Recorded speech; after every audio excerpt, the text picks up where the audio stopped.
do you do for a living? Copywriting. You copyright for someone in particular? I do. Jesus, this shit is aggressive tonight. Like that. Staying up. Yeah.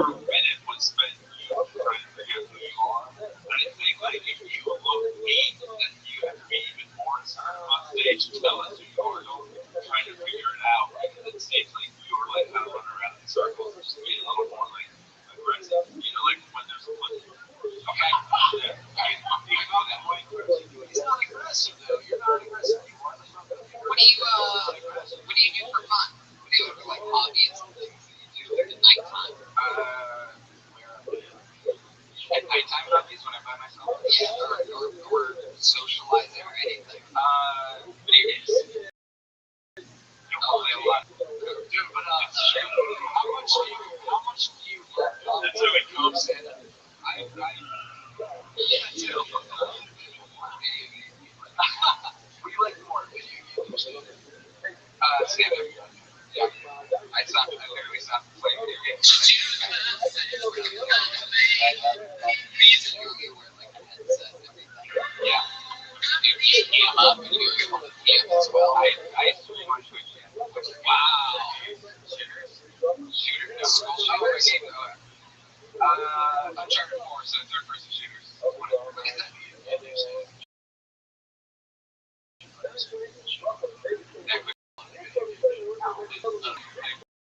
Video games. Never did.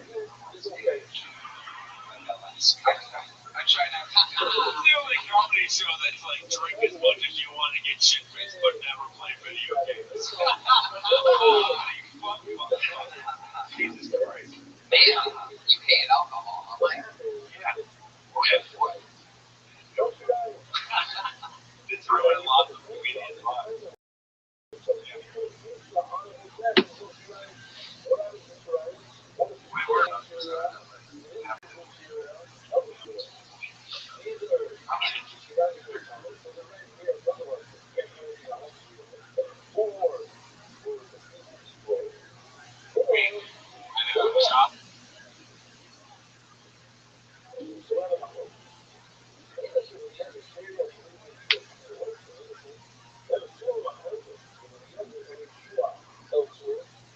'What's up, baby? Let's do this shit. Really? Bullshit right now. No one knows for sure. Elevate, elevate, elevate. This is where we live by. By which we live, bitch. Rukata denial, the Hannah Malakal, the Shakin Shana, the Mitzvah, Tivano, Al Sephra Ha Omer. Blessed are you, Hashem, our God, King of the universe, who has sanctified us with his commandments and commandments concerning the coming of the Omer. Today is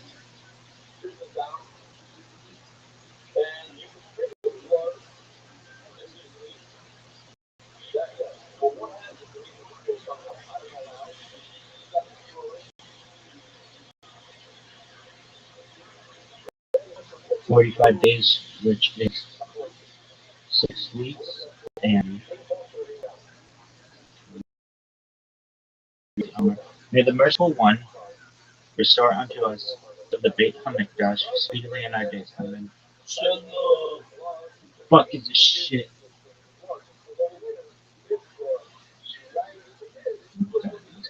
Bullshit. Straight up bullshit, folks. If you're watching this at home and you're like, why is this rabbi cuss? Shut the fuck up. Anyway. Why? Shit sucks. 3760, creation of the world, birth of Chava. 36, 31, 37, son of Adam was born. 35, 26, 235, Enosh, son of Seth was born. 34, 36, 325. Kenan, son of Enosh was born. 33, 66, 395, Mahalo, son of Kenan was 3301, 60, Yod, son of Mahalo was born. 31, 39, 622, Hanach, son of Yod was born. And they all suck dick. Really? Probably. Really? They're probably tight as Come on, you little bitch. Oh, what the fuck? Are you fucking serious? Stupid fucking thing. Everything sucks. Teach Kabbalah. Psych, I'm making memes, reading Reddit. Why? Because I want to, bitch. Dog, calm the fuck down. Alright, how many days have you been doing this shit? 141? Duh. Are you done? What the fuck, dude? Come on, you shitbag. What the fuck? Stupid fucking piece of shit. Sucks. Are you done though? And they're like, Rabbi, yeah, I got a question. Yeah, Rabbi's in the back. What the fuck is your problem? I'd be like, calm down, woman. This shit sucks. Fuck this shit. Dog, this shit is the worst. The worst.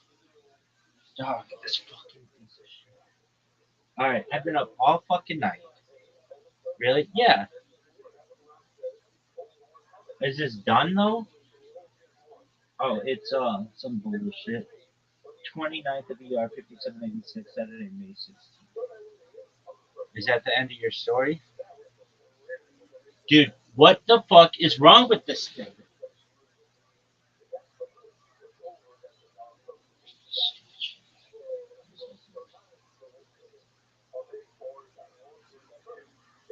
Dog, go. This is the worst. Everything sucks. Sucks. What is this shit? It's the worst. Fucking piece of shit. Come on, you bitch. This shit sucks. Worst stream ever. Are you fucking serious? This is the worst. I'm Dr. Justin Schlett. How about you shut the fuck up and just go? What the fuck is this shit? This is the worst.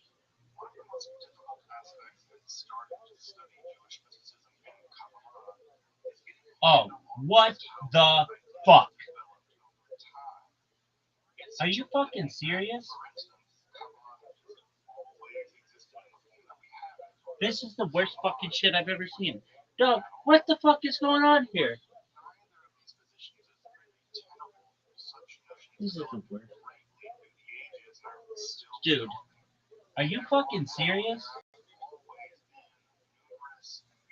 Are you fucking serious? What is this shit? Hurry the fuck up. This is the worst stream ever.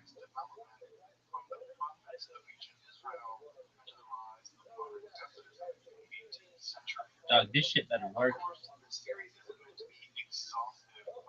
What the fuck? Dog. Oh, are you fucking serious? Fuck that. Fuck that.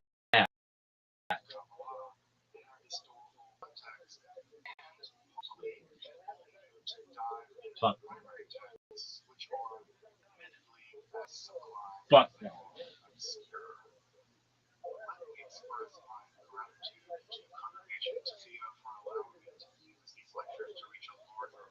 Are you fucking serious?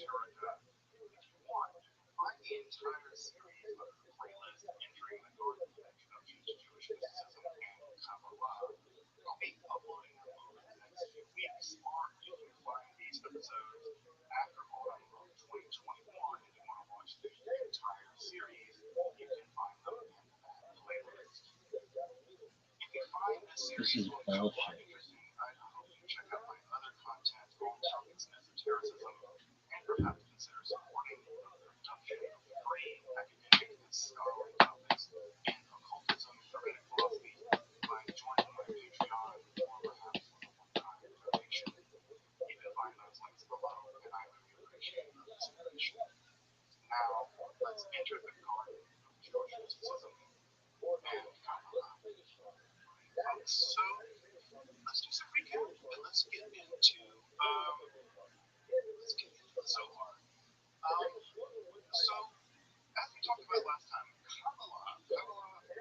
What is this bullshit? Kabbalah probably begins to exist in southern France and Spain in the early 13th century.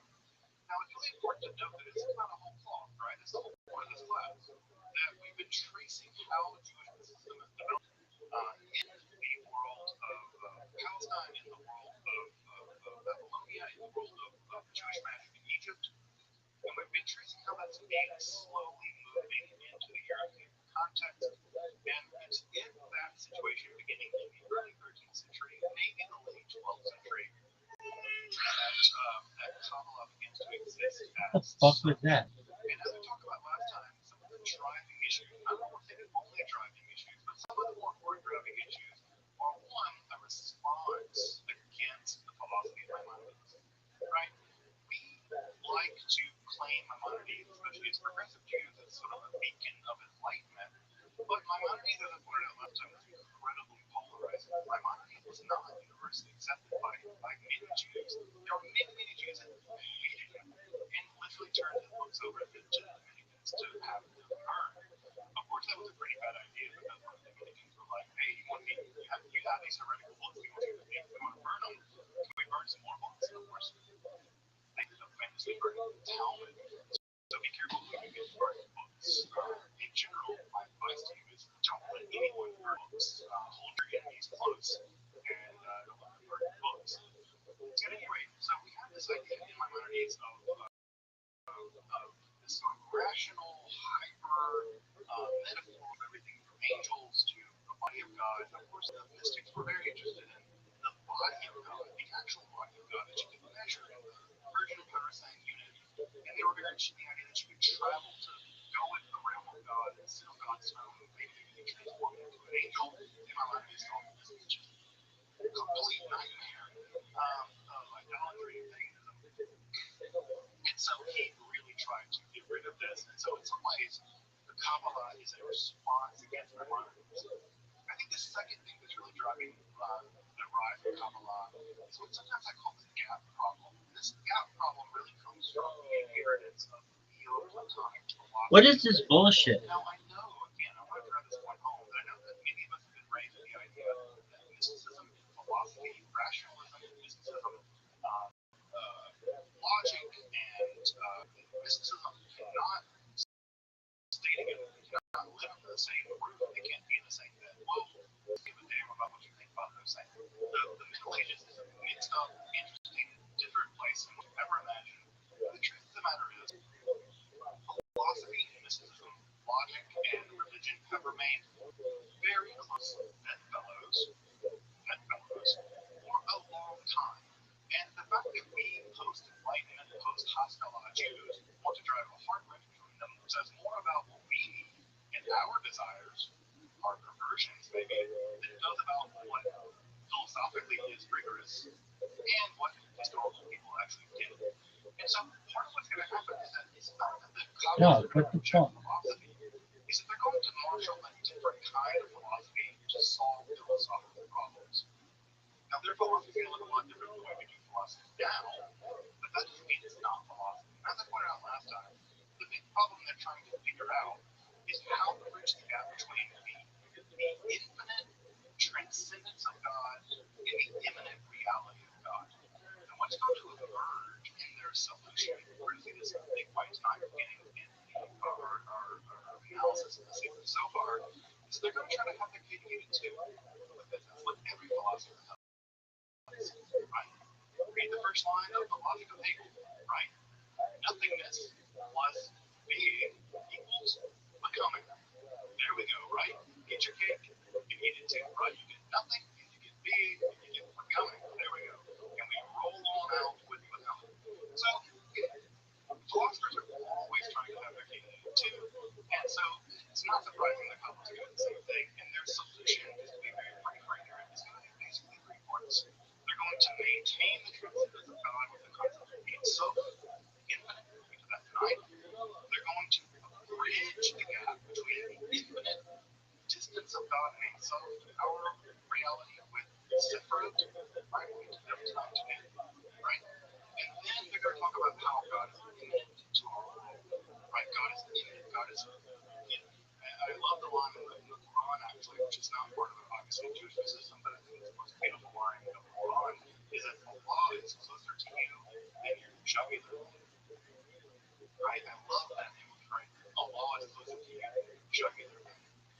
this image is deeply true of Zohar as well, that the imminent world of God, the Shekhinah, the feminine world, is as close to you as your world. Right? Now, again, this is a bunch of dudes writing dude stuff, dude times. And so, who are they going to talk about who's really close to them? Their bride, right? The woman they're taking to bed, or sometimes the dude, they're also taking to bed, right? You can see there's a lot of homoeroticism that we're going to see also, of course, in the Zohar as well. And so, what's going on here, right, is that they're trying to explain also these images, and that's what Shekhinah, the indwelling of God, and God is kind of form. Now, some of the other really driving concerns here are going to be sort of the primordial world prior to the creation of this world. The origin of evil, the Zohar is going to be absolutely interested in evil and demons all the time in the Zohar. They're going to be interested in trying to reread scripture to kind of discover these ideas in their mind, right? So what you get is these Kabbalists are coming up with these ideas, and so what do? They go to scripture and then find them out, right? It's not like they go to read scripture and then find this stuff. Now, talk to a Kabbalist and they'll say this is what they do. I think us other scholars say they come up with the ideas and they go to scripture and they find them out. So we have very innovative, beautiful ideas that are going to develop in all of this form of Kabbalah, but also a radical reinterpretation of Jewish law. This is the idea of Tamei HaMitzvot. And Tamei HaMitzvot is explaining the mitzvot. Right? Why do we do the things that we do? Why do we do develop? Why do we keep Shabbat? Why do we not eat this? Why do we not do shahs? Why do we don't allow linen and wool to be knitting together? Why do we not do that? Well, what Kabbalah is going to show is not only are there practical reasons for this, right? There are physical, mystical, occult reasons for this. That's going to be a part of the Kabbalah. Well, once we arrive, we are at the gates of the Sacred Zohar, and I will say that the Sacred Zohar is an incredibly difficult, incredibly intimidating text. I'll say for myself, it's intimidating to me.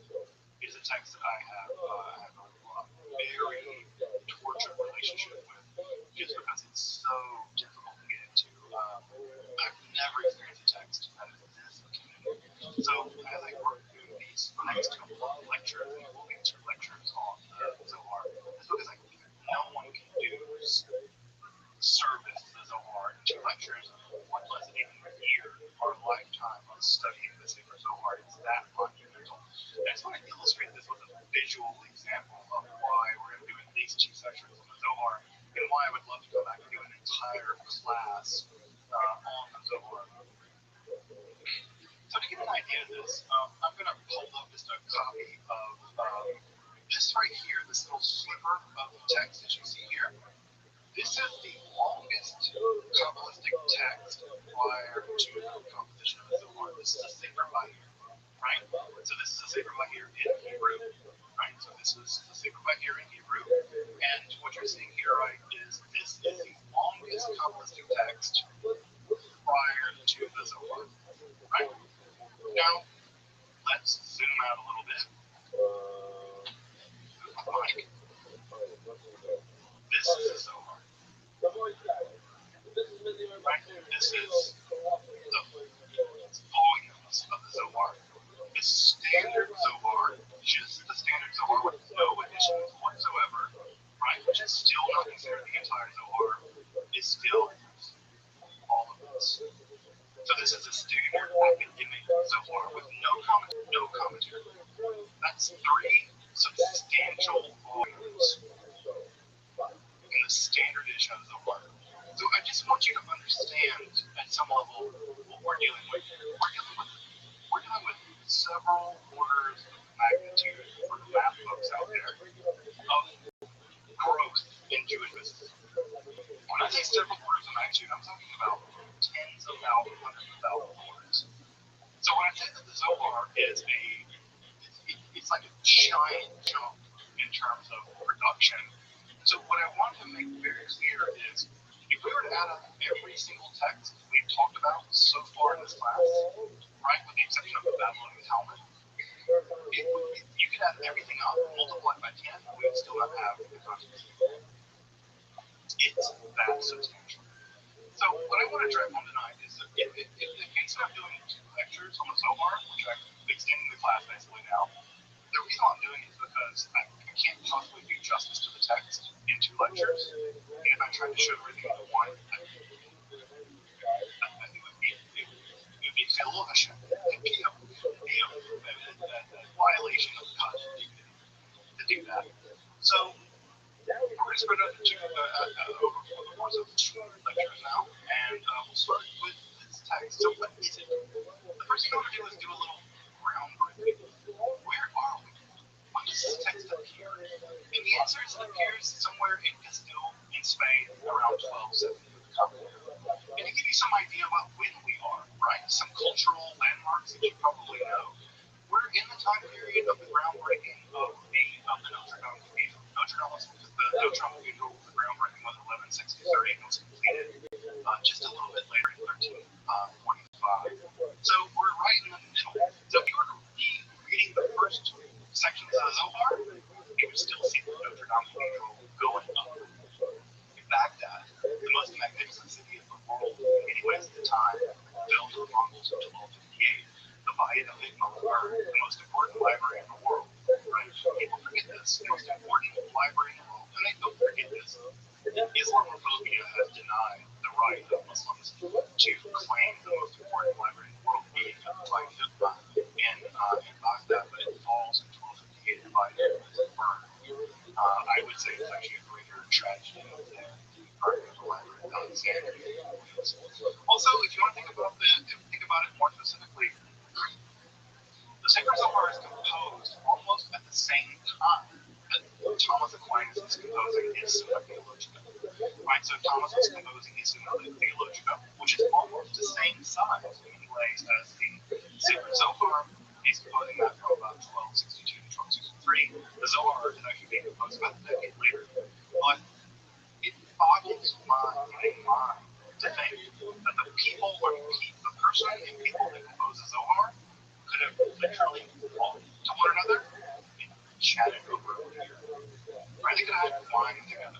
Right? That boggles my mind. Thomas Aquinas composing the Summa Theologica, and the writers of the writers of the Sacred Zohar could have made a little bit of a journey, and they could have sat down and talked about theology over a couple of lessons of life. And my God, I wish I could have been a fly on the wall of that conversation.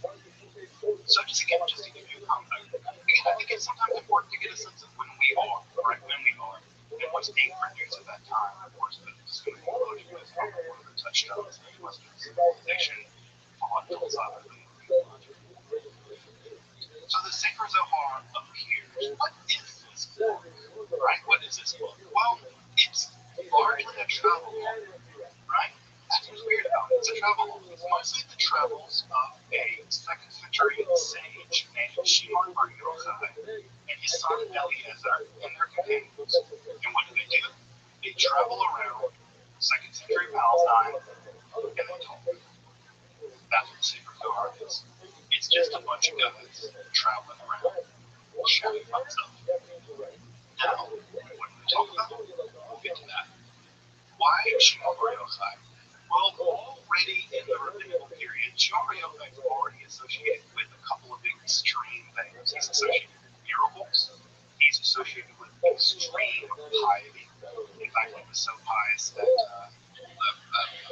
he emerged from a cave, killed a bunch of people, judging laser eyes.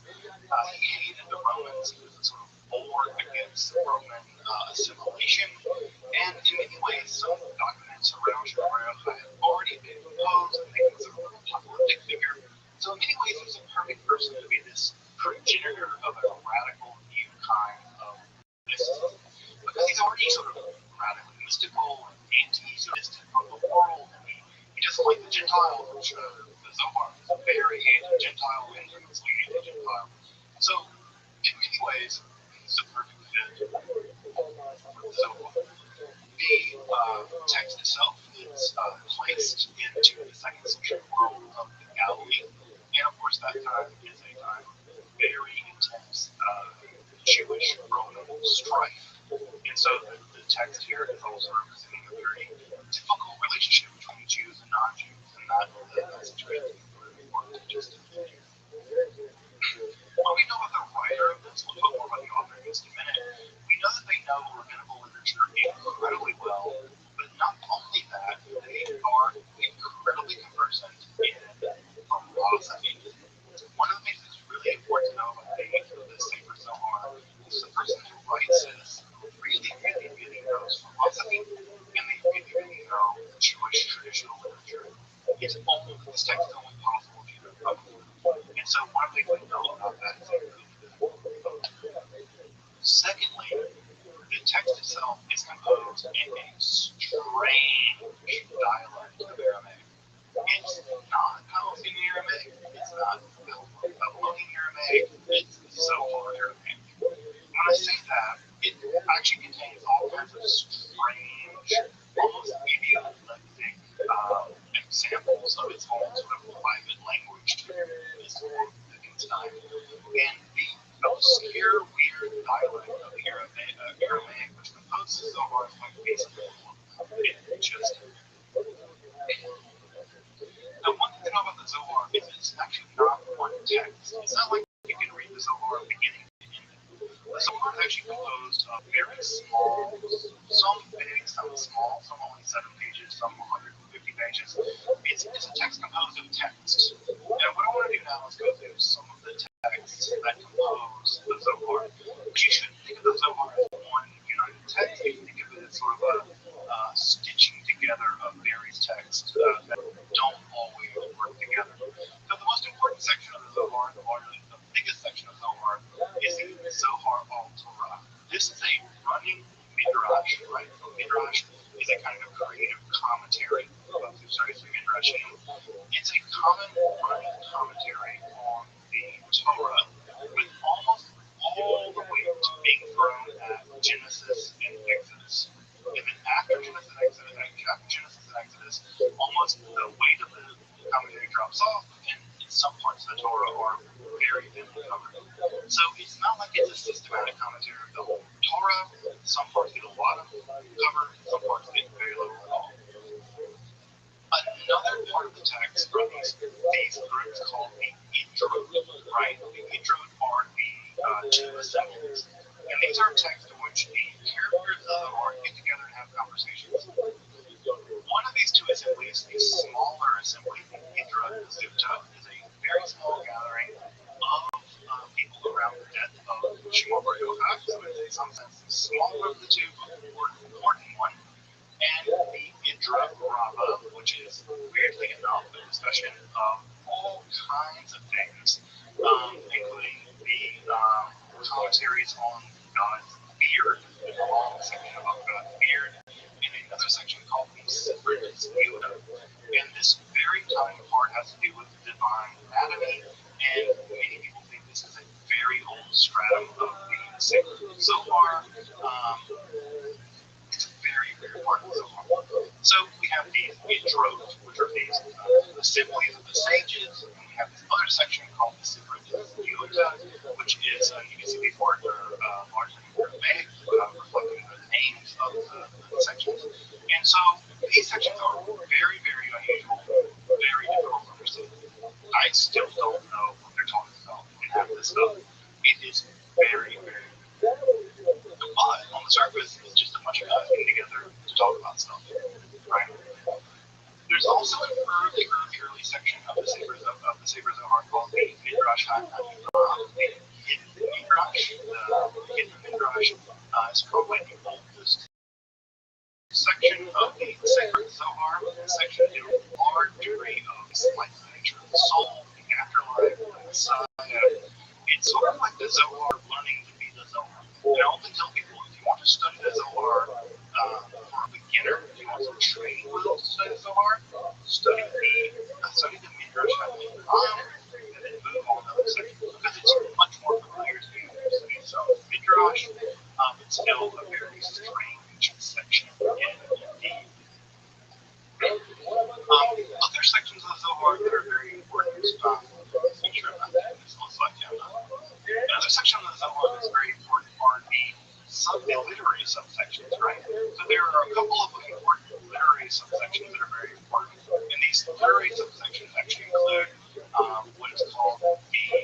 Saba, an old man, and the Nuka, the young child. Turns out the young child, the old man, son and child.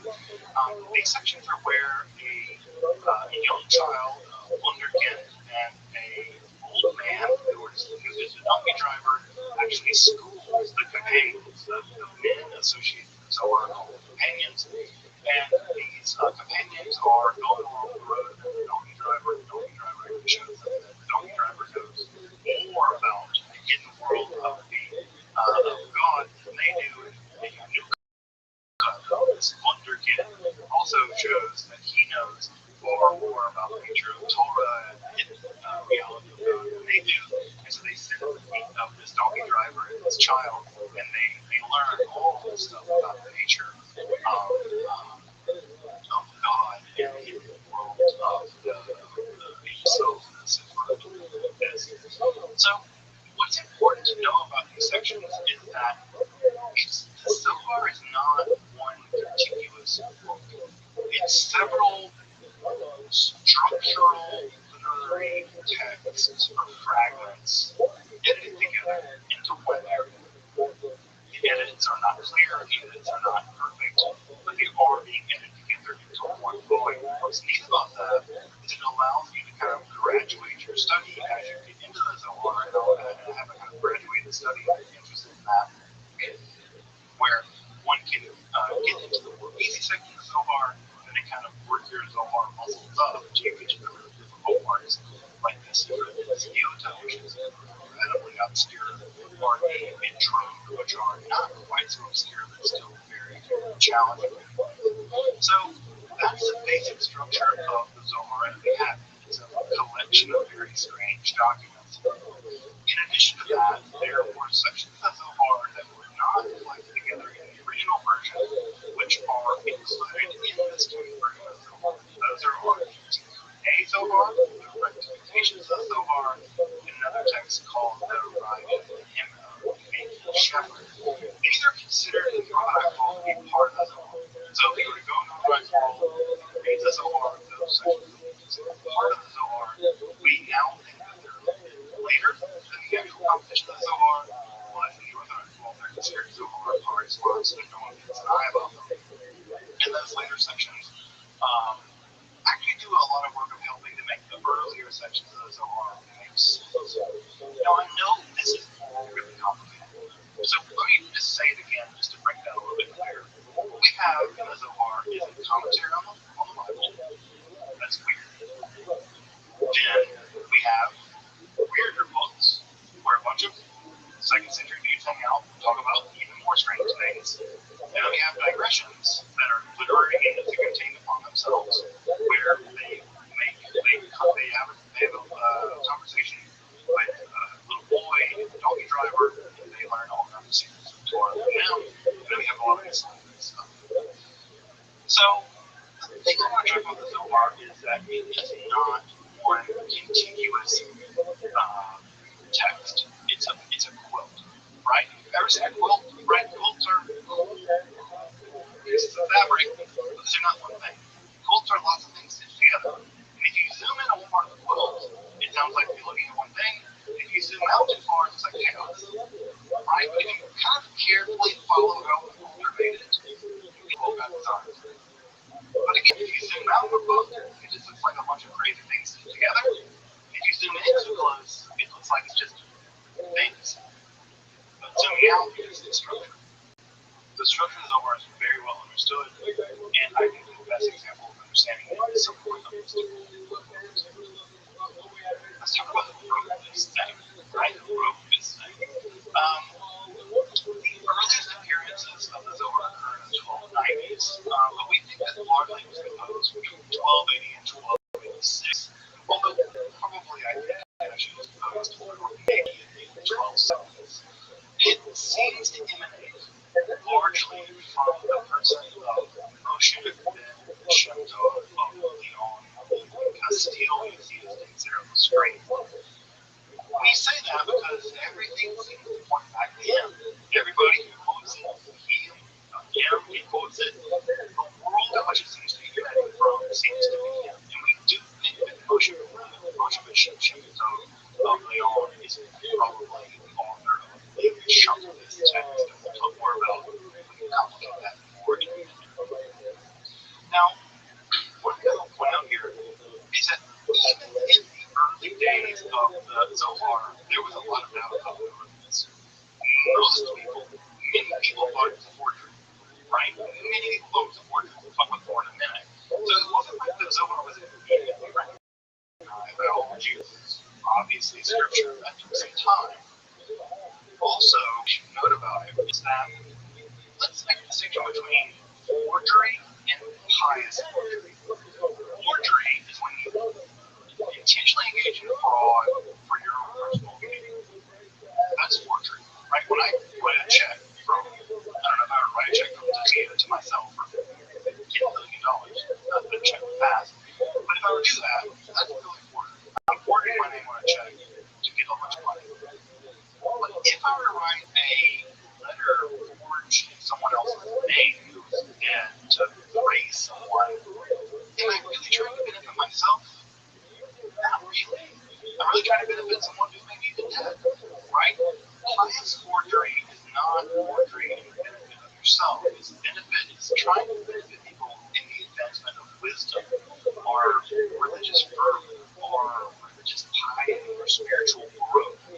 So I want to make a distinction here between forgery, which is meant to only benefit the person doing the forging, and pious forgery. Pious forgery, which is there to activate the benefit of benefiting other people.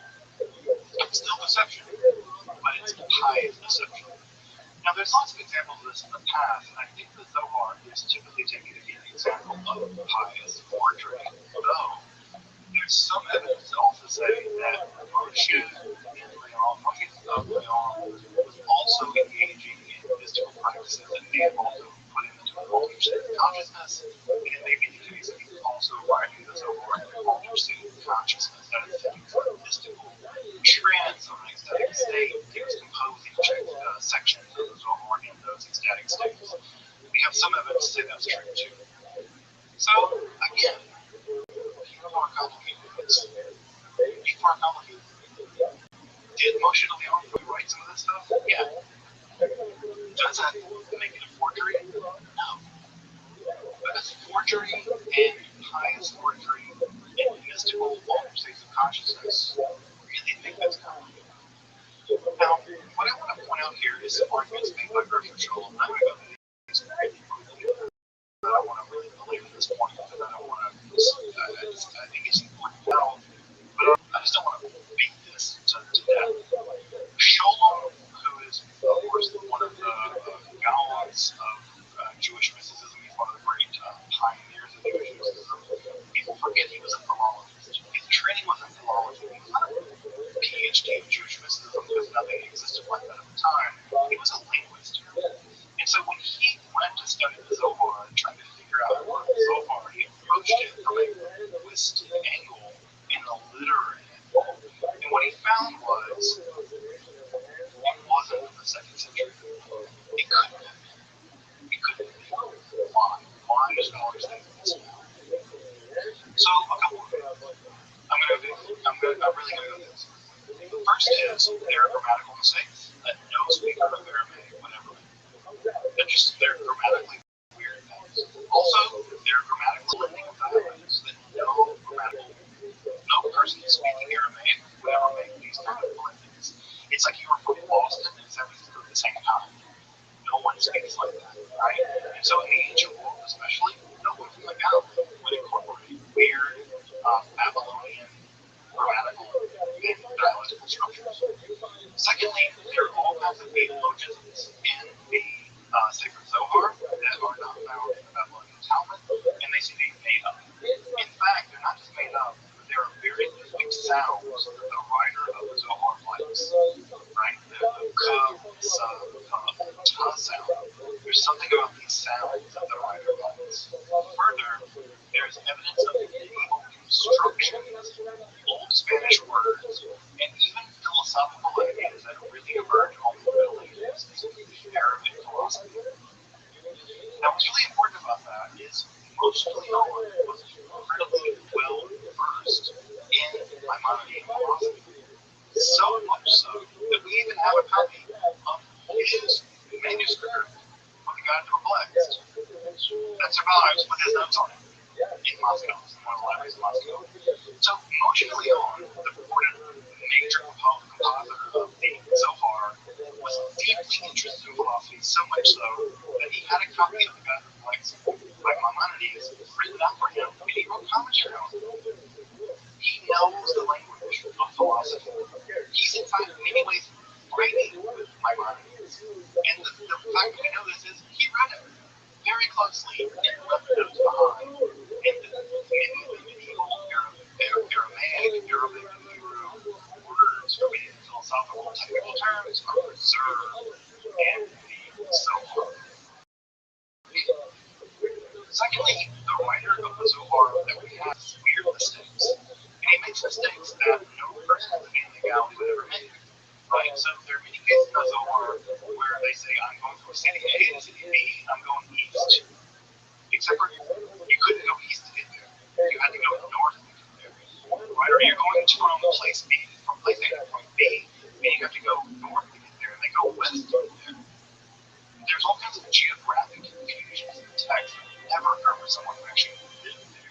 It's like, say you're going from Ann Arbor to, I don't know, Traverse City, and you go east to get there. Clearly, this is not a thing that you do.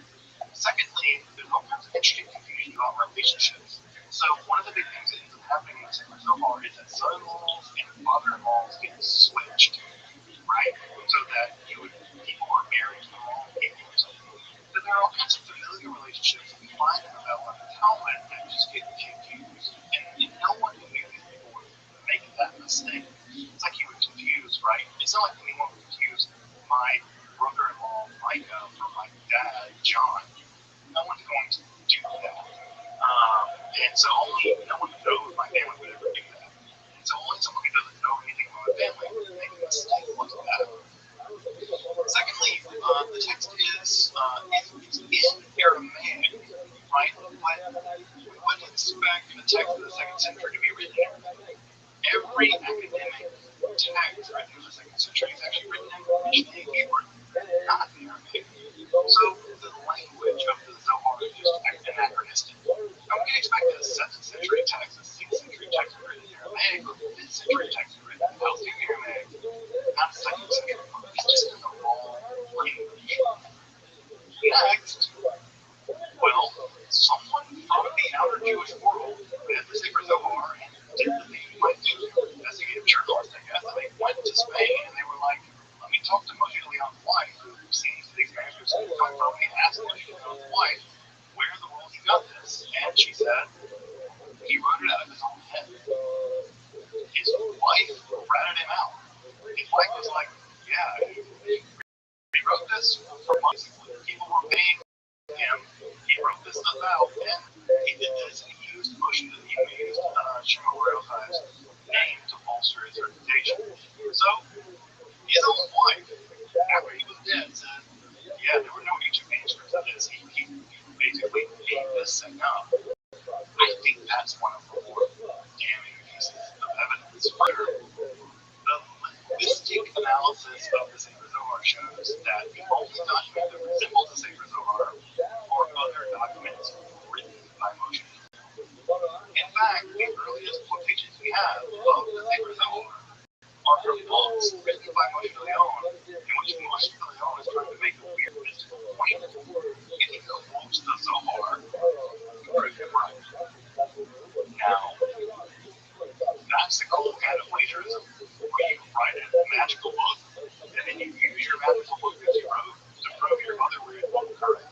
I gotta get on that train because that sounds like an amazing thing to be doing. And so we see that happening in some early text by Moshe Leon. There are no manuscripts of the Sacred Zohar ever found by the period in which Moshe lived. Every manuscript we have comes from after him.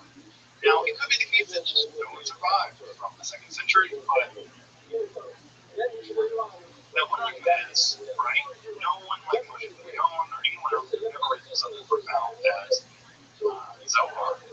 Well, people have. The Prophet Muhammad was considered, was an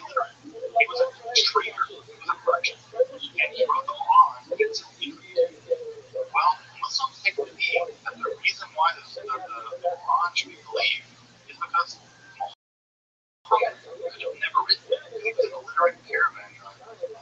So simple people, including people like Yoko Burma, the famous theosophist who was just a cobbler, made shoes, wrote some of the most profound theosophical writings in the history of the world. So it doesn't take a super smart person to be a genius. In fact, I would say, in many ways, genius has everything to do with being smart in ways that are completely unconventional for ways around you. Just because no one around you does what you do doesn't validate your genius. It might, in fact, authenticate it. So, the preponderance of evidence, folks, is that emotionally on at some level is responsible for a lion's share of the text we now refer to as the Zohar. Now, what I want to say here is that we don't believe anymore in the scholarly world is at least this century text. What we are now dealing with is the larger question of textual analysis is, did Moshe Leon write the entire Hebraic consensus text? What we think is now going on in Castile around Moshe Leon is a circle of people. And that circle of people, like Renaissance or symbolist poets or other kinds of people in history, they're composing a text jointly in which they're all contributing in all kinds of clever ways, and they're stitching this thing together as they go. And that's very clear so far as it's sort of revealed history. It's not revealed as one book, it's revealed as a bunch of various tractates that ultimately get it together as the Zohar, because they're all unified in terms of theme and philosophical mystical ideas. So we now, scholarship believe now that Moshe Leon wrote the whole thing. That's what Shaw believed. Now scholars are more come to deny. Now believe that what we really have here is a kind of group authorship project, in which there are lots of people who are writing things, and Moshe Leon seems to be the center of that project. Again, when you think about the 20th century, some of the greatest works of philosophy in the 20th century have been authored by groups of people or by co-authorship. Guattari,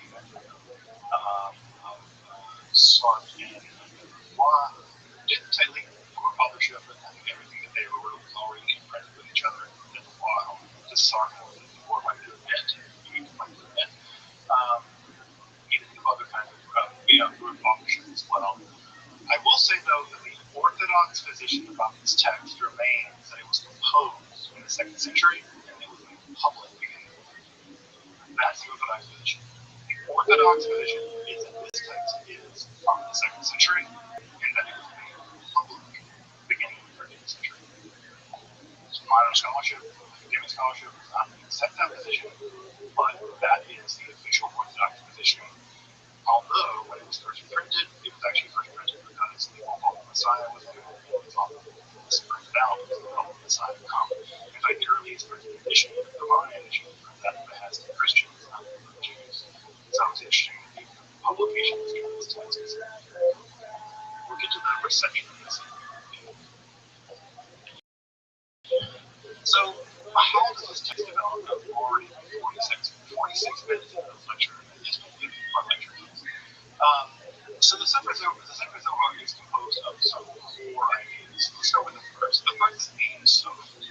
Ein Sof is the modern Hebrew word that literally means without end. And so to understand this, we need to get into philosophy a little bit to understand that what's going on philosophically at this time is what is generally referred to as negative theology. Negative theology is that you cannot say anything positive about God. God is beyond anything you can say about God. So you can't say that God is wise, because any concept you have of wise is always inadequate compared to God. You can't say that God is loving, because any concept you have of love is always inadequate compared to an infinite being. And so the idea is you can never say anything positive about God. You can always say negative things about God. You can always say that God is beyond wisdom. God is beyond love. You can say that God is wise, but you can't say that God is foolish. God is not foolish, and God is beyond wisdom.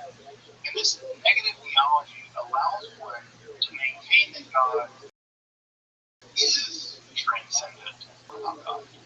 Right? By saying that God is beyond wisdom, you can still say that God is wise. God is beyond wisdom as we understand it.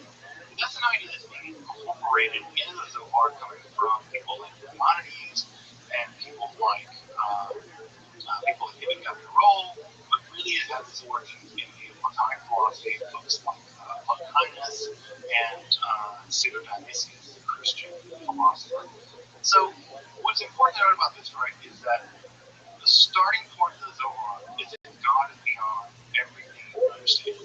God is transcendent, utterly transcendent. And so what do we have, right? We have a God in the Zohar that is utterly transcendent, right? Transcendent, I mean that God is beyond anything you can say about God. You can't imagine God, you can't touch God, you can't even make sentences about God that are true unless those sentences are negative. God is beyond being. God is not true. God is not wise, because any wisdom attributed to God is beyond all of our wisdom. So this notion of Ein Sof is the positing of a being beyond being. So that's the first thing you should know about the Zohar. For the Zohar, the originary position of God, in which God is a position, is that God is beyond anything you can articulate, anything you can say, anything you can worship, anything you can obey, anything you can love, anything that you can refer to at all. This being is the luminous darkness, right? And again, notice that beautiful contradiction. It's a darkness, right? It's the most darkness you can imagine. God is beyond all things, absolutely, infinitely dark. And yet God is luminous. God is a being that shines. And so that's the contradiction, right? God is the lamp, the infinite dark lamp that shines. And this contradiction is going to drive the Zohar, because God is both beyond all being, and yet all being through life is a result of God. And we have all these beautiful contradictions that we have in the Sacred Zohar to capture this contradictory reality, where God is both beyond all predication, and yet everything that can be predicated of anything relies on God. In some sense, this is a God prior to God.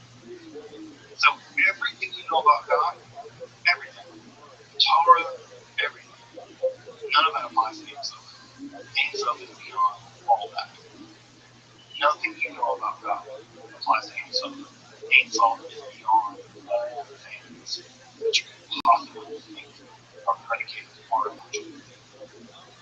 Now, clearly that didn't happen forever, right? Because we're here, I'm here, you're here, Stuff is here, Shemut's the one the flame is here, right? So, what happened? Well, we don't know. In the infinite abyss of the darkness of God, something stirred, something moved, something agitated. There was an allergy where God sneezed out, or crapped out, or ejaculated out. I'm not kidding, ejaculated. The Zohar clothed the image of God, moving with God's self, like spewing out of Yesod, God's phallus.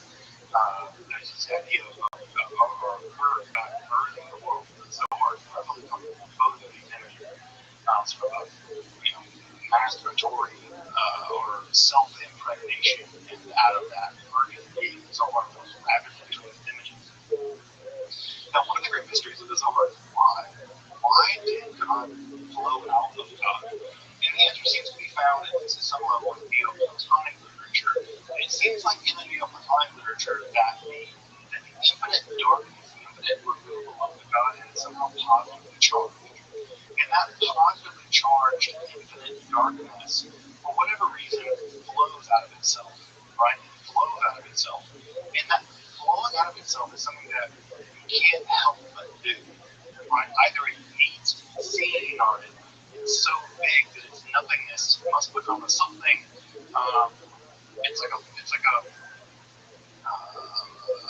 saucer of milk being put on a pot that boils over. It just has to go somewhere. And so what ends up happening is, in this infinite darkness there of Ein Sof, something flows out. And this outward flow in Neoplatonic philosophy, it sort of flows out into one thing, flows out into another, and these discrete emanation back to the thing it flowed out of, and that flowing out eventually reaches a terminus, and then it flows back like a tide, right? So there's procession in the Neoplatonic worldview, and there's recession back into the world of infinite darkness of the divine. And we see this in scholars like Plotinus, we see it in Rothschild'S, we see it in Orphic philosophers. But the idea here is there's infinite negation, and from that negation itself is negated, and outflows into it. Right? The negation is negated and outflows into it. So we see that, right, in some things like the Platonic philosophers like the Pythagorean, where both in the Pythagorean philosophy you have the primordial energy, which is beyond all understanding, and then there's an interior duality, and then there's a kind of interior harmonic set of versions from that. So we get emerging into difference. We have the one becoming the choices in the Platonic world, and of course here are some schemata you can see that are very famous from the world of Proclus, the classical German philosopher, and also here from Orpheus, where you can see from the one, right, from the ineffable on this side, there is a flowing out of being. Ever seen images of Sephiroth? This looks really, really familiar to you, right? And these images come from Greek philosophy, where we're going to see something very similar emerge in Jewish philosophy as well. So, as we mentioned last time, the earliest mentions of these kinds of things that flow out of God are the Sphirot. And the Sphirot, right, are these earliest emanations of God. Now, when I say emanations of God, what I want you to hear is like, imagine that out of a being flows one more discrete being, right? So imagine that out of my inner consciousness emerges the consciousness of myself. The consciousness of myself is distinct from myself. And so we can talk about my consciousness and the fact that I'm conscious of myself as being two distinct things. Right? Have you like been in pain, right? Where you're like, my knee is hurting, and then your awareness of your knee is hurting is a different thing. Right? Sometimes we talk about pain and suffering. Pain is the feeling in your knee. Suffering is you reflecting on the fact that your knee hurts. Folks ever had like a meta headache, where like your head's hurting, and you're like, now I'm aware my head is hurting, and I'm thinking about my head hurting. Right? Notice how those are distinct things. Right? They're just things in your mind, but they're distinct things in the mind. That distinction between the pain and the thinking about the pain, the suffering, that's something like a hypostasis, to use a term. That's an incarnation where the pain and the thinking about the pain are two distinct things. Well, God kind of works like that in Judaism, where we get all kinds of aspects of God, the Sphirot, and these Sphirot are aspects of God, contemplating God's totality interior to that totality. Now that sounds weird, but think about yourself. Think about your mind. Your mind is consciousness, emotions, intellect, right? Judgment, you judge things to be true or false, right? Memory, right? When you think about memory, it's experience of the world. Our minds, we often think of our minds as having parts, right? There are parts of our mind doing different tasks. Well, imagine the Sphirot as something like aspects of God, faculties of God, doing different parts that compose what God is. Just like your memory is different than your logical part, just like your logical part is different than your emotional part, just like your emotional part is different than your judgment part, where you judge things to be true or false. Those are all part of your mind, but they're distinct. They're all part of one mind. So the Sphirot are in many ways like that. Now, unfortunately, as we were back a couple times ago, these ideas first appear in the Sefer Yetzirah, and in the Sefer Yetzirah divides them into 10 of these. But notice back then, they are not parts of God. They're not emanations of God, but they will become emanations of God over in the Sefer HaVayikra here. Now, what we get here, right, is that what is happening is that these 10 numerical ideas that come from Sefer Yetzer Ra, we're going to pass into a new stage, right? So the first stage of the Sefer are the numerical ideas of the Sefer, right? In the first stage, the Sefer are combined with the 22 letters of the Hebrew alphabet. God creates the world that way. In the second stage, the Sefer here is going to link them with the various atoms. They are the parts of God that flow out of the inner recess of Ein Sof, the unknowable part of God, and those 10 Sephirot are going to become the parts of God that we know, right? That we can have some intellectual or mystical communion with. So that's the second part, right? And the Sephirot, you can imagine, the second part is kind of like a bridge. They build the bridge between the infinite transcendence of God to us. Right? So one metaphor, maybe a metaphor that might help you to understand what the Sephirot are, they're like a ladder, right? With every single rung of the ladder, 10 rungs of the ladder, reaching back up to Ein Sof. So think about the Sephirot as a ladder reaching down from the infinite recesses of Ein Sof, the infinite recesses of the nothingness of God, to the thingness that we are. Because we have to have a bridge between finite thingness I am. I'm just a finite thing, just some weird, right? And God is infinite transcendence. We have to have something to bridge the gap. What bridges the gap? The Sephirot. The Sephirot are the rungs of the ladder, reaching down metaphysically, ontologically, to us. Now, what ends up happening, right, is that you have to define what those rungs are, right? We get the idea that there are 10 of them in the Sefer Yetzer Ra. We get some sense of what they are in the Sefer here. It's in these Sefer Zohar that they become clearly systematized. And we now know a bit about them. And what the Sefer Zohar argues is that the Sephirot are the primordial body of the universe.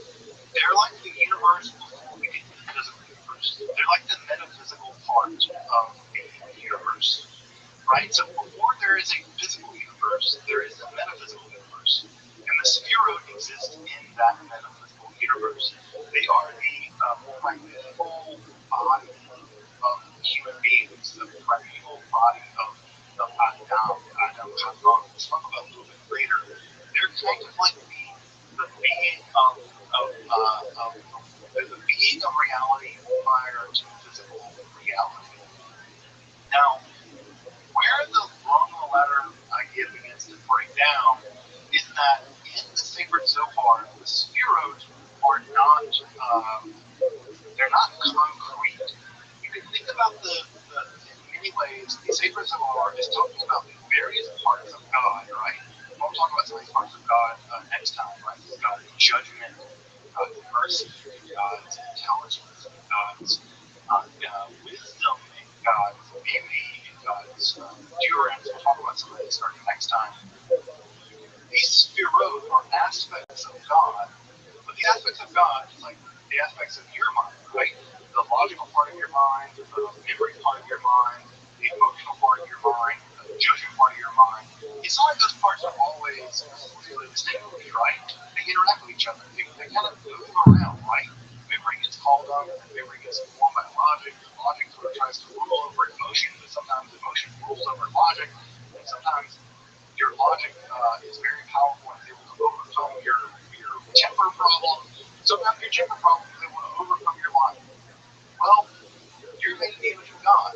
Unsurprisingly, because those things are true of you, they're true of God too. The inner world of the divine, the inner world of the Sephirot, these aspects of God, are also in that kind of dynamic. They're always interacting with each other. They're always moving around. Season 1, I know you're probably wondering, why don't you have this image of the Sephirot on the screen, right? The classic image where there's one sphere at the top, Keter, and we hook up each other, right? Why don't you have that? I want to disrupt that image of the Sephirot, of the attributes of God, of the qualities of God, the 10 qualities of God, as locked into those sequences. Because in the Zohar, they're not. The sequence you've seen right? The sequence of the tree of life. We'll talk about that more next time. The tree of life sequence is a perfectly balanced version, which occurs. The Sphero in are always shaking, dancing, crying, screaming, judging, contemplating, into being beautiful and fabulous, engaging in prophecy, gloating over the future of the coming of the Messiah. None of them are ever in one place. They're moving and gestating and dancing and being always in a relationship with this moving. So the thing I want to notice here about the Sphero, the Tim Sphero, the thing I want to drive home tonight is that image that you probably have of the Sphero kept there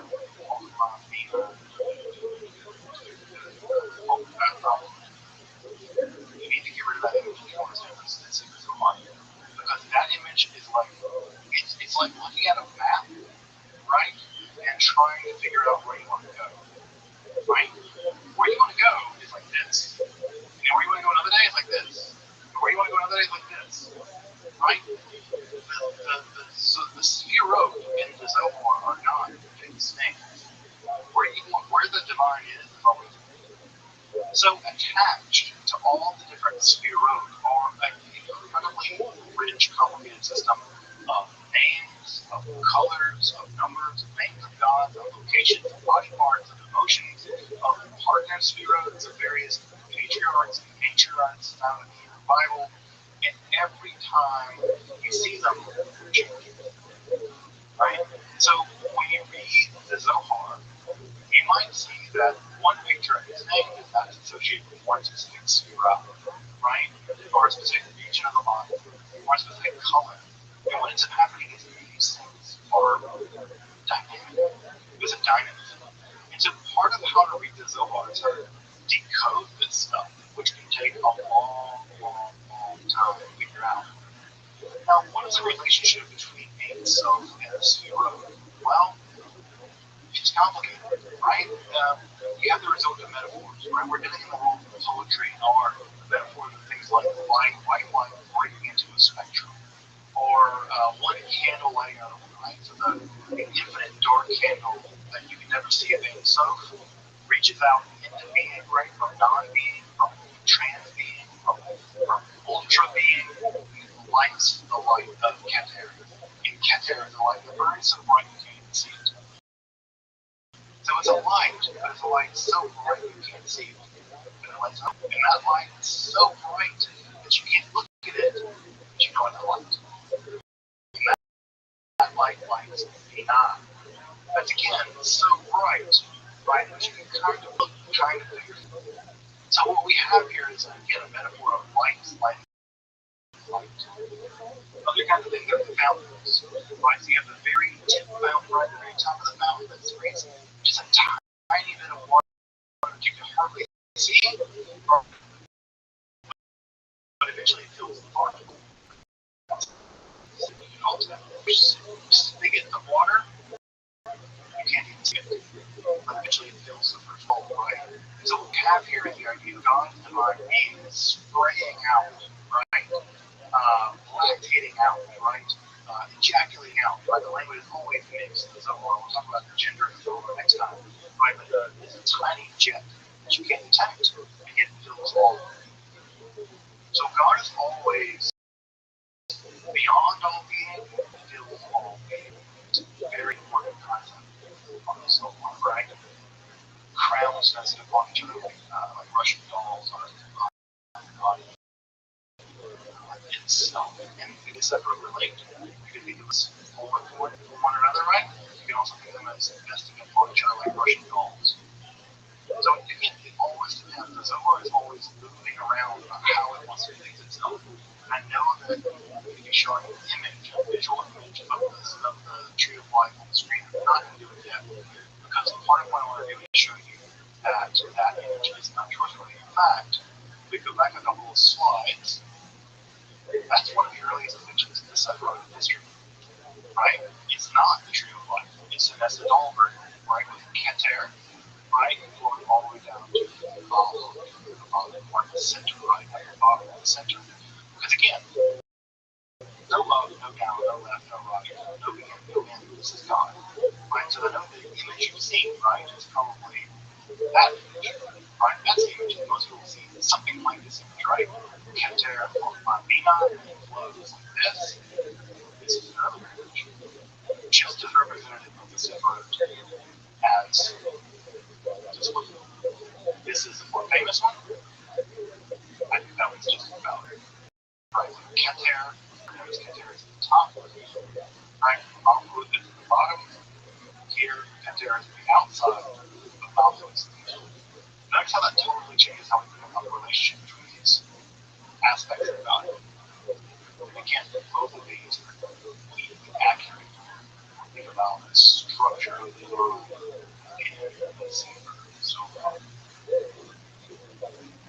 Now, just to begin to wrap up that we're a little over, you can imagine the Zohar is something like a drama, like a soap opera, actually, right?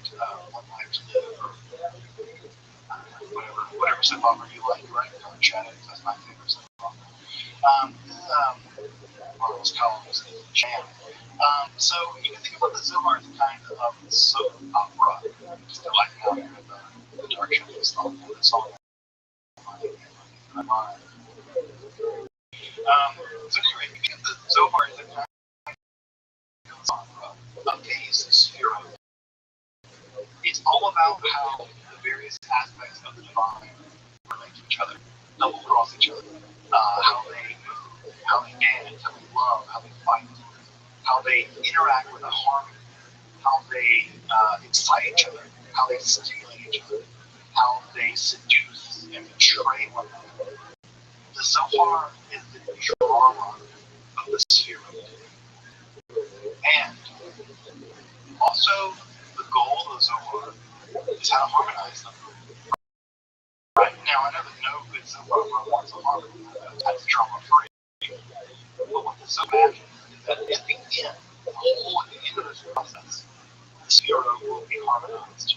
They will be harmonized, and I think you heard right. In those days, God's name will be one, right?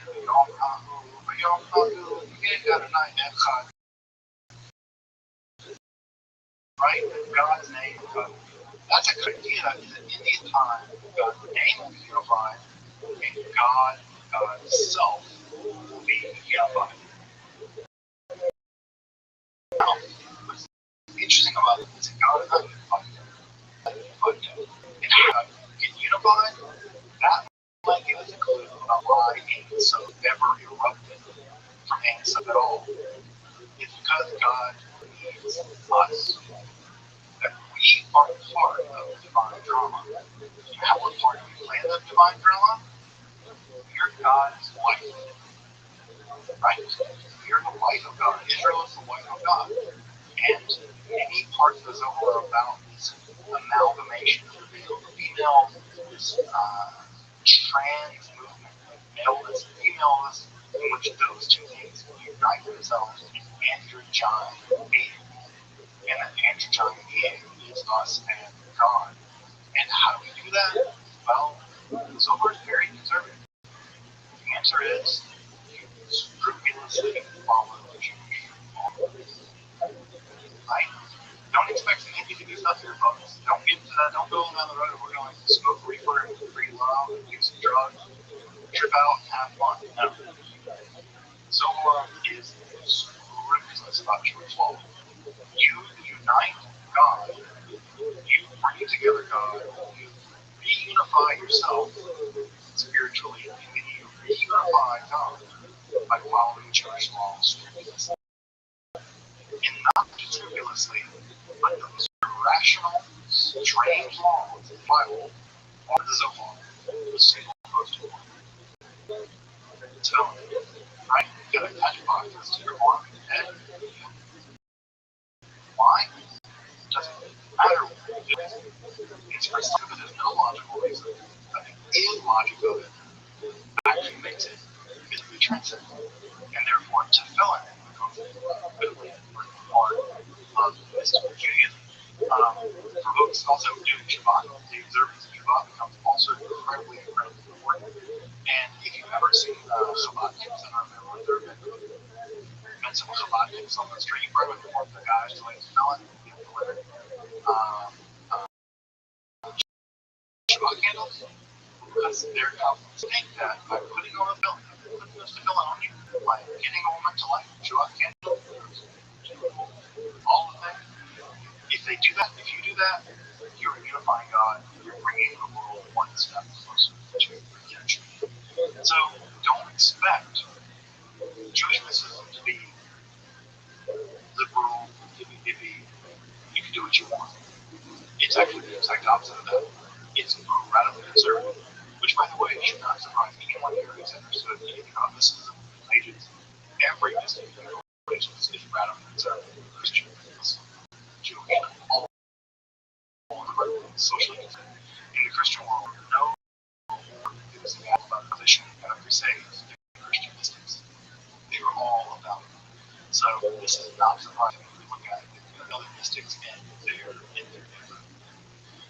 Now, what I want to pick up with next week is I want to pick up with a very short explanation of the sphere of right? Because tonight I just want to break down the idea of duration. Memorize Keter, Kuma, and Vina, and I want to break that idea, right? I don't even should. What we do next week is I want to tell you, I want to drive home in the Zohar, the emanations of God are dynamic. They are a soap opera. And soap operas only work because they're dynamic. Because characters are falling in love, double crossing, getting angry, getting jealous, getting freaked out, making out, or whatever. So think about God as an interior, the God's interiority of the soap opera and Jewish law organized around balancing that out. That's the best way of thinking about it. We'll talk about those distinctions next time. But imagine God's life as God is a soap opera and you doing Jewish law is harmonizing it. That's the best way to think about the way that Zohar actually frames it. Let's not make the Zohar say something it doesn't, because it does not have a steady structure of things God is doing. I put a cheat sheet up, right? A cheat sheet on the stuff we're going to go through the next time. Right? We're going to go through all this for the next time. I'll talk a little bit about each one of them.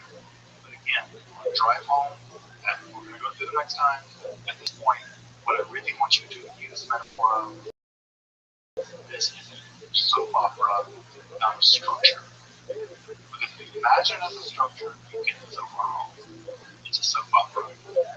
Furthermore, we are not done yet, folks. If you think this is the entire Zohar, you are way off kilter. We still have to deal with the Shekhinah, right? So we deal with God's feminine aspect, the feminine reality of God, and the clearing of God that goes on in the sacred Zohar. The fact that God is not he or she or even they, all of those. Going to talk a little bit tonight. How does the Jewish law relate to the sacred Zohar? Obviously, another thing that's very important about the sacred Zohar is its teaching evil. Evil is very important to the Zohar. In fact, they imagine that the spheros, right, the positive attributions of God, have an inverse version, the Zorro version, the backwards version, the inverted version, negative image. And that negative image is called the Sitra Achra, the other side. And that negative image of God is the realm of the demonic.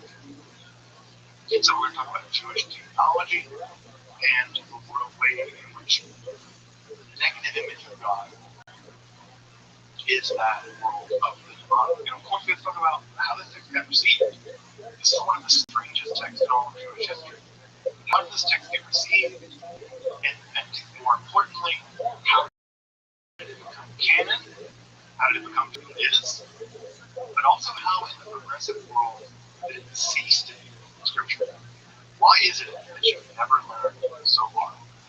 Why is it that in your camp or in your shul or in your temple you would learn prophets, you would learn Torah, you might learn some Talmud, you've never learned Zohar? How did it get decanonized? We always wonder about how texts don't get canonized. The Zohar made it through the ringer. It got canonized. How did it progress? Why should we So we're going to deal with those issues next time. Because I think it's very important about how this text got canonized, lost it, along with the rest of the Jews, would benefit from it. Welcome back, and thank you for joining me as I explore the garden that is Jewish mysticism and Kabbalah. Again, if you'd like to support my work, I'm providing accessible, free, and scholarly content on topics like Kabbalah, alchemy, and the occult, magic, and philosophy. Consider supporting my work on Patreon, or perhaps on a one-time donation. You can find those links below. Until next time, I'm Dr. Justin Slade, and thank you for watching Terragon, where we explore the arcane in history, philosophy, and religion.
What the fuck?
I do. How you living? Hello? Can you hear me? Hey, Rabbi. How you living, pimp? Is it cold? What are you doing? Slanging dick like it's going out of style? What's good in your neck of the woods, son? I'll be, I'll be right back. Alright, you do what you need to do. I'm here. Cold? How'd you find out about me, big man? Yes. How'd you find out about me?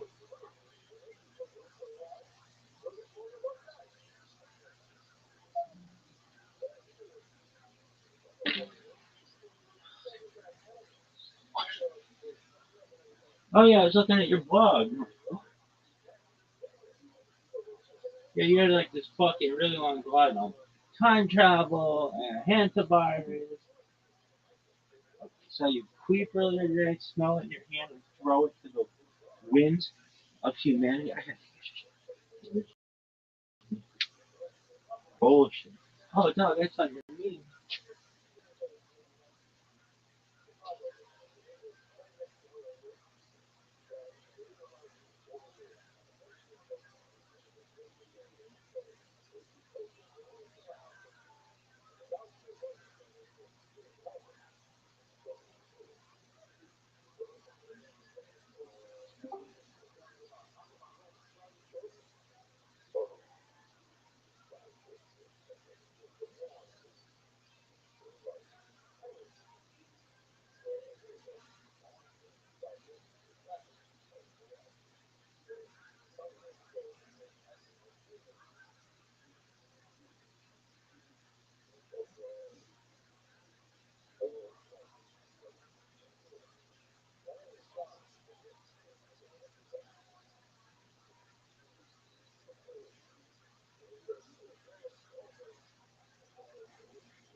Storm Team Room. We're brand new episode of Joe Tony. Here's Cody. Hi, everybody. Welcome. Good evening.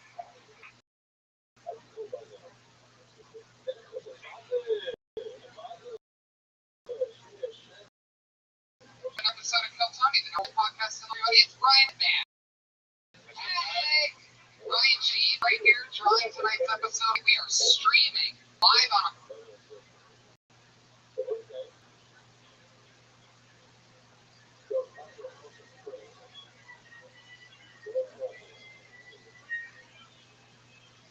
Yo. A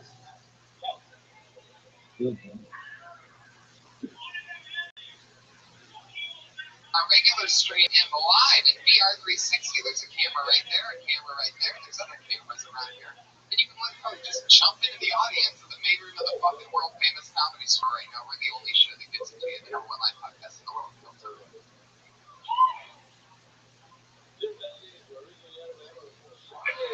I'm excited about life, people. The final show of the Monster Energy Upgrade Tours tomorrow.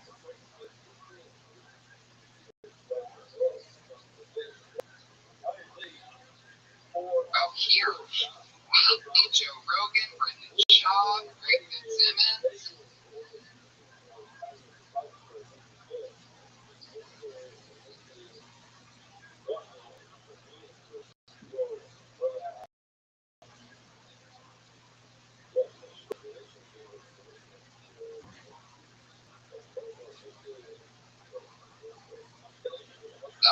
Jeremiah Watkins. It's going to be a really fun show.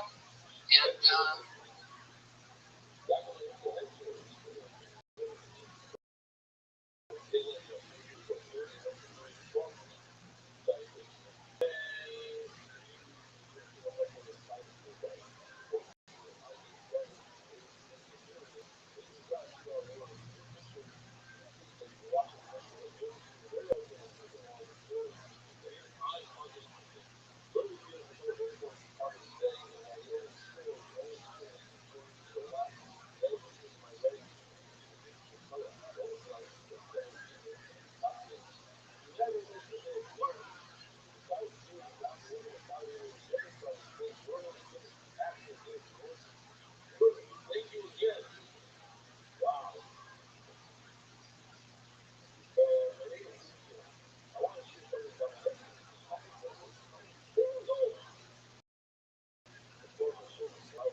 hey, this is Rabbi coming live from the real famous comedy store Team Room. We're brand new episode of Joe Tony. Here's Cody. Hi, everybody.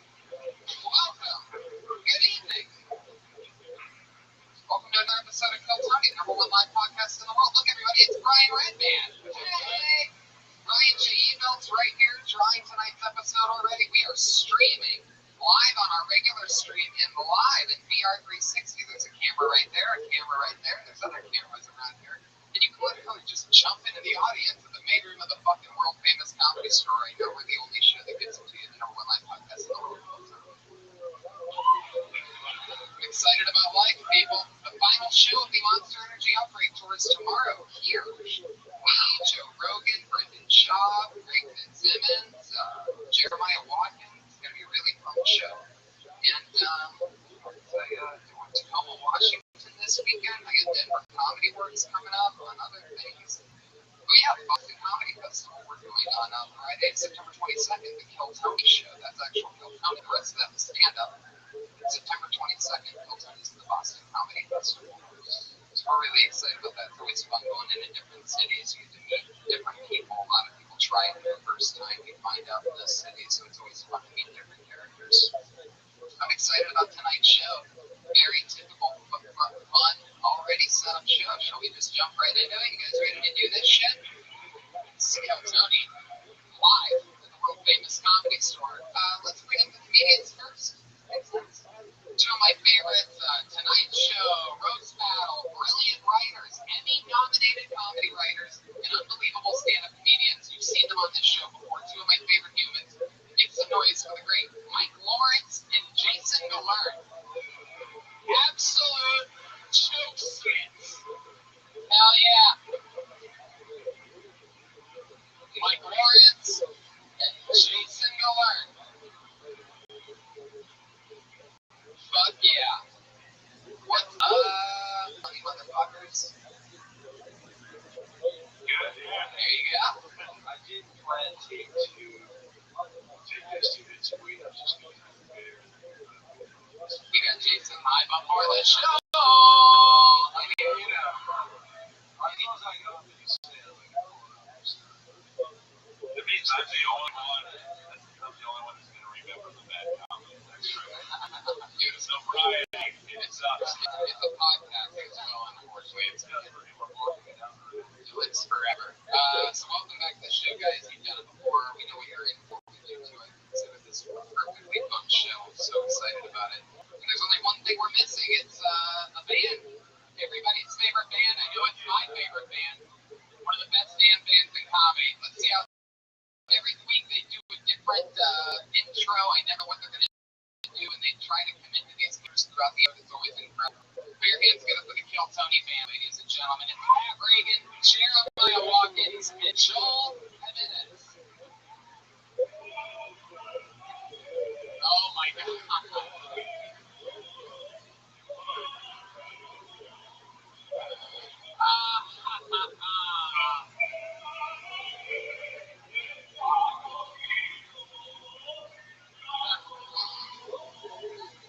Wow.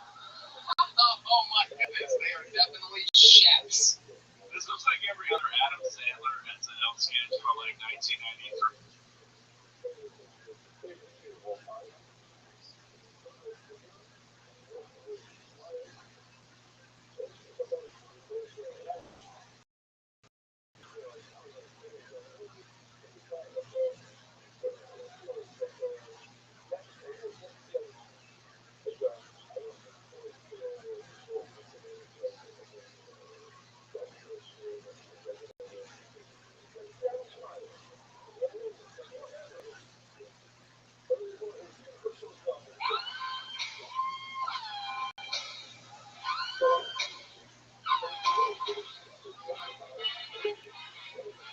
Hey, this is Rabbi coming live from the world famous comedy store main room for a brand new episode of Kill Tony. Give it up for Tony. Hi everybody, make some fucking noise. Come on, make noise.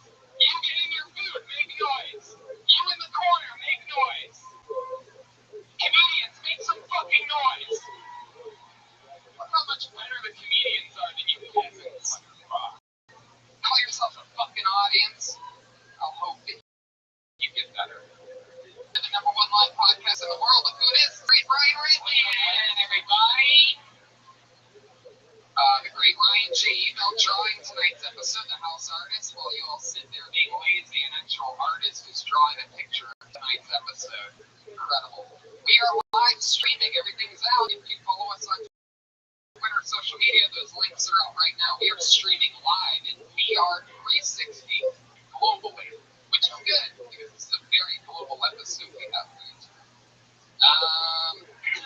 I'm pumped about a lot of things, Brian. Brian's watching the live stream right now.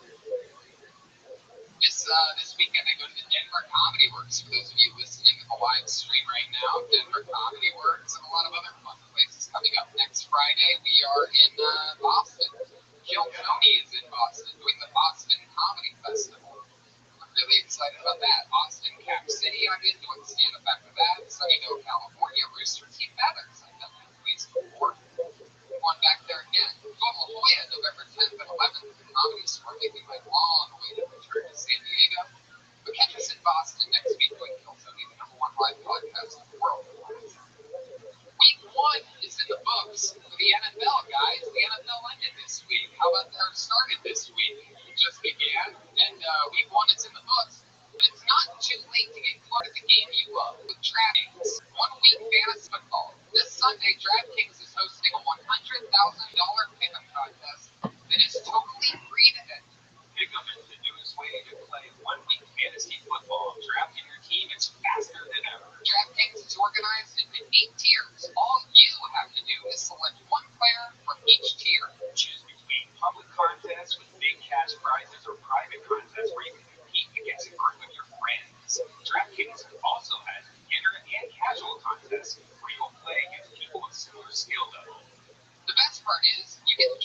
team each week without any commitment. So go to DraftKings.com now and use promo code CHANT to play in DraftKings free contest with $100,000 in total prizes this Sunday.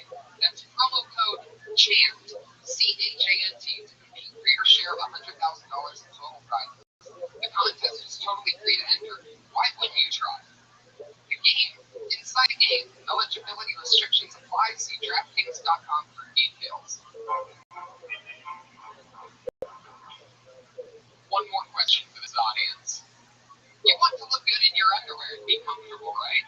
But that perfect balance is hard to find. Don't sacrifice style or comfort. Check out MeUndies.com to find the best pair of underwear in the world. MeUndies will be the most comfortable pair of underwear you will own, made from a Sustainably sourced, alright, naturally soft fabric that is 3 times softer than cotton.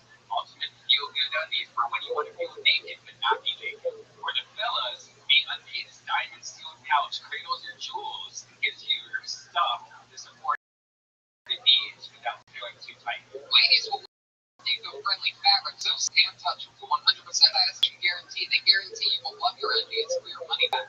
Right now, MeUndies has an exclusive offer just for our listeners. Get 20% off your first pair and free shipping. Dude, I like it so much that I actually used that coupon code to buy some for my girlfriend. I saw that. You periscope. Yeah, Periscope. That's how much I like it. And MeUndies is so sure you'll love your underwear that he'll even give you a 100% satisfaction guarantee.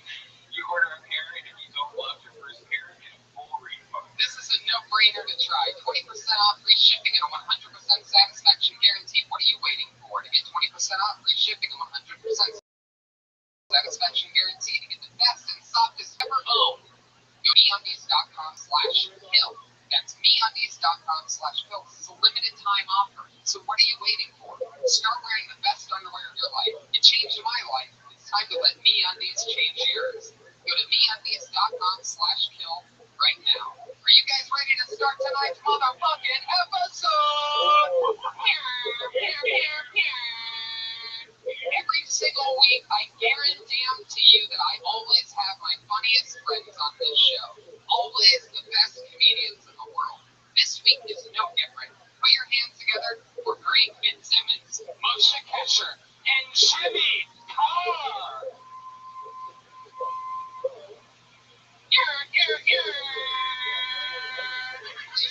Holy shit, holy shit, holy shit, holy shit, holy shit. Yes! Great and powerful. Here, everybody, scoot down. Jeez, I don't want to be that close to yeah, but hi guys, welcome. Jimmy Carr, everybody. Global superstar.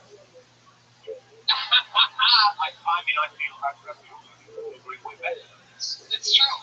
I agree as well. I am so happy that I have the kind of reputation to be able to book you guys somehow on a big live podcast because non-scripted, non-produced, anything can happen. When he was running that, we're better than this line to be backstage. It worked. Moshe Kesher, you're back. You just got back from Burning Man? Just back from Burning Man, yeah. Literally and figuratively? Where were you when the guy threw himself in the fire? I wasn't there. You know, I've been going to Burning Man for such a long time that once in a while. When I paused that for a second, sorry, I don't remember the thing, but someone actually threw themselves on a fire. Yeah. That is a really literal. Yeah. Who the fuck did that? Some guy that was, That's a bad They can't. They have a couple drinks. They just do it. Please, I mean, I would imagine he's sweet Tom.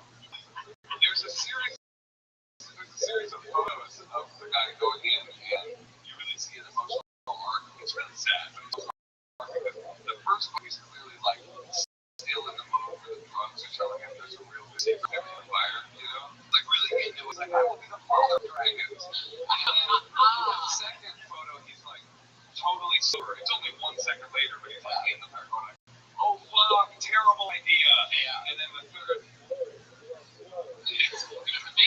third is a German police officer from World War II that comes in. Red Band, the comedy killer. There he is. Greg Fitzsimmons, everything's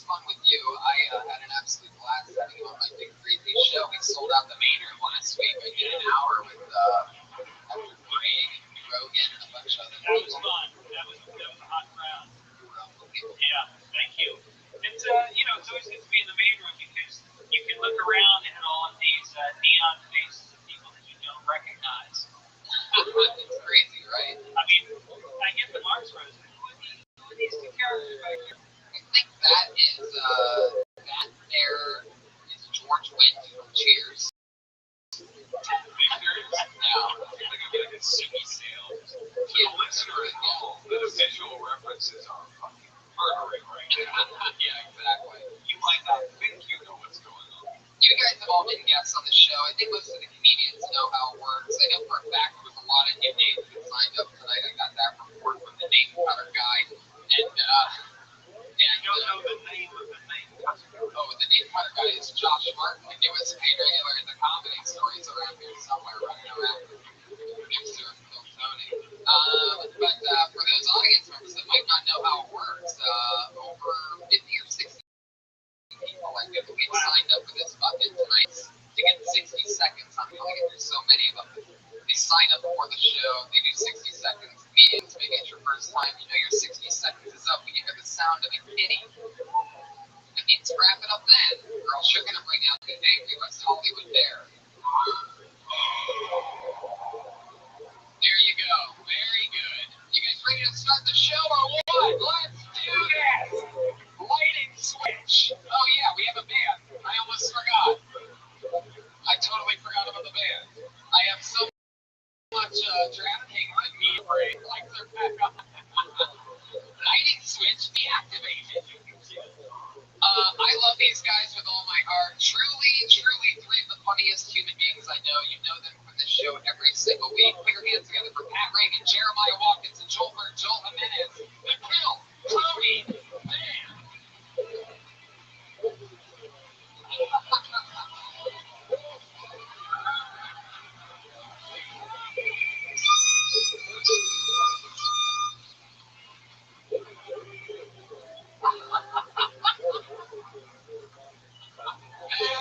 Oh my God. Immediately one of my favorite ever.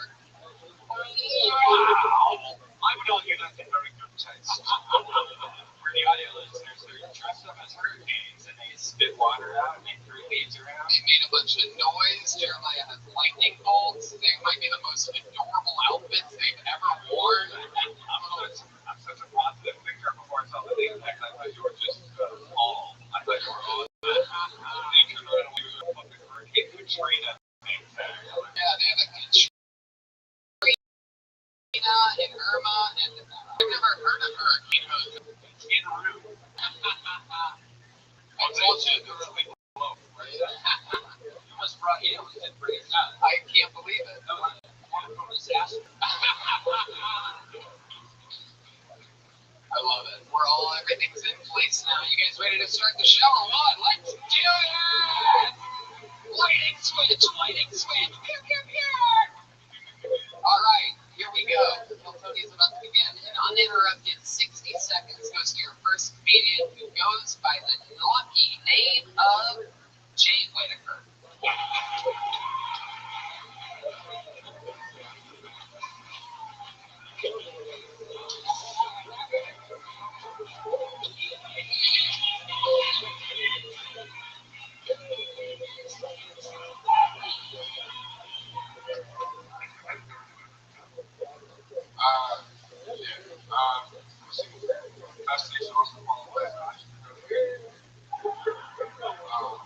I saw he wants to be an engineer when he grows up.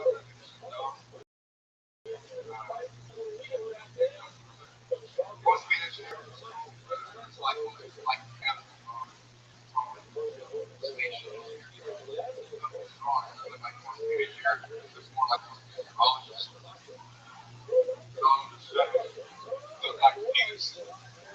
I got my parents and how do I support that? I'm supposed to be a chef. His father, third relative.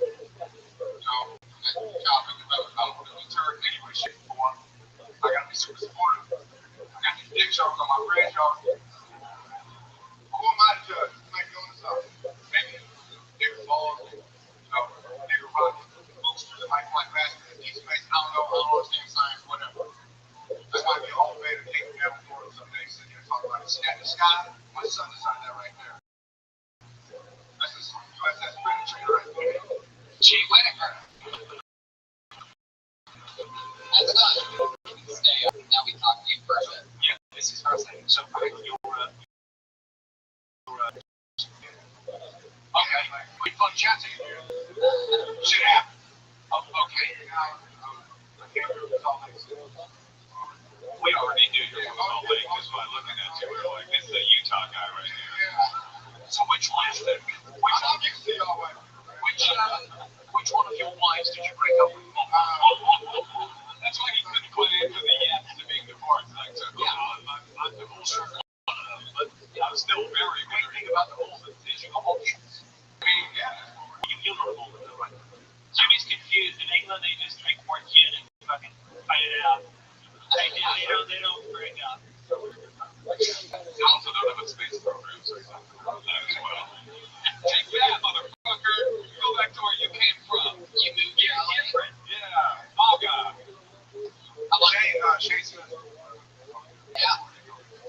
How long have you lived here? I used to live here way back in the day. I was born and raised in Jeez, God. Whoa. Glendale is like about 2 inches into the rain. It's true, and I can never find it. I drive around for hours, I can never find it. No, but if you go there, you will notice that sometimes in some areas it smells like assholes too, so that's true. I don't even think it exists. It seems like I'm better underneath here. What do you do for a living, Jay?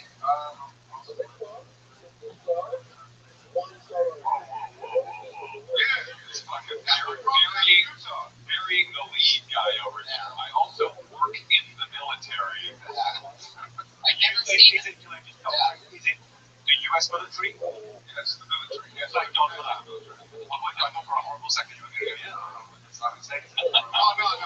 Happy New Year, everybody. Jay, you might be the only guy that I've ever seen that works cybersecurity that could also work actual security. Well, thank you. How long have you been doing that? So is that IT? Yeah, that's a the ladies on. It really does. Everybody always goes up with my place and like he's bad. I'm like, basically sure. That's pretty much it. How old's your kid? He's in Salt Lake City. Almost. For the baby. No, she's in the foundation of my house right now. So I'm no longer in Utah. I wish I had a baby mama. That shit is. Wait. What do you mean she's an ex-wife, not a baby mama?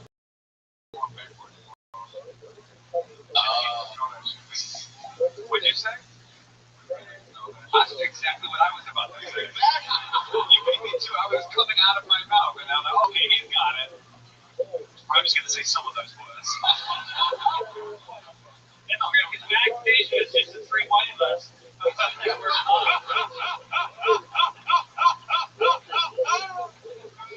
I ask what you, I don't have to talk about it, it's got an amazing responsibility and things to do.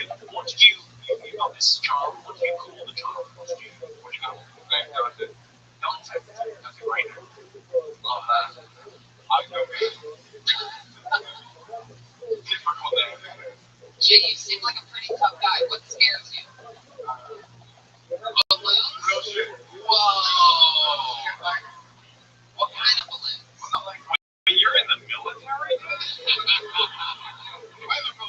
I'll play terrorism as long as they don't have balloons. If this is World War I, we got it. Somebody's scratching their head on the Hindenburg referendum. Our friend Bert Kreischer is also allergic or scared of balloons. I can blow one up and freeze out. Where is this fear? Like, where do you think that comes from? Wow! Shit. It's not even an I explain this shit all the time. First date, help my balloons. My hand was my birthday, and I let it go.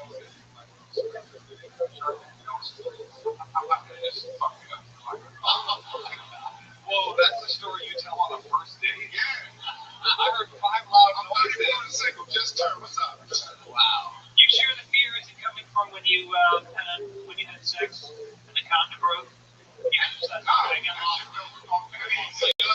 they call that the Dante pop.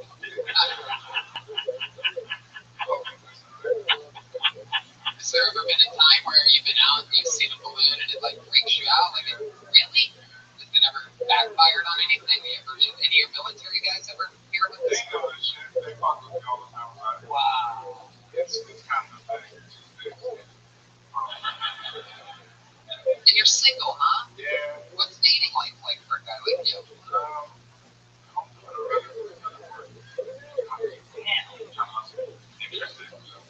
You know what that's like for poor, not good-looking guys? You look at a guy as good-looking as you and know that you're just not interested. What a fucking waste. Well, there's 5 people up here, so he thinks one of us is hot. That's cool. And I'm assuming it's me, but we're all good-looking, goddammit. I'm picking out Red Band, but we're all good-looking. Jesus Christ, I love you. No, it's not right. It's not right. You're the one that's married. So, Jay, like, what the most recent date you went on? You like working more than hooking up with girls, but doesn't that ever build up? Jerk off a lot? You're a sick one. I'll fuck a balloon. My face not being you, John. I'll fuck a balloon. How do you pick up most of the chicks that you hook up with? Cybersecurity? Does that ever come into play? Kind of scare you? What?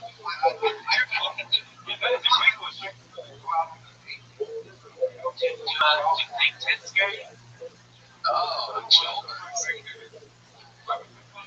Why would they feel that low? The condoms are kind of like this way. Okay. So somebody blows up a condom and throws it back into the same. Jay, how long have you been doing stand-up? Written in all insulting cities. How long have you been here again? Yeah, did we work together or something? Oh, at a Mexican restaurant? Oh, that's right. I met your dad. That's so funny. He handed me 4 balloons and said, if you ever need to shake Jay, just wave this at him. My dad does not like you. No, I remember you now. That's cool. Well, Jay, it was your first time on the show, right? Dreams really do come true. There he goes, Jay Whitaker, ladies and gentlemen. He's on Twitter. It's Jay Whitaker, Whittaker. Jay Whitaker. Well, I think he learned a lot about his comedy tonight. Hurricanes, how you guys doing? Frustrated. Pulled another name out of the bucket. Here we go. Uninterrupted 60 seconds goes to Mary McQuack. McQuack?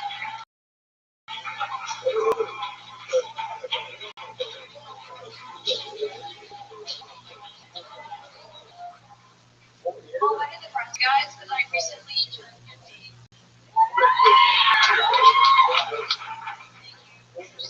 By recently, I mean like in the last. My Facebook feed is nothing but fucking, stone and some female Viagra. Or not, that shit is dangerous. I tried it, I slid right out of my car. So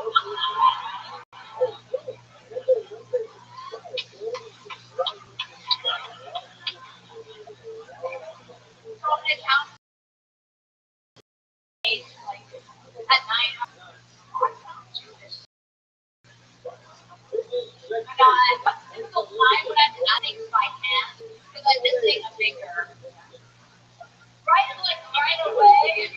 The best I'm gonna do is like 90% accuracy.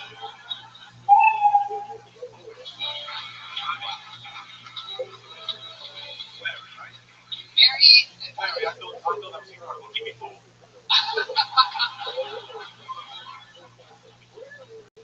Oh, Mary. $1 million question. Let's just jump right into it. What happened to the finger? Oh, I cut it off the table. Oh, wow. Can we ask why?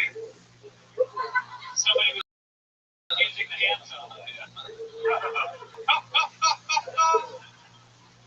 That's a lesson you learn one. Very good. Because my mom encouraged me to do stuff like carpentry. I wasn't an Alfred. No, it was when they got your hog. true. You know what I mean? She's good looking. Yeah, she's very good looking. Totally. I thought everybody would have appreciated it, but everybody. Do you have any gags that you could do with it? I do a lot. Really? You found the guy who was like really paranoid about like anal play, and then you're like, look, it's easy. I've got one in there right now. And you're like, actually, no. Then you fixed it, and you're like, it sucks.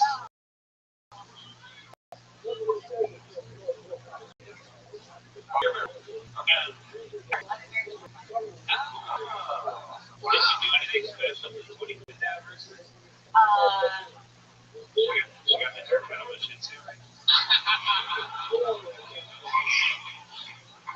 Angry hurricane over there. Oh, very cool. Is he here?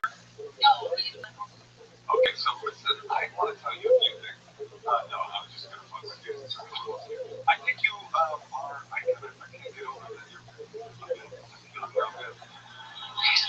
How's everything? RDK, run on cash, we're looking I keep thinking about that Viagra thing and that little stream getting you out of that bed cell, out into the streets of I'm in Studio City. And there is something really hot about you. I can't quite put my finger on it.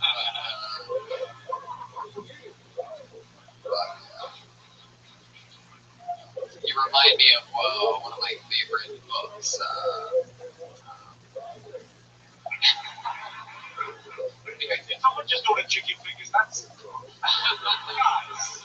The cutlets. That's cutlets, you mean. They're chicken fingers. Whoa, I just got a little...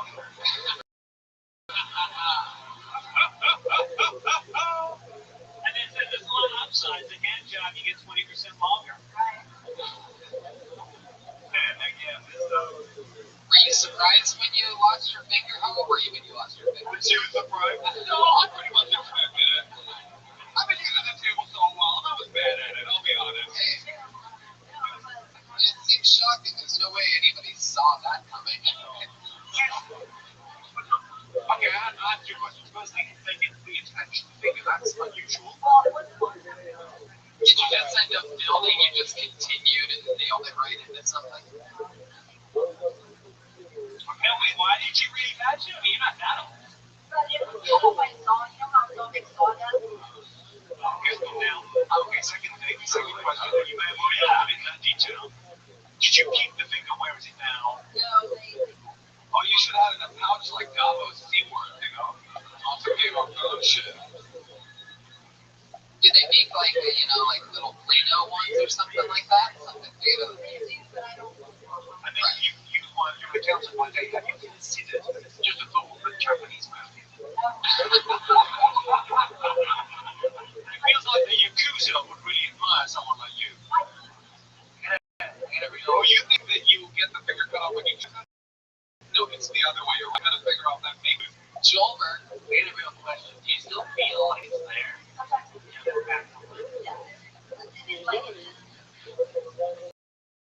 I like that with my hair.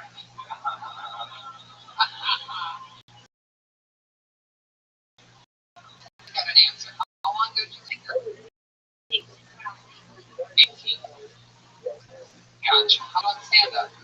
You have kids? No? Oh, good one. That was really good. Dog? Yes.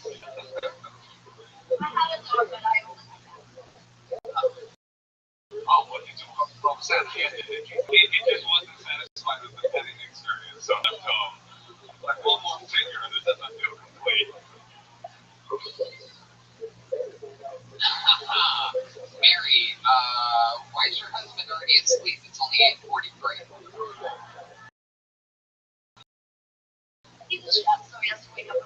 Where's he a shit?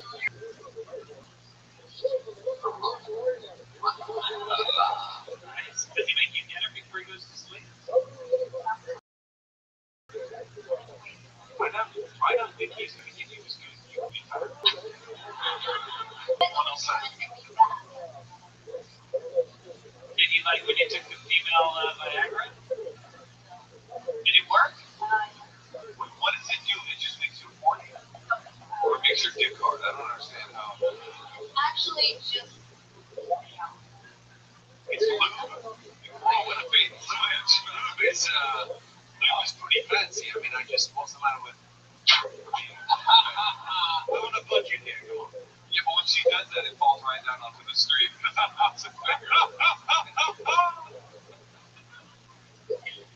Yeah, that's got a name. That's called Australian Cure. do you have any special hobbies or skills or anything you can do when you're not accounting or doing stand-up? I do have a pilot. Really? Like an airplane? Wow. And before you get in the plane, how do you know which way the wind is blowing?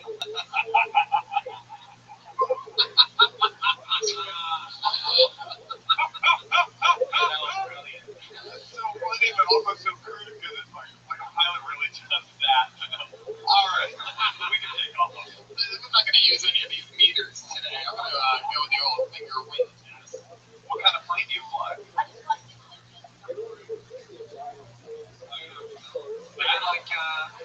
Is it like John Travolta? You were pressing homosexuality? How did you get into flying? I just like it. You can really concentrate on it, so you just don't worry. I like it. I'm making like there's some checklists. Have you ever, I mean, that's another obvious question. Have you ever, like your husband, well, you gotta get those hours in so you can get your autopilot plane so you can finally bang that chef. You know what I mean? Before you go, can I get the digits? This is all 9 of them. Oh my god. Give himself a rim shot. Well, Mary, you're very, very awesome. Yeah, we're like that. Give her a hand, everybody. Literally. Mary Bequette. At Bequette. SQBECQUETSQ. Follow her on Twitter. She only has 139 characters she can use. Hopefully her flight manual is never missing its index. You know what I mean, guys? I just can't turn it off. Hey, look who it is. It's Kill Tony celebrity Aphrodite, ladies and gentlemen. For you Kill Tony fans, yeah. Fucking make the noise for Danny up there in the bird's nest, too, always. Always has our back. I pulled another name out of the bucket. Uninterrupted 60 seconds with Josh Sude. Suede. Here he comes. We got a runner. Come on, Josh.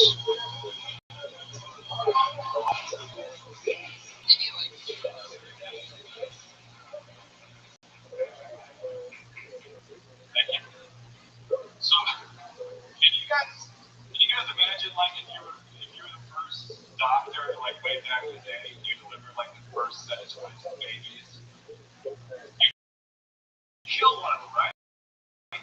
Yes, that would be the doctor back then. Like even the parents would be like, fuck it, throw shampoo, first the teacher, we'll put a coin. No, someone told me after that. Can I just?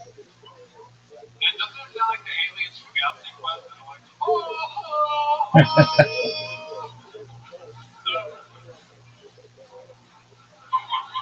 I found out that we actually used to kill twin babies back then. That's something that actually I told that joke. I was like,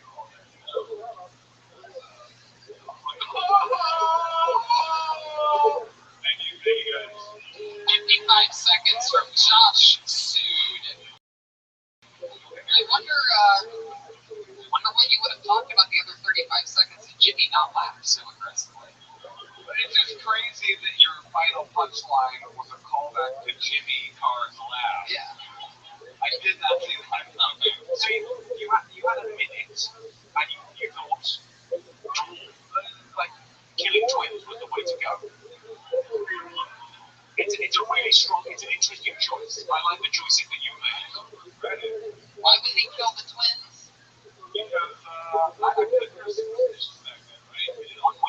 back in the day, normally when people say back in the day, they mean like the 90s.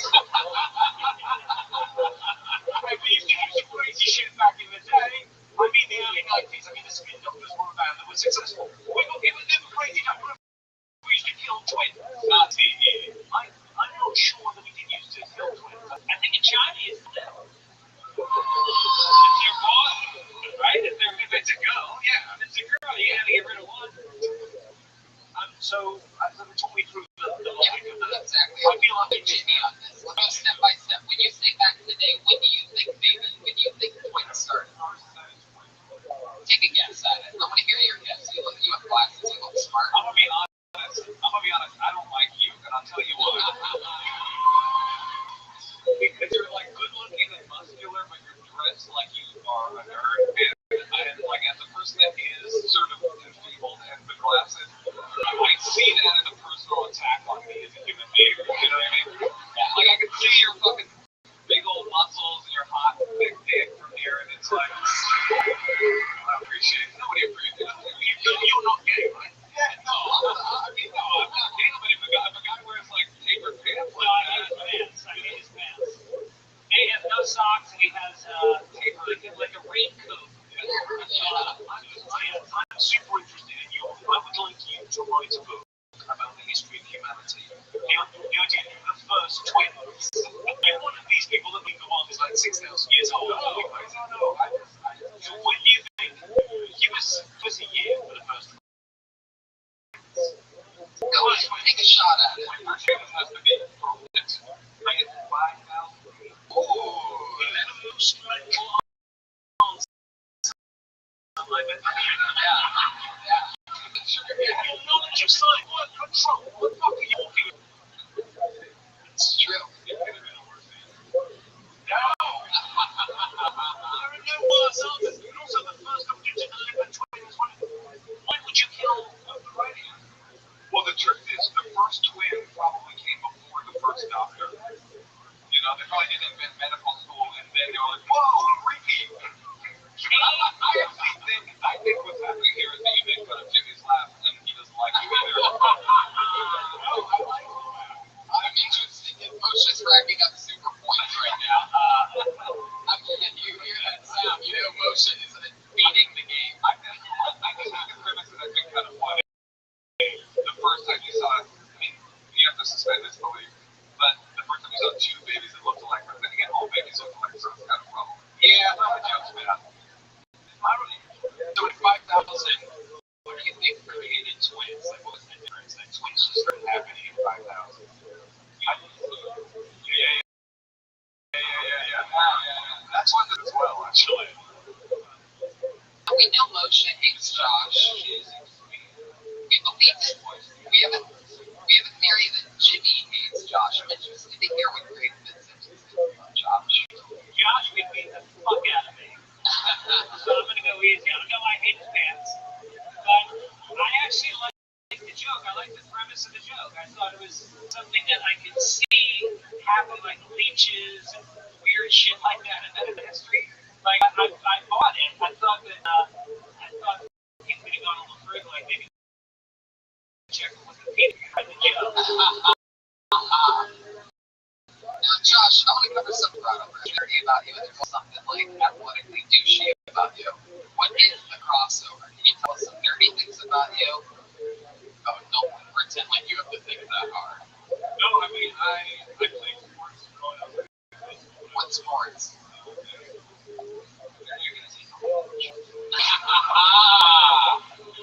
It's my boy Patty Reagan over there. Whatever. What do you put? I take it back. I think you're cool, man. Like, I'm just kidding around. I'm looking for a laugh sometimes. I just want to shine Universal Studio. The Walk. I work for the Walk. What studio? My photo shoots and stuff. I used to jump around. Oh, you know what? Go fuck yourself, man. RV driving motherfucker. Back to Newstown. You went from Mr. Hollywood to a van driver so quick. So quick. I work for the studio, in Hollywood. Driving a van. You didn't think important.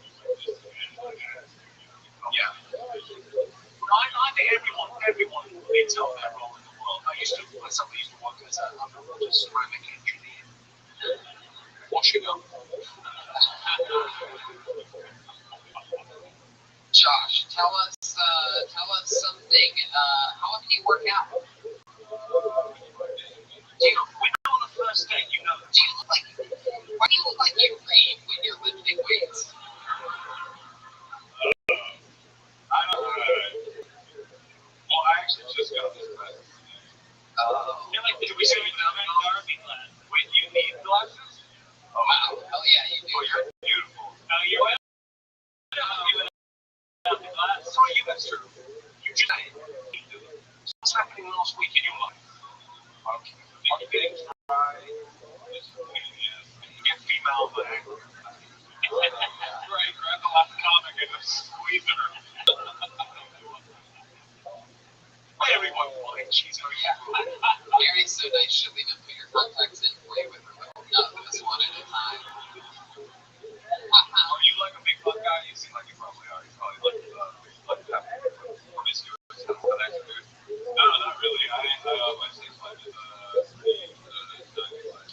Oh, really? Oh, some girls are like, well, available. Girls are loading. Would you ever hook up with Aphrodite? Is the Aphrodite right here? This big voluptuous, is that your type?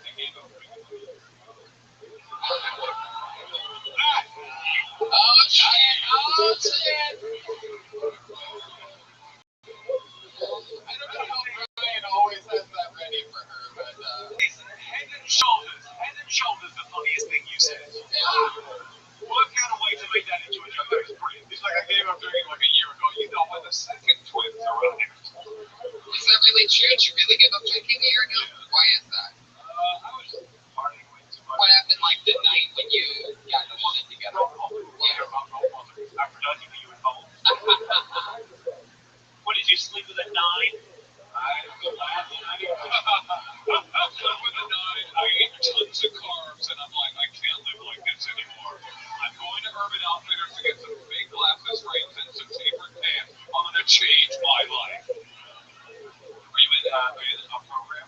What? Are you in a program? In the beginning, I was reading stuff, but then I like saw classes stuff, so they like argue about that. Are you aware you're not singing a song with an indie band right now?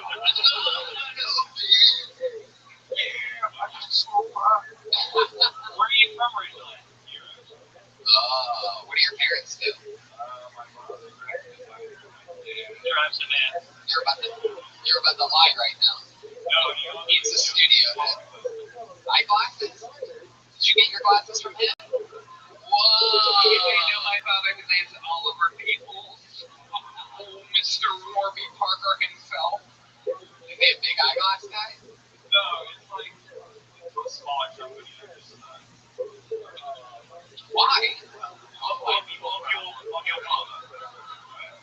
That's the most understated family dysfunctional statement of all time. Yeah. I'm just not a big fan of my dad. I'm not passionate about this right I'm coming around on this. Yeah. My problem with you is you don't know why you're funny. Yeah.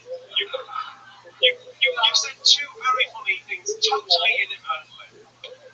He's not passionate about the frame. What's your problem with your dad? He used to abuse me when I was a kid. What's your problem with your dad? He's not passionate about my glasses.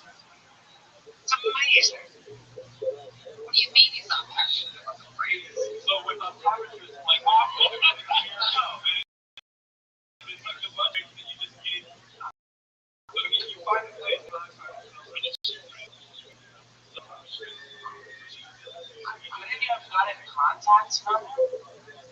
There's no frames involved in contacts. We had contacts on that last week. If I owned an optometrist, like a shop that sold glasses, I would make them do the shop sign. It's really popular, like Really? wait, wow, so good. Dude, something getting high. I have no idea. I have a question. Does your dad, you don't support your dad's eyeglasses. Does your dad support your comedy? Yeah, what's his rate, please? Tony, congratulations.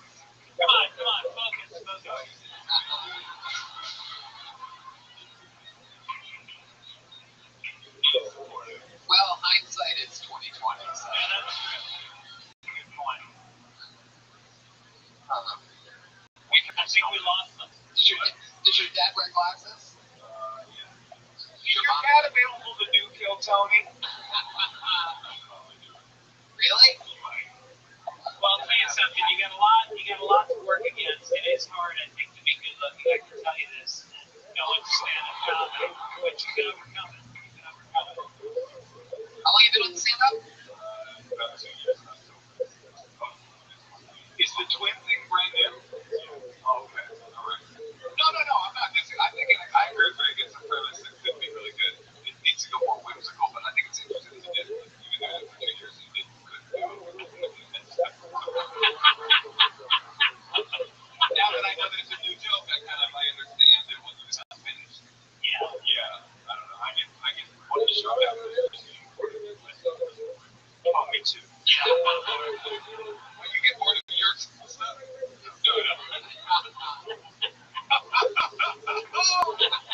I think it's I think that thing though of I'm sure you have 5 minutes, but if you've been doing it a couple of years, you have 5 minutes. I'm with you with your strongest stuff. Work in the new one. Work in the crazy killing children joke. One step warmed a little would be my serious advice. I have trouble maintaining enthusiasm with all the material. Yeah, what I'm saying though is the thing that I just said. Yep. There he goes, Josh Sood. Josh Sood, S-U-D-E. He's on Twitter at Josh Sood, all one word, S-U-D-E. Yeah. Live audience, you guys having fun out there, huh? The #1 live podcast in the world on a Monday, having more fun than everybody else. Alright, here's another name. Put your hands together for Dave Yates. Another human being. Here he comes.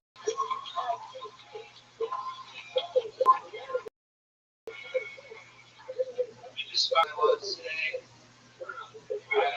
I am accidentally sit on my balls years old. It's 31. I know it's hard to tell. I still dress like I did in a parking lot. That's my whole time. Being 31, I don't have any kids, and everybody I come with Illinois has a bunch of kids. I was talking to a friend back home. He's like, yeah, I've got 5 kids now. 5 kids? I haven't even loved 5 people. But I love those kids, you know? I was back home, I was home behind a minivan. License plates at dead as well. I'm like, that dude's pull-out game is atrocious. I'm surprised that man wasn't kind of let it go.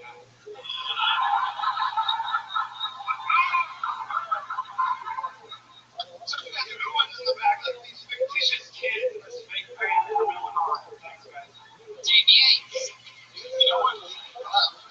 What's so funny about that is it was like a prove-out of Jimmy Carr's theory of comedy. Do the few good jokes before you kill the children in the joke. And it will work. It will. Well, welcome, everyone. I know that was great. What was the phrase? I was thinking with comedy, it's like, sometimes it's about the joke, sometimes it's about going crazy. And his pull-out game is atrocious. It's just a great thing to say. Did you see that in California? No, back home in Illinois. Yeah. How long have you been in LA?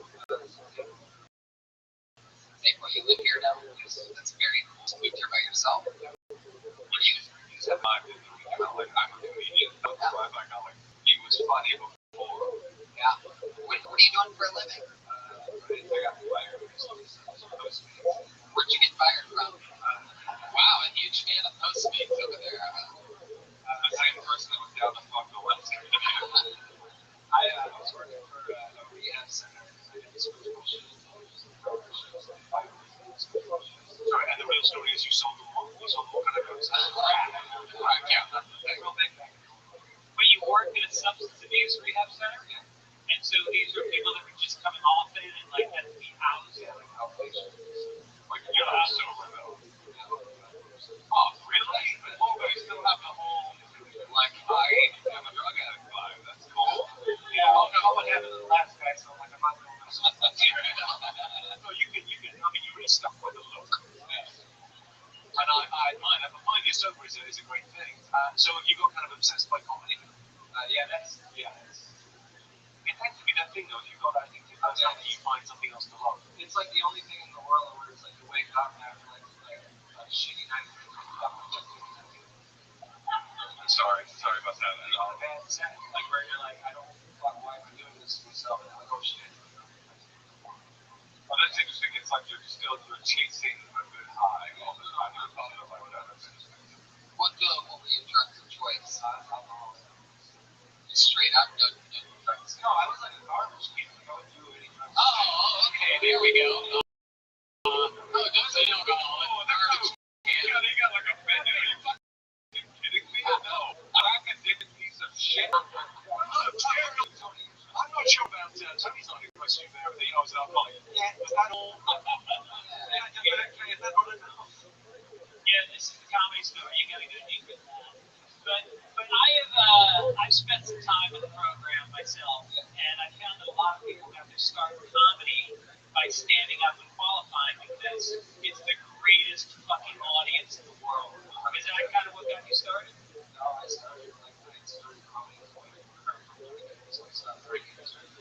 No, that's cool.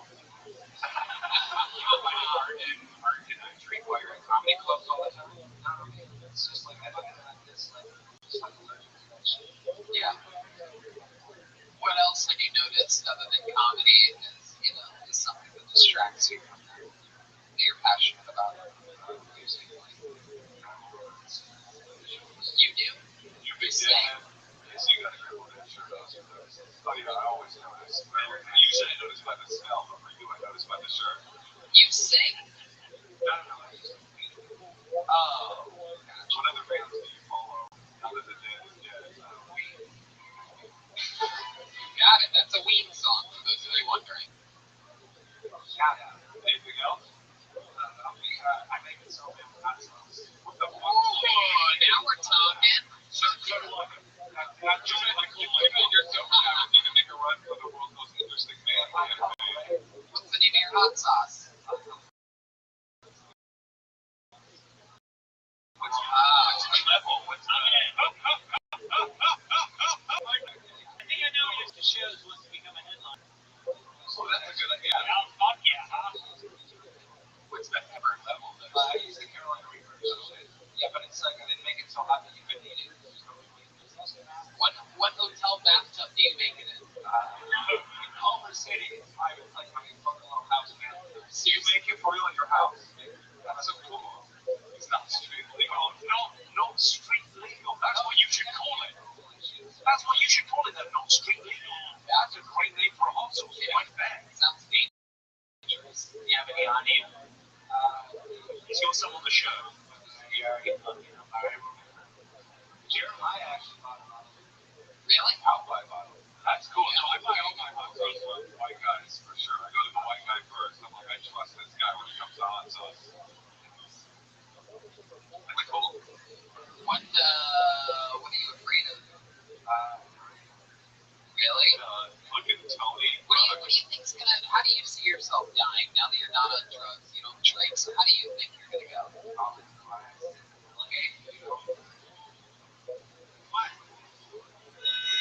There you go. We have that sound effect. Probably not. You never go over 10 miles an hour here, so it's never that bad. I don't know my first 2 months here, so we're pretty formal on the first 2 months here. Call the car lost the driver. Just give her 1 year LA. Really? How many fingers did you lose in that accident? Piece of shit. And who's the band? What's the band you've seen the most times? How many times have you seen Fish? Were you in New York recently watching the Fish mega shows? No, I wasn't, but I just was there. It's so cool to see a band that many times that isn't good. That's cool. I like that. It's passion, man. That's true passion. How many times have you seen it? Wow, which is not really a lot. Now, how do you watch Fish without being high? That seems weird. I like the lyrics. Really? Can you show us? If we played some Fish right now, would you show us? Oh no! Yeah, do it. Don't do it, man. Top shoe.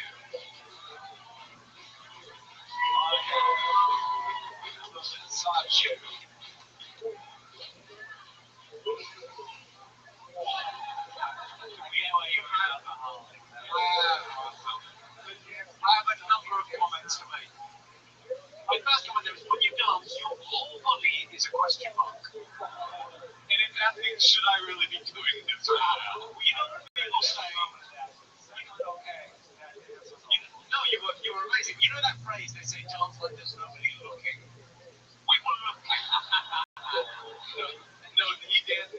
You go by the phrase dance like you've never seen what dancing looks like. Yeah. You know, I think dancing was a confident teaser. Dance like a dead glory days. Squad the beat, man. This guy knows how to live. I think that's cool. I've been sober a long time too. I went to raves for 10 years sober. I've been to Burning Man 20 times sober. Ocean, can you show us your festival days? I've been doing comedy too long to pull up my I need these people to approval now. How long have you done your set? How long is it? How many years? I've been doing comedy for almost 7 years. Yeah, but what are you comfortable with? Like, how many weeks are good? 10 minutes? Would you like to try out the Ice House this Friday? Get some good luck. Whoa, boom! Davey Yates. Curbs is streaming this Friday at the Ice House. There you go, Davey Yates. He's dancing. He's on Twitter at Yates Comedy. Catch him at the Ice House. Death Squad show, 10 p.m. at the Ice House this Friday night. That's how it happens. Dreams come true.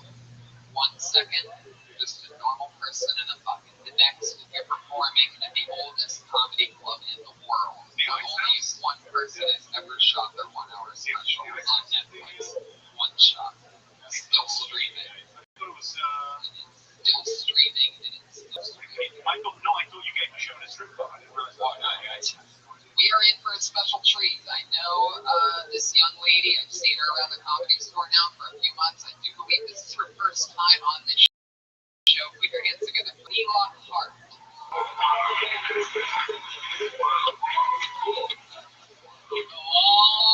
Long way off from the corner of the room. Comedy Store, Monday night. Make some fucking noise. What are you guys doing out there?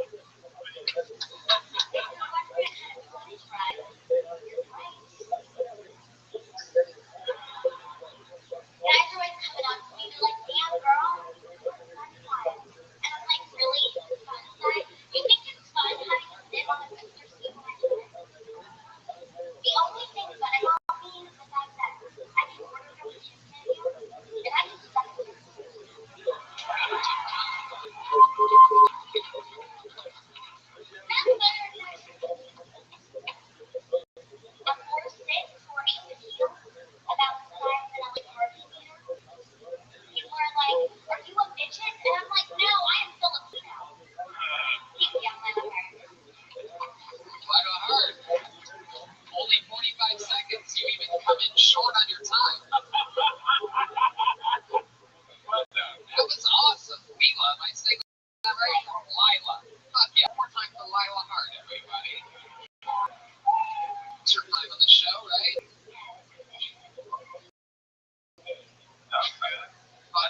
That's just a shirt, right?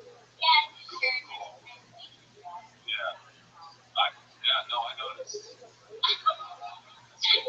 So, what is that?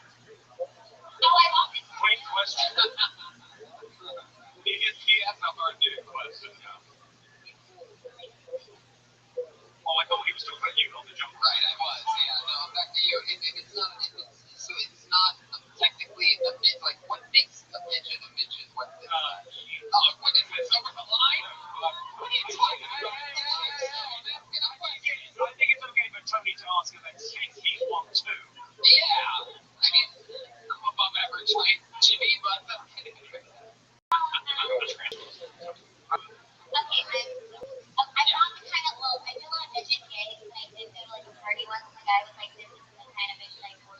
The short story. Wait, hold up. What do you mean a midget gig? Oh, for real? Oh, that's what you might do. I mean, obviously, this being you bring in your proper jokes, but I think that thing about this is what you need to talk about. Because it's absolutely fascinating. As soon as you walk on stage, everyone in the room is made of questions. Yeah. You know, it's like the booster seat driving in, everyone kind of goes, right, all of you, like if you walked into, if you were that guy, so it's like that thing of tell me everything.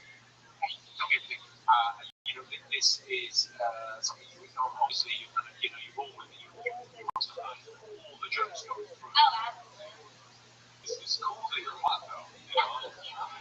Like, that's really cool. I mean, yeah, that's what's kind of interesting is I think when you see people that are different, a lot of times, what's that funny? She's different than somebody who's. Oh, you groaned when I said what's the legal height of midget joke, but you call her a freak show over there, Gray. But then she's so hot that like most people avert their gaze if you're different, but with you it's the opposite. So you don't know if people would check you out because you're different or because they want to fuck you. Right, and really, what is the difference? You know what I mean? It really is an interesting thing because you do get actual energy, like for sure. Remember the first day I met you, wow, 69 with her belly button out. She had better have to be able to use that. Yeah, exactly. I think you might be able to. I got a joke for you that you could say, like, people ask what's the difference between me and a midget, and I'm not a midget. You can be like, well, I can't fit over in a minute. Something like, you can't check. I don't know, carry on. Something that carry on. Eyes this way, he's not helping. Good joke. It is a good joke, and you can tell because of the crowd response. What's this? Man, no provide tonight. What's this, you notice, delivery's a lying sort of I don't deliver, I'm Hurricane Katrina, for God's sake. That's a great joke for Hurricane Katrina. Okay, tell us the weirdest, what's the most inappropriate thing about this? Yep.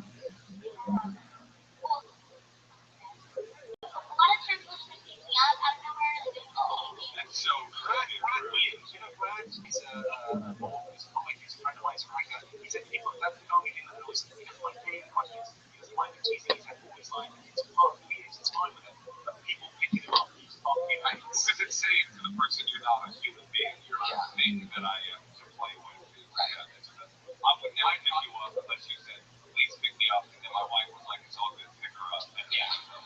I'll pick you up, I'll put you down, I'll pick you up, I'll put you down, and I'll pick you up, and then we will be done at that point.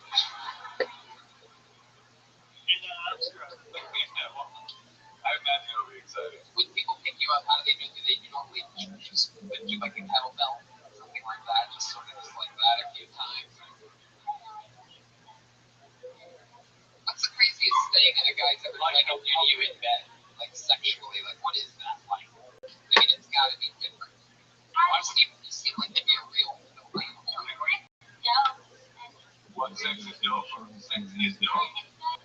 Maybe not with you, because you're the guy like me looks cute. I've heard of a spinner before, but you're like a fidget spinner. I mean, I approve of the joke. I think that was the one. You notice I used the word fidget. Fidget. Lila? That's what they prefer to call fidgets. Lila, what do you do for, do you do professional comedy or do you do other stuff for work? I do digital advertisement. Digital advertisement?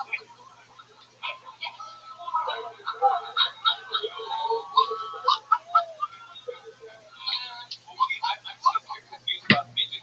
What do you mean? Are you in an agency? I used to be the video administrator on the Rabbi Act. Oh, that's interesting. Sorry, you were the miniature Ariana Grande. At Beaches Madhouse, yeah. I mean, I don't know what Beaches Madhouse is, but I want to go to there. What is Beaches Madhouse? It was in at the Rothschild'S. It's like Ariana and Chica. Or it's Ariana and Grande. Forget it. Ariana multicultural. Sorry. Ariana Tool would work better. So, yep. And did you see? I was just like a listening. I mean, it was really sweet. But you know what? I was gonna say, like, I do comedy to spread awareness and talk about things. Like, people used to make fun of me now, and people like got me a conversation talking about it. And I say to you that at this point, we're no longer thinking about the fact that you're small. We're mostly thinking about the fact that we all desperately want to sleep with you. So in that way, we've broken through that glass ceiling. We truly, while respecting your comedy, cannot fathom how tight that pussy must be.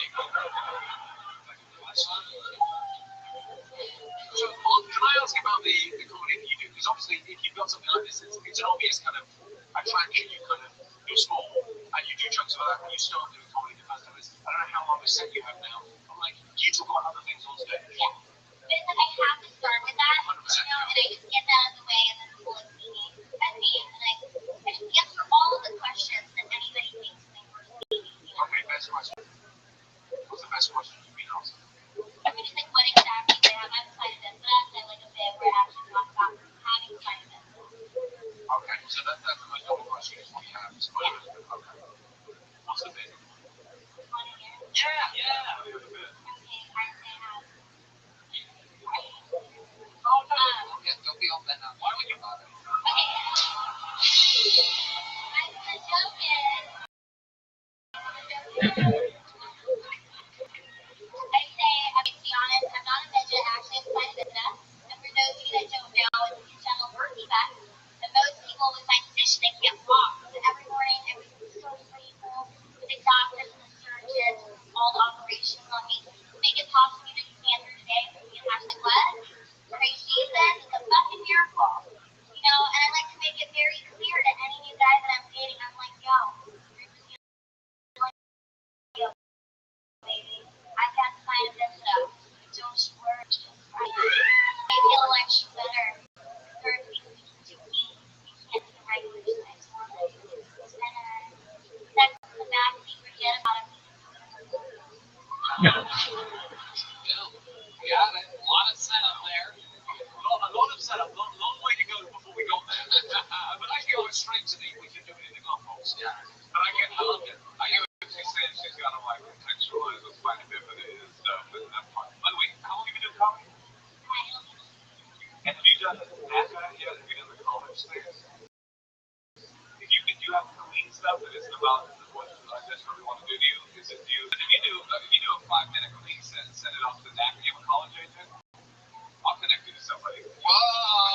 You make so much money. I mean, you are who they want. You know, it's because you're funny, but it's also like, oh, shit's going to get laid. Oh my God. Natasha, I love you, baby. If you're listening.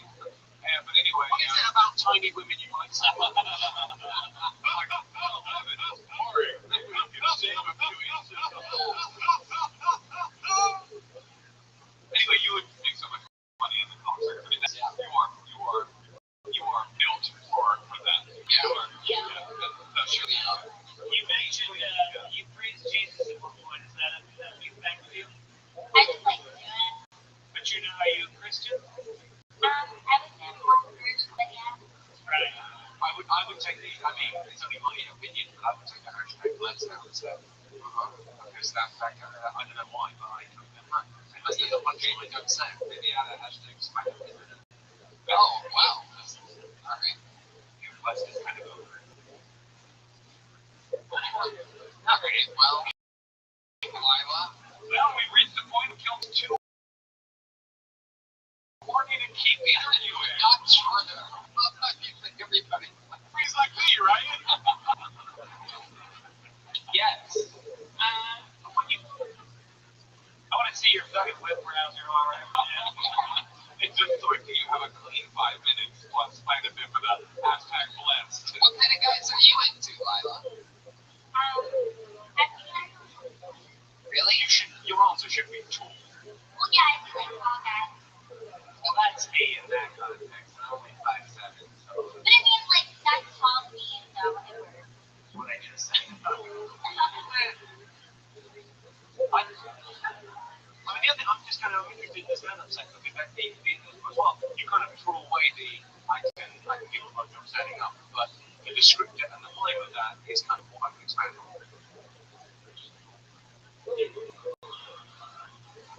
I mean, that's sort of the podcast's about, isn't it? So, before I let you go, let me ask you one more question. With those midget gigs, like, you've come clearly so far, you said you used to do midget gigs.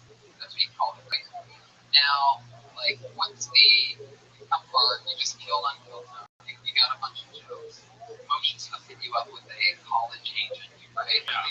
College agent. It's just me in a suit. Thank you for coming in. We don't pay anything for the first audition, but this is just a tape to see if the producers like it. But I will connect you with them. I don't know if they'll represent you, but I will definitely. When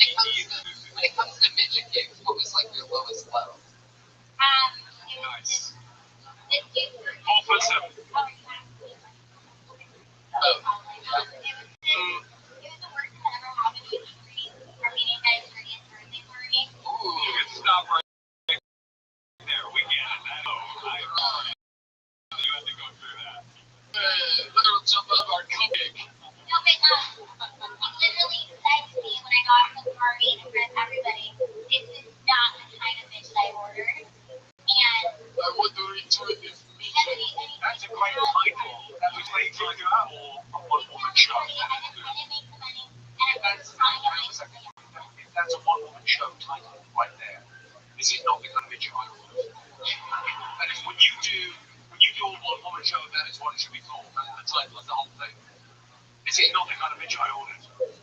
Right, but for you to do a one-woman show, you gotta go twice as long. You know that, right? Lila, you were absolutely awesome on here. Great stuff, great interview. So open, so honest, so cool. There she goes, Lila Hart, everybody. That's like Aphrodite, new arch nemesis, complete opposite of Aphrodite. Look at her. Whoa, Aphrodite showing off some cleavage tonight. Now, Allie McCoskey, I believe she's out on the road in New York City this week, so we're going back to the fucking turbo style. Sound cool with you guys? Having fun out there, guy with his arms crossed? Talking with his fucking girlfriend right now? Piece of shit. Piece of shit audience. Ooh, this looks like an interesting name. Put your hands together for Jaloid Spencer.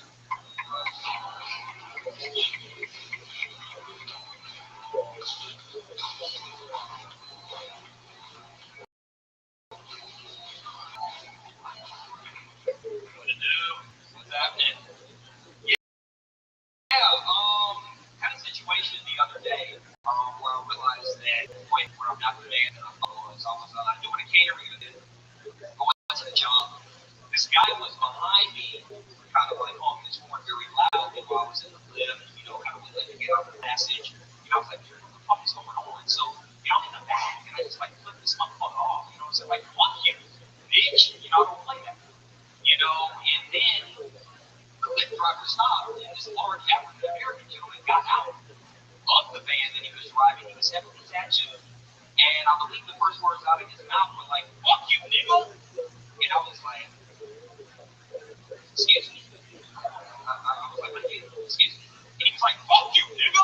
What's up?" And I was like, "This wasn't who I expected to jump out of the." This wasn't who I expected to jump out of the van. And I've always been a fighter. I've always been a guy that don't really take no shit. I'm not like the biggest person. You got to stand up for yourself. I've always been a fighter, but I had to get to work. So I think that's it. You want to go ahead and finish it? So I had to get to work, and the cops were standing around clearly not about to help me out. So I was just like, listen, sir, you better be glad I got to get to work. So I just ran to the fucking side the thing. Thank you. Wow, you should have ended it on the cap. There was no punchlines after that. Hi, Jaloid. This is your first time on the show, right? Am I saying that right? Jaloid? He said, perfect. That's cool. So it was a large black man that got out of the car. It was very, very large. Very, many things. Ran? I did. And once, I saw the cops who weren't going to do anything because I was working a big event. There were some cops kind of sitting there. They were basically just watching. So I saw they weren't about to do anything, and I did run. I mean, slowly. It was like more like. When you ran, did you scream, "Did I do that?" as you ran away? Love your work. Any funny stories? Well, it's a nice story, but it didn't have much. It didn't have a hook. How long have you been doing stand-up, Joey?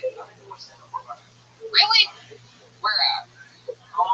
I'm in the Pasadena Ice House. I've been in the comedy store. The fact that you called it the Pasadena Ice House makes me wonder how many times you've done it. Pasadena County, not being alive. So you lied? Is that a lie? I'm in Pasadena. If you had to guess how many times you've done stand-up comedy, about how many times ballpark would you guess just even that? It's under 20. There you go. It's under 20. You know what? It's not how many times you do comedy that matters. It's family that matters. Family matters. I love doing that. That was amazing. Yeah, no, that's not the right show. That's a different show. So, actually, Welcome to Black Friends. I did think it was an interesting premise of a black dude being afraid of a big black dude in traffic. There's fertile information there because you don't present it like a tough guy. You got the glasses and the extra purple thing and I wanted that. I was excited about, and then it kind of bit a little bit. But I think there is something to that, right? I think the shirt gives you some sense of his blackness. It looks like a close-up of a under a microscope. I'll take it. Wow. Yeah.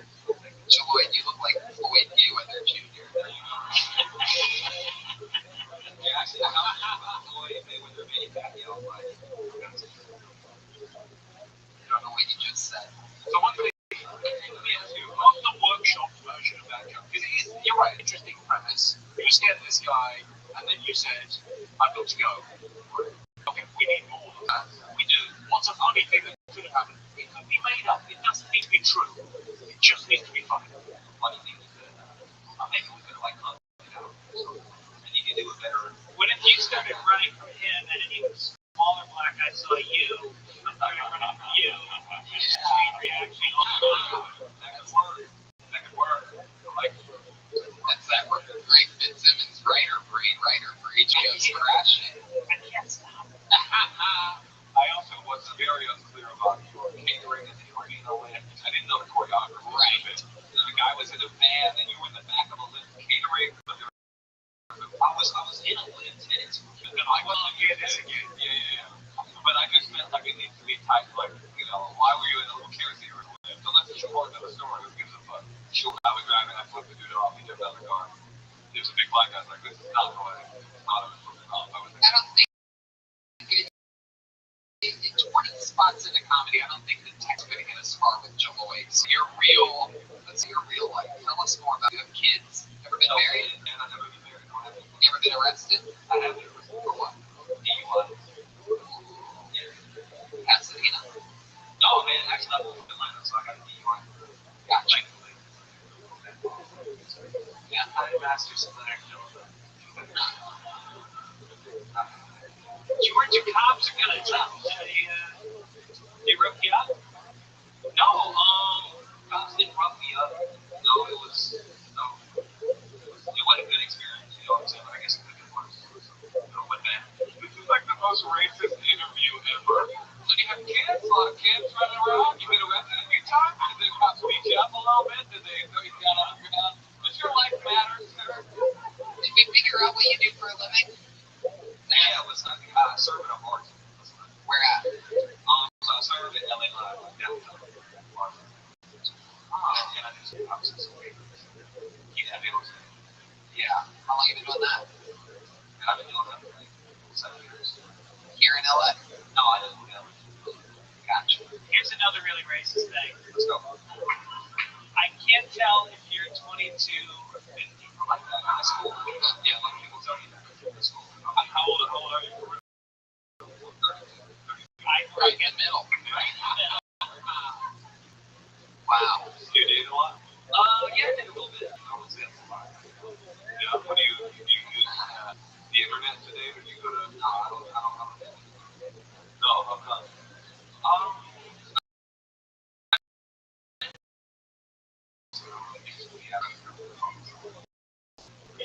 Maybe you can come back. Like a war patrician, wear them down. So you like to meet him face to face. So like the last girl you hung out with, where'd you meet her at? I met her after hours. The after hours. Yeah, so like all the clubs I get from early, like so we job I do, I get out late. Sometimes if there are only one after hours in Los Angeles, then why are you giving it the other information of the after hours? Like the club. So I don't know where it's going to be on the after hours. So then what, she's standing at a bar by herself, sort of something like that, or were you introduced by a friend? No, I just like started talking to them. Like, we were just kind of like hanging out with some friends, started talking. Did you go back to your place? No, not that night. You know, we wanted like meeting up later, hang out. Are you like Christian? Okay. I couldn't figure it out for a while. No, because it was like you got this edgier look, and I'm like, but he's like so like, well, you know, just like I spoke with her, a lady is a woman of God, in the loving, the frankincense out of the bow of the Lord. I mean, okay, clear for you. I find that it's ridiculous. Well, what is your hand tattoo that you had? Was this the devil? There you go. Okay. Yeah, really, the Jews are liars when you had it. That's how much that What's that tattoo say on that arm? Which one? Both of them, I guess. I didn't see two at first, but The devil's a liar. What's the line? The devil ever told you? That's the honor hell is cool. That is the devil, right? Now, are you like real Jesus Christian, or are you like fucked up Jesus? No. You know what I'm saying? Like,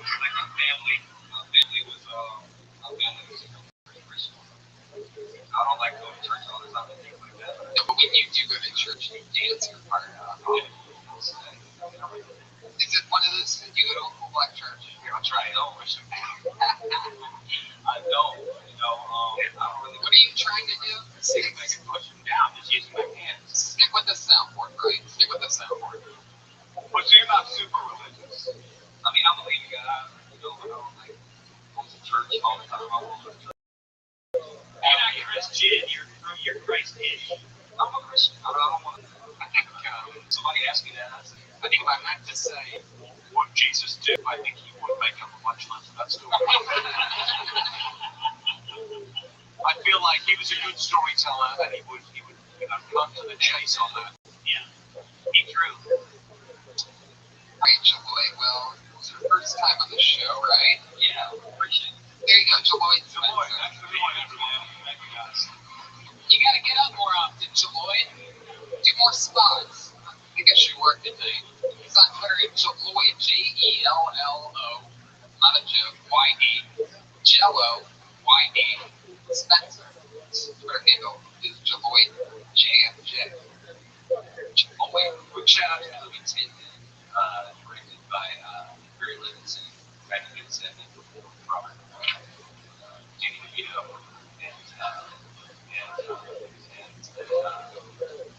just check it out. It's a great movie.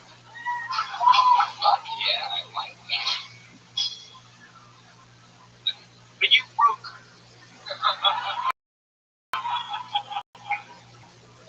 I didn't know he would do that.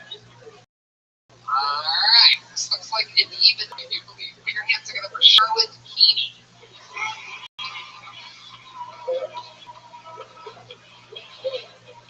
Ooh.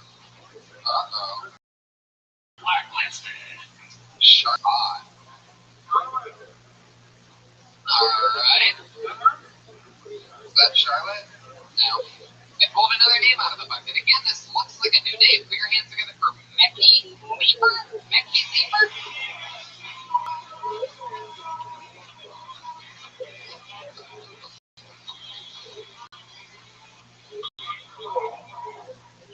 I watched Gate 4 for the first time recently. I don't really want to, but all my friends with these like college bros, they're like super jacked, super intimidating, but also really woke. So they kind of like bullied me into it. They were like, "Come on, dude, you never watched Gate 4 before?" And I was like, "No." And they were like, "Come on, man, you never even looked at it, you never even clicked on it. What are you like, homophobic?"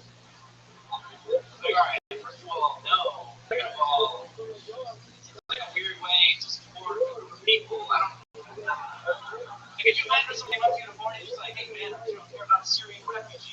It's like, oh, like, it's important they come to this country in their time of need. It's like, yeah. Well, are you watching them fuck? Like, hey, man, are you some kind of capitalist piece of shit and you don't care about small businesses? It's like, oh, I think it's an important way to move along the economy. It's like, yeah. Why don't you jerk off my Etsy page, man? Dude, what's up? Wow! Wow! How do I say your name?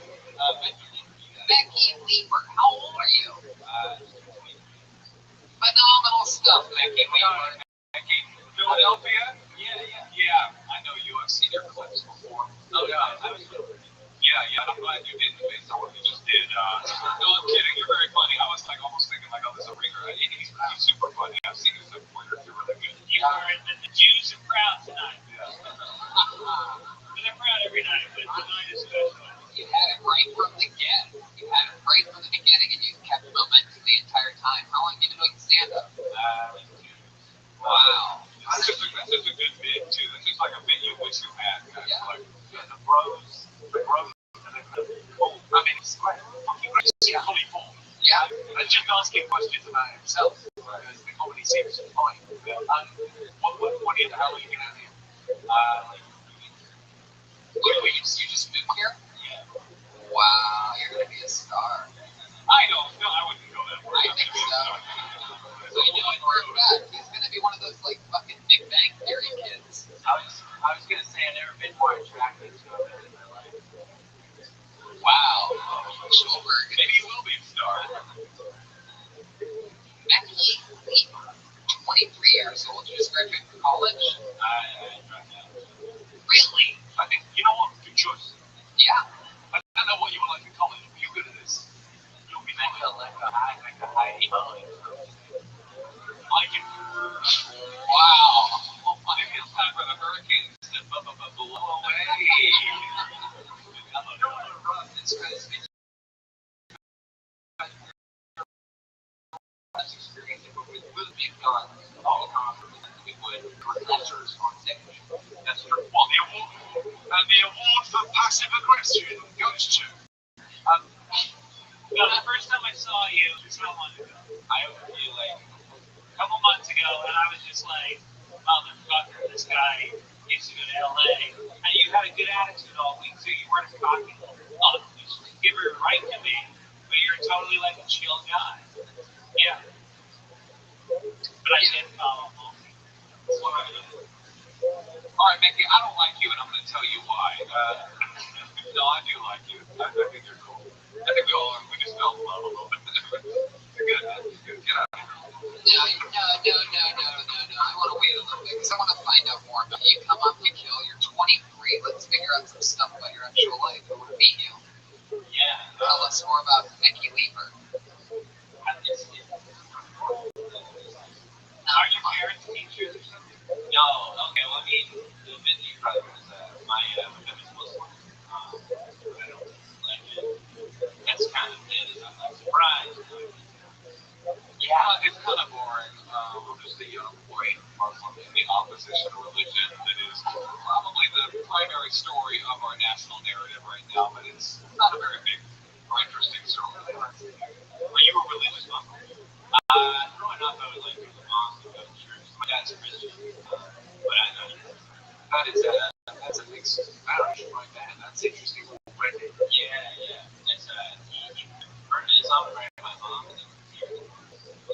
Like, fuck that. I'm out, yeah. Go to church. Wow, that Urkel guy. I'm going that way. And what are you gonna talk to? Because you got the choice, right? Between the two of them, I mean, it's all made up, but which made up do you like? I think because I went to both of those. You're in Hollywood now, my friend, so I told you. It's true. Yeah, that's easy. All right. Good way to go. Your stage name should be Jihad Moscow. But it's Dad's Christian, so what's a Moscow?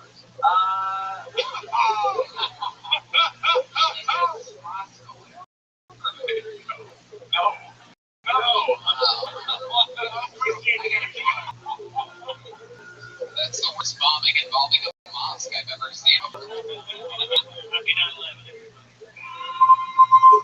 Well, yeah, it is 9/11, so are you like celebrating a little bit?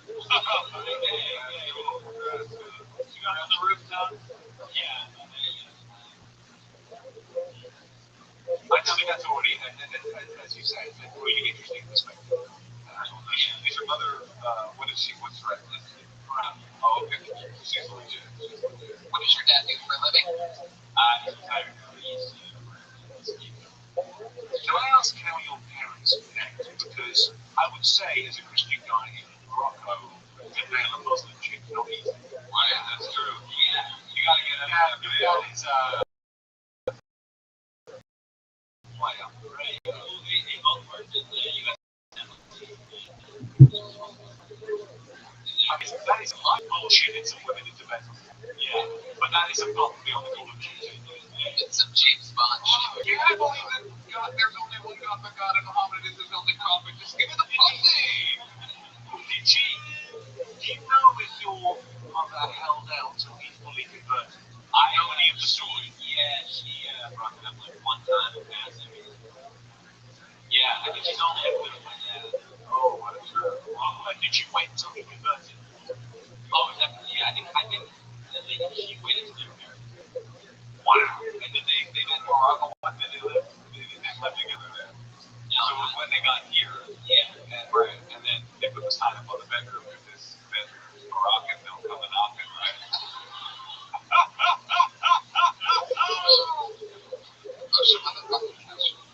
It's just interesting. It's just, I just want to see it longer.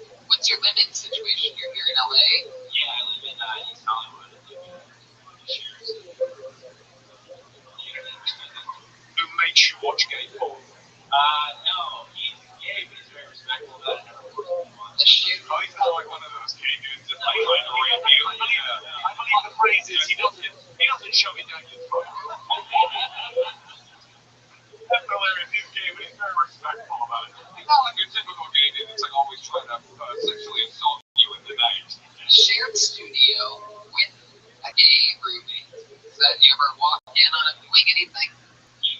laptop in the back, which I wish that he would. Just do it out in the open. It's like, it feels like the same thing for here. But He doesn't have headphones. yeah, well, it's just like he just walks in this very small bathroom. Did your shampoo bottle smell? No.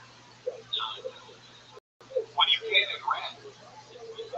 You pay $6.25 to share a studio. God, I'm horrified. Now, yeah, because I don't know if I should feel better, you should, but I offer to be your mentor in Philadelphia. I just had to see you. You said I'll see you in the club. I didn't give you my number? No. What did you shoot you mentor? Also, I didn't even know that there was a mentorship program in comedy. Nobody ever. Did you ever have a mentor? You want to be his mentor? I did. Right. But you know what? He'll be your mentor, but he's not one of those respectful gay guys. Yeah, He forces himself on you. more like a mentor. I put the man in mentor.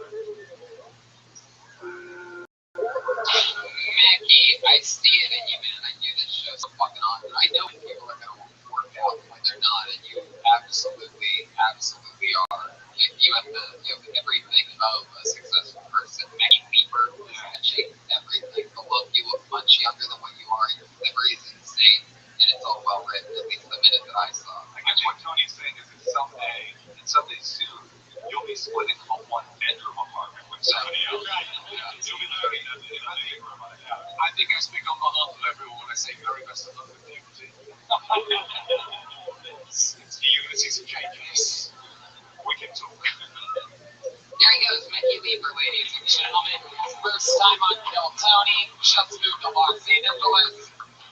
He's on Twitter as Mackie Weaver. That's MEKKILEEPER.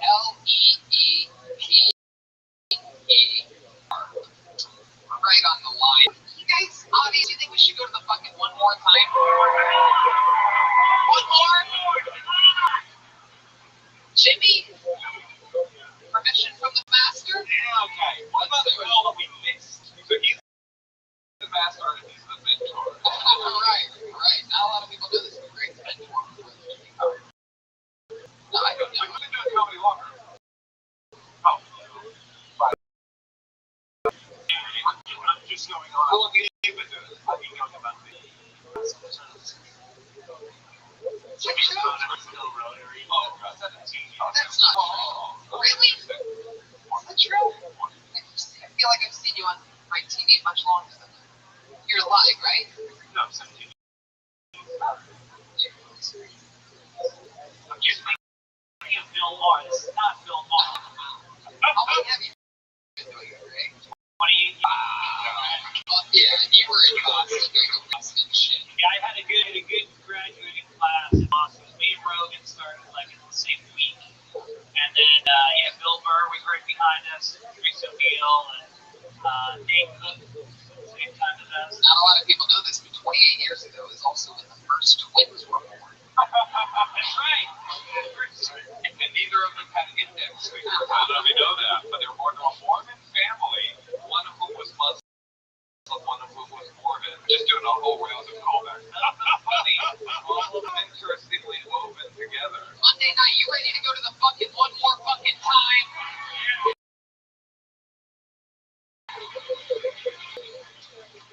And pulled a name out of it, and that name is Ethan Call.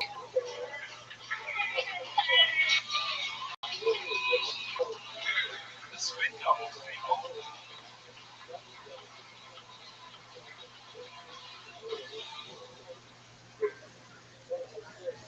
My parents sent me to an all-dance college. Yeah, I guess they were just like listening to the song. But like the joke on that is it's kind of the best place ever to go to school. Like none of the frat parties ever got broken up in this place. Great, like it was party all night. All the difference between like your school and people get waiting all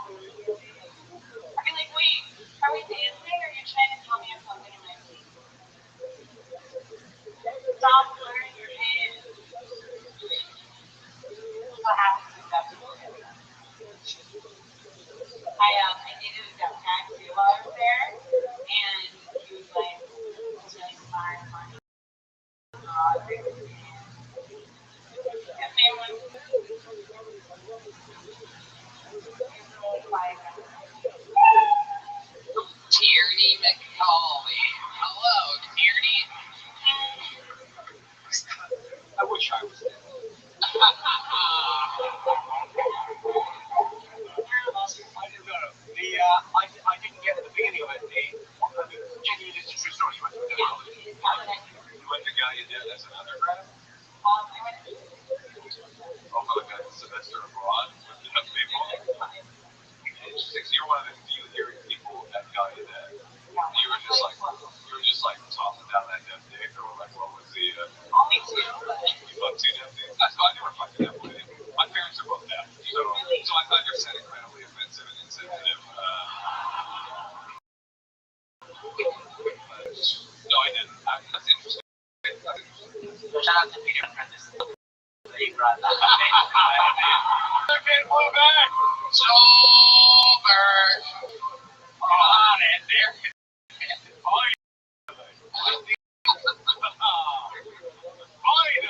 Thank you. I need it. Oh, finally, the potato head. The landfall today in the U.S. Okay. Trump says you can Skype.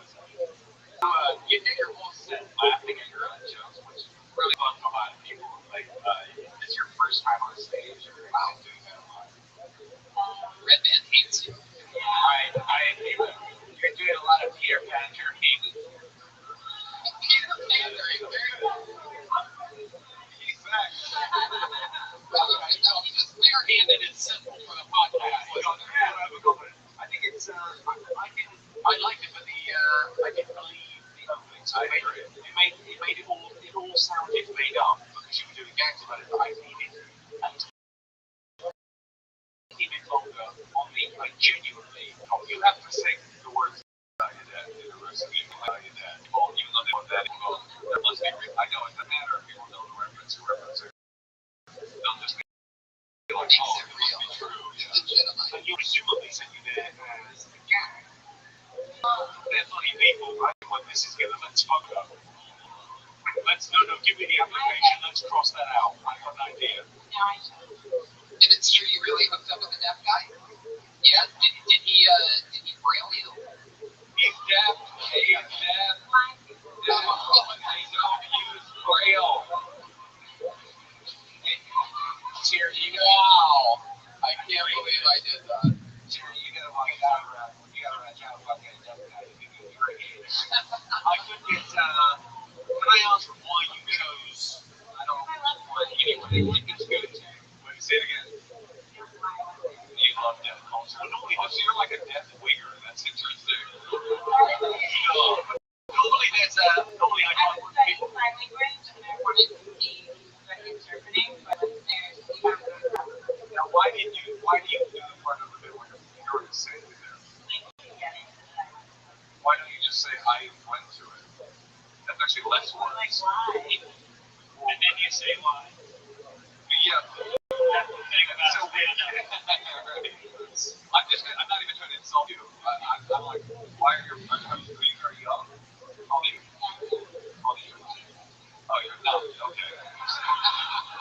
Welcome to UBS.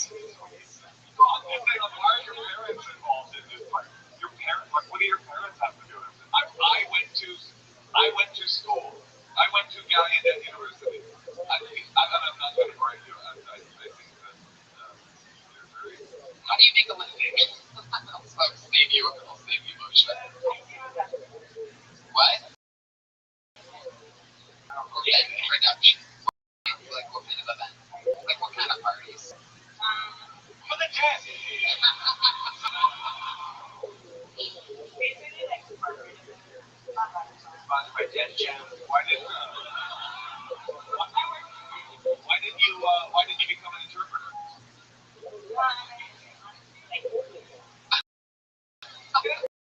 Give me a lot of like Migrate? well, it's really hard to really hard to like think It's a good comedy job. That's what I did for a living until I quit to become a full-time stand-up because I was an interpreter. Is that true? For many years. Yeah. Really? Yeah. Since when I was 17 to you're welcome. I am a coda. I'm a child of deaf adults. Can you interpret her outfit? I think he did a pretty good job. I mean, I don't know if he's something like this. But, no, I'm kidding. Your outfit looks good. You look good. You have a bruise on your leg, and I was looking at it a lot. What happened? Really? You got one on a doorknob. That's one I can slip in the tongue. Yeah.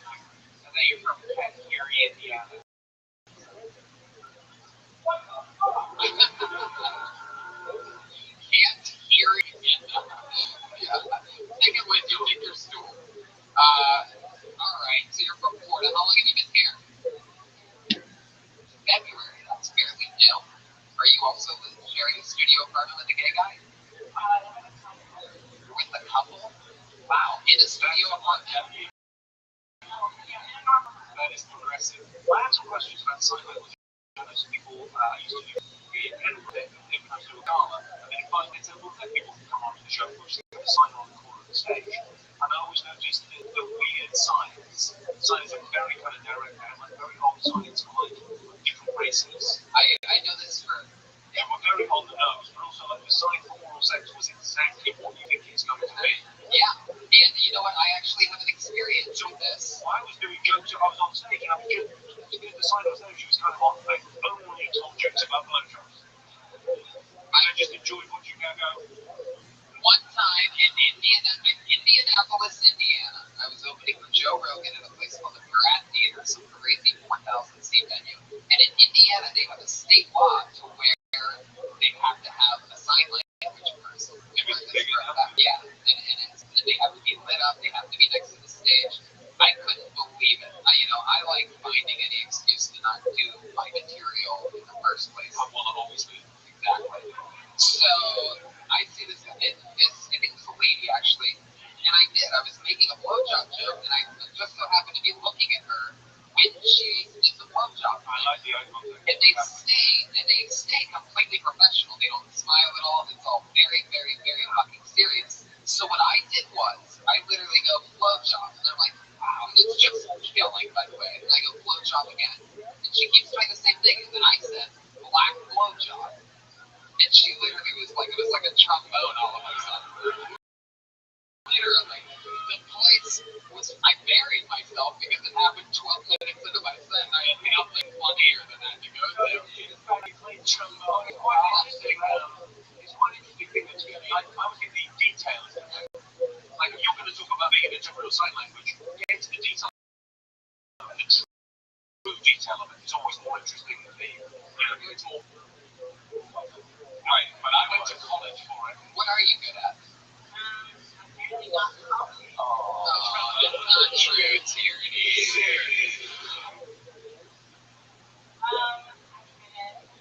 Really? Can you give us an example of an event you produced that you're proud of if you're good at it?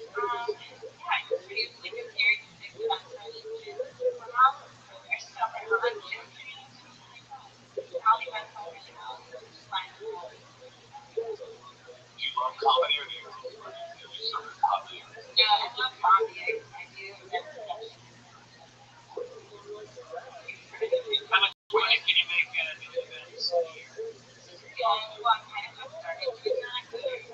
So what about 30? Before you were Peter Pan.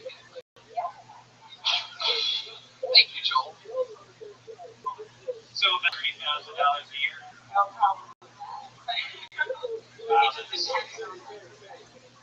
So like 20, 25. So maybe next year like 30.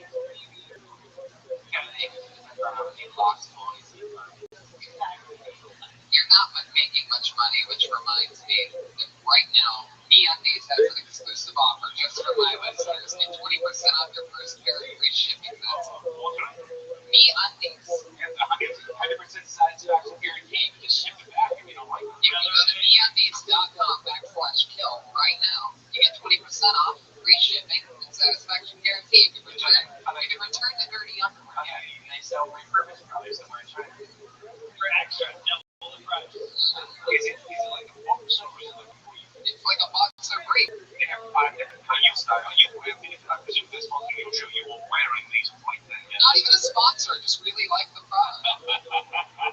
Honey, you are wearing them. Hashtag. Who has them on? I have them on. I have them on right now. Wow, we're live at the stage. I'll show you backstage afterward. No, I want to see it right now. I want to see it right now. No, Brian, please. Don't any physical jokes with you or so gross. Tierney. So, alright, well, it was fun meeting you. I remember there was once a sign language interpreting gig. Part of the thing with being a sign language interpreter is that you go, and if the client doesn't show up, you leave after half an hour. So you get to get paid for the day, and you leave after half an hour. And one time I had a whole day of classes at this community college, and I went to the first class that day was a new figure drawing class. And I was the interpreter, and I just showed up. I sat in the front row for half an hour facing the new figure drawing lady. No result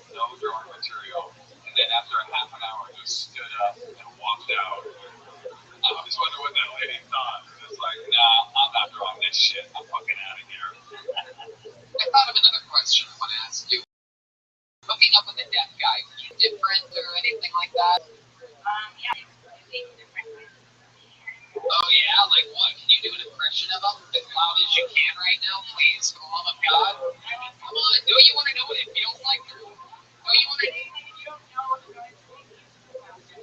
Like, guys are clearly shooting without the radio on their buttons. Like, guys are just. Well, also, they do anything about making up the neck. You go. Freedom is queen. That's true. Freedom queen. We don't do it. You can just relax. You don't need to be conscious about that. And then interesting, speaking of quick and deaf people, an interesting fact about deaf people is I have never met a deaf person that hides their farts. Every deaf person I know, my mother, my stepmother, they just fart open, willy-nilly, all hell. I've never not known them never just fart because it's like they don't hear it, so it's not like reaching.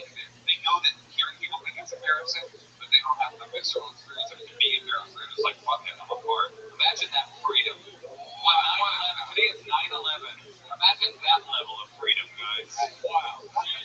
That's genuine. That's gotta. I get that they don't have hearing, but they don't have a sense of smell. They don't. But what I'm saying is, like, for us, our culture has decided that like sound is fun, and that's what makes us interested to do it in public. But they don't have that sound. They know that it's farting. They're not like dumb, so forth. But they're just like, they can't be bothered to be embarrassed by it, so they just fart. And it's just you should do a bit about that. Yes, people hate fart. What's the most fun thing you've done since arriving in Los Angeles in February? No, that's not the right answer. No, what have you done for fun in Los Angeles?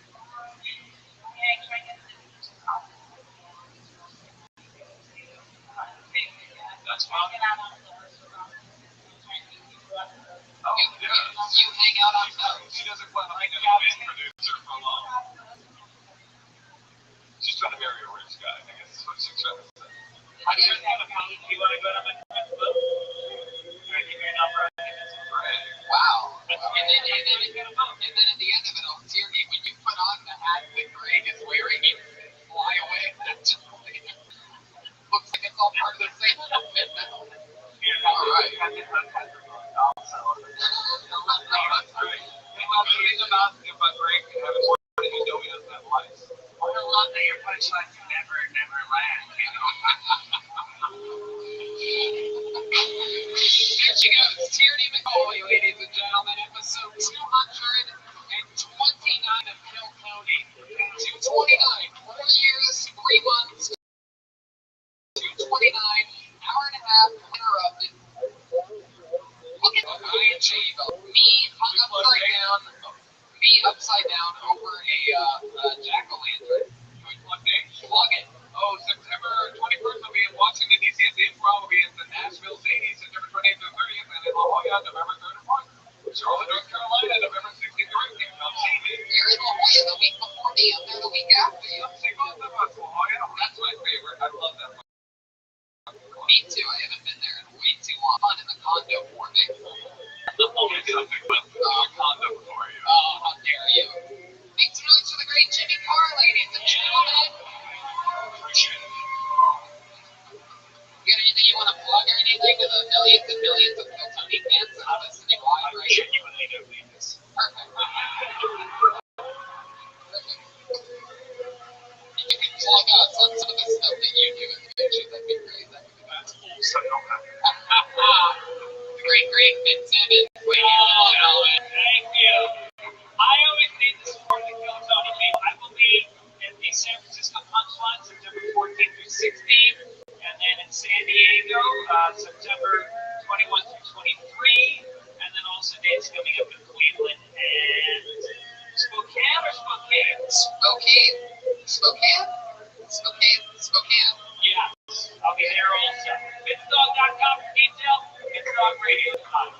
I just worked with great Fitzsimmons on the unbelievably awesome HBO show Crashing, in which I'm going to be making a special appearance on season 2. Tony did fucking awesome. He can act. This kid can act. I'm really excited about it. That's the season finale, but watch the whole season of Crashing, an awesome show with our friend People. Reagan and Jimenez down there. Look at them. Reagan has a new album out, Bad Chat, that's available on everything. Joel Jimenez on Twitter, mostly sorry. What did I miss?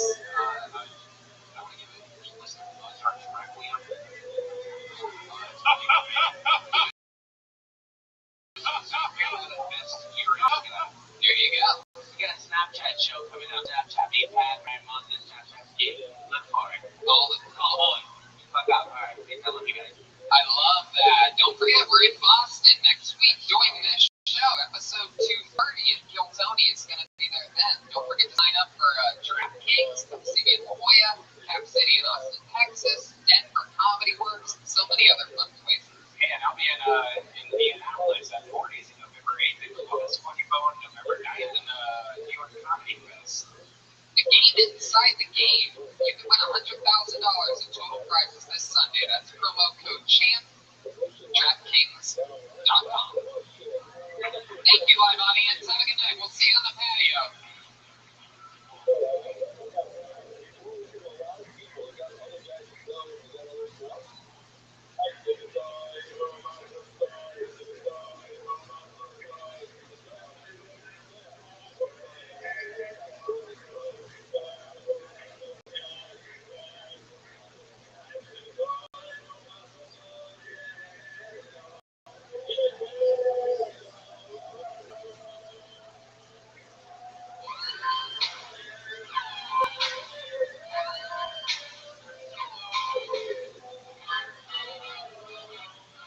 Hey, this is Rabbi coming to you live from the Road Famous Comedy Store main room for a brand new episode of Kill Tony. Give it up for Tony Henson. Hi, everybody. Hello.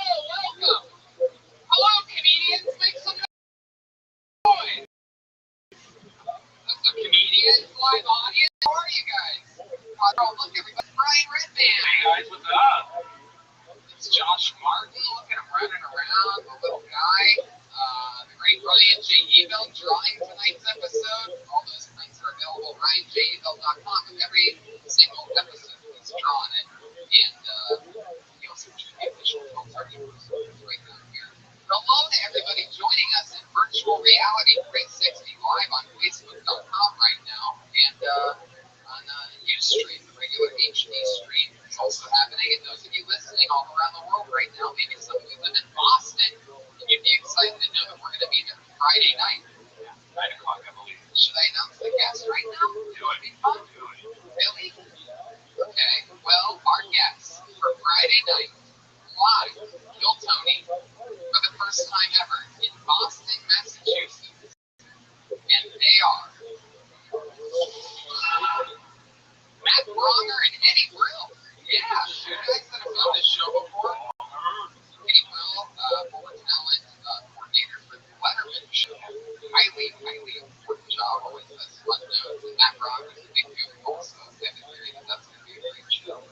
But I'm excited about tonight's show, Brian. Every single week, two of the funniest comedians in the world come on this show. And this week's absolutely no different. Let's see how loud this place can get for the great Brendan Schaub and Sarah Tiana. Yeah, baby. You know them, you love them. The great and powerful Sarah Tiana and the almighty Superman, Brendan Schaub. Almighty's a good word. Almighty. I like that word for you. Almighty. Anna and I have been writing together forever on Bruce and the Bird and so many other At my house. Yes, A exactly. lot of times at my house. And on my front porch at my house. Fun fact, Sarah Tiana is one of the only human beings that I ever run once we ever get a chance. We used to did it a lot of years ago, but when we get a chance, it's one of the only people that I run my stand-up comedy jokes by every day. Because she is able to formulate thoughts, have structure, and be mature. And so we counteract each other's balance. You say during the day, but you need to have your routine when you do that. Yeah, exactly. Brendan Schaub, absolutely killing it. Just got back from doing the Mayweather McGregor fight. And you were on like the. You don't even know what In the ring? Like a poster on them? I don't even know what I'm at. I was like the snotty nosed kid in school. This was like I was an outcast. Yeah. You're the one that kept saying McGregor's going to do something here, and I kept telling everybody McGregor's going to do something here, and then he fucking did something. And then all the boxing fans were like, no, Mayweather let him do something. Like, what the fuck are you talking to let him do something? If you let him Yeah. No, he wants that. Boxing fans might not be the dumbest arguers I've ever come across in my life. I want that embarrassing for the sport. Just wait for Triple G and now Which now I will never watch boxing. I'm boycotting it are you? for a little bit. Why? Until Because of the fans? No, because the sport doesn't make any sense. I was actually, I mentioned Brendan has about a half hour ago, not the good snow. I said, imagine if NFL games were judged by 3 fucking judges at the end of the whole thing instead of points. And then we said, okay, fucking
for you. Instead of come on a guy who's taking eye, we just go crazy.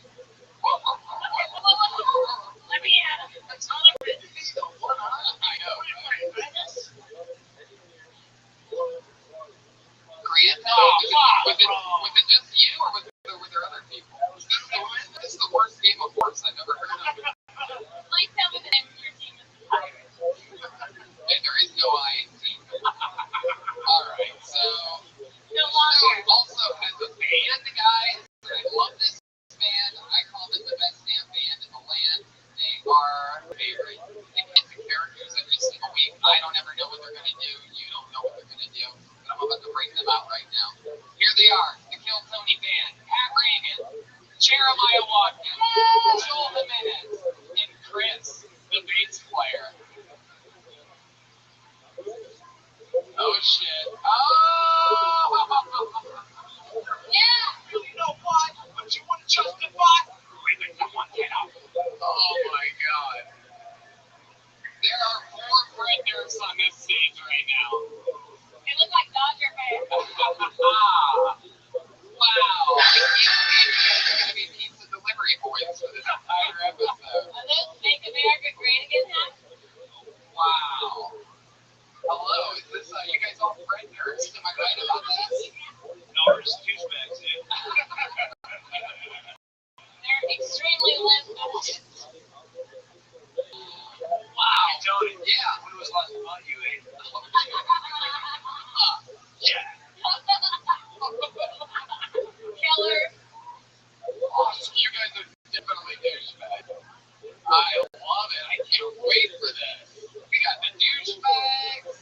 We got Brendan Shaw and Sarah Tiana. Are you guys ready to start this motherfucking show or what? Everything's in its place. We got no ads this week. I'm in Cap City the first weekend in October. You guys know how it works. People sign up for the buckets. There's a bunch of little pieces. You get 6 or 7 stage time. You can, sometimes it's a completely crazy person. Sometimes it's one of the top young rising comedians in the world. Sometimes it's somewhere right in the boring middle. Your time is up and you hear the sound of a kitten. That means 60 seconds is up. Wrap it up. Then, or else you're going to bring out the Angry What's Hollywood Bear. Who's that? Oh. That's him. You guys ready to start the show or what? Monday night, main room. I said, are you guys ready to start Kill Tony or fucking what? What's up? Make some noise for me. It's the Leo walking through the room, everybody. PR360. Turn around and look at Chris. Wow. I've been trying to book him for this fucking show for only about 2.5 years now. You did it once. Next one is Steve. I love it. Here we fucking go. Okay. If you know anything about me pulling names out of this bucket, you know I love it when the name excites me. This is a name that excites me. Put your hands together for Crocodile King.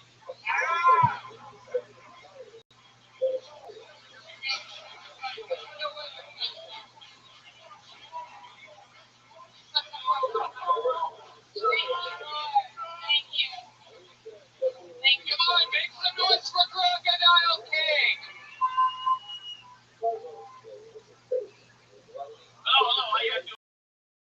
You already know my name. I forgot it already. But anyway, hey, don't y'all look like the kid been dead? You know, when you go back into those days where you get this confirmation out of yes. And cracking your head, you know what I mean? And then you do it. You know what I mean? You go back to the fucking, you just had some shit so beautiful, but now it's this. We have everything that we have. We got to take the bitch to the. We got a Baja. We got a Baja. Right? I just want to what should I do about that? I mean,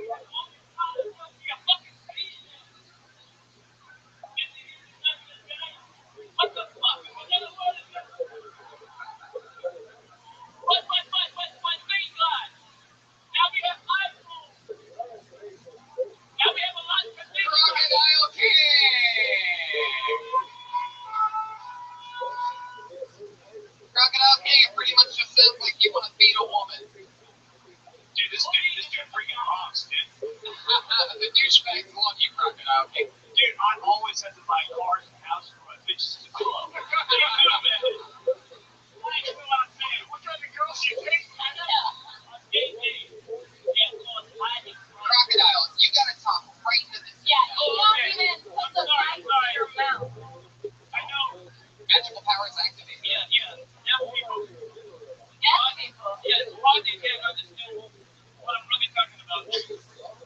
You don't have the mic to your mouth. Oh, excuse me, I'm sorry. You don't have the mic to your I mouth. know you understand.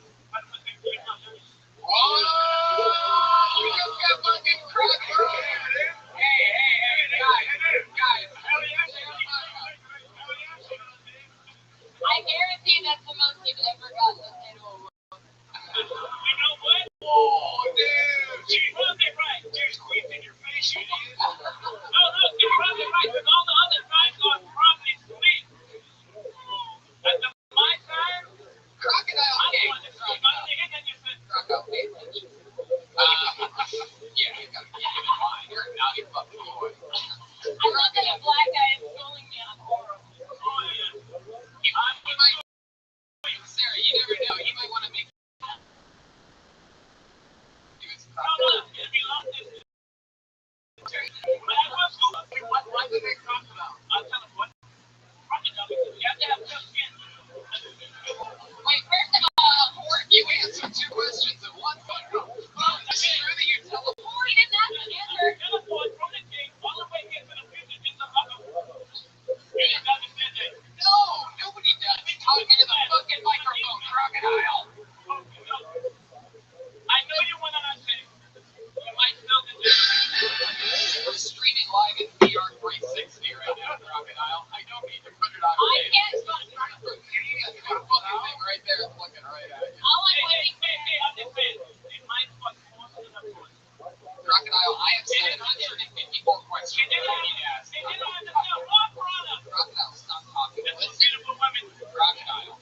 Listen to me. You need to listen, crocodile. Okay. All right. You First, can't do when you see it on the video. crocodile. You son of a bitch. You are a true misbehavior. Okay, crocodile. Let's start with some questions. How long have you been doing stand-up comedy? You know what? It's my first time on the stage doing comedy. Okay, first year crocodile bag. Popping his cherry live in front of you. He accidentally killed his entire set. He doesn't know why. We couldn't really hear You you. know why? Because this is my first time. It's probably it. Yeah, oh, Wow. I don't think that's a leap. I don't think that's a This leap. is some McGregor shit that I wasn't expecting. I've never tried it before. That's ever done it. You know, you should try I it. love it. They land a lot of punches. So it doesn't. If you try it, you might be one of You don't. you probably win. You don't make any sense. Clearly. Yeah, I accepted that. Get it. Crocodile. Crocodile. Stop doing crocodile. Go again. Crocodile. Crocodile. What are the chances he says I'm the captain? What was it like working with Tom Hanks and Captain Phillips? Was that fun? Dude, leave crocodile EBT alone. EBT. Hey, if you only understood what a billionaire means, you don't even know what a billionaire means. How do you know a billionaire? You look like Archie. Okay, he wouldn't even get in the ring. Brendan Shaw from. $30 million not beating that. 20 million? Oh, dude, I think I smell water, dude. I will bet on that one. I don't want to go to crocodile. Just go away. No, I'm not you. I'm not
honestly, this could be really good. But if you keep trying to be funny, it's not going to be. Ready? How old are you? 23. Oh, you son of a bitch. God damn it! Alright. I'm going to take my guess. I'm going to go 55. And now I'm going to do my follow-up question, and here it is. You ready for it? What made you finally want to come on stage and do this at your ripe old age of 55? Honestly, I'm really 33, and honestly, because no, hear me out. Hear me out. All these people like this. What? All these ass stupid people. I didn't even talk. I don't need more people to laugh. There's really 20 people on the planet. They want to laugh. They don't do it 20 people. I think we exposed everything out of you that we're going to get Crocodile King. I'll see you later, alligator. After a while. Oh, shit. Yeah, man. Brendan Shaw is ashier than a 9/11 survivor. Crocodile King hug on his way out. That guy's very This past week, Crocodile's gonna be headlining. The band has a sponsor. Shout out to No Beer.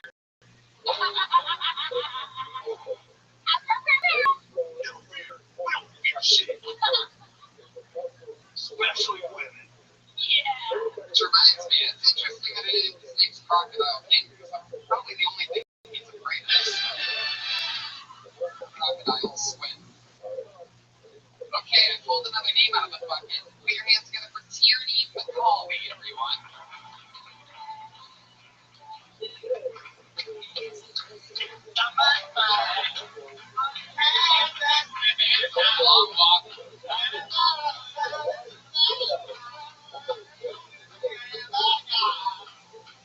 Come on, Tierney McCauley, everybody.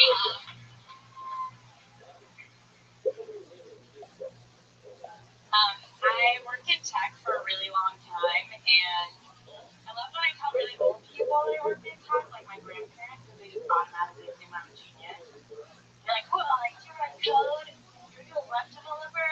And I'd be like, my job is way more complicated than that, okay? Like, I manage the whole company's entire Instagram.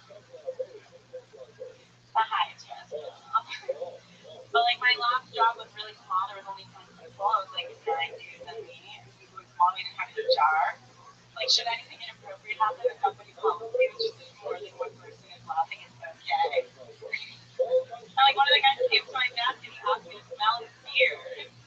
And 3 people were laughing. I had to smell it. He was like, what do you think? And I was like, I think your girlfriend has an infection. Nobody laughed. I got written up. Tierney McCauley. So you were on the show last week, and that was your first time on the show. This is your second time on the show. How do you feel about it? A little better. You don't want to go out on a limb here since she was way more boring than Crocodile King. Isn't that always? Yeah. Good call. That's a plus. Yeah. The only joke was a decent mention joke. Well, I was just mentioning joke. Second, That is a big joke that wanted to be Richard II was Shakespeare. by the way, Tierney, I don't think we ever found out that the crowd actually owns. He has his own clothing line. Okay. And shoes. Now, I also believe that he has clothing line and clothesline use for one another. Lines where he drives his Yeah. So, Tierney, what do you do for work? I told you last week I did my promotion. Yeah, really happy with the beer. Oh, yeah. Okay. So we're really asked you to smell his beer. What does it really smell like? Like yeast. Okay. What? I used to, and that was like my first job. I got a promotion. You should sell your hair to quarter homes. Thank you. I have a question, Tierney. How do you know what? What is happening? Josh, I need another drink. How do you know what he uses? I'm just imagining. She's I can There you go. There we go. We got Brian around us. What's the reason for starting him here? Because he had done something with it. I just like worked in a company with all dudes, and so they were always like asking me something ridiculous because like there was How long have you lived in Florida? Florida. She's used to following that. But it's true. Very smart. You didn't stand up in Florida? Yeah. Jeremiah and I didn't stand up in Florida. Remember how it went, dude? Yeah, back to back tower. What else did we find out about you last week? What was the most interesting thing out of the interview? Last week. Well, you guys didn't ask me how many questions. You're asking emotional one about the deaf parent. What? We were talking about deaf people. But now we have a guy with one eye, literally. What did I find out? Like, what's the most interesting? What's something about you in your life? Like, what do you do when you're not doing stand up or work? I go to the beach a lot, spend a lot of time in the ocean. Are you single? Yeah. How old are you? No. Just Bumble. Bumble. Oh, you say like DTLA, that's downtown section of LA. yeah. Did you go to college? That's what they read was not your figure right there. Have you been with another man being in LA, right? Like, when you meet guys out there? Bumble, son. Really? Is that guy on Bumble? There have been. Bumble. No, Uncle, you asked the guy out. Your Bumble is true love, you retard. Yeah. Brendan has women throw themselves at him, so he doesn't understand online dating. Like, what? Women just don't come over. No, I'm not going to. I'm doing a job. No, but kind of. What do you mean, no, we're kind of? Well, like, you're talking to a pro with catfish, right? It wasn't a different guy, but like, I'm tall, okay? The guy didn't mention that he was like, and that's what I'm not like, have anything against short people, but like, you should tell. You can. You should tell someone if you're going to show up on the date and be 4'11". Oh, 5'11". 5'11". And we went skiing. Not in LA. Like, we went skiing on the date. These were like little baby kids. It's like a very weird day. Yeah. Did you use them as one of your ski poles? Is that how you measured him? Well, when we learned skis next to each other, my skis were like this. Oh, you had a bigger ski than I got. You guys own all this animals. Douchebag abuse animals? No, but I have a question to you. Yeah. What is that, Iranian? It's Irish. What? Wait. I can't get past going skiing on a date. That seems like a very bizarre. What do you want to meet him first? Why? Like, what ski? Why did you decide to go skiing on a day? I don't know. It sounded like a great date. Wait, were you already living near the mountain? Did you guys drive them together? Yeah. Where'd you guys go? Little Bear? Yeah. It's 411, buckos. Yeah. It's half a 9/11. What's this called? Bumble? It was going skiing. Yeah, that's Right there. That's a crazy first of all. So, guys, spend the night at the ski resort? And 3 hours later, you get yeah. Did you use ski blacks? What about your boots? Jesus, that is wow. Did you wow. He's talking about going skiing on a date. What kind of car did he have? Gotta be a Romeo. Of course he did. In a baby seat. Get a booster seat. It's like a lowercase b in Tokyo. So, like, did you know that you weren't that this was on your way already to the resort, or did you like that when you got out of the car? Oh.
We shared that with the class. Wow. So, all right, Tierney, you were on last week. That was fun. Tierney McCauley, everybody. There she goes. Got McCauley.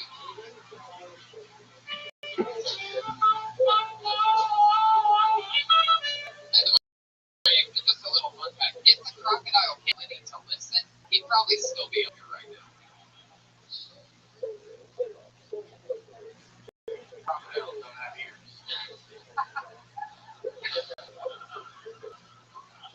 I pulled another name out of the bucket. Put your hands together for Michael Larimer.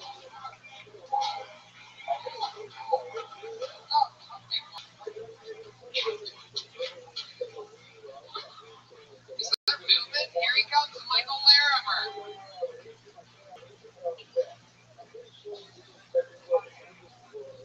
Oh, yeah, how's everybody doing? Yeah, I am also blind in one eye. Remember that guy that can't see over there? Oh, there he is. All right, nice. My bad, it's my left eye. Any other macular degenerates out there? Okay, it's supposed to happen when you're like 98 years old, but unfortunately when my left eye turned 28, it just seen so much shit, it decided to black out completely. But it's cool, you're still allowed to have a driver's license, vision in just one eye. How awesome is that when you're trying to merge onto a major freeway? It's your left eye that's blind, so when I go like this to check my blind spot, I literally see fucking nothing.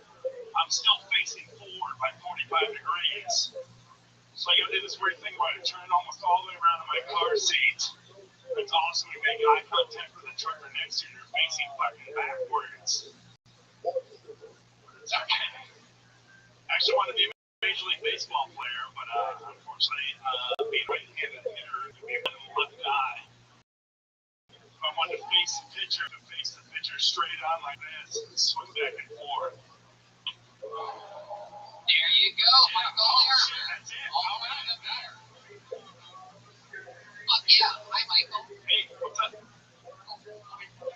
that's okay. Okay, thank you. Brendan. Wow, that's nice. Such a gentleman. Oh, I even another pat on the back. I think he knocked off some of the ashes from Crocodile. So, Michael, that was a fun performance. How long have you been on stand-up? About 8, 9 years now. I just moved here from Chicago. Very cool. How long have you looked like a magician? I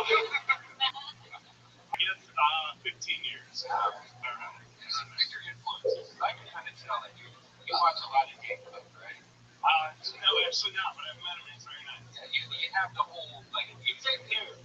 Yeah, well, you definitely have, like, the same motions. Like, I can tell you're very physical inside of your comedy. And your pants, too. No, they're not tailored well, actually, but, Nobody hated a chick named Tyler. She had 2 vaginas. All right. Okay. Michael, spin it back around over here. Yeah. You just moved here from Chicago. How recently? Monday. Welcome. It's your first time in the comedy store, then, huh? Yes. Very performing, yes. And how long have you been on stand-up in Chicago? Like 8 years. 8 years. What do you do for a living? That's pretty much it. And I also try to teach improv. Play with kids, too, for Lego. That's what we were waiting for. We knew there was something. Are there a lot of hot kids on the phone? No. Dude, I was just thinking about that song by Cal Stevens, where the children play. And like, what about a music video where like it's like a creepy guy walking around asking people, tell me what children play. Alright, Pat just wrote a sketch in front of us all. So Michael, how much money do you make about a year doing stand-up and teaching stand-up? Right now, $5,000 a year. How do you survive? I don't have a refrigerator right now. My fucking apartment came without a refrigerator. I don't know if this is Welcome to LA. It is.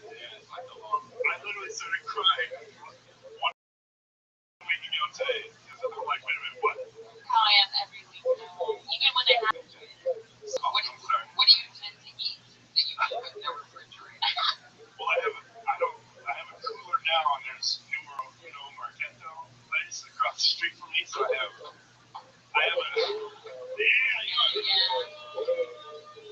So I have some turkey and Monterey Jack cheese I need to finish Come over. Are you single? Yes. Yeah. Well, I'm actually dating somebody back in Chicago, but she doesn't get the podcast. So she does now. Wow, Jesus. Why would you wear a 50-year-old woman power walking shoes with pants from the GQ cover with David Beckham? There you go. For those of you watching, our stream right now, look down at his shoes. Michael, can you tell the students that sign up for your comedy class that your lunch meat goes bad every 12 hours? No, they're usually like rich little kids from the suburbs. So, Like going to school. no, they come to your place. No. It was at the second city in Chicago. Some rich little kid made fun of me. Yeah, that'd be fun. I got a fridge in Chicago, just not here. Bragger. Okay. You shouldn't call your girlfriend a fridge, dude. I know. You put his meat in there. So, I'm having trouble understanding how you're surviving in LA. It's but how you're going to survive. I honestly do not know. Dude, I respect that. Like, you literally left Chicago. You're like, I'm going to figure it out. I'm going to LA to do stand-up. Like, that's exactly what we all do. Like, that's actually really great. Anybody has the money for it, just at the end of the day. I respect that too. Yes, I can. I'm way too excited. Zero babies? What's the weirdest gig that you've done for money?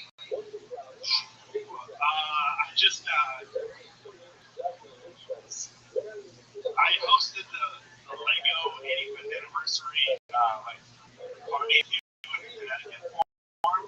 We bothered 20% of the company's jobs, so it's very awesome. A Lego party? A Lego party. What did they say was a block party? Yes, indeed. Yeah. Sons of bitches. Good one. So, Magic for I hosted bingo, tug of war, and some raffles. Yeah. oh. That is a shit job. That is I got a really good laugh during bingo when I said this round is going to be, you all going to keep your jobs. Yeah. So the company didn't lay off. So, That's great. yeah, I got it. Got a laugh like that. So, Michael, what's like, you date? Yeah. You bring girls back to your place? This kind of girl from Just back in Chicago. How long have you two been together? about 2 months, but we love each other. So, Do you really love each other? she's from Ireland, so. Dude, how big's her thigh gap? How big is her thigh gap? She doesn't have a thigh graph. Yeah, she's disgusting. Like the thigh gap, you know, the area between legs together. I think she has that. Wait, she lives in Ireland? No, she lives in Chicago now, which is from Ireland. Just met her and just was like, hey, I'm leaving you. And like a month later, like, so what does she do in Chicago? She works at an Irish bar. In an Irish girl? She's an actual Irish girl that works at an Irish bar? Yeah. Oh, yeah. She already cheated on her. Could be, yeah. So, alright. I'm impressed. Thank you for moving here. That's really Thank you. Yeah, good luck. It's tough enough to do it. No, you have a great stage presence, and I feel like if you're doing that traffic thing, you should say something about rubber necking and only have one. And those are great pants, too. I haven't even tried to make a joke about her, but Crocodile King wore those pants.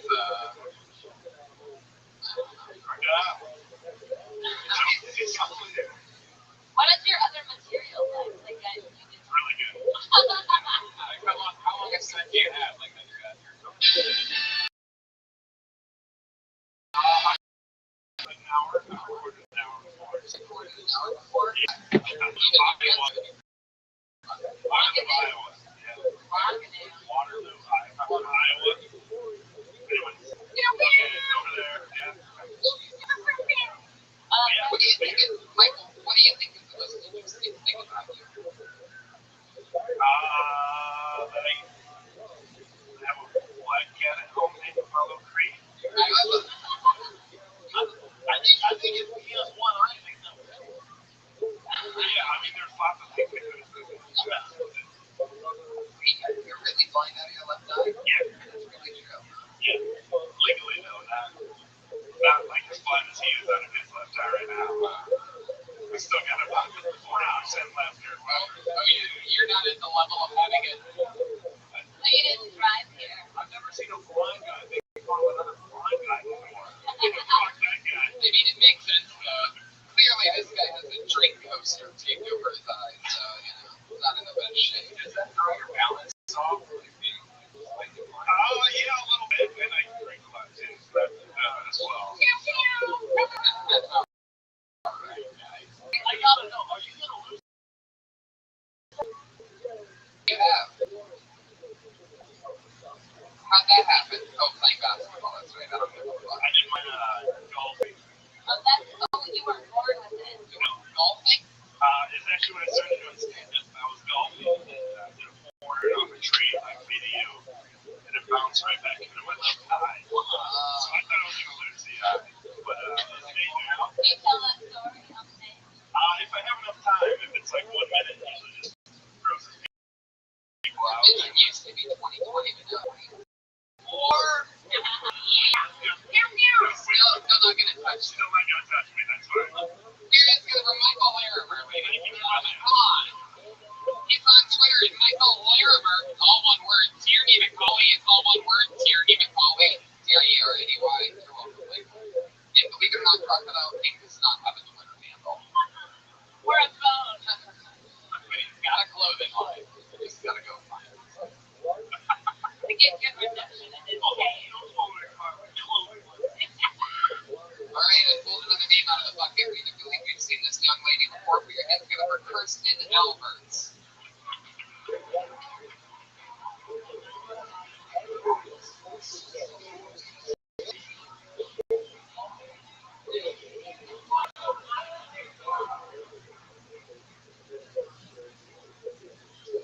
As a teenager, I struggled with depression and suicide. I felt like I didn't have a place in this world. But I'm standing here today. It's just privilege.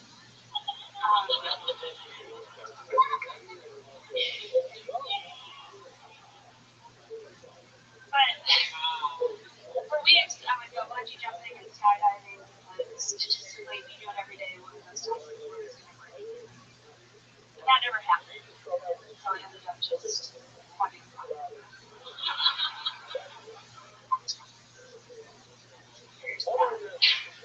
There was 2 reasons why I didn't kill myself. The first was I didn't want to die a virgin, and life and death was few accidents. That's what they want. And the second one, people told me it was selfish. And then I had sex for the first time, and I was like, wow, he really did not need to be held for that. Ooh, Kirsten Albert. Wow. That was awesome. That's one of my favorite things is when I see somebody that's been on the show a few times, they come back with, what seems to be an amazing. Congratulations. Yeah, that was awesome. How many times have you done this show? 3 or 4 times? That's not good shit. 3 tapes. And yes, Jeremiah. Dude, this is the first time I've ever been attracted to a nerd. Oh. So Kirsten, I remember some things about you. Let's cover it. You're a hippie. You don't like showering, correct? I've been showering. You've been showering more lately. You get feedback from that? Huh? You get a lot of feedback on that?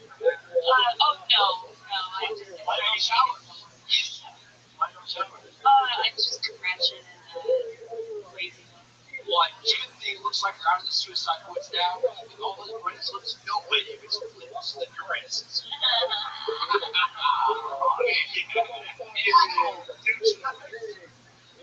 Nailed it. So Kirsten, remind me, what do you do for work again? I work from home, processing insurance. Yeah.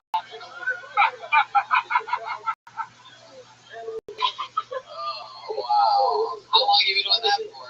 3 years. Yeah, she's yeah. So you watch people just be sad and struggle all the time. Why are you doing this to me? No, I don't talk to them. Oh, okay. just deny that money for there. Just deny it. No, I think it's better to do it better than You're not really sad.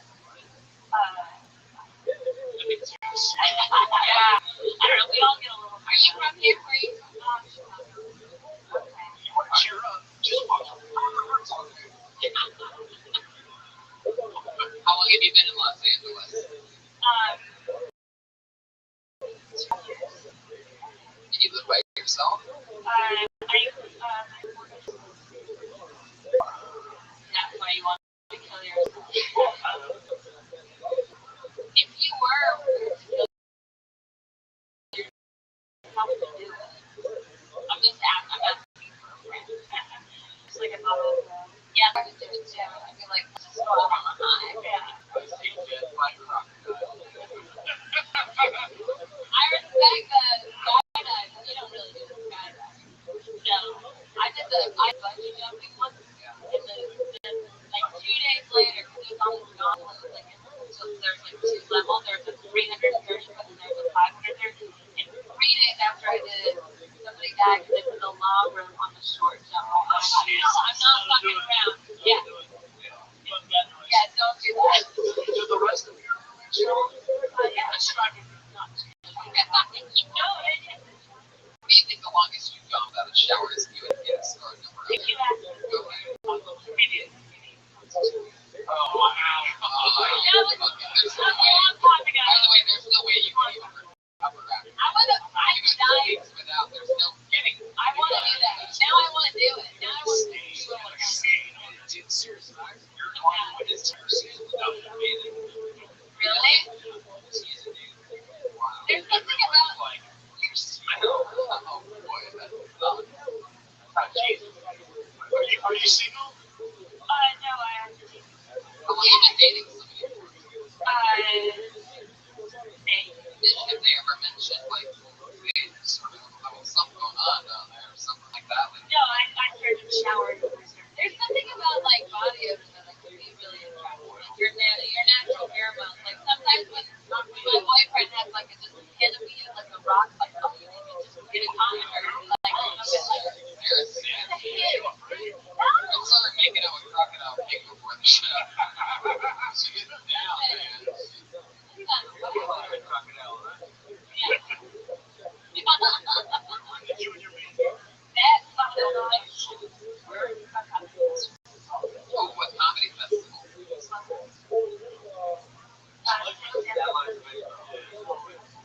gonna have to speed that up.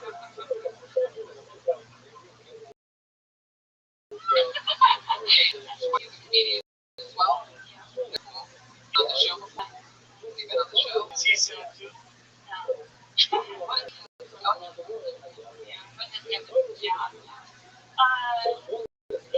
He kills himself. How would he do it?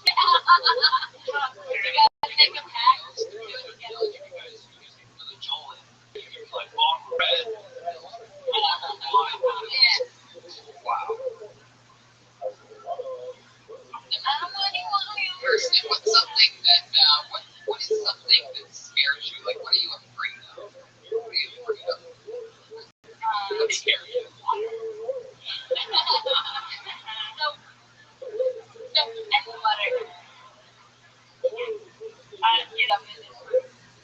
Really? Yeah. So, like, really funny. Yeah, it was great execution. Yeah. And let me ask you this, like, so, like, when you're saying that you're afraid of getting up in front of people, what are the thoughts of walking and approaching the stage? What's really going on? Are you still afraid when you hear your name, or are you just afraid before? Or is it?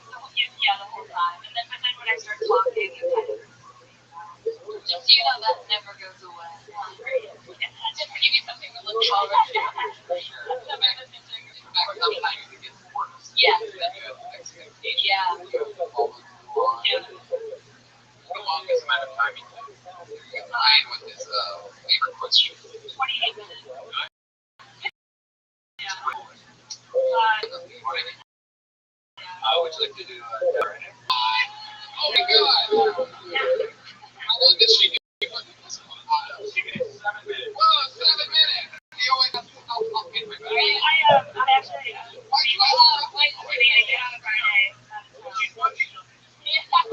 You're gonna be out of town? Yeah, I have it shows. Can I do it? Don't give her shit. She's working. Guess what? You just ruined your career. No, just follow with Brian on another Monday. Yes. See, there she goes. Sit everybody. She's on Twitter at Dirty Hippie Comic. HIPPY. I don't even think that's how you spell hippie. It's fucking why? Excuse me. Really know your peanut butter there. Yeah, we do. Put on our balls so dogs can go. Oh, wow. Did you like order Lappy or something? I recommend Skippy Chunky. Work harder. I pulled another name out of the box. You guys having fun out there meeting human beings? A show where literally anything can happen. This looks like a new name. Maybe I'm wrong. Get together for a box.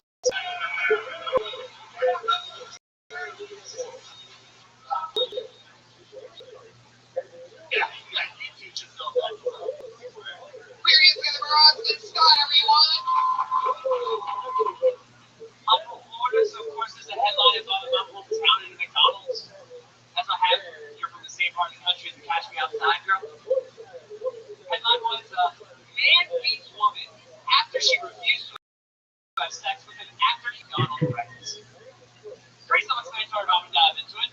Homeboy was driving in his car, he gave his girl a couple of grills, and he was trying to get some roadhead, and she was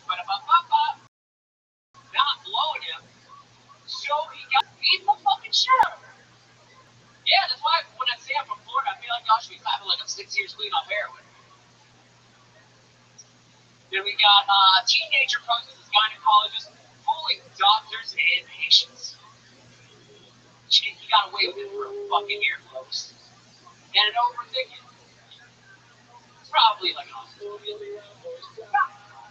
He comes off and he's like totally fucking intelligent. And I know you're thinking he's probably white. But no, Valentine Robinson, a black man.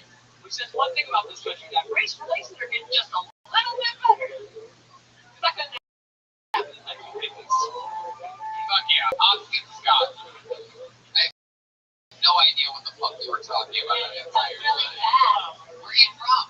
Long Beach, Florida. Florida. Oh, hell yeah, dude. Hell yeah. Dude, this is my new favorite comedian, dude. Mine are two favorite things, dude. Florida and talking about meeting your girlfriend. And there's a punchline with that, but I can't remember it. Neither could Austin. All you So know, autism bit was down. I know you tilt your head. Good talk. Alright, Austin Scott. I always wondered what. Oh boy, okay, I guess it's its own thing now. Go ahead. No, I guess it was all. I always wondered what it looked like a freak from Game of Thrones and all the skateboarding method. There you go. Radical. Got it. Game of Thrones reference. Got it. So, Austin, what the fuck was that? How long have you been on stand-up? 4 years.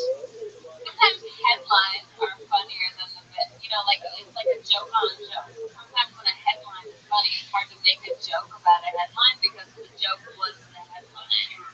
Yeah. Like I heard you at the edge. Florida, how long have you been in Los Angeles? 3 years now. 3 years. What do you do for a living? I serve at a your house. You call that like instead of making a joke about headlines, you should make a joke about long lines. Wow. You got a live mic over there. Yard House. How long have you been at Yard House? The whole time? They're a year now. You? Wait, table. I can't imagine you being a server. Yeah. Do they make you wear your hair back? Yeah. Okay. You're in the kitchen? You do ponytail or man bun? Oh. Jeremiah? Yeah, I think this audience and we all agree we'd like to see what it looked like whenever he comes to the table to serve an ass.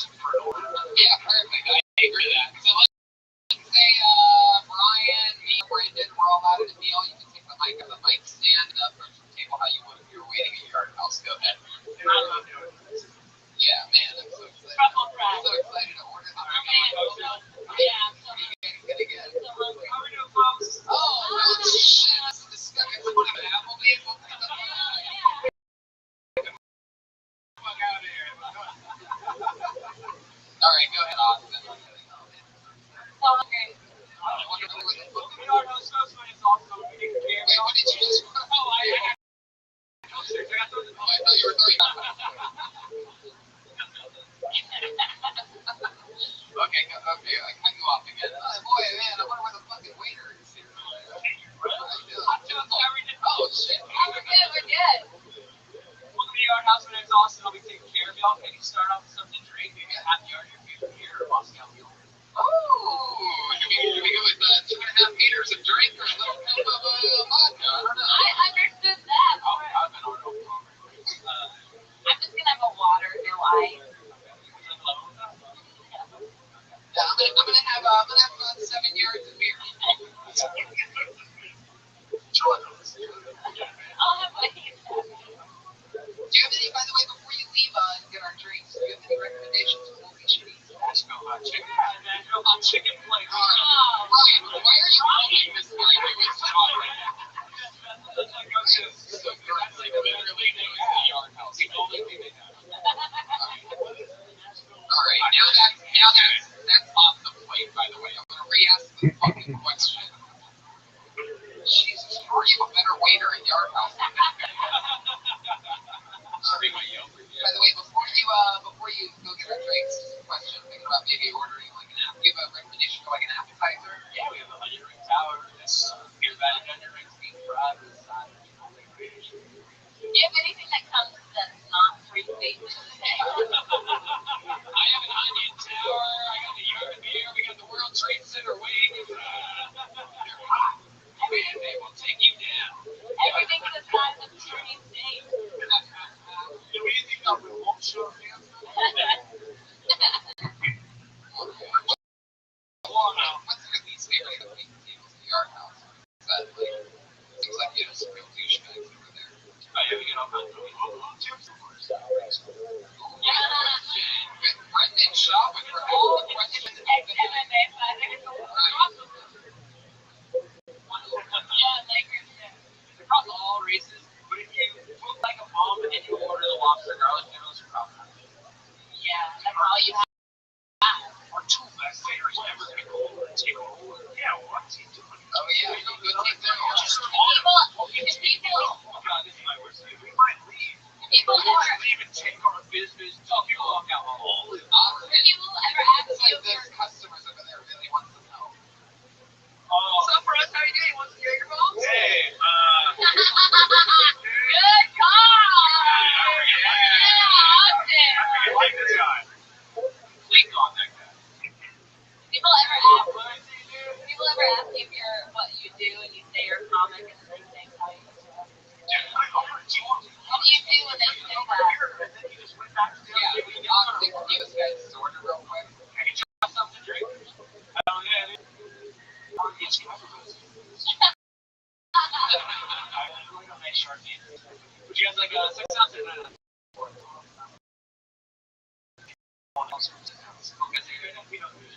What? Fuck you, man. We don't have our ideas. We're old, dude. You suck our dog. Yeah, dude.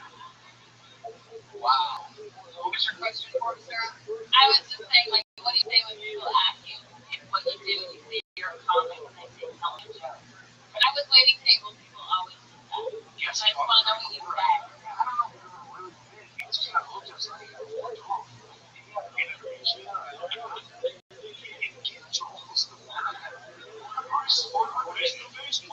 They tell me wants a margarita. You're right. Hell yeah. Austin, have you been in love? We've been to Austin. Right, wow. Okie dokie. Austin. Dude, now this other table's talking to us. You guys having a good time over there? No. What are you gonna do your race? This guy's pretty sweet, You right? share your onion ring tower? Alright.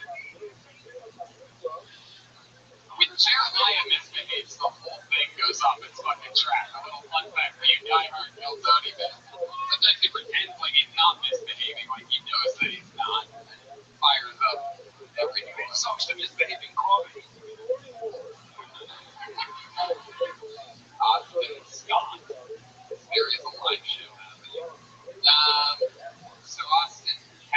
club?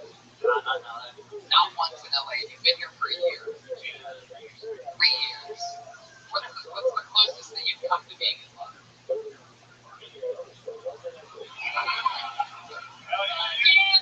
Sounds like a true yard house. Bang. One time a girl tossed my sound house for like 6 days. All right, Austin, we're gonna keep moving along. There he goes, Austin Scott, everybody. No Twitter handle, huh, Austin? No Twitter handle. Brendan, who do you think the funniest? Mystery Haven. You guys are fired. So, Brendan, who do you think the funniest fighter would be?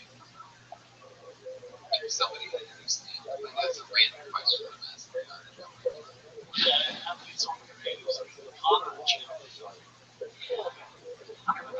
Wasn't Connor supposed to be dating with Rob? Oh, he turned it down. Me too. Yeah, I turned it down. I would have to say Brock. Like, that dude is fucking hilarious. Man, have you ever heard him talk about Miller Lite? They were the sponsor after he won, like, UFC 200 or something like that. He goes, I'm gonna go home and fuck my wife and drink a Bud Light. I was like, what the fuck? Can he even spell Miller Lite?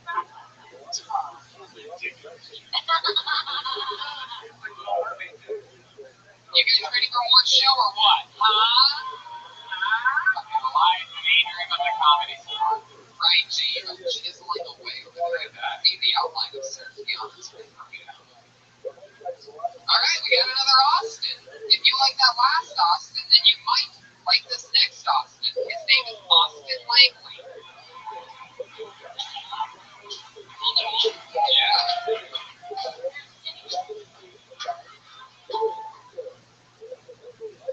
After years of studying, I've come to the conclusion that old people back shit bizarre. The other day I watched an old guy walk up to another old guy and go, hey, is your name Tom? I'm like, no. I'm like, no, I thought you were one of my friends.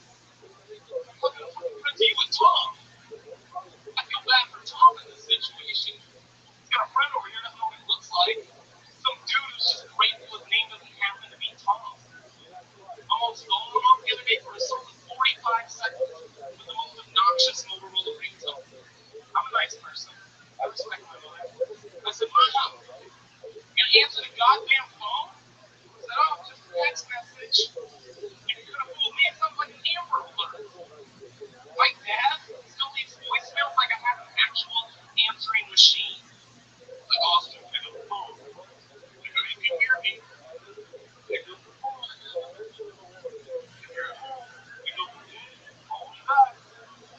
Lady at the thrift store. Lady at the thrift store having a real heavy conversation on her Bluetooth. Literally had to turn away from the 90s board games that I was looking at just to stare at this woman.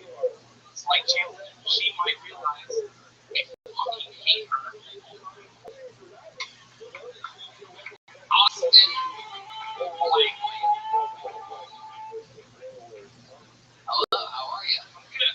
Good fun. How's fun? I didn't ask you that question, but I like that you already answered it. So everybody. One of the first things that I always do is I ask the person, do you just have fun? Very good. If you're wearing a jersey, you're ready for fun. Yeah, you look like you started the Sandlot and gave up and haven't done anything since. Still wearing the costume. Austin, I feel like there's a little something. I already have the feeling that you're going to be interesting. And I tell you that, I say that up front. I feel like you're going to be honest and you're going to answer questions in a great way. You know, sure, like, How long have you been doing stand-up? 1 year. Really? So you have really great stage presence for a year. I think it's almost up on. I like the way you say it. Where'd you start? Spokane, Washington.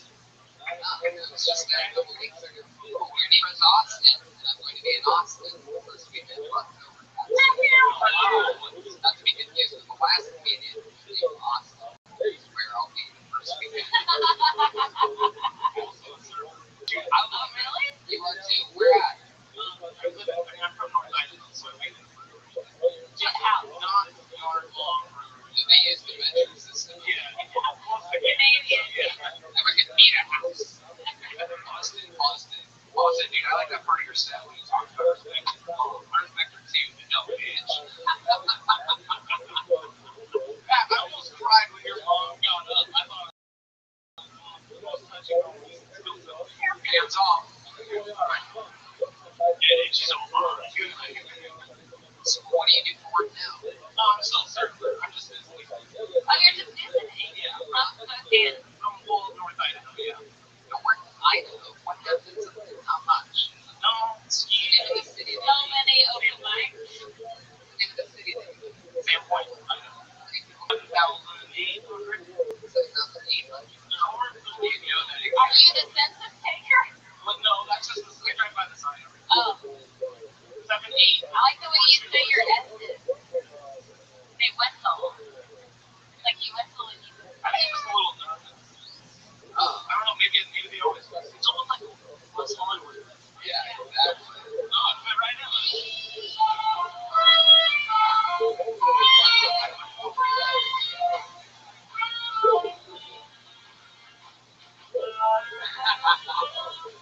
I accidentally missed the wrong song.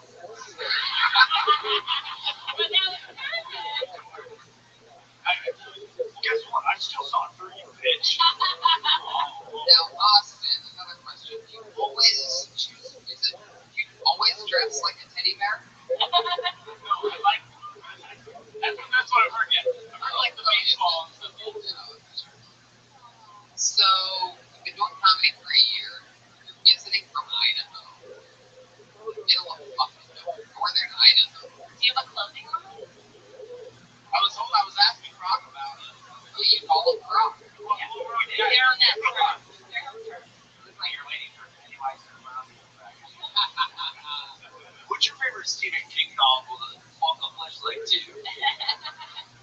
How old are you? How old are you, Austin? 28 years old. 28 years old. Why do you still live in Idaho? Do you like it there? I do. French fries, dude. What do you like about Idaho? I've got a ski resort that's less than 20 minutes away from town. So I've got a lot. What do you think that girl on the skiing day? At it. You're taller than we thought. Why did you go into comedy and not become a barista? Because you definitely look like a barista. I don't know.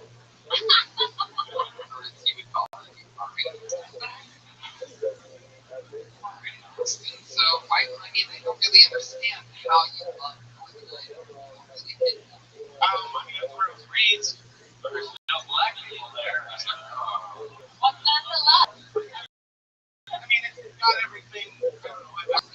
We've got a couple. Wow. What are their names? What are their names? Did you notice that the sign when it said 7,842? Did you notice that when the two black people they didn't? It's three-quarter. You literally have a couple black people that are married. So, what do those black people do in here? Come on, you know what they quiet. There's more than a couple. Hey, dude, how are the black people different from the white people in the city? Can you tell us the difference? The tractor. What are the Black Lives Matter rallies like there?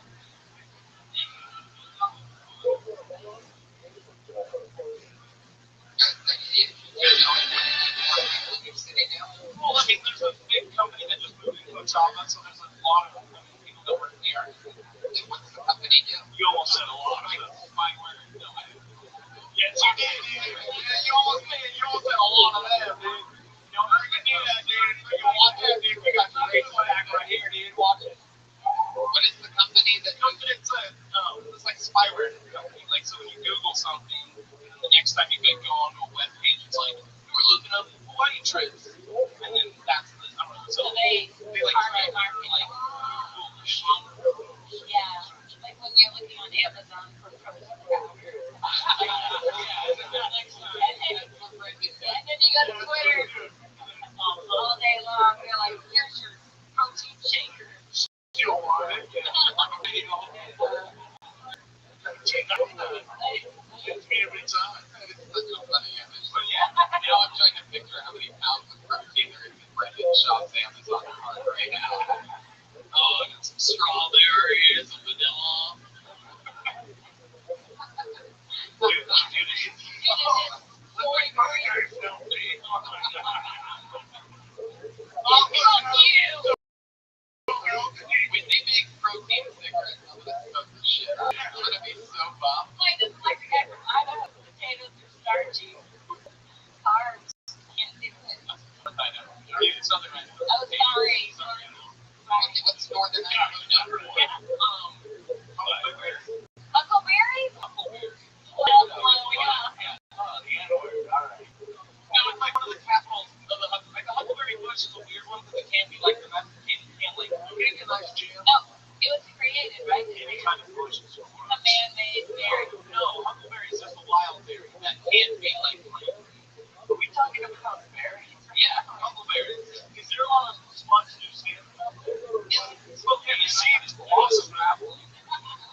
Hey, Pat, has your mom ever walked in on you jerking into a Hawaii trip?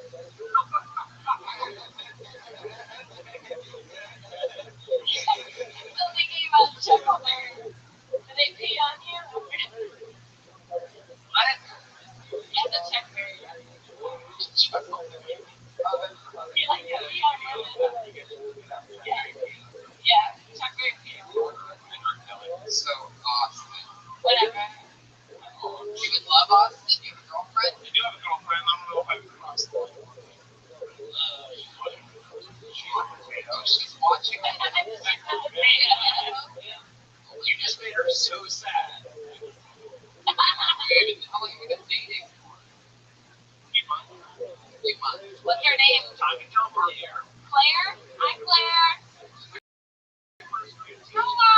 Hello, Claire. Girl? What's up, girl? Oh, shit. Oh, Claire, I'm sorry, Austin. Claire just came from the right shot. There's the black woman that you were sitting with earlier. That's Crocodile Queen. Join an Idaho friends, but I'm sitting some black person. Where'd you meet her? Where'd you meet her? We went to high school together, and then never really in the right situation. We always like did it off. So then we got going again. What happened? Oh, High school union. When I was in high school, did you guys mash potatoes? Idaho. Yeah, we was chipping away. But no, and then we did. I recently got through like a separation with an ex, and then we hit it off. How old are you? I'm 28. All right, Austin. Well, Southern Idaho? North. Potato, basically like 40 miles away from Montana, 40 miles away from Washington, like 60 miles away from Canada. Do they speak English? They speak English there? Dude, is it just me or is the North Idaho shaped like a dick, dude? Nothing to do, not you, dude. all right, Austin. You're great. You're great stage presence. There he is, Austin Langley, everybody. Here on a little trip from northern Idaho, where he listens to the show because surprisingly, northern Idaho has the internet. Yeah, reception, cell tower. It's part of their population. Nice match, guys. Me too, man. Dude, he just made that half of a Titan sentence. Yeah. It's fucking Cyclops over here. Alright. Here it gets together for Rishi Aria.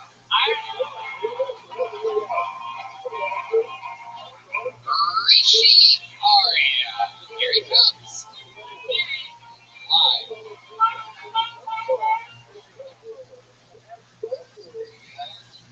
I'm joined at a gym, and I've been eating better, so I've lost a lot of weight.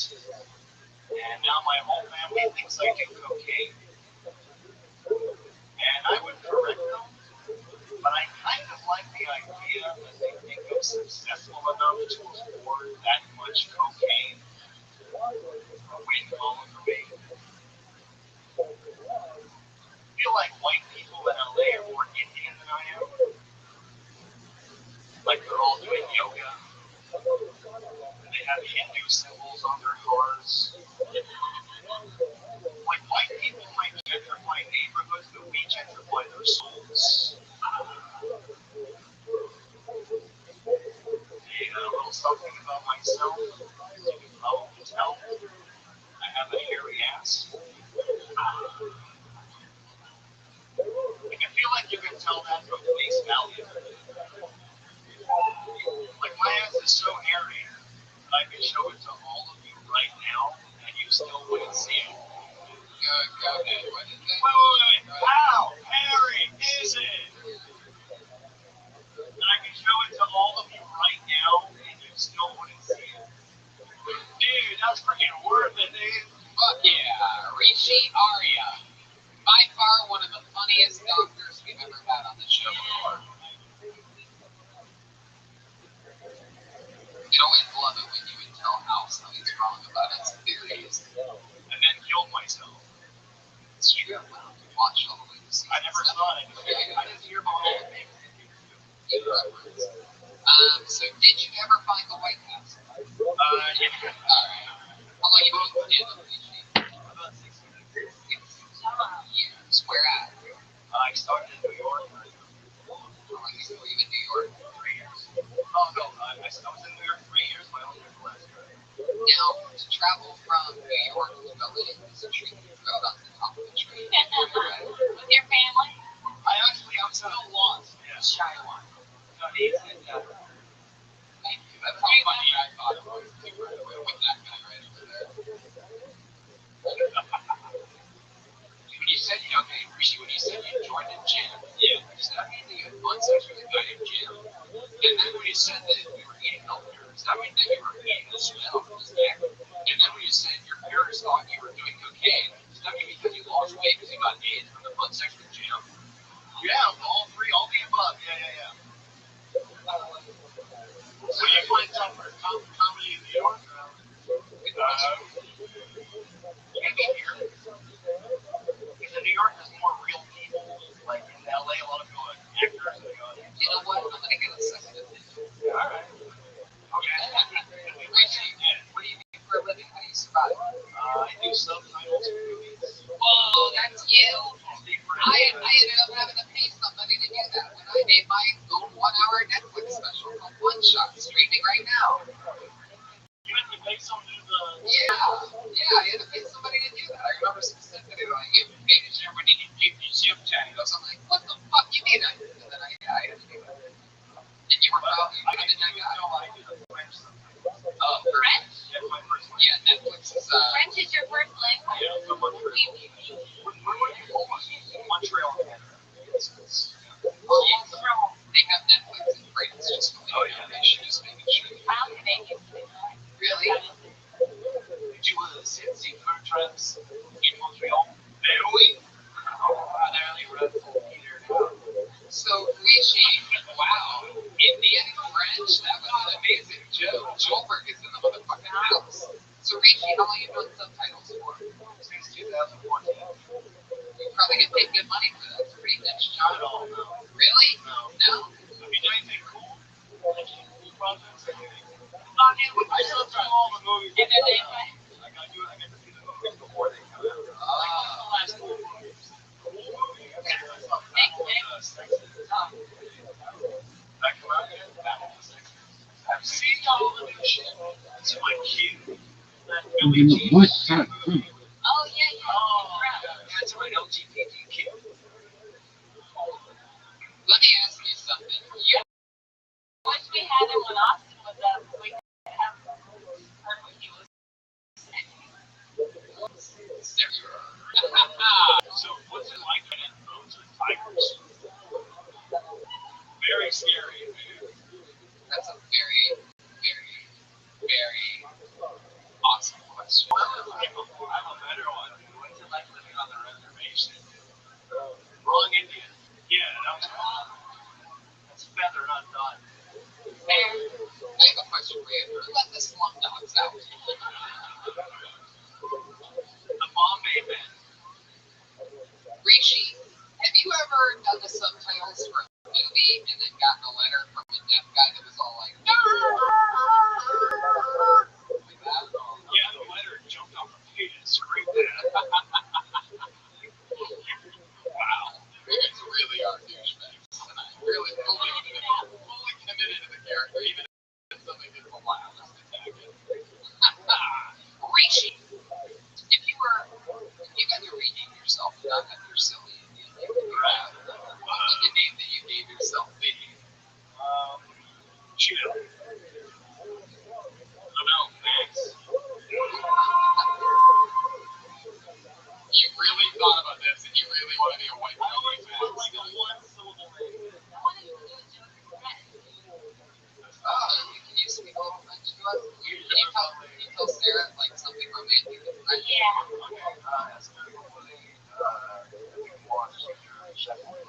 Like, hi, Sydney, let's see what your country don't. Wow, I can't believe you Definitely said yes to your big boy being. I asked if she wanted to go to Wakefield. Yeah.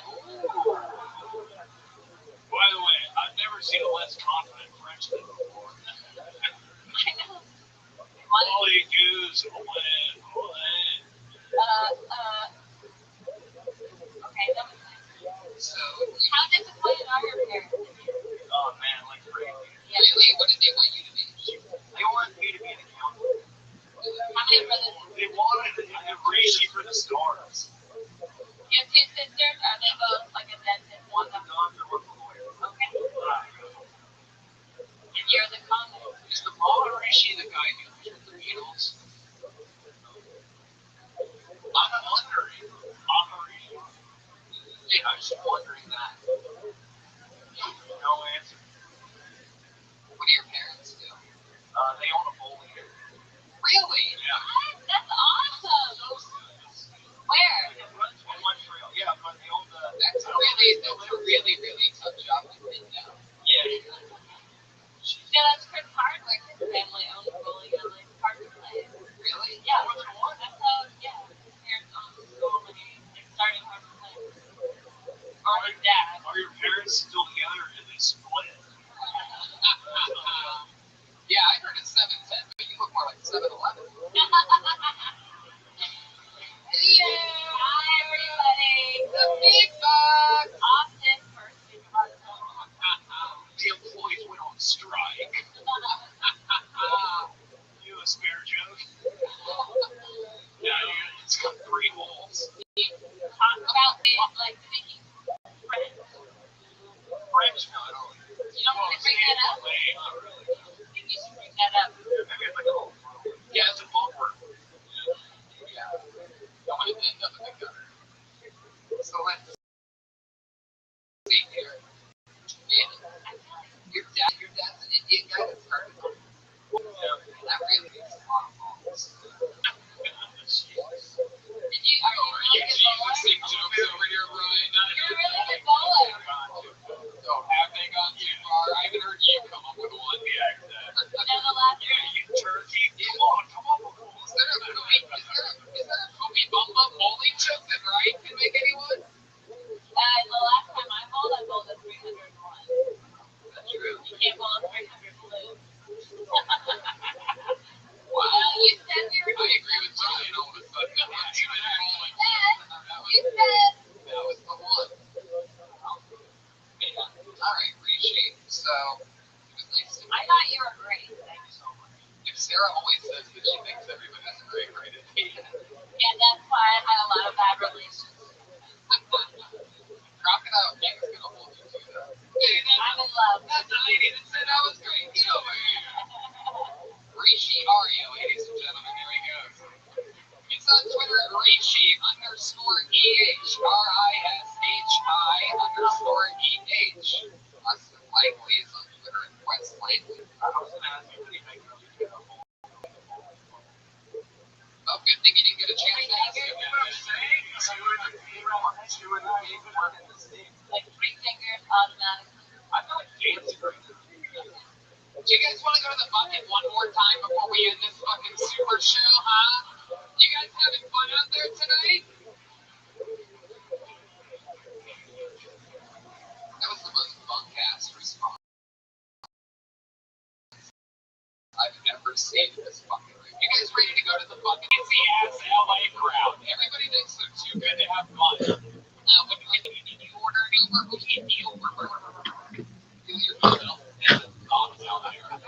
Jesus, man, enjoy yourself until it's over. Live in the moment, you idiots. Exactly. This is exciting. I don't even know what to say here. I'm just going to start naming things and hope that this human being walks to the stage. I'm excited about this, and you will know why in a moment when I say the name. Gorbliss Gabe Garoma Gabriel the Fifth. If any of those sound like you,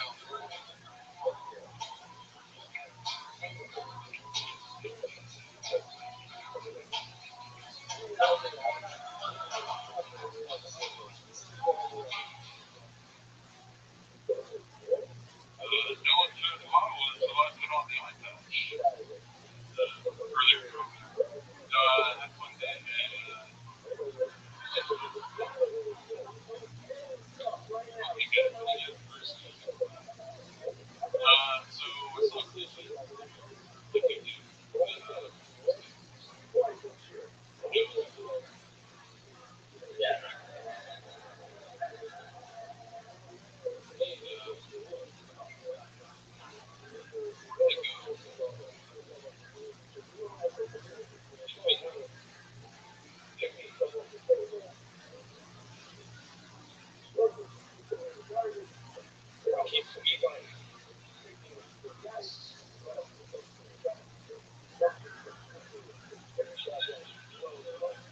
doesn't matter what type of bread I use.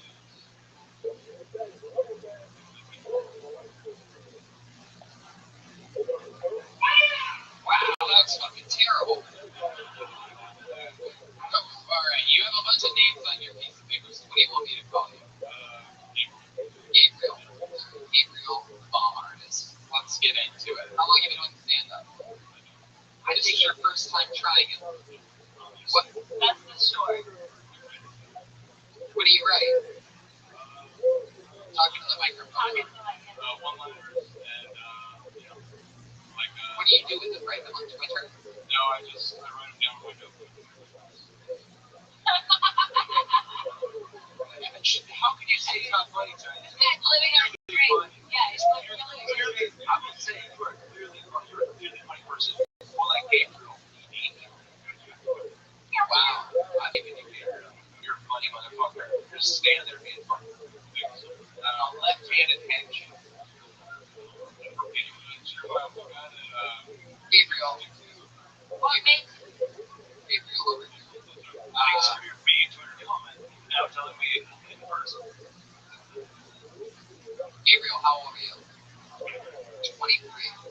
You in college right now? I'm not. What do you do with your life? My own food. I'm getting A preschool photographer. You just said that. You said that with a straight face, by the way. You did not smile. How do you argue with that? Tony, honestly, I was trapped in that magazine. I'm glad to.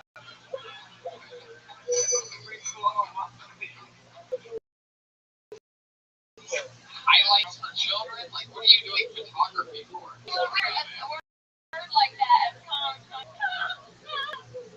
I did. I'm in trouble. Wait, was that? He doesn't just write jokes. He writes ransom notes, kid. What else do you have like that? Like, tell us some more things about you that might be like that, like well written or something. What do they call it?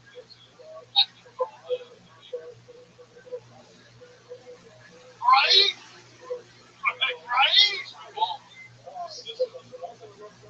It's more your delivery. It's like a combination of your delivery and what's going on in your mind. That's what's I funny. feel like you're 3 steps ahead of the rest. I feel like you do that. What is you Mexican? Wow. I didn't want to say it.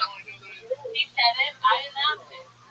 Why do you think you always look so serious? You have such a serious look on your face. What's broken about you? And you're Mexican, so why don't you fix it?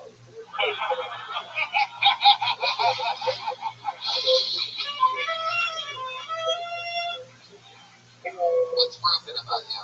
No, I'm just messing around. No, you remember Brianna? No. No, we have no idea. No, she's on her twice. She on the night? No. She's one of the persons who took the picture. No, she's What do you say? You like her? Are you trying to hook her up? Is she in the trunk of your car? What the fuck are you trying to get up? Is she in your cargo shorts? Okay, let's say I did say yes, I remember Brianna. What would you have said? She mentioned me during her, About what? What did she say about you? just sort of like that girl. Like what? What did she say about you? After high school, I was Why did this girl Brianna talk about you? What was the context? I know, I'm trying so hard to figure this out. Somehow at the end of the day, I'm responsible for whatever the fuck's happening right now, so I'm trying to really dig here. Don't think of jokes. Don't do that. Just answer the questions honestly. What are you looking at over here? Alright. What are you saying about Brianna Upton? You guys have a past or something? yeah, well, we used to date. Okay, and then what?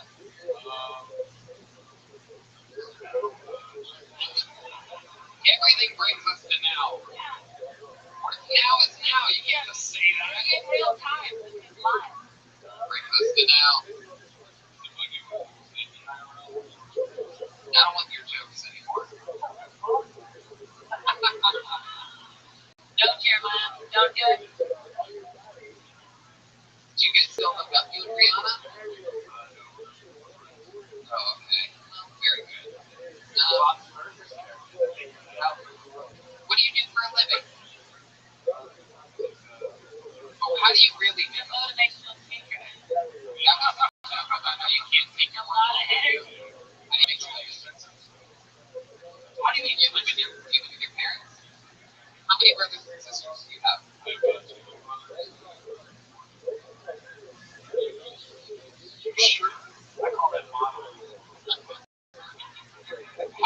pussy. How many kids do you have?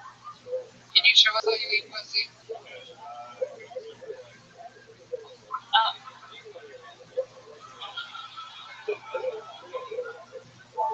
Who you choose? Put a bib on. I believe I just saw a bib. You made guacamole first. Welcome to the yard now. He's looking for hot sauce. Yeah. Wow. It was romantic. I mean, 20 years pussy with a fork. Yeah. At 23 years, Please use a sport team. you're 23. You're not in college.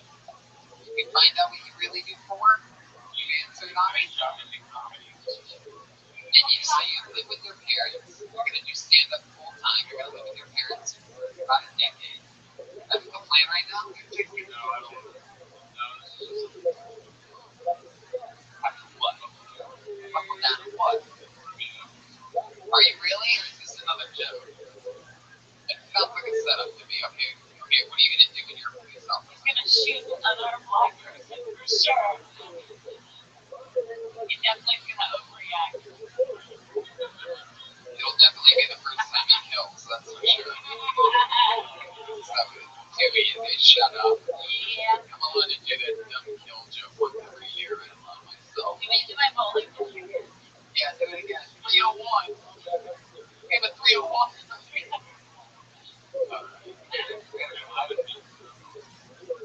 Does it? no 311 means it feels bad. All right, you know what? We're gonna do something fun because we're not. I don't think we're really that passionate about being a stand-up comedian. So, in your place, we're gonna get radio. There you go. You're done. Good job. There you go. It's Gabriel, everybody. I was gonna end the show, but I think we should do something fun. What do you think, Brian? Something fun, real quick? You guys want to do something fun, real quick? Yeah. I had Josh write down his name during that last comedian, so he's coming up to give you a little taste of his fucking eyeball. Put your hands together for Nick. Hero Doyone.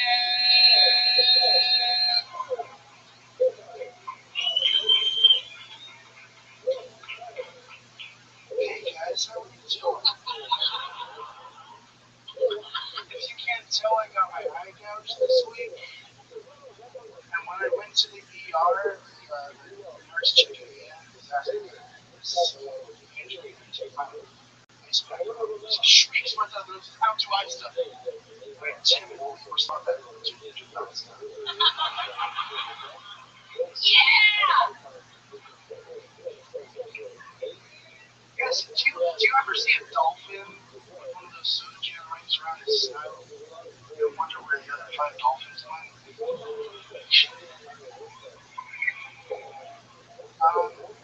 Guys, who goes to a strip club on the holidays just to be the saddest person in the room? A strip club is a special place. It's a place where you'll see someone celebrating something, a wedding, a promotion, a divorce, sitting right next to a lonely guy that wants to see one more titty before he got to handful of Tylenol. And I can make that joke because one time I took a handful of Tylenol. And when I was 20, everybody had a handful of pills just to make sure you don't. Fuck yeah, Nick Doyone. Wow. You know, a lot of people have told me that I have quite the eye for talent. David, seeing you up here, I gotta tell you, man, you are like a fucking hurricane because they also only have one eye. Wow, that was very cool. What? I like to share this. Do you Well, you can also probably only destroy it. This is probably the best question I'll ever ask. Do you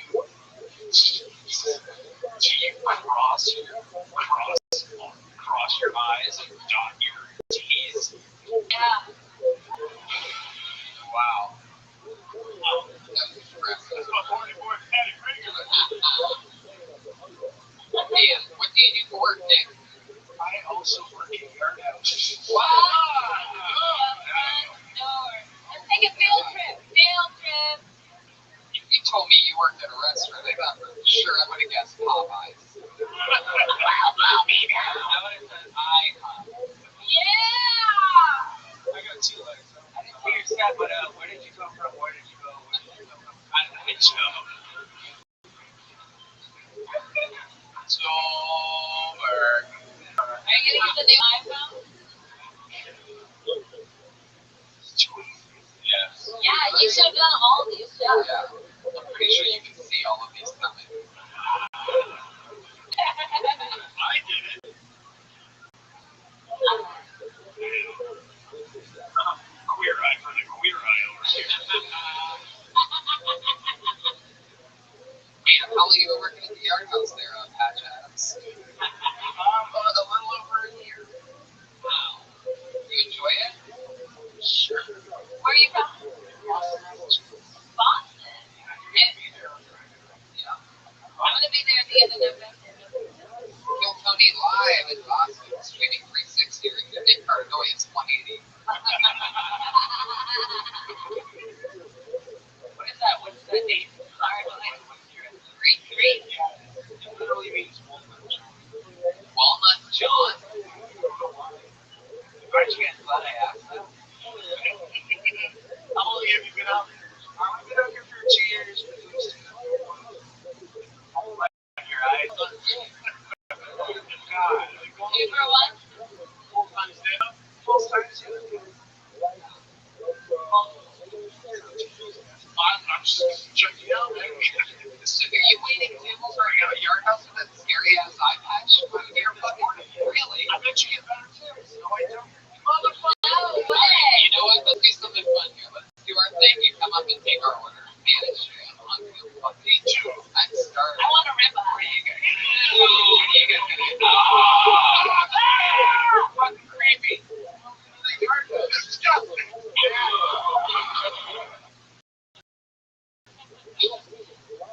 You need more?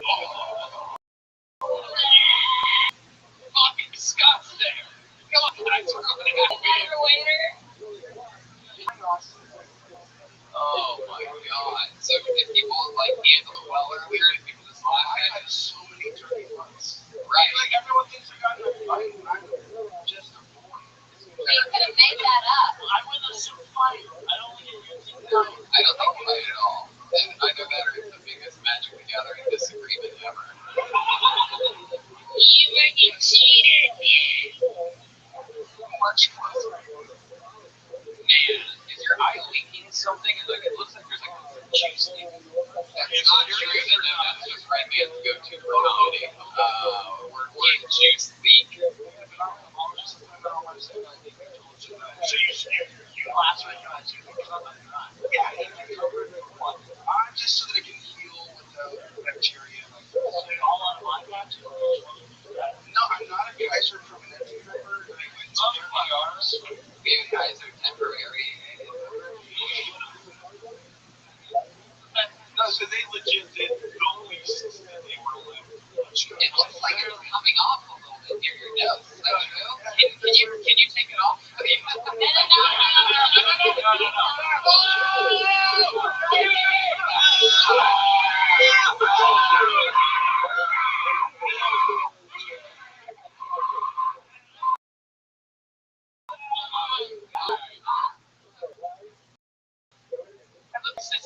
it next to the VR rest of the people at home can see.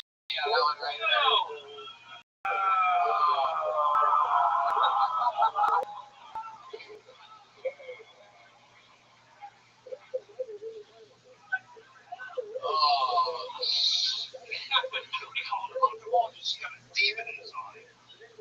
I'm into it. Is that weird? You like it? Maybe you guys, maybe I'll take you out to dinner. You guys can go get some like Coke or something like that.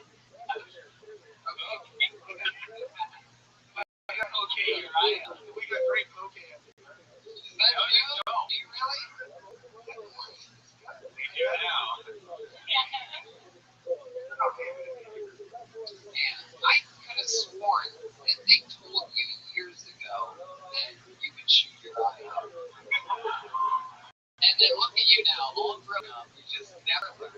24 hours is got some business. Everything you say kills my momentum.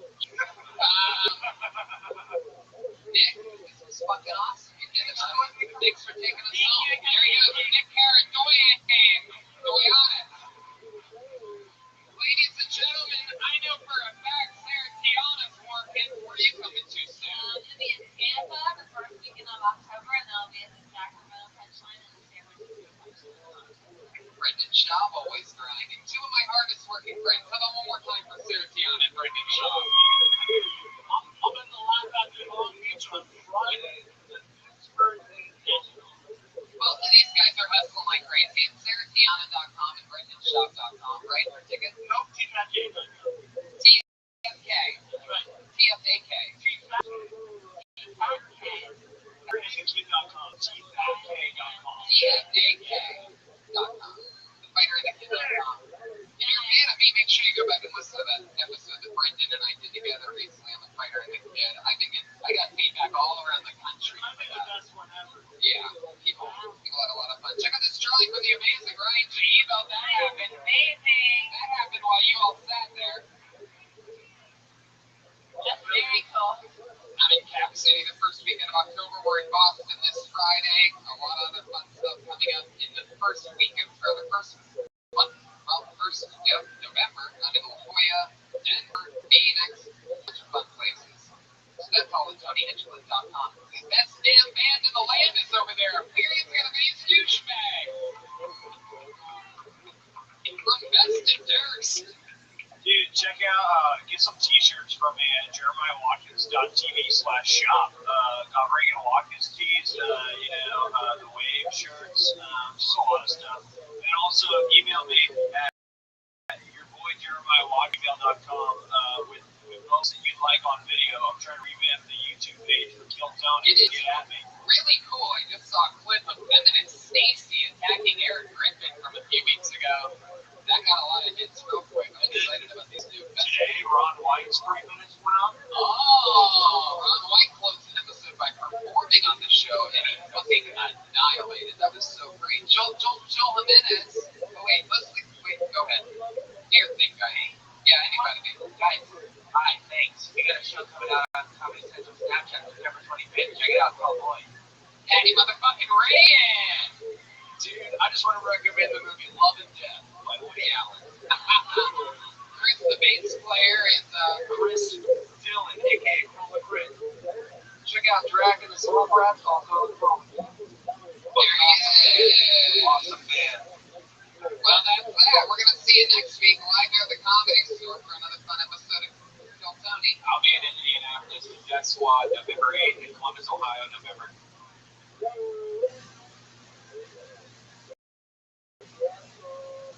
Audience, thank you so much. We'll see you on the podcast.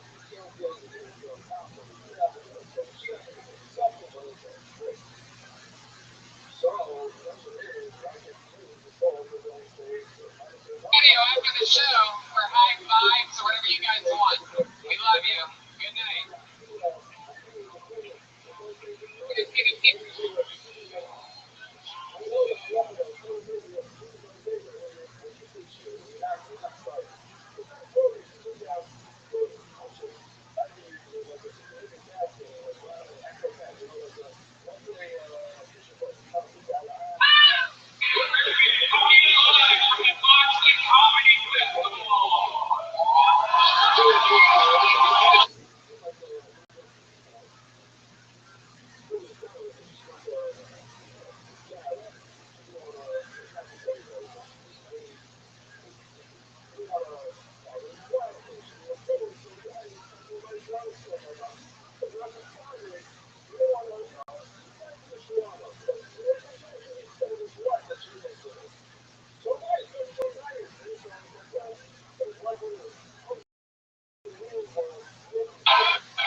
on the show. These festivals are a little bit crazy because sometimes you're left with limited options. I've been telling these guys backstage exactly like an LA book show that you guys are lucky to talk to the perfect fucking match, and I couldn't be more excited. Make some noise for your guests tonight. The crazy hilarious Eddie Brill and Matt Roller.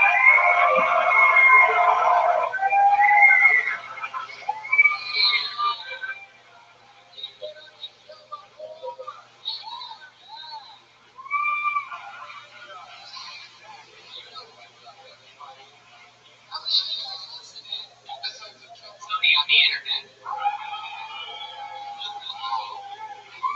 you should be pleased to know that these are two returning guests, and I couldn't be more excited that you guys are here. You ready for this shit or what? Robert, I just watched you destroy in this room right before we were on, and for those of you that don't know, not only is Eddie a great comedian, but he also booked Letterman for a very long time. You in fact, you even gave Matt his first Letterman appearance. Yeah, more happening. Yeah. This is the guy. What was the show you had on Saturday night? Mad TV. Oh, yeah. The little show I had. Yeah. Well, we were with you on the Friday, so that he's saying he's making his debut on the Mad TV, and then he got bumped. Yeah, Mad TV was first, so we were open. But then you had Tracy Morgan. It was Tracy Morgan and me. Like, you just have two guests every time. And Tracy was losing his shit, and you came back saying, you're like, I think Dave's going to have you over the couch. You have a story you can tell? And I was like, what? And I'm like, I told you a story. You're like, that's a good one. Anything else? I'm like, no, I'm losing my mind right now. Like, the owl bit that literally fucking love. Yeah, for the owl bit. You guys remember the owl bit? Come on. You got 2009? Ladies and gentlemen, I present to you the Boston Bucket Beans. Somehow, some way, we had a shit ton of a lot of signups today. Maybe this bucket's better like on the ground. Yeah, maybe just pick one out. I'll just reach around and pull names out of it as the show goes on. And I'm fucking excited about this. A lot of people signed up. How many people signed up in this room that have never done stand-up comedy before? Clap your hands. Wow, that's a lot of people, including Pink Shirt. Look at this guy ready to go. Are you guys ready? Should we start this shit? It's motherfucking Kill Tony live from Boston. Live. You know how it works. If I pull your name out of the bucket, that means you get 60 seconds of stage time. Sometimes it's a great local comedian. Sometimes it is an insane person. You never know what's going to happen. When they get 60 seconds, you know your 60 seconds is up when you hear the sound of a kitten. Oh, isn't that adorable? That means wrap it up then. Girl, she's going to bring out the angry West Hollywood bear. Oh, come on. I think bear ate a bird. That was a mouse and then a bear and a motorcycle. How did the bear get a chainsaw here from Los Angeles? You guys ready for that shit or what? Your first comedian. Oh, yeah, this is... when we go on the road, we don't ever take our actual bucket, so we get a bucket when we go there. I want to let you guys know that out of all the live Kill Tonys we've done around not only America, but also in Canada, you have the largest fucking bucket ever. Boston. Okay, well, if you ever listen to the show, then you happen to know that I absolutely love it when I think it's a crazy name. Oh, Jesus. I get the feelings this one's going to be perhaps interesting. Put your hands together for Bobson. Bobson? Bobson? Oh, right from the front.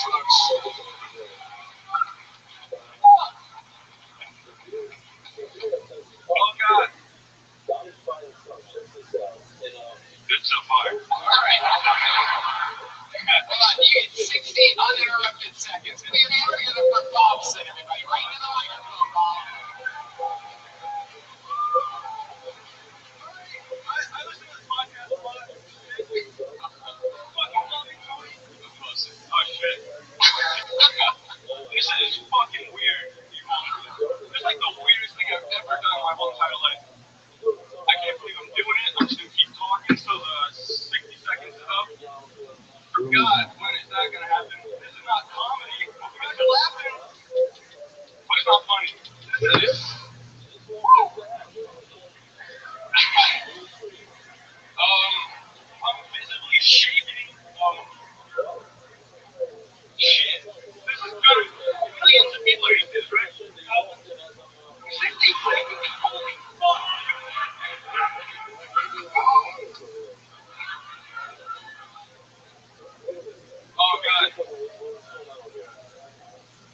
Any request?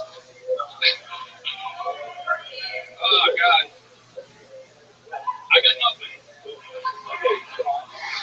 Chainsaw, straight to chainsaw. Wow, Watson, that was the best thing that's ever happened on the show. I kind of liked it. I enjoyed that. No, stay up here. You guys stuck up here. Let's sign this guy up tonight. Forcefully sign him up. He's never clearly never seen the show or any show at all. And he had no idea talking into the microphone. To be fair, sometimes you get to become another dude. And that guy signed him up. His own self signed him up. It's not his fault. Bobson, what made you sign up tonight? He dared me to. He said he would let me live it down. I didn't. He's in the front. It's in the front pocket. Good question. What's that? Sweet empty wallet. Came in there. What? I just Bobson, you have to talk. When I saw you, okay, Bob, listen. Is it Bob's son or Bobson? Bob's son. Is that your dad's name? It's like Zach Jackson, but Bob's son. So it's like a name, but a name. He had a sketch and he didn't do it during his 60 seconds. That's the funniest thing he ever said. That's cool. Just a random other name. He's shit on stage, but at home, he fucking kills. I've never killed nothing. I mean, he's doing it now. Look at people. Dude. Bob, you are something else. Get me out of here, dude. Come on, dude. Get me out of here. We have an hour left. I'm going to spend it all. You signed Bob, so you're like, this kid's getting up here. Bob, what do you do for work?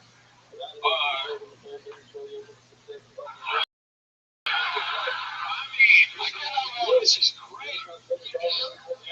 Wow. Must be good as fuck.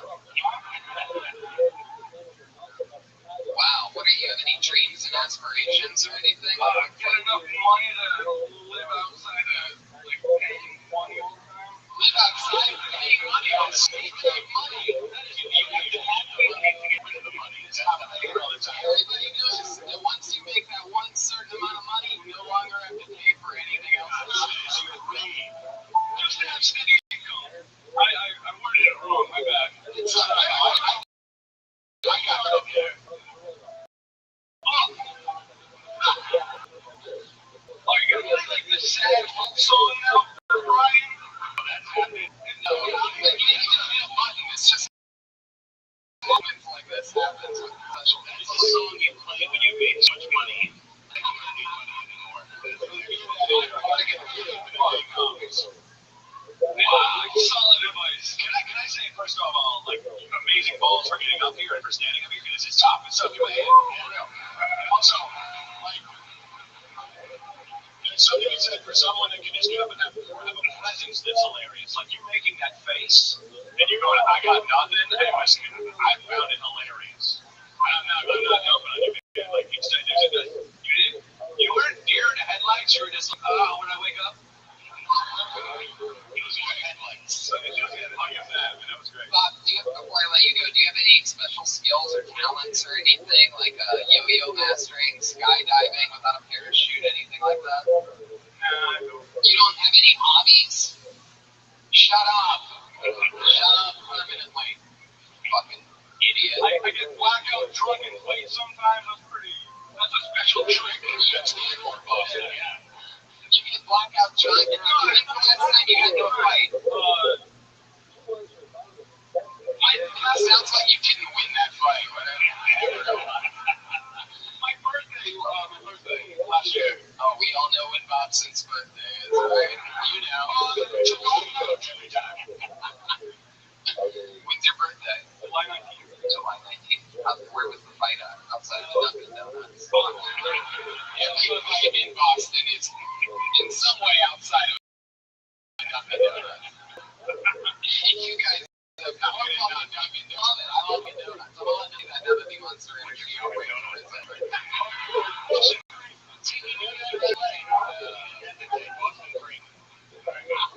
a hotel room like a mile away from Foxwoods? I'm done with you now. Bobson, everybody. There he goes. There's Bob. The end of Bobson. It was a hotel room? Jesus Christ. We're gonna fight Route 255 in the Ramada off Highway 9. What? Where we got? Like here outside the bar. Oh, I feel like fighting hotel rooms. You should see Bobson's reaction right now. Like, all the color just went out of his face. He looks like he's about to throw up. Awesome. Deep breath, man. Good job. Good job. I go back to the bucket of lava. Seconds interrupted. Live goes to Grant Miller.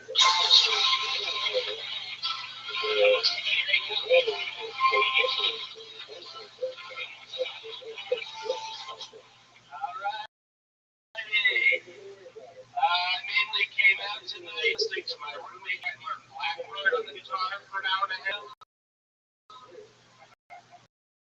But at least it wasn't a Green Day song, you know? From middle school. Isn't it weird that Green Day's been walking around long enough to be everyone's middle school band? I'd like to get a Green Day tattoo, though. I like a heart grenade, you know? I'd like to get a Green Day tattoo so I don't have to regret it when I'm older. I can just regret it right away. My current girlfriend is very upset with me right now because I've been referring to her as my current girlfriend. I think if you have a white parent and you name your daughter Asia, you're a fucking asshole. I think the rule should be if you name your daughter Asia, you have to name your next one South America. All right, 53 seconds. Grant Miller. Well, yeah. You are by far the funniest H&M mannequin I've ever had.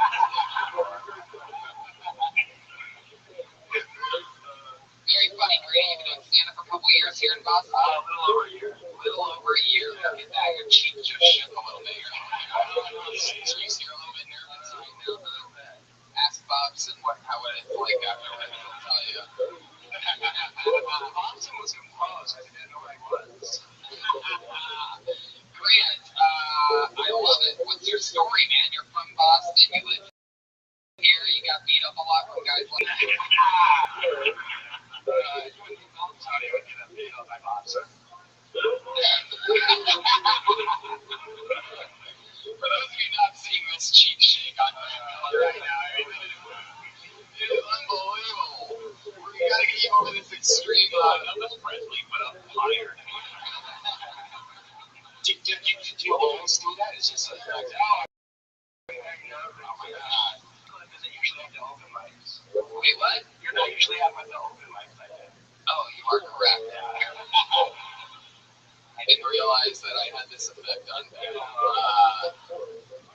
Man, so I love it though. I mean, you're extremely talented. You're clearly, like the next Michael J. Fox or something.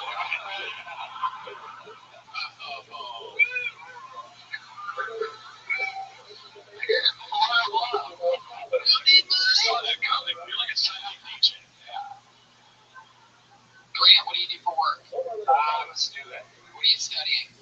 Advertising. How old are you? 21. 21. Wow. Yeah. Where do you go to school?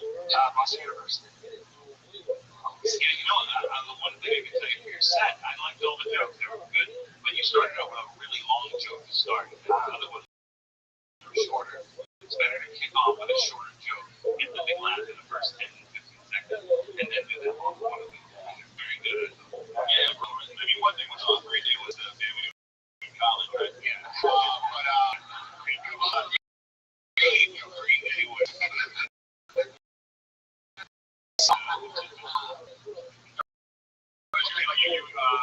We do well-written stuff, but also did it on a real personal level. Everybody, the current girl, that's one of those jokes. Like, how was that? I never heard that before. That was like one of those jokes. I love when a young comic writes a joke in front of all of us all the time. It's solid. And I love it when the guy from Boy Meets World looks like this stage presence. Grant, you have a girlfriend? No, that's a joke, actually. Wow, so you really don't have a current. It's so funny. When's the last time you had one? Oh, since high school. Since high school. I and your red band is against the Green Day. I love that. When you're around girls, like, does your cheeks start shaking like that? Or is that just the stage? No, it's just a stage. You're with the ladies who are super fun. Straight face. Maybe you should switch it. Maybe when you're on stage, you should be calling when you're ladies who you're human vibrator. In certain situations. Yeah, right. Not like eating Thai food. Grant, you're fucking awesome. What other than being on stage, and being sort of like in a situation that you're, a little bit intimidated by, what else in life scares you? Pretty much everything. Really?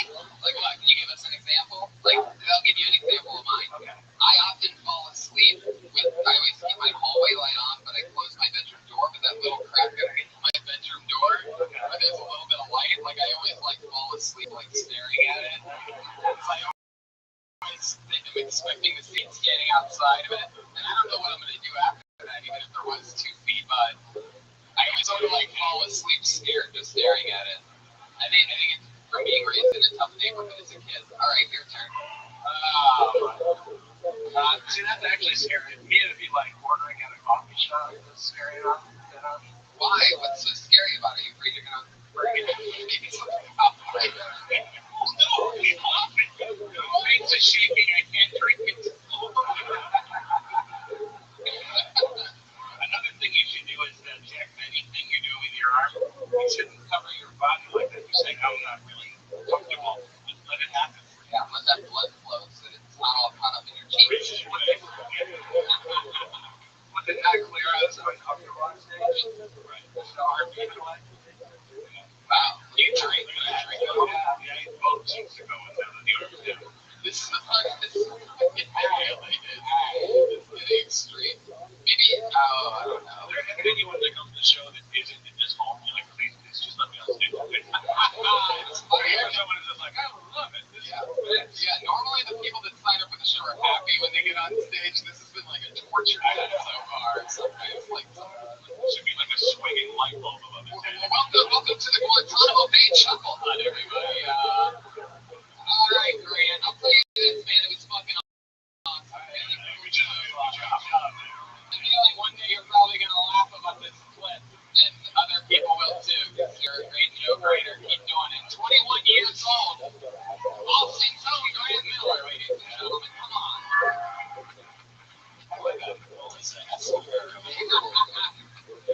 Oh shit, the motherfucking bucket is back. Who knows what can happen? Maybe we'll get somebody that wants to come on stage.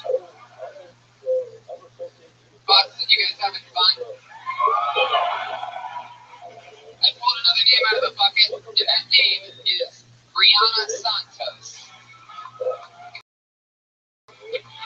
Brianna Santos.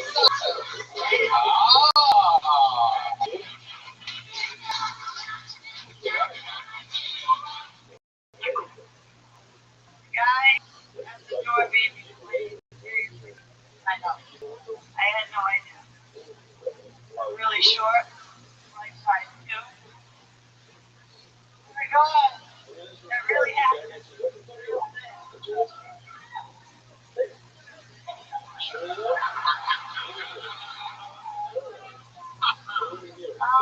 So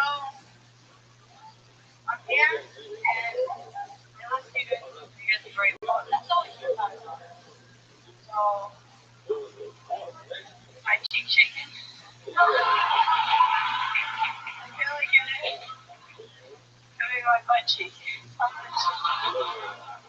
I had something to say because she was like, what if your name is something? And I was like, no. But then, you like that brainstorm. And she's like, what if it is? And then you start thinking about me saying I have like a bunch of shit to say. And I can't, conform it.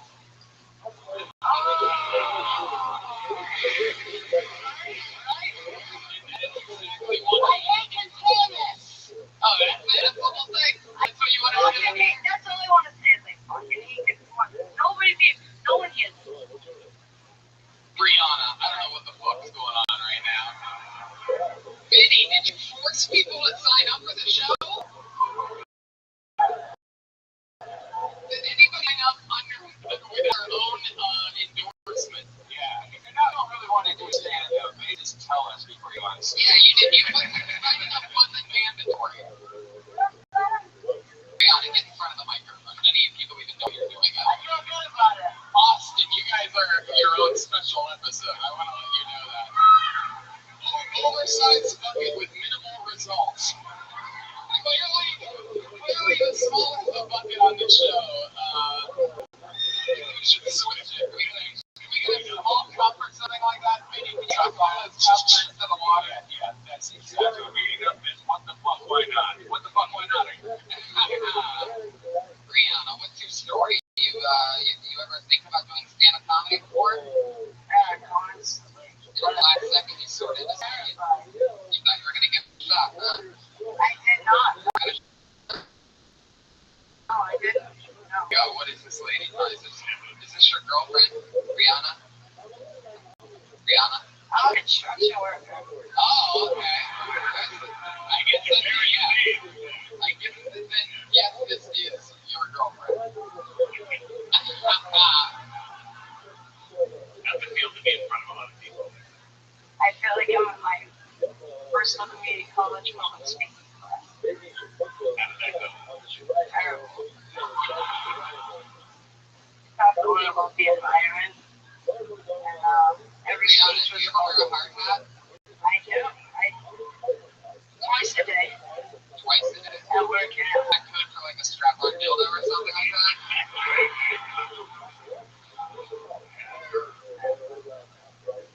I'm a hard worker. All the best stuff after. Yeah. That's the wrong one. No, That's the wrong one.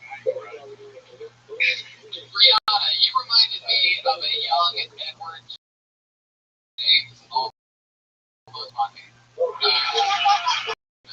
I really think somebody else did. Really? I remind someone? Yeah, like a Mexican Roseanne. Yeah. Can I say, Roseanne is the only woman in history that was divorced by her husband. Oh, you hate Like, that. she had to pay him money. She had to pay him money. Usually women get money, Bill Burr hates that. He doesn't like that at all. She had to pay him money. That's Yeah, because it turns out she didn't reach the amount of money needed to stop paying. She's badass. Roseanne's badass. Everybody loves Roseanne. It's the song for her. You want to hear it? Yeah, I don't think it's Raining Men was the right song for her. What do you got? Listen close.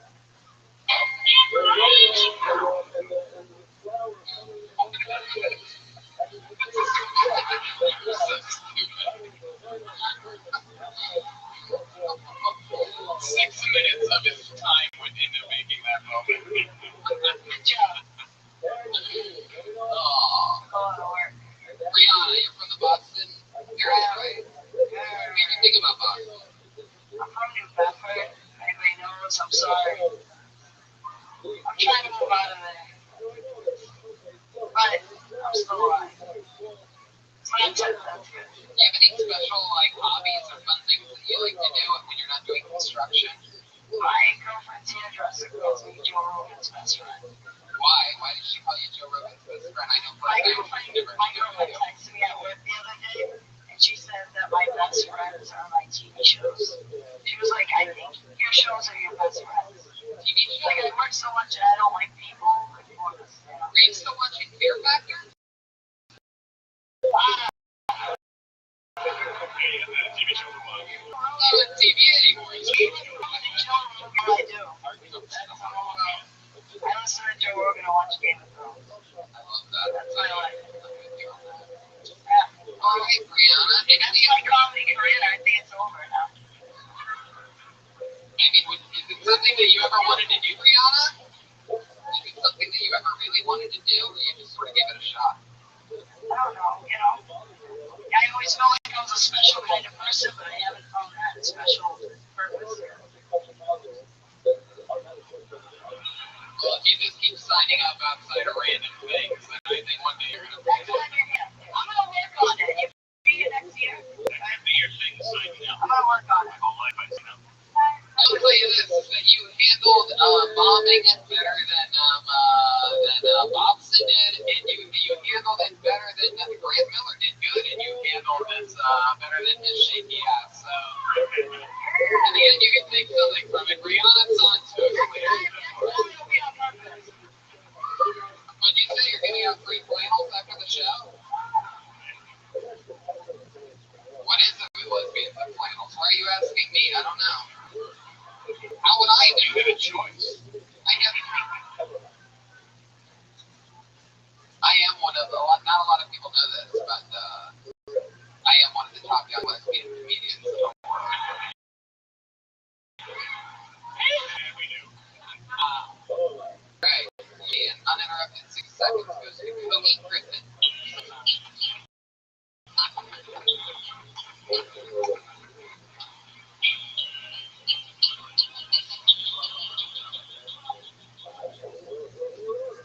So a lot of times when I meet someone for the first time, they're like, Cody, that's my dog's name.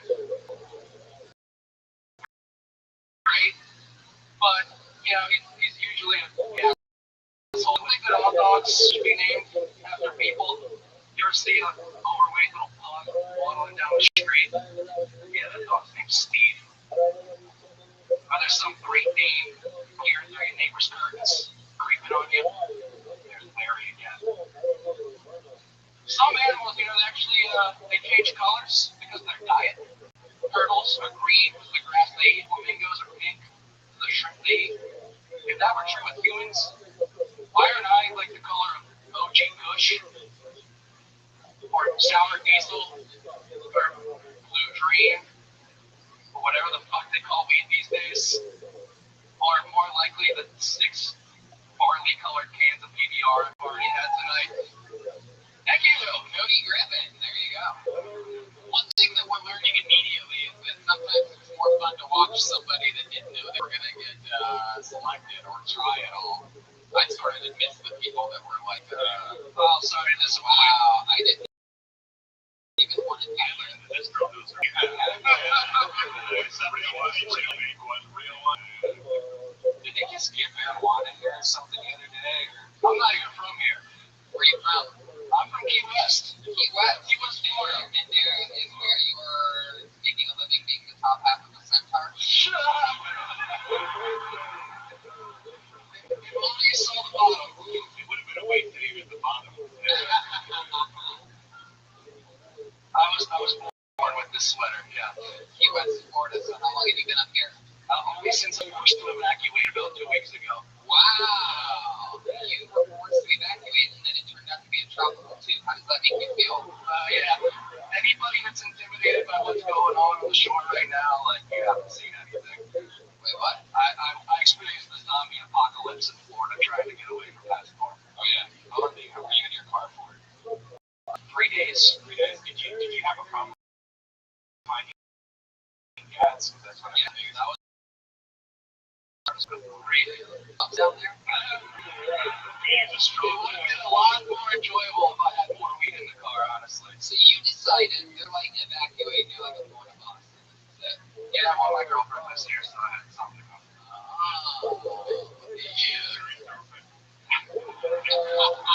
Future ex-wife. Wow, you're getting married. Well, there goes everything. Are you marrying her? Are you engaged? No. You just call her your future ex-wife because you hope that you I'd say it was a skull and joke, and I hope it doesn't get back to the person that wrote it. I don't know what that Well, means. by explaining it, I think it's going to get back. Yeah. Just jump in. Like, I mean, all of your jokes are kind of just like jokes that you probably don't even think are all that funny or say they're okay. You know what I mean? But I mean, then we started asking about why you're here and stuff. Like, I want to hear those stories. I hear about the knife fight for a life raft and then Little Debbie snack cakes. And you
about how Gatorade had a new flavor called Fierce Lime.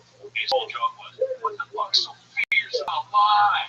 This guy next to me who was older than you ever expected just under his breath went, yeah, that makes you mad, dude. Yeah, I know that. Yeah, you're right. No one gives a fuck about a Gatorade flavor. Like, I don't think, like, you know, you're talking about, you know, what the colors change. Which is confusing. Because do you eat Kush? I mean, unless you're making the brownie. You know, I can go find syrup for my pancakes, but you know, like, I don't think it's like I don't think you care as much as having to evacuate. That's I want to see through into that window. How far did you evacuate? But how far did you have a piece of shit Nissan Altima? See, next time instead of calling it a piece of shit, just answer the question first, and then you'll get a bigger honestly. It was a friend's car that he wanted to get off the island. Still, you're not listening. And it was a chariot because it saved you. You should be like, oh, a Nissan Altima. That's on a donut. The four-door? Yeah. We had a three-legged dog in the backseat, too. You had a what? A three-legged dog? Whose name was Speckleg, coincidentally. Three-legged dog. We had a sitcom. We actually have the dog on the podcast right now.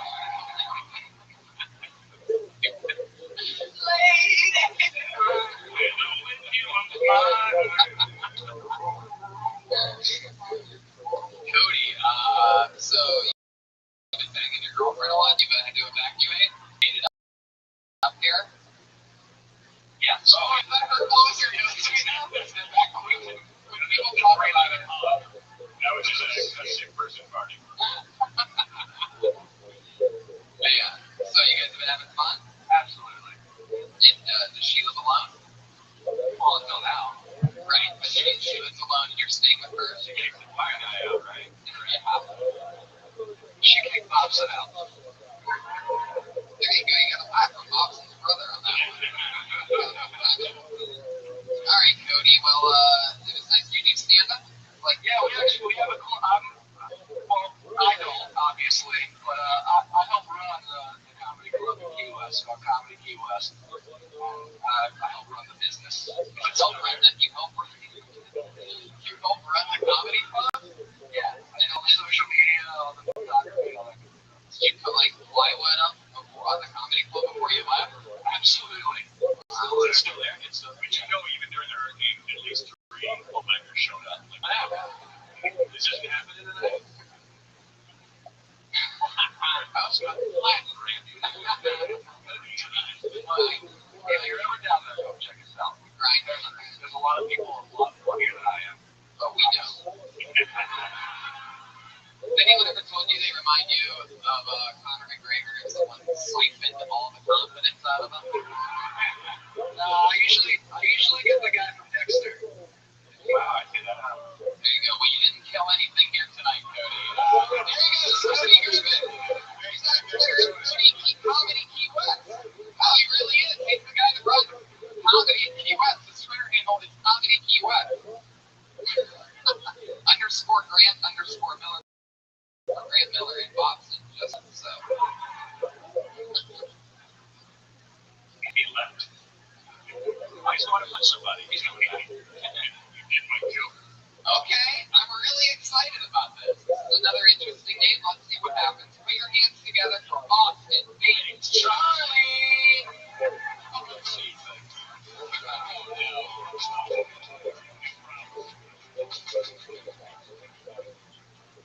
How you doing, folks?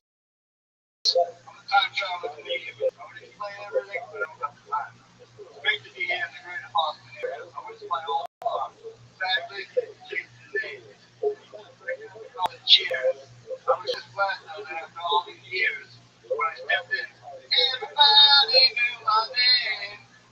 You know, when you go to a bar, you meet some interesting people. Like this one lady, she had a tattoo right below her belly button, right above her vagina. And it read VIP. And I was like, duh, it's members only. You know, I wish all the bad places changed. You know, back then when you wore like a blue hat, then I had like a red jacket on. But I put on all the gay colors of the rainbow. Oh man, it was a big knocking with you. you're not gonna have free blood, man. You know what I'm saying? Oh man, you're gonna feel more like a grip. I'm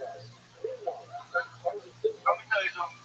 I'm glad that the weed laws have generally changed. I remember if you're looking for your stash. Wow.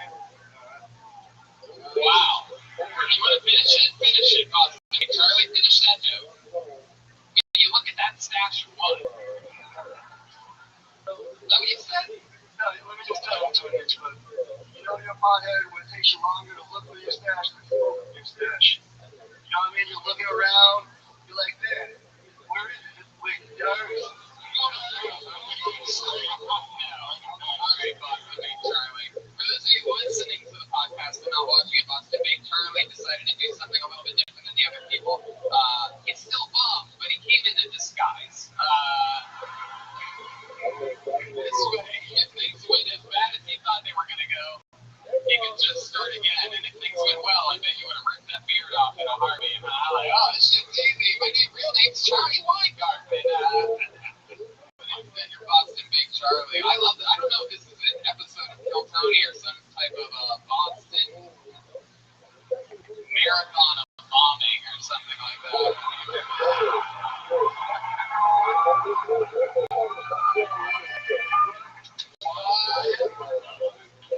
What's cool about America is that we can laugh at a joke like that.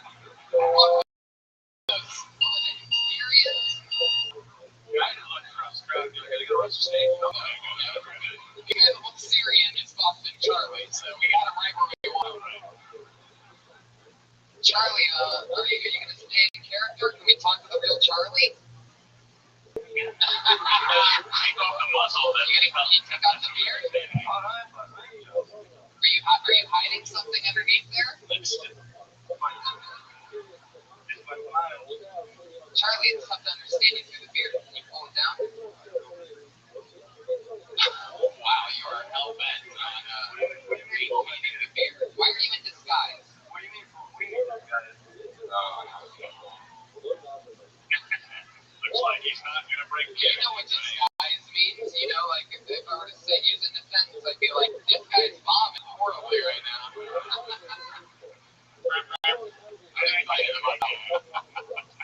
Disguise. Alright, Charlie, well, since I don't really want to talk to a character, I guess that's probably about it. There you go, Boston Big Charlie, everybody.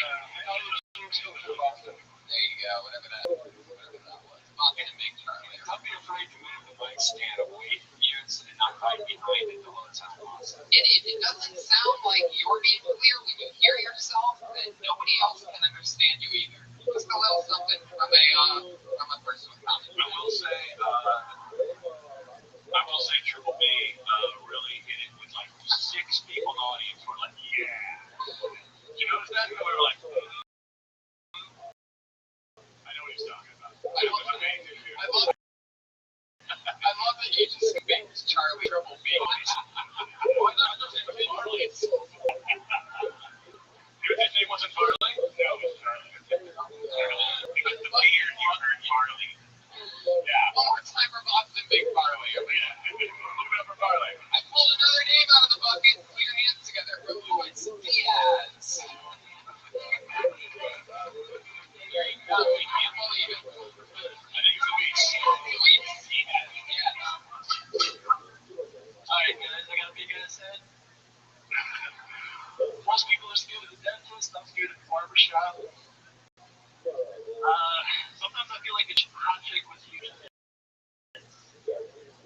it's because I get a lot of unwanted attention and I have to ignore it. These things usually go bad.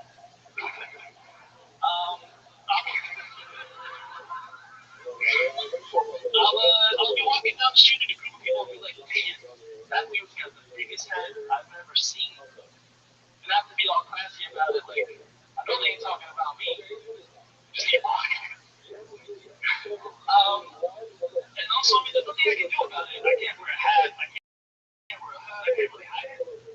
So, and I feel like I just turn around to the group of people. Alright, guys, my eyes are up here. I always want to be popular. I always want people to know my name. It kind of sucks to refer. That's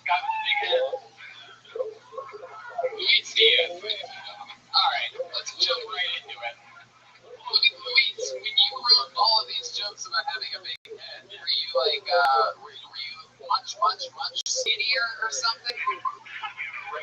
Actually, just before the head reduction surgery. Everyone in your movie probably has tiny shrunken heads, and you think that you're a big head. Only I was a lot skinnier, and I'm from Jersey. I kind of thought of everything on the ride over here. So I had like 5 hours, and I had to kind of like focus and like think of things on the way here. So you wrote that on the way here? No, I just thought of it on the way here, like 10 minutes into the drive with big head. When you were writing the joke in your car on the way here, did you notice underneath the mirror that made you realize that you had a big head, that objects in mirror are larger than they actually are? No, I didn't notice that actually. Your head's not big at all. It's actually really small. In fact, he was probably the smallest head on this stage right now.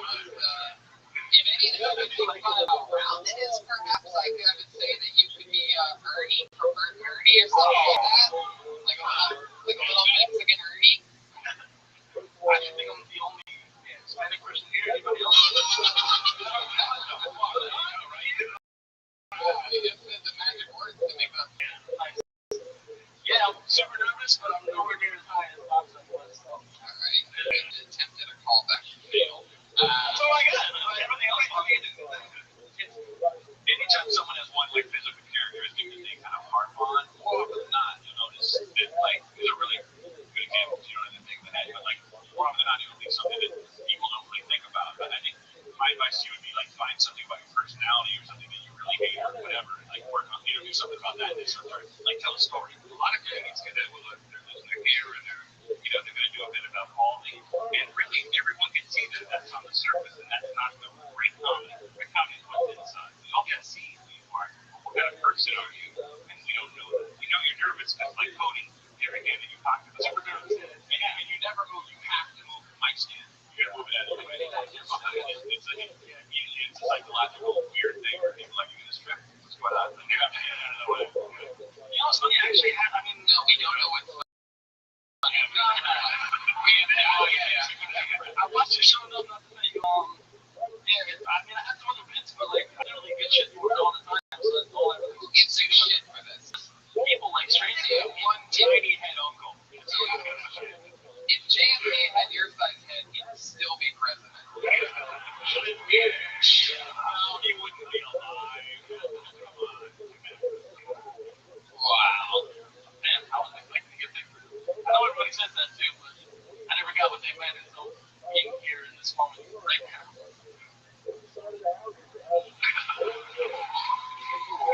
And why'd you come up from Jersey? Did you go to school here?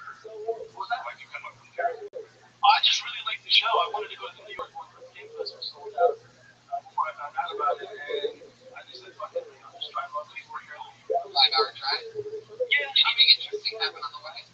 No, my girlfriend fell asleep, and I just Were you running your jokes by her?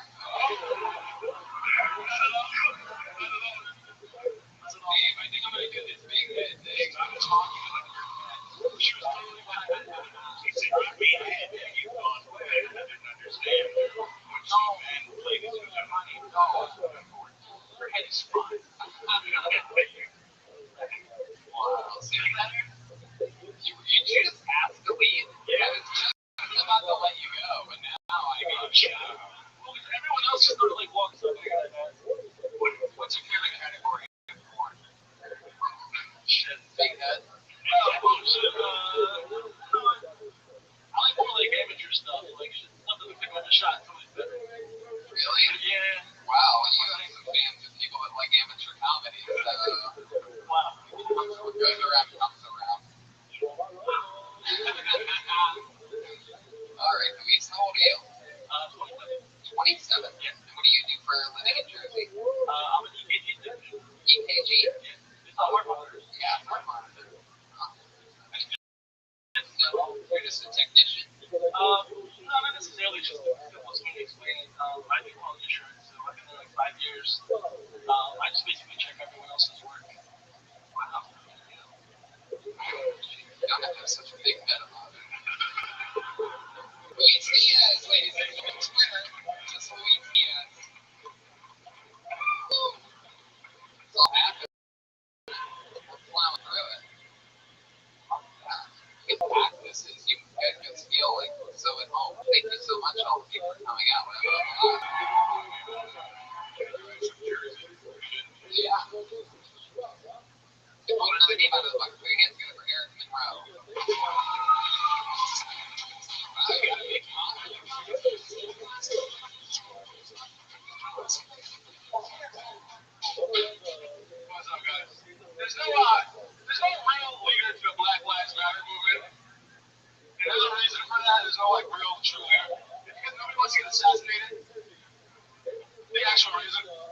But I need to lead it to it, like my modern day 2017 black guy problem. Like, I need to Martin Luther King Jr. for today's problems, like issues. Like, one day a black man can use his real picture to get an Airbnb. She always used like a waterfall on shit. But she was like, no matter what side of the issue are, we have to come together as America. As America, we have to come together. We have to decide. We have to make a decision. Are we swiping on the other coins or are we inserting them, right? Let's fucking make a decision here. I treat it like sex. Here's what I do. I gotta swipe and then insert. You know the move. You know what I'm talking about. But it's like a skinny little white girl though, because you can only fit like just the chip. Just the chip was the last line there from Eric Monroe. There you go, Boston. How about that? Eric Monroe. By the way, let me say this so that he doesn't have to. He also had no idea that he was going to get picked out of the bucket for this. Nobody knows. But there you go. You absolutely executed from beginning to end. Great premise. I've never heard anything about there not being a Black Lives Matter leader. It's a very funny, compelling thing that I haven't heard really spoken about loud, and I love where you went with that. And the chip slide card thing. Shit that we hear about, shit that's a part of our lives every day that quite often isn't exactly spoken of. And I think that's the type of thing that we all look for. How long are you doing stand-up? A year and a half. Year and a half. Really? Yeah. All here in Boston? Rhode Island. Yes. Rhode Island. Providence. Comedy connection. We did. We hung out. Oh wow. Sorry about that. Dude, we hung out for 3 days. You don't remember? Yeah, I mean, you get a lot of confidence and a lot of presence. You did it. That's what everybody looks for in a comedian. Someone who can just talk about whatever they want, and you're gonna want to come with. You know what I mean? Like you didn't Joe and any kind of like worry about switching from Black Lives Matter to ATF. You know, like is everyone there now? All right, well, what about that? You know, it's great. I think you just change gears. Right? The material is great and really smart. The only thing is the nonverbal stuff was a year and a half in. You know, you wanted to grab the microphone, you kept wanting to grab it, and that, I knew what you were doing. There's security there. Quarterback, break up on stuff, just come up to you. And like on television, a lot of times, for a lavalier, they can do this. When you have a mic, trained kids, you're trying to grab the mic, much stuff to do. And it's because you're naturally nervous. When we all start as little witches and stupid things that we do, That's usually not at the open mics. yes, again, that is, I know I'm not at the Boston open mics. You all can save that from here on out. I'm very aware that I'm not in Boston open mics. All the people so far you've had the most of. My favorite kind of person just comes on stage and is like, yeah, I know you want me to be here. Calm down. I got something to tell you. You know, that's how every comedian. And everybody else should also take note. You got right to the joke. You know what I mean? Nobody really gives a fuck how likable or whatever the fuck you are. Just get into it, and that's the best gateway to convincing people that they're looking for something funny. What do you get for work, Eric? How do you make a living? Corporate team building facilitation. Corporate what? Team building. Yeah. Team building? Yeah. What does that mean? I play games with adults. And I usually like improv games. I travel around the country and do like game shows and like I'm like they have a board meeting and then I'll ask you questions about the shit that they're supposed to learn. And then follow them and just shit. You're very good. You're going to be a great now. You already are. Yeah, that's true. Let's just keep flying through it. That was a great performance.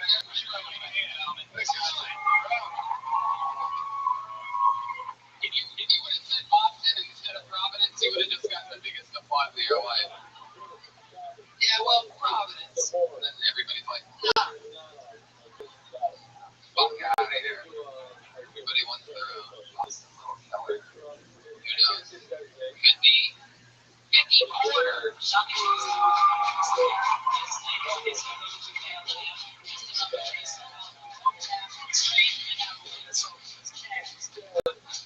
I like her already.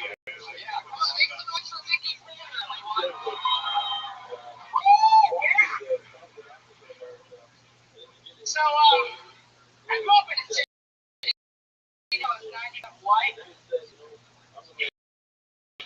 it's really funny. Well, like, so I was really surprised when I figured out that I wasn't. You don't know, but like it messes up your racial identity growing up in a place like that. So I'm basically the racial equivalent of a chocolate covered marshmallow. On the inside, I'm white and gelatinous.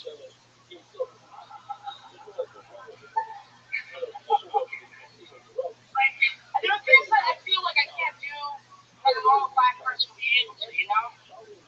Like, if I give you a recording on my voice and you heard it say the N-word, I'm pretty sure you wouldn't be cool about it.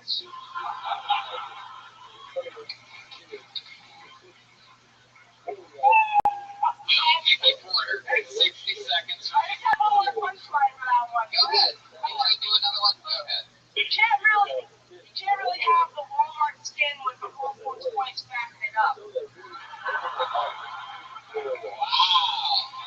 We needed that second one. Mickey Porter. Remember that name? That was awesome. This is the first Tony Live you've been to, right?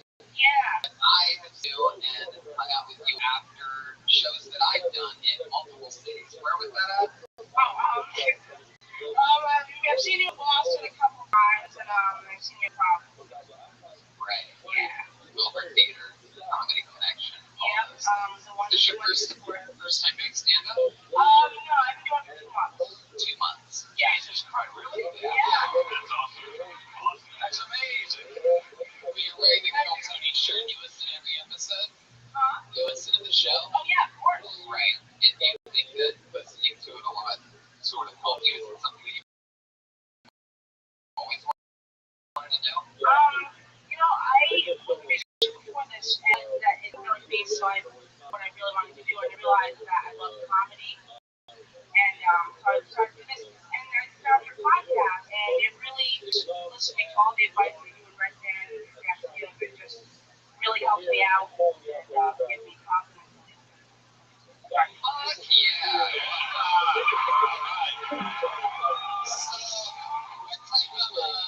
What type of music were you playing before? Are you sing or play an instrument or what? Oh, yeah. I played a lot of jazz, really, like contemporary type stuff. I was a trumpet player. Good choice, right? 2000, whatever, to do jazz. That's really smart. But you gotta do what you love. Oh, yeah, of That's course. you don't know what to do. Yeah, like, no, I realized that I was going out all over. Like, I got accepted to Berkeley up in Boston. And, yeah. Wow. Yeah, it was pauses and necessary. I stopped doing that. It's done. You dropped out? I had a phone because it was $60,000 a year. Like, yeah, obviously, yeah. I couldn't either. When you put your hand in your face like this, yeah, No one will get you. that's a signal of how But I liked you when you were walking, even just to the stage. You have such a personality, and it really shows that when you do stand up, you love it. When you love something, it really shows the audience. You had perspective right away. Perspective is one of the hardest things for any comedian to find, is their voice and their perspective. And you had something that was genuinely your own.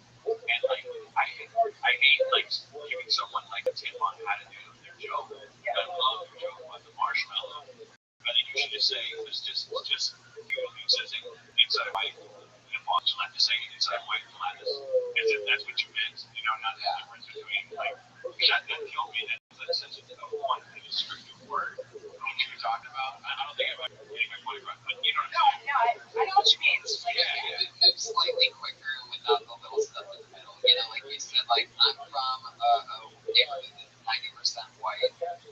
You know, you never know. You know, like you said that before you got into the next big word. You don't need that. You don't need that stuff. Boom. And you be economical with your words and your rhythms and nonverbal is as important as not. Like you shake your head no sometimes instead of saying no. Sometimes it's forced to watch you. And you're so compelling that the less verbal you are, something take out. I'll also say this, is that it's sort of a little bit like comedy inside baseball, but from my perspective, like, I think I think you have an extremely, especially for only being a couple months in, I think you have a really cool voice because, this is going to sound sort of racist, like a lot of black female comedians sort of have a different tone about them. They're sort of like very, very, very likable and sweet. And like so many of them are powerful, like Leslie Jones, Tiffany Haddish. I mean, they're all so commanding and demanding. Where you're sort of just like a Baby. yeah, it's like Anything that goes across all genres, right. Obviously, be yourself. Yeah. What he's trying to say, he's obsessed with race. That's totally. Yeah. You gotta. It's because I was raised in a neighborhood that's 90% black. Yeah, like you're, I grew up with a lot of Italian, so like absolutely you should be born in the opposite. Yeah, I got you. Yeah. One of the hardest things to learn is how to be yourself on stage. And you talk is not that much different. You're an exaggerated person. All of us are. But you're obviously exaggerating. Certain people have got up here tonight and they're doing something, but they're not doing themselves. It'll take years to find out years. And you haven't. You already have. And you heard it here first. You're wearing a shirt and you did it. Tell Tony, Vicky Porter, everybody. She's on Twitter at _and20. 4th and 20. I think it's because perhaps she likes football and pop. Marijuana is huge. One more time for the lovely and adorable Vicky Porter.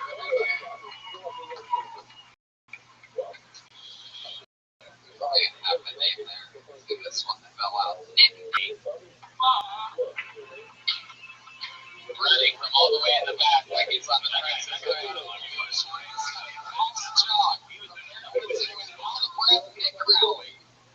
Hey, thanks, guys. So, I grew up with an old school dad. Like not one of these new age progressive dads that you can like talk to and stuff. Like my dad uses military time.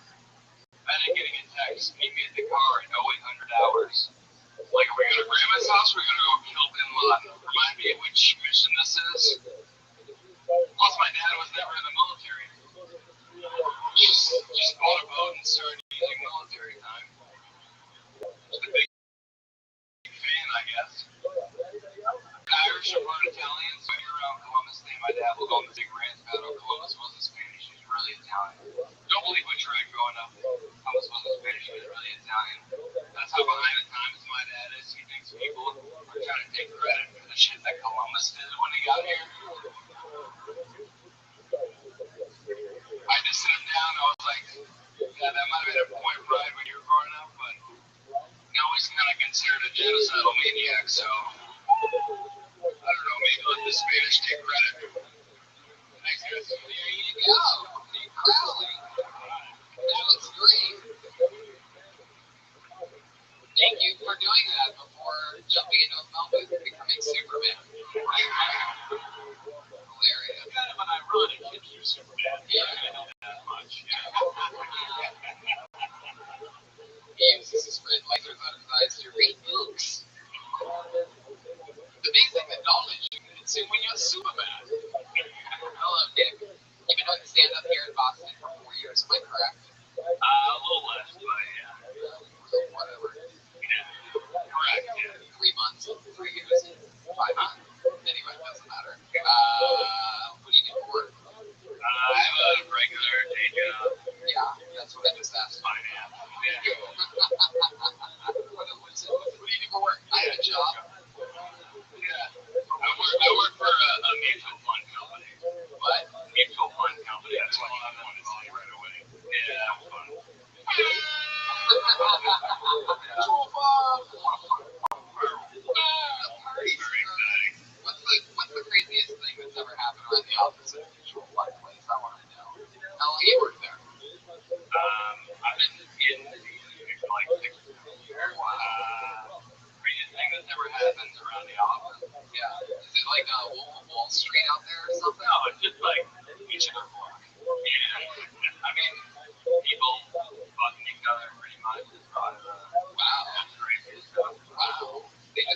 other? Are you part of any of these? I'm not involved. I like the blood between people and fuck people. Yeah, no.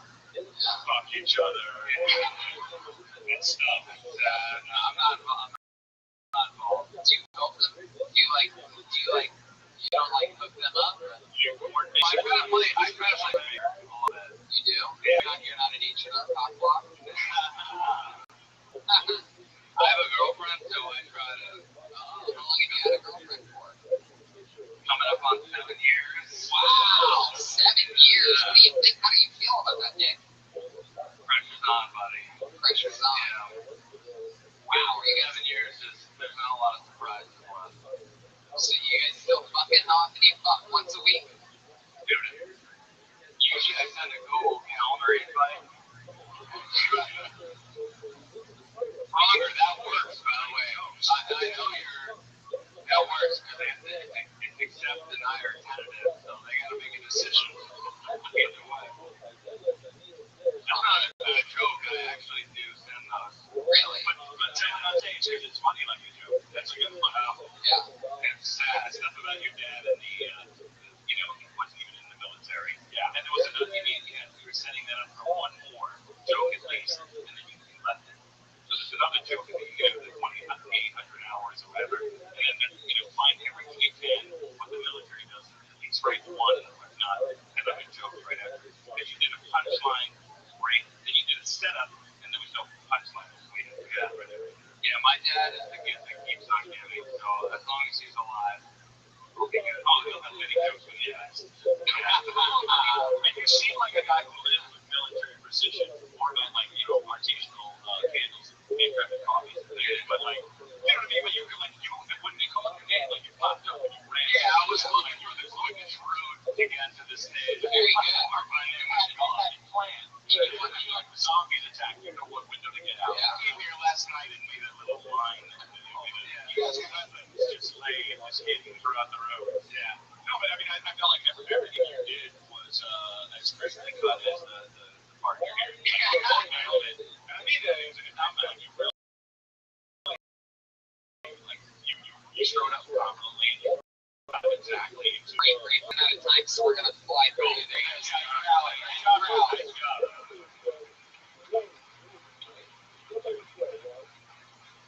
Should we do one more? You guys want to do one more? I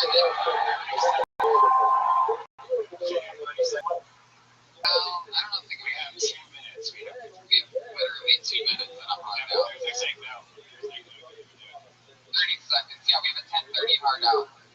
30 seconds from Jack Ryan, ladies and gentlemen. Oh, yeah. Of course.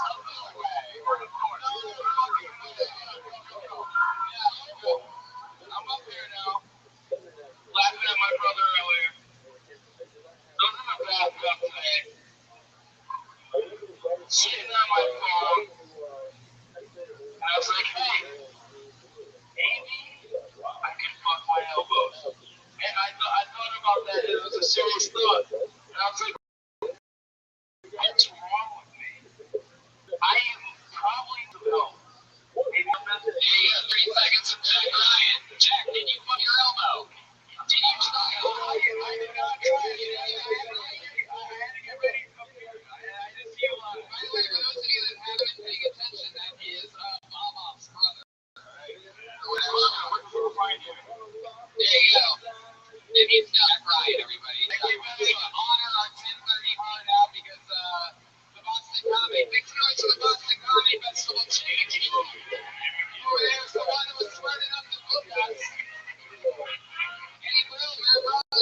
Everybody, what the fuck is up? Make some noise. Come on. Louder. You're gonna get louder.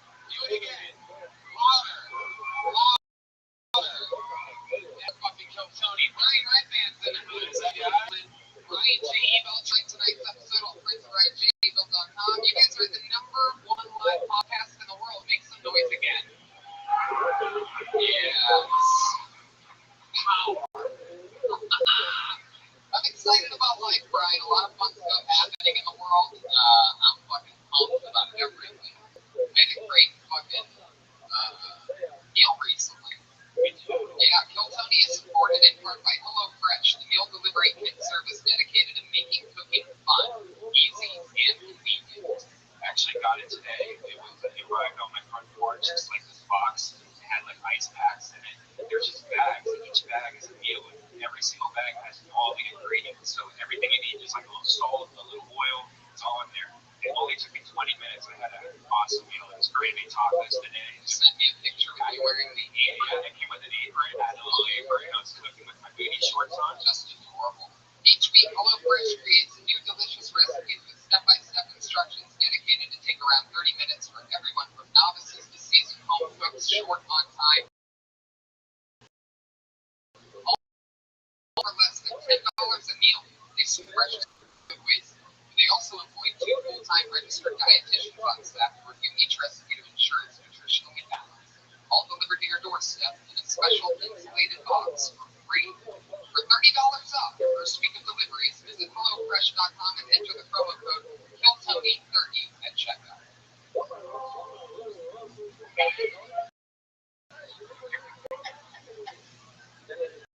Are you hiring? Huh? How many people are hiring right now? They're hiring. Are you hiring? Do you know where the best place to post your job is to find the best candidates? With ZipRecruiter, you can post your job to 100 plus job sites with just one click. Then their powerful technology efficiently matches the right people to your job better than anyone else. That's why ZipRecruiter is different. Unlike other job sites, ZipRecruiter doesn't depend on candidates finding you. It finds them. In fact, 80% of employers who post a job on ZipRecruiter get a quality candidate through the site in 1 minute. No juggling emails or calls to your office. Simply screen, rate, and manage candidates all in one place with ZipRecruiter's easy-to-use dashboard. Find out today why ZipRecruiter has been used by businesses of all sizes to find the most qualified job candidates with immediate results. And right now, your listeners can post jobs on ZipRecruiter for free. That's right, free. Just go to ZipRecruiter.com/KillTony. That's ZipRecruiter.com/KillTony. One more time to try for free. Go to ZipRecruiter.com/KillTony. Do you guys love Kill Tony? Do you? If you do, then you love the Kill Tony band. Fun fact, they just got a new show on Comedy Central's Snapchat. Boy, it's one of the most hilarious and compelling new things you could possibly watch. 5 episodes total, all coming out this week. There's 2 available right now. That's on Snapchat. Check out Comedy Central's channel. The show is created and starring Pat Reagan, Joel Jimenez, and Bruce Battle, Brian Moses, our good friend John Tomaszewski. The Kill Tony Band got their fucking Comedy Central Snapchat show. How about that? That's just a commercial out of the goodness of our heart. We gotta say thanks, bud. We were in Boston Friday night, and we only had like 4 weeks' notice. Yeah, we sold it out. This packed. Fire capacity in Boston. What an unbelievable show. Hopefully the audio, it's like the background. But hopefully we're going to get that out there soon for you listeners that are out there. And the ones listening to the live stream on the show right now, I'm in City in Austin, Texas. Expecting it Thursday, Friday, Saturday, a bunch of shows. There's the same goes 14th, November 10th and 11th. And I'm about to make an announcement. You want to do a great big news? I'm about to make a big tour announcement. You guys like big tour announcements? Huh? How many Americans do we have in this audience? Well, in breaking news, I comedians in the world and doing my second full-blown Australian tour, November 22nd through the 28th. 22nd in Melbourne, 2 shows in Sydney, the 23rd and the 24th, and then Brisbane, the 26th, day off on the 27th. Fly to Adelaide, and then Adelaide on the 28th. My second November tour. I'm going to be spending Thanksgiving in Australia. My brother Elliot in the audience makes noise for Donnie and let me crash on his couch when I was becoming one of the top young rising comedians. I'm excited about tonight's show. We have 2 of the funniest guests we have every single week on the amazing fucking show. Are you guys really ready to start the show? Fucking half-ass energy crowd tonight, but maybe you guys will get a little more excited when I tell you that tonight's guests are Sal Volcano and Dom Irera, 2 of the greatest comedians in the world. You know what? Let Dom take the inside. You take the outside. So I like Dom next to me. Come on, guys. It's Dom Irera and Sal Volcano. There you go. That sounded good. Now they're getting it. You guys have both done the show a bunch of times. I'm super excited to have you guys back. I saw both of them last night in Practical Jokers live. If you're a fan of the show, you have to go see it. I laughed my ass off. One of the greatest nights I've had in a while. It was fun. And a great ending. Also, what a great ending. Sal and his friends, the Impractical Jokers, one of our favorite shows, sold out the Greek Theater in Los Angeles last night. That's where you clap. Welcome to being in public, Tony fans. That's where you would clap like fucking adults with respect. Jesus fucking Christ. And last time you guys were guests on the show together was in Austin, Texas, when Jeremiah Watkins' band member got attacked by a comedian on mushrooms. That's going to happen tonight. Let's just jump right into this. And their new comedy Snapchat show called Boyd. It's my favorite band in the world, the best damn band in the land. It's Tony Band, Pat Reagan, Cheryl Buckins, Chula Menez, and Chris, the bass player. Oh, shit. What is happening? Oh! Wow, the people love it. Wow. All the women and people that aren't white love that shit. How did they get all those shirts? All the white guys just staring. But the women go crazy when football players kneel. What's up, kneeling football players? What's up, football players? Wow, I didn't know that the San Diego Chargers had 4 backup kickers. Oh, we got a Tigers thing on. Oh, well, I'm excited about this. The band commits to characters throughout the show. Oh, wow, look at that. Anecdotes. I got dropped from the Seahawks.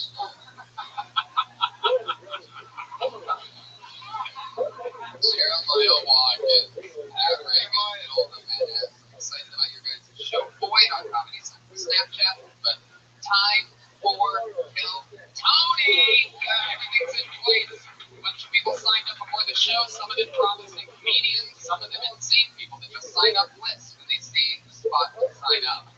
If your name gets pulled out, you get 60 seconds. You know you have 60 seconds to sub when you get the sound of the kitty. Oh, you can barely hear that, Brian. Oh, boy.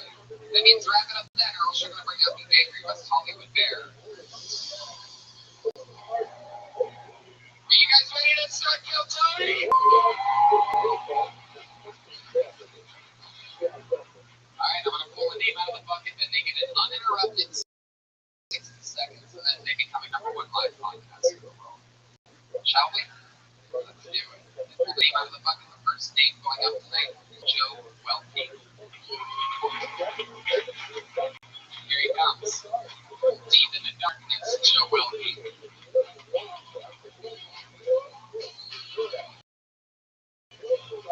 One more time, everybody. Here we go. Hey, sir. So you guys complain about getting hand jobs. I had this good friend of mine come up to me the other day, and he was like, yeah, what's up with this chick?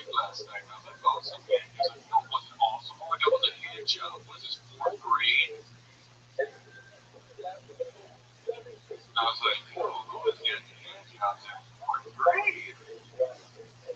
Dude, I think you might have got molested. You want me to call somebody?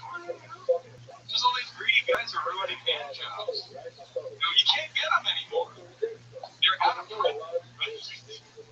You are way more likely to get unprotected sex than I mean, it's like way more likely. I don't know, just ruin it. You know, like everybody, like I feel like everybody in this room make eggs just as good as Denny's. Sometimes you don't feel like making it. You know, like all these guys. So well.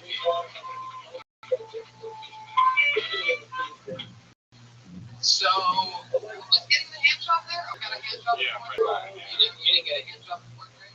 No. Your first hand job was freshman year of high school, perfect timing. Freshman year of high school, yes, sir. Andy, remember your first blowjob? Today, that was a 3-year going with hand job from yesterday. It was, I think, junior year, an elevator of the laser tagger. Wow, an elevator. How many floors did you go up on that elevator? It's like a quick finish. It's only that one floor. Took the elevator and the holiday and the friends. Holiday before I got in. So. Yeah, it was the first one. So yeah, your first blowjob was in an elevator. Yeah, going down. Hello, really?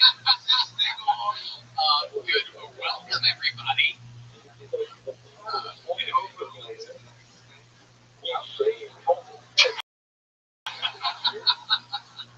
It was really cool. Yeah, thank you.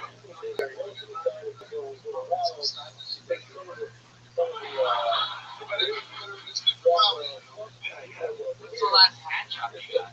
Dude, I can't even remember. Just a hand job. That one's right. You never massage parlors ever? What's up? You never go to massage parlors ever? That's the only time a hand job's acceptable. You think? I'm right. Back to Red. Welcome to Brian Red Band's thoughts, everybody. I mean, if you go with a girl and you were at that location, you'd be like, unacceptable! Oh, I think that's like this whole joke. Like, yeah, I don't want a hand job. Like, we need to. No, I do. I was getting nostalgic about them. You just can't get it. Oh my god. So bad. I don't know where to go. Well, now that this is I don't know, I feel like you can ask a woman for just a hand job. Like, it's kind of insulting. You ask what you want. I don't know. Communication is key. I mean, I'm passionate about this topic. I think the hand job is highly underrated. Not this guy. I'm all about that. I think it's true. Mexicans like all jobs. Right. Joe, what do you do for a living? I do social media and like write articles for a couple different websites. I have one called Screen Rant that's about like comic book movies and shit like that. Have you seen the movie The Blind Side? Yes, I have. Very good. How long have you been on stand-up, Joe?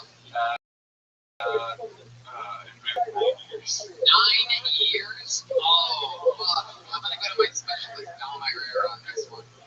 I'll jump in on this. 5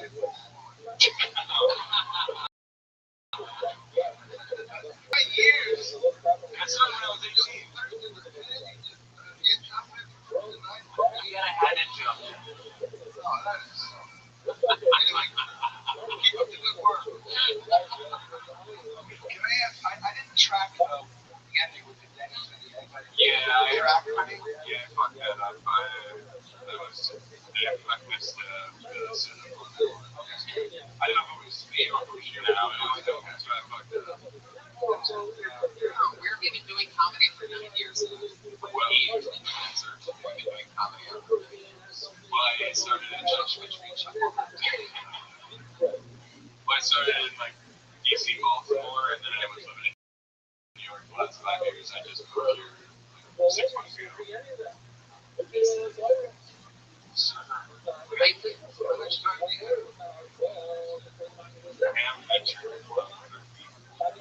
Almost like 2 quarters. Yeah. Oh, wow. Minutes is substantial. We have coming. No, that's old. So it's old and you still messed it up. Yeah, part is like 7. How long have you been in Los Angeles? Like 6 months. 6 8 and what's your living situation? Delivery guy. Shout out to LASP. Shout out to LASP. Your weed delivered right to your door. You can get it all just delivered to your door. You can get your weed, your Hello Fresh, get the munchies afterwards. Delicious. Vanilla yourself. Was this setup just like something that you made up? I was really trying to be receptive as to what happened. But it's very no, that was real. The guy who said that, he was like, okay, so everything was kind of really designed. Well, I didn't, like, no one put it in a back that staircase, where I just figured out what you should be comedy on staircases. I got a hand job on a staircase in high school. I swear to God, true fact. Really? Yeah, and I thought I wasn't gonna finish, but then I did. I'll probably regret saying this. You're all welcome. I got stick the rest of the day. That's what we call a safety.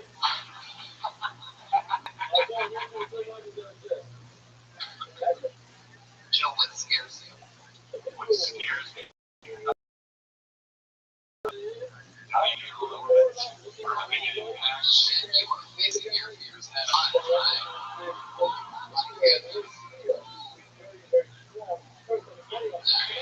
Joe fun? Alright, there you go. It's Joe Welker. You have fun. You heard him. Some of these people like the punishment. Like a S&M shit.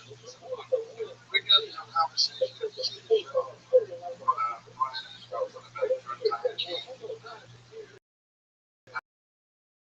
Honestly, I came like at least a year. I really came so much. I can never get this out of my head. I'm thinking about the next time about the I came so much. I thought I'll never have a kid. I don't think I'll live in this. Right there. One time I came so much, there's a rain delay. Wow. Are you doing the character tonight? I came so hard one time I said, oh no, I've gone too far. I take it back. Wow. Joel Jimenez in the house. No signs of Joelberg yet. No waiting on Joelberg. Tony, I came so hard I win. What? Beer became so thick it made a bubble. Okay, here we go.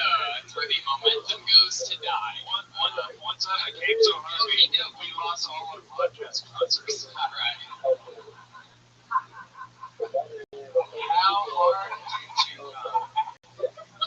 You guys are just a bunch of fucking rugrats. You know that? You fucking guys love playing with the devil, don't you? One can't really make a joke about it. Just bad kids in a classroom. You gonna play something?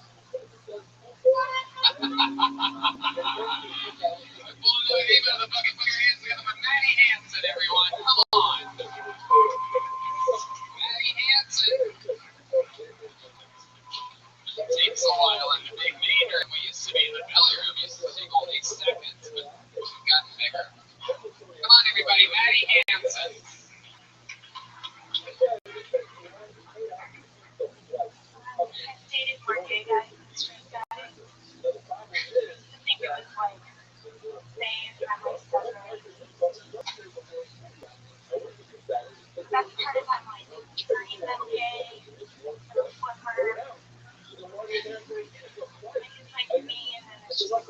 although, you know, like I see this in many circumstances, I feel like more guys that can turn, you know, aerospace are going to be, better architecture is going to be, gym memberships are going to skyrocket, creative sales are going to skyrocket, and you know, like all the holes in the ozone, all the holes in the general, because of me, and then I win like the Nobel Peace, the one where you don't have to read that much, right? It makes me make friends with a lesbian, and it's really cool. Like I started feeling she's feelings for me, you know. What? Maddie Hansen, everybody.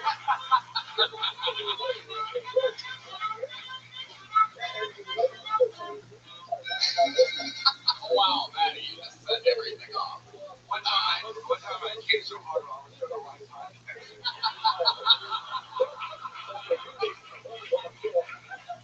Is it double?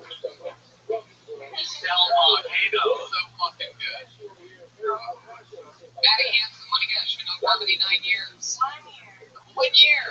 Alright. It's on recently, right? I told you that you're one of the funniest Fox News anchors I've ever seen in my life, right? Very good. Alright. Maddie, what do you do for a living? Now, do you often tell jokes when like you're showing people houses or apartments? Do you have any like jokes that you regularly do? You know, like, or are you just very serious like how you are? I'm very serious. Really? Yeah. Okay, so like if you were gonna sell meat, Don, and salad fry in a house, Well, I don't know how to do it. oh, just apartments. Yeah. Oh. Well, everybody knows that if you only work with apartment and real estate, and Jeremiah, one of our most rare sound effects that we use, the old apartment wolf. The wolf of the comedy store. Okay, there you go, the wolf of the comedy store. Alright, Jeremiah, here's what I tell you a house. The house that 135 people died in it. Wow, I mean, can you tell which one of the football players is the most concussed? So, Maddie, are you good at? Do you think you're good at getting apartment lease? Yeah. No, you're not good at it. What makes you say that? I mean, I just have time. Okay, if you were gonna sell the four-bedroom apartment, how would you do it? What would you say? Four-bedroom apartment? Yeah, what is the number of rooms before it becomes a house? A house is a standalone thing. You fucking No, but that's a condo. There could be a four-bedroom apartment. Is that a thing? Yeah, that's a condo. It could be a thing. What? You get the plan art for you. Shit, I'll tell you what a fucking house is. I've never. I mean, anyone who has a big very special person. Yeah, that's what anyone can do. Right. True. Maddie, what makes you want to start doing stand-up comedy a year ago? What changed in your life? Did something happen, or what made you start? I don't know. I always want to try it. I don't know how to think of what. Yeah. Oh, sorry. Like, I mean, so like, No, I always you want want to try it, and a lot of people around you tell you that you're She's, ran round. Okay. And a lot of people around you, like in your life, tell you that you're funny. No, they didn't. No, I mean, I just wanted to confirm that. Are you happy doing stand-up? I like it, yeah.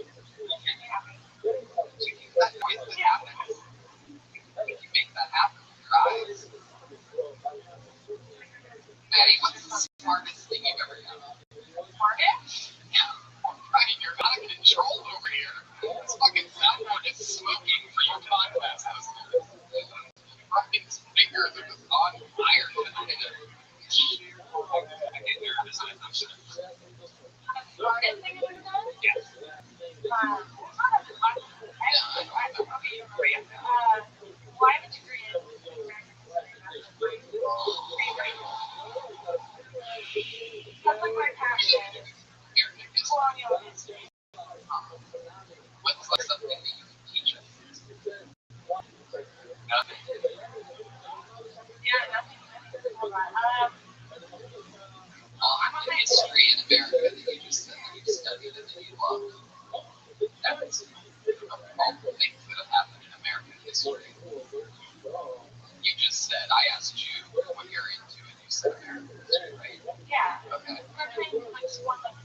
Sure. I Do you remember anything? don't know. I'm listening to it. Historically, Our home. I would like to see your passion. Yeah. I like to. First Big scan job, dude. Good old John Hancock. You know what I mean? of all, fashion. I would disagree because she looks like a 49er up top and a Raider down below. I put the other way. Like, I don't know. Just really laid back, kind of like a Timmy Toe type of delivery. And I thought that was Yeah, your style is very to delivery. Sleep right through it. What do you call it? All right.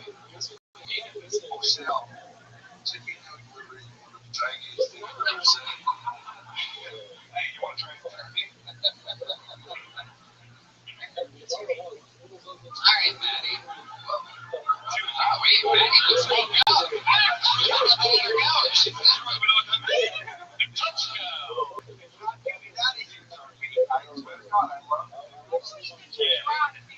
You can fit a lot of dudes in zip. Maddie, are you single? Wow. How long have you been single for? 7 years? Like no boyfriend? 7 years? Why do you think there's so many gays that hook up with you? Why do you think that is?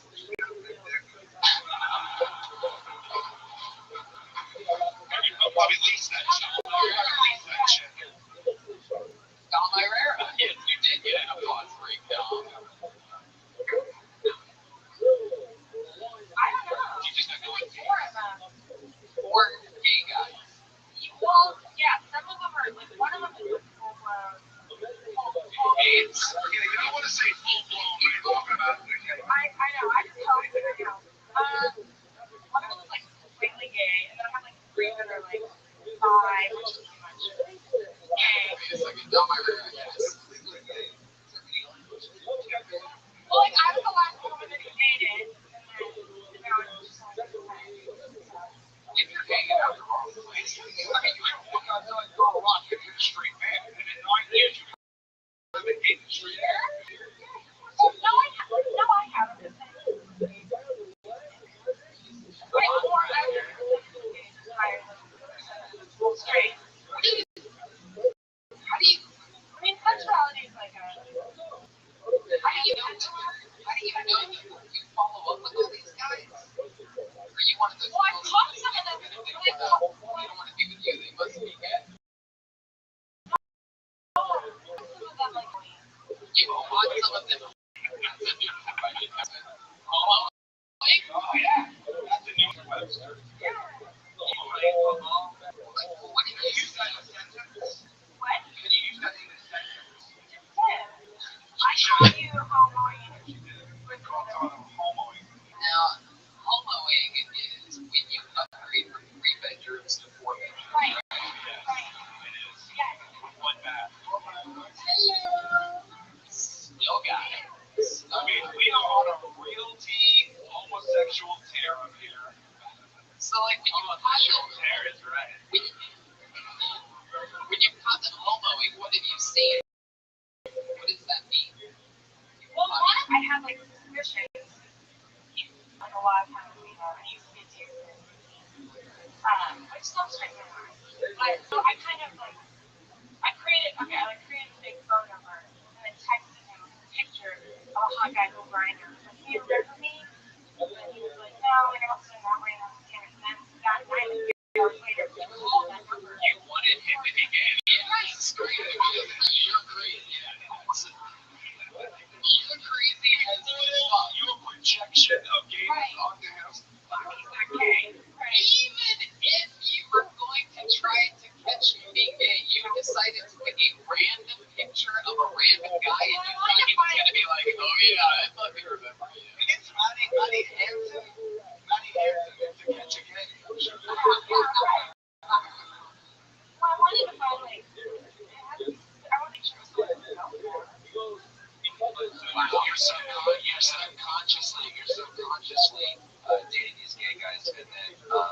trying to unlearn it. Right. Yeah. But I've also found, but I also had some like cute having things about it. Like maybe just like ALS or friends. God, you move. You don't know what it's like.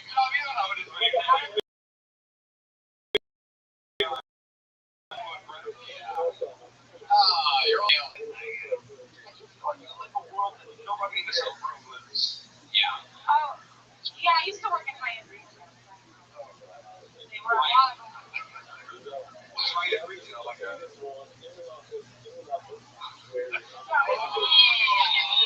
Sorry. I don't know. Shit. I took a shot in the yard. I got it right. Men's warehouse. Department store. You're right. He wouldn't know what high-end retail was. He sold at the Great Theater last night, but he wouldn't know a high-end retail. You're right. It's just he's over here just hoboing around. He doesn't know what the fuck's going on. All right, Maddie Hanson, you're one of the craziest ladies I think we've ever had on the show. You weren't really like outgoingly crazy, but there's a lot of demons. A lot of demons in that one. Texted her boyfriend a picture of another dude. Do you remember me? Shut up.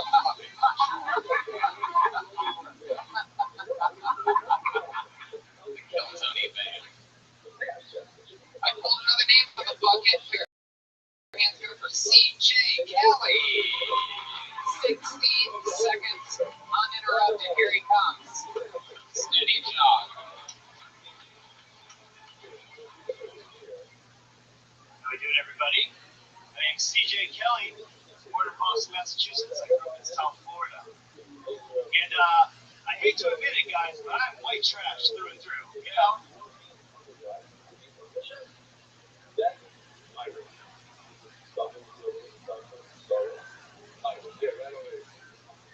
Like straight up, Rock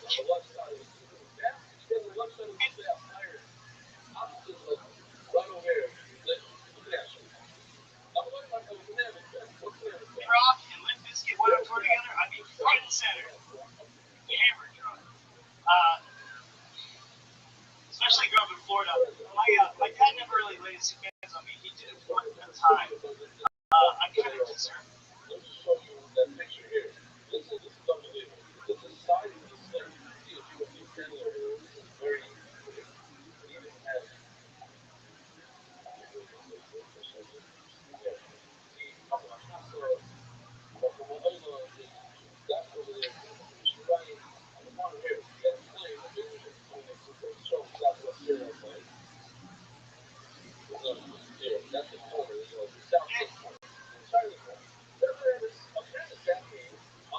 These kids ripped me off for like $400 worth of weed. My dad had a gun and a safe fingerprint, right? Fingerprint scanner. I was taped over the fingerprint scanner. And then in the morning, at 6 a.m., I got woken up by my dad grabbing me by one ankle against both sides. Rips me off the bed and goes, "Who the fuck do you think you are, James Bond?" He said, "What were you after? The money? The gun? The drugs?" I said, "What'd you see about drugs?" "Kill the thief." Thank you, guys. CJ. It's a thought, initial thoughts on CJ. So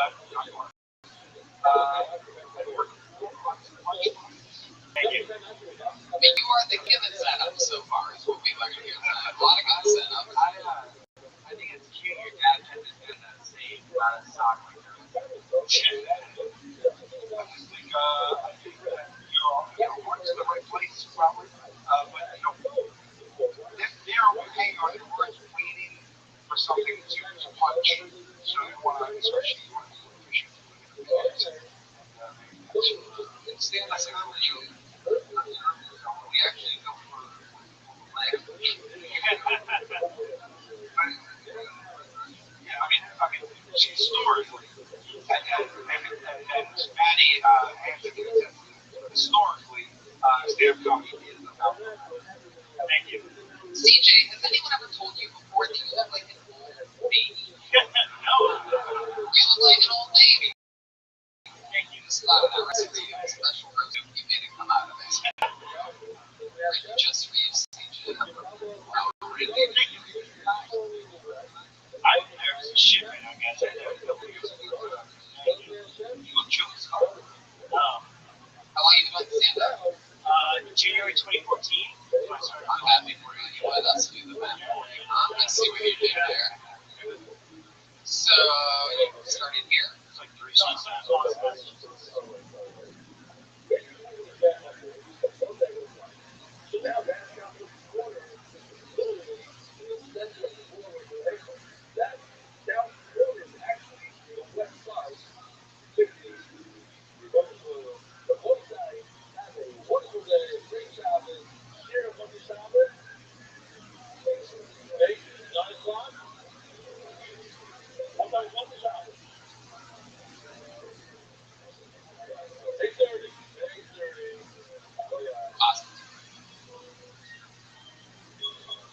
Massachusetts. Yeah, it was good. How was it? Yeah, we just did it.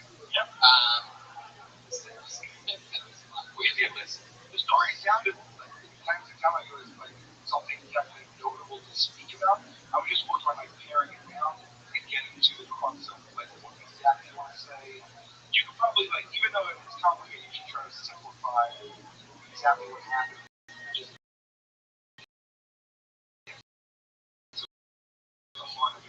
And also, if you're going to come out here, then think you go a little more predators and it's like those references that are literally 40 years old. You know, if I were you, I'd come out and I'd go, hello, I look like an old baby. And I'd be fucking live. Look at that applause screen. See what that looks like, CJ? I want you to look. Look out there, CJ. Look out there. Look at what it looks like. Isn't it powerful? Then you get that, and then you just fucking keep tagging it.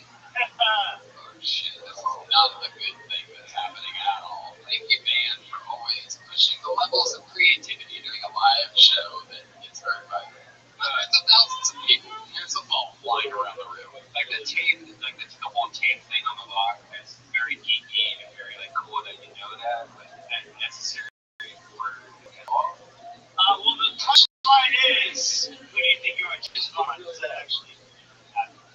But CJ, what do you do for a living? I work at restaurants. Last time I was on the show, I said that and I got fired. So, no, what? Is that true? I quit. I was gonna get fired anyway, but it was coming, so. That's smoking. You know? What restaurant was it? Lucille's Barbecue, West Covina. I lived there all last year. Yeah, I knew I had to preemptively. Well, I called out a lot, you know, stand up and give it shit. And I remember what shows. Yeah. Really? What kind of politics? It's very funny. Like, there are not. Maybe there are. I want to hear about it. Barbecue places in their politics. You got right wing, left wing, chicken wing, bread. Now you see something? Come on. Can you guys get up for that, please? It's so good. It's so good. Little babies out here, they just take it for granted. I listen every week. I don't need to laugh. That's like a comedy ninja right there. That was very, very good. Thank you. Thank you. CJ Kelly, so tell us something interesting about you. Like, what's something, you know? All right. Skills, hobbies, talents, anything. A lot of interesting stories, Tony.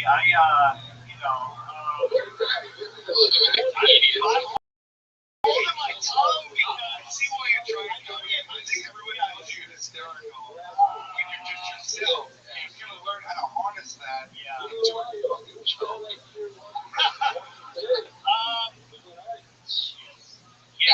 Anything that you're into, anything that you like.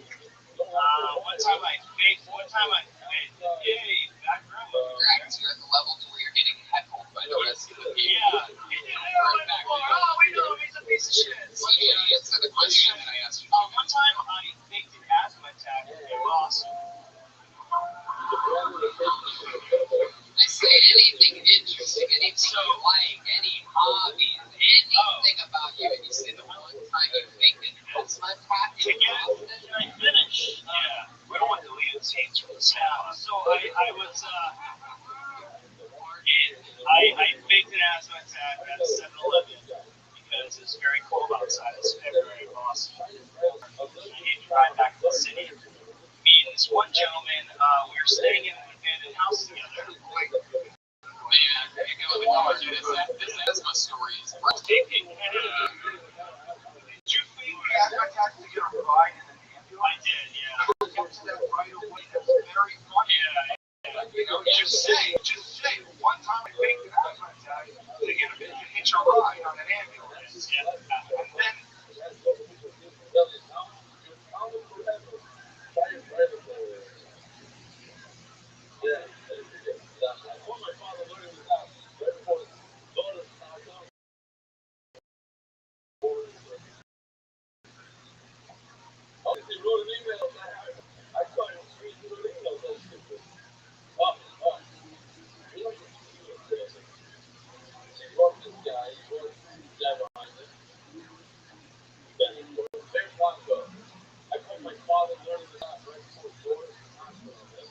go from there.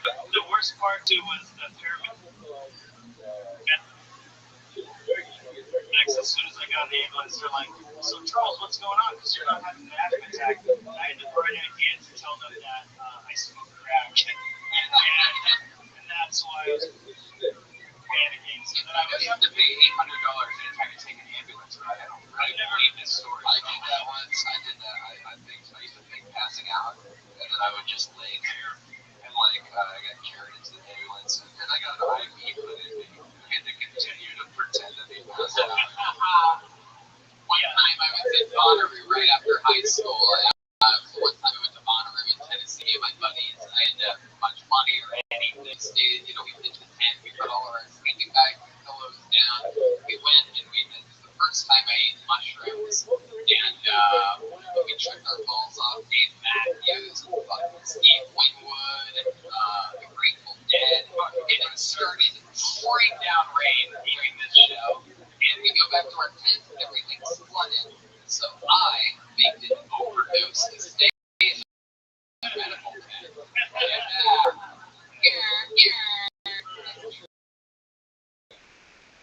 Sometimes I eat sometimes I like a full breakfast. I just have my juice and a lot of times, you look at second bread anyway. I live in a house, 4 stories. My uncle all the time. I like the white raisins. Anyway. CJ Kelly, ladies and gentlemen, there he goes. He's on Instagram at the real CS Kelly. Maddie's not on social media. He's a Joe Wilkie. All right, okay, there's the hardware. All right, we're gonna really have to tap in and trust our comedic instinct with how much people are gonna want to hear that every fucking time. Sometimes you gotta Hail Mary. Nobody's gonna make any money with this decoration. I think about bucket of destiny. Yeah. I pulled another name out of the bucket, and it looks the last name is a little bit bad handwriting. I'm gonna try my best on this. Paulina. If your name's Paulina, just come to the stage. Paulina Compound. Paulina Gumbo. You're gonna be shy like you don't have bad handwriting. I had a feeling. Handwriting that bad, it must be sitting in the back of another room waiting for me to call. Was it Paulavic? No, it's Paulina GC. Okay, I actually am very excited about this. I tend to have a pretty good instinct on when a new good name has been pulled. I bet you I'm right on this. Definitely a new name. Put your hands together for Jeremy. J-E-R-D.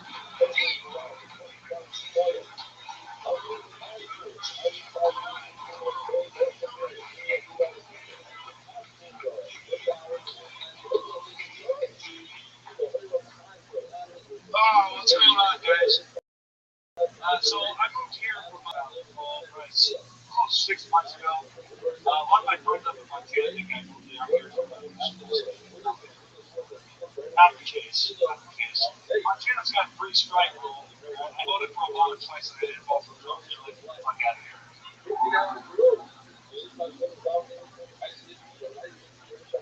My daughter, she just had career day at her school. And she didn't tell me anything about her. I didn't find out that until I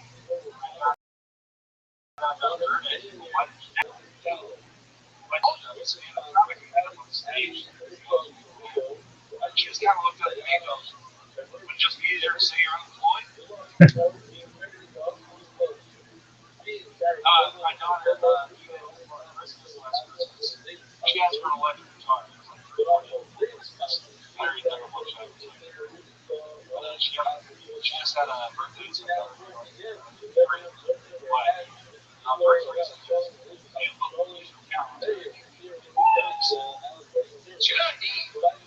Alright. Okay. Chair D. Hello. Chair D. Chair D. Alright. Step up to the microphone. How long have you been on stand up? Coming up on 7 years. 7 years. All been in Montana? No, I've been working around like the Midwest. And so when you started in Montana, you live here now? Yeah, no, How long have you lived here? 6 months. What do you do for a living? You have a rich girlfriend? yes.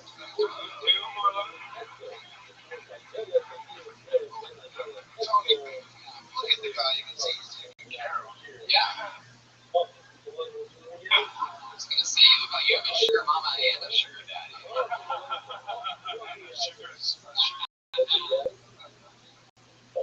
I had that sweater. Oh, they did. I've been thinking the whole time it was wearing the strap. Yeah, he did too. So, Jer, what does your rich girlfriend do for a living? She's also a ninja. She's an environmental engineer. So like an assistant coach? Basically. Yeah, did she ever tell you like what type of stuff she's working on? That's a pretty smart job. She does. I don't understand what the work is. What are you with you, Jer? I'm like a real manly man, sort of. You seem like a never had treatment the way that you do. You're not blowing your news. Let's be honest. My city just to go in the forest.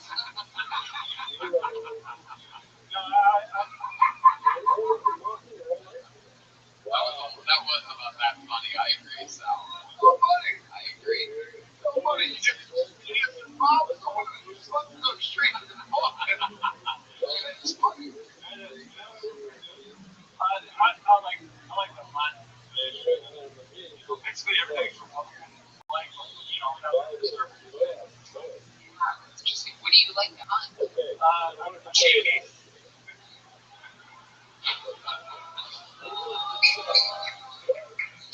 Oh, Joelberg's out, it seems. Yeah, it's a great. No, I'm mostly I'm like various podcasts. Wow. That's actually what you should focus on because you clearly like you come across as I think just a white conservative, but you're like, oh, I get it. It's very interesting. Like I'm definitely the face of American thought for Trump. I get it. You know, that's interesting. No, I wouldn't say your face. I'd say your body.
time I've gone. You wish it was hard for you to find a rich girlfriend? I just wish Soon enough, you got to live with that. I just wish it was like a more interesting story. Like you like big bed, like paintball. Paintball? Yeah, you don't want to be a girl paintball thing. I'm trying to do my dream girl paintballing thing. Come over here, man. Are you sure you didn't match with them at dating app called Rumble?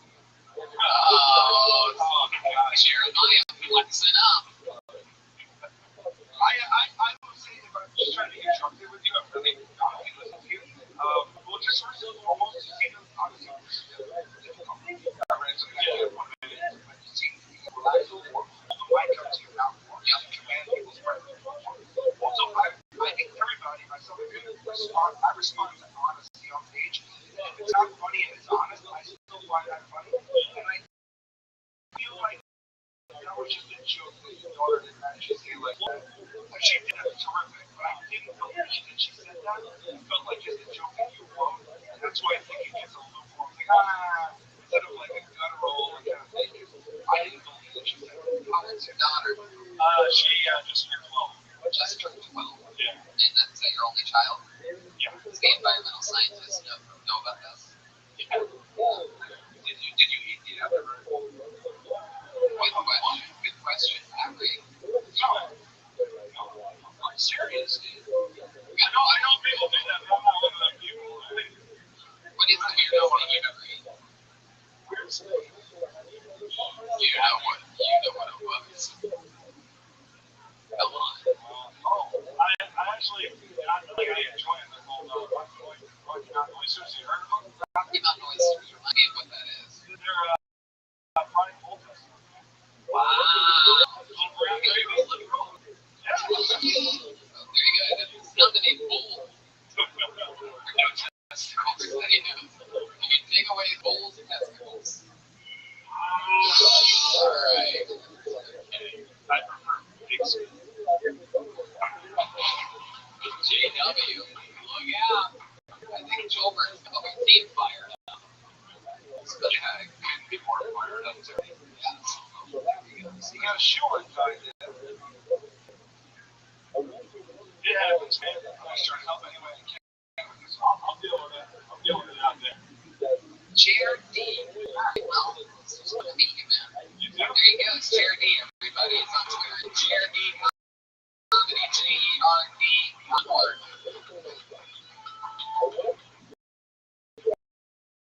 You guys having fun out there? Huh? The number one line. Good to the execution of a musical band there on that. 1, 2, 3, great. Pulled another name out of the bucket for you guys. Go for Max. Over.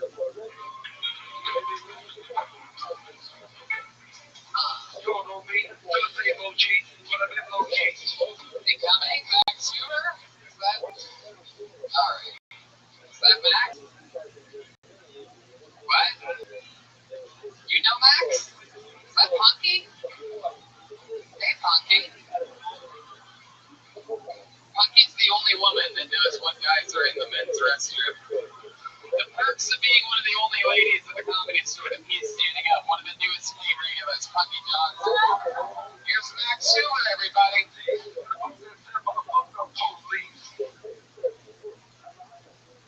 Hi guys, sorry. Hey, I read this week that whales tend to stay 5 fathoms under the ocean. I read that and I was like, well, that's neat. And then I looked up how deep a fathom is. 6 fucking feet.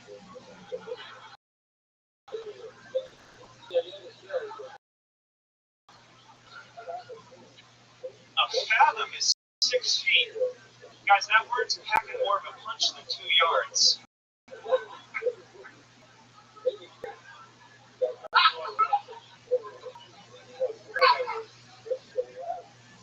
I don't look like I'm a fathom tall.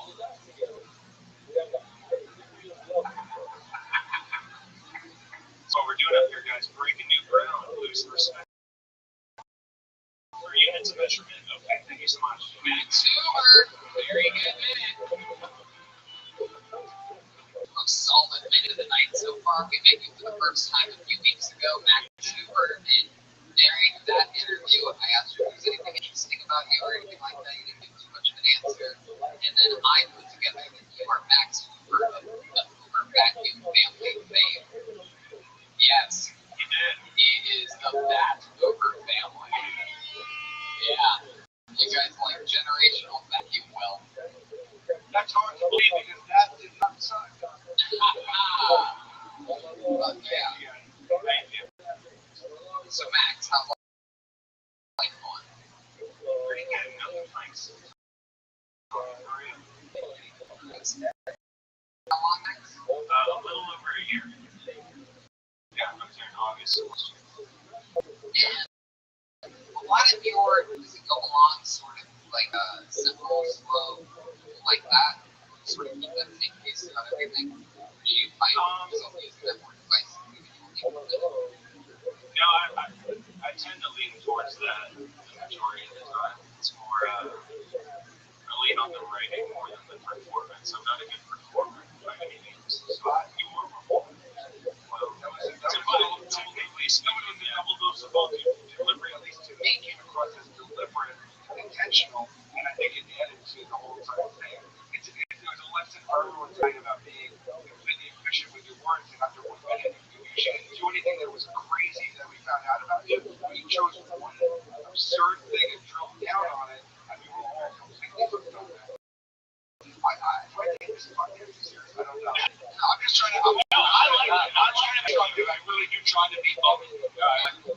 No, thank you. Why is that credit?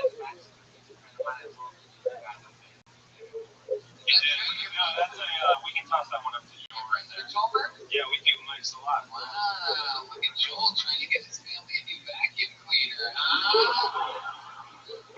Yeah.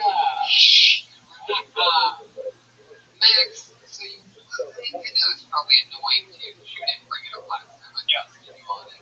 No, that's fine. But I want to talk a little bit more about this Hoover thing. I remember having a Hoover growing up in Youngstown, Ohio, and you drive through Akron and you see the big Hoover company and the big thing. Yeah. So your dad was also a Hoover, obviously. Yeah. And what part of the company is he? He's not involved. He's not involved. What does he do? He's a stockbroker. Stock in Hoover. But, See, if you establish it being the apartment, then it wouldn't really make sense if it appeared. Oh boy. Wow. Sounds a lot like the apartment. Alright. So, is it who in your family is in the vacuum business? honestly, no one. We sold it. Wait, hold on. Let me say one more thing. If your Hoover father, the Hoover vacuum company, to do something else, one could say it's got a brand new bag. That's a fucking vacuum joke right there, guys. That is a clean vacuum joke. You could also say that doesn't give a Hoover hand. Wow. Alright. They could say that if they Not bad, alright. They could say that if they got hit in the head with a baseball bat and started asking random questions. Or they could suck it up and laugh. Yeah. Sometimes the breakfast on like just lunch. So Max, is your grandpa alive? Is he in the business? Gramps is alive. This is a fun fact about my grandpa. Y'all know that Rick Ross song that came out a few years ago where it's like, I think I'm Big Meech, Larry Hoover. Yeah, Larry Hoover. My grandpa's name is Larry Hoover. Wow. We started quoting that song with him. Larry Hoover is a reference to like some drug dealer back in like the early times. Yes. Call it the early times. Earlier than my time. Yeah, let's call it. But no, that's a great name. And so he doesn't do that. But no, he's not involved. We sold it probably back when he was like a teenager. So we haven't had anything to do with it. Hands-on years all the time. So the foreign charity foundation side of things, but that's not the company we're on. I regret going into that part. I should have just said we don't have anything called it. You guys do a lot of charity work though? I don't personally, but my grandpa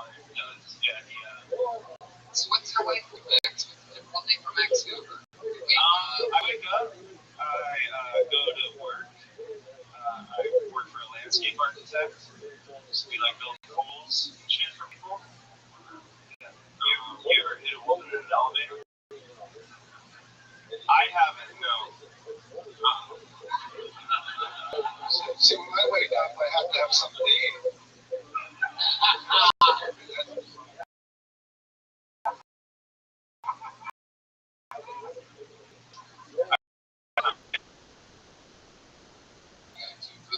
The breakfast bar is like a granola bar, a Thai bar, a Flint bar, Nutri-Grain, bars. How do you like your eggs? scrambled if my mom makes shaved. Scrambled. I said scrambled if my mom makes them, but I like her scrambled eggs more than I like most people. Eggs on scrambled. Max, what do you normally do to end the night?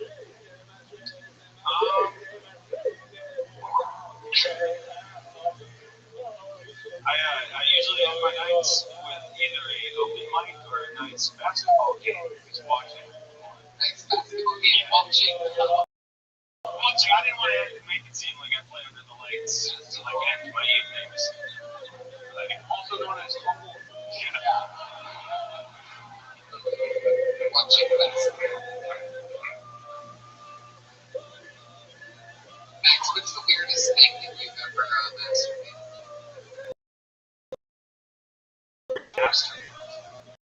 Remember the time?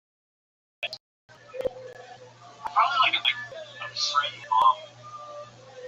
Like a memory of her. You know what I'm saying? Where it's like, probably wouldn't be her name's Mickey Reagan. I don't get the references outside of it. I check off to my mom. Next up is that again that looking through a cold dead eyes. Did you jack off to my mom? I'll ask the questions. Did you jack off to my mom? Look at me with cold dead eyes when I swing and run to your face. Yeah. Are you guys friends? You know what? What? Now do you want to look at my cold dead eyes? I want to know, are you Korean? Dude, I feel like this is name my mom. I didn't name it, he said it. What? No, Jeremiah said it. I didn't know that. You named the real mom? Yeah, the real mother of dragon used to call her pecked in the beach. I'm going to the halftime show, everybody. Yeah, something has happened. So, Max, motherfucking Uber. Did you have fun here tonight? I did. Thank you so much. That was You're welcome, Max Uber. There you go, it's Max Uber. He's on Twitter and not Max Uber. That's Max Uber's not. You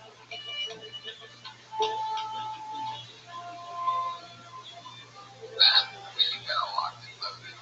Fucking shit. People listen to this every week.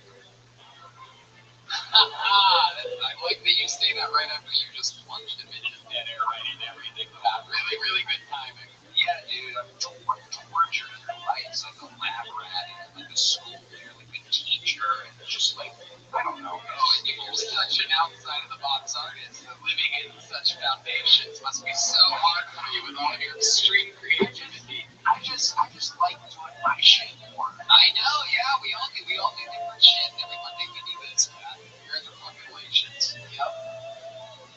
I'm one of the top young rising comedians in the world. You have a new show called Boy on Snapchat, so let's just keep plowing through it. Stay positive, Rico. You guys. Your name out of the fucking put your hands together for Steve Heights, everyone.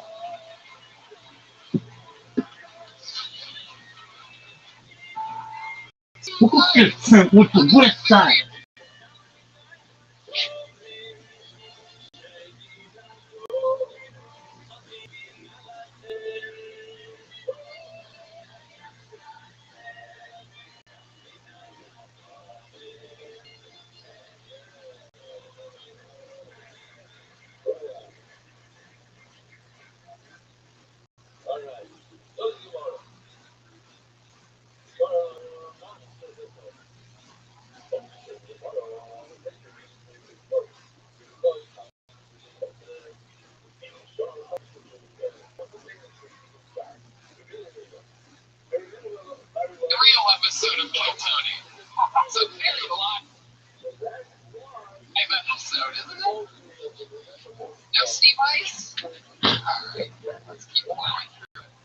Deep, right? Nine people listen to this every week. Right? It's for Clint Watson, everyone. Clint Watson.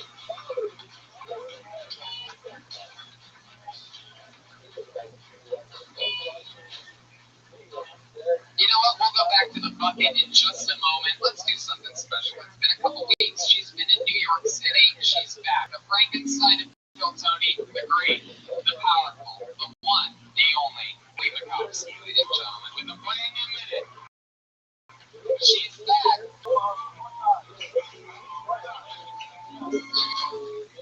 Hi, I'm happy to be back from New York. I love going to New York. I think the reason I love New York so much is because I grew up watching Law and Order SVU.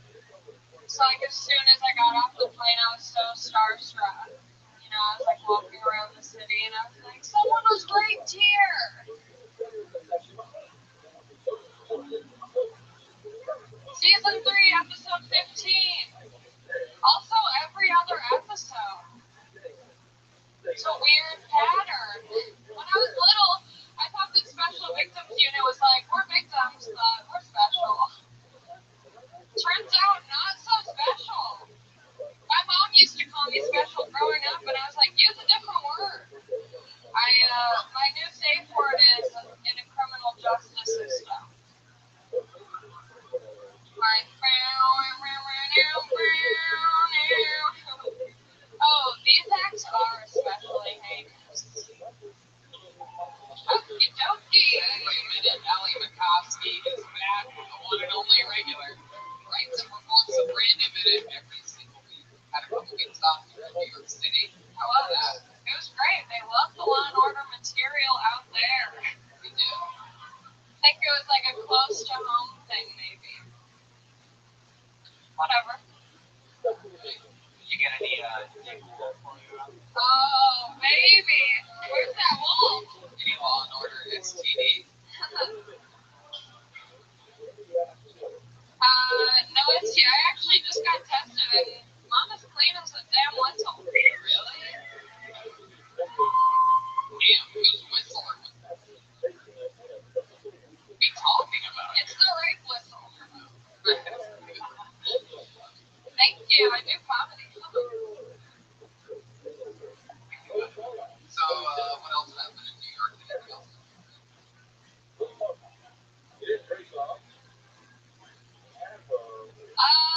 Nothing too interesting. I mean, no, I was really hoping someone would kill themselves on the train, but Allie, did anyone touch your Lower East Side? no. You ever found that good spots, fall in love, or anything like that? I might have fallen in love, but I fall in love everywhere I look, you know?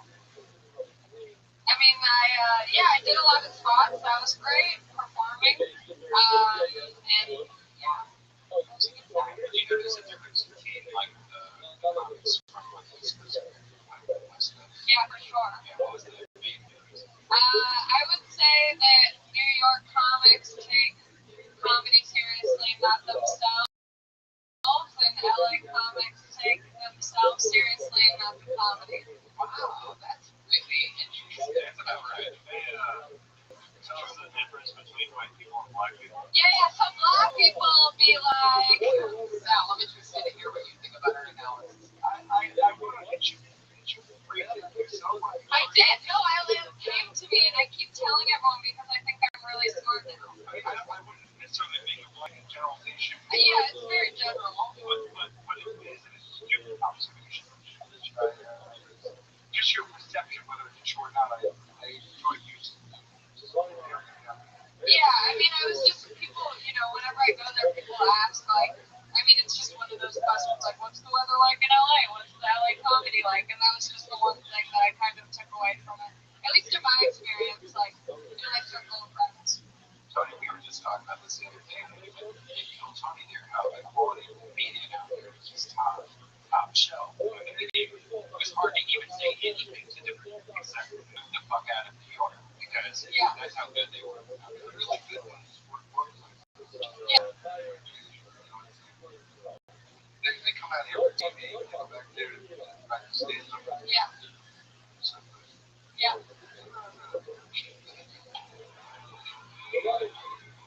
At McDonald's for breakfast. Allie Mikowski is back on Kill Tony. We'll see you next week with another brand new minute. There she goes, Allie Mikowski. All right. Back to the bucket we go, shall we? Let's get a fucking stranger up. Get a stranger, maybe someone cool. The legendary Aphrodite is in the house, ladies and gentlemen, sitting right here. Kill Tony. Superwoman. All right, I pulled another name out of the bucket. Put your hands together for Tema Louise Saul.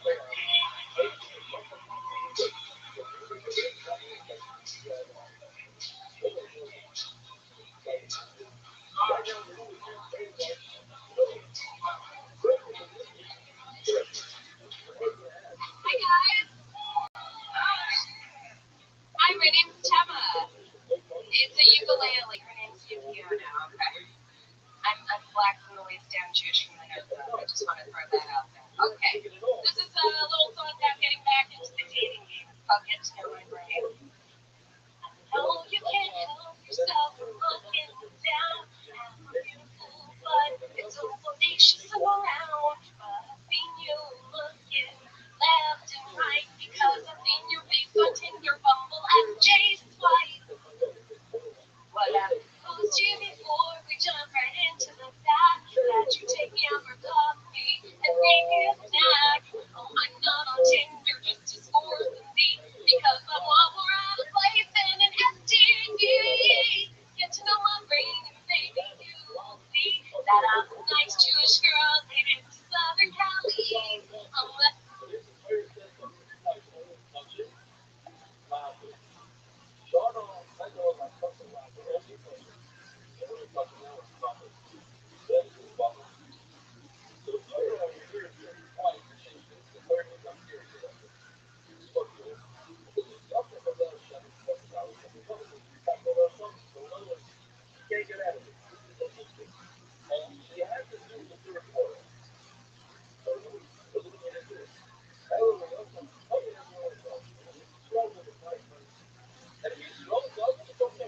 Educated, foodie, and funny, and I promise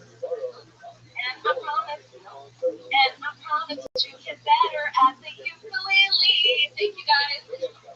Tema Louise Saul.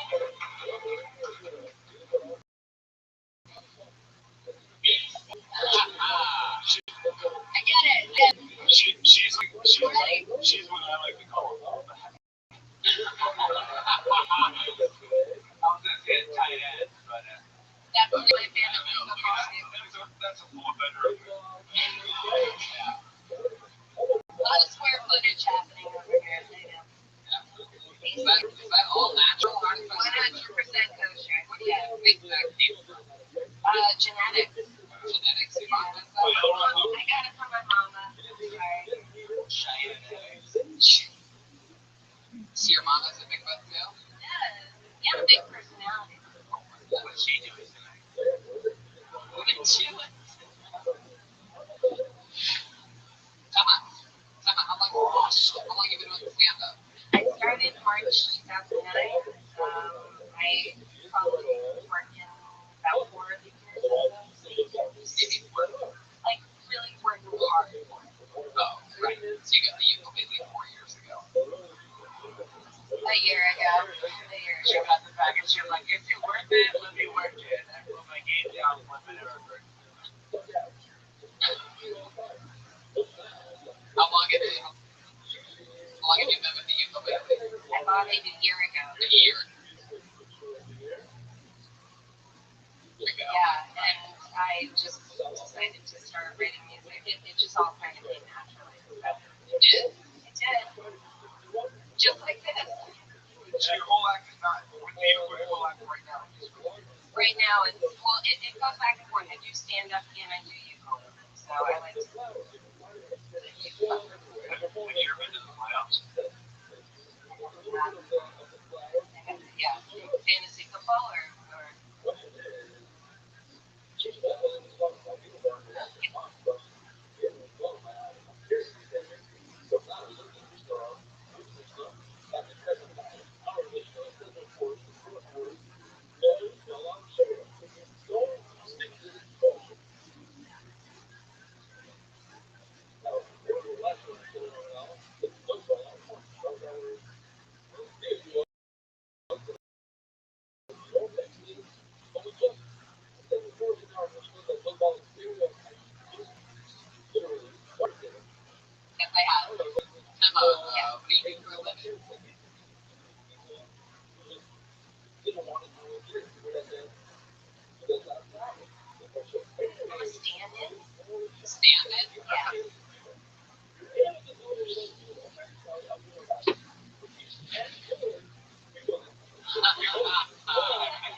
Like you're not the real person. And second team versus first team. Yeah. Working my way towards first team.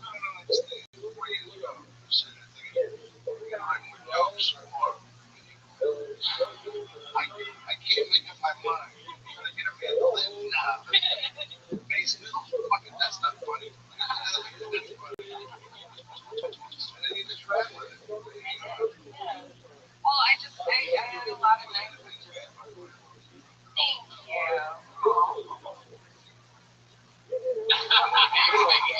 I am very gullible, so I did, but okay. Flag on the field. Flag on the field. Have an endearing quality to you. Thank you. Like your warm and smiling, I think you immediately draw people in.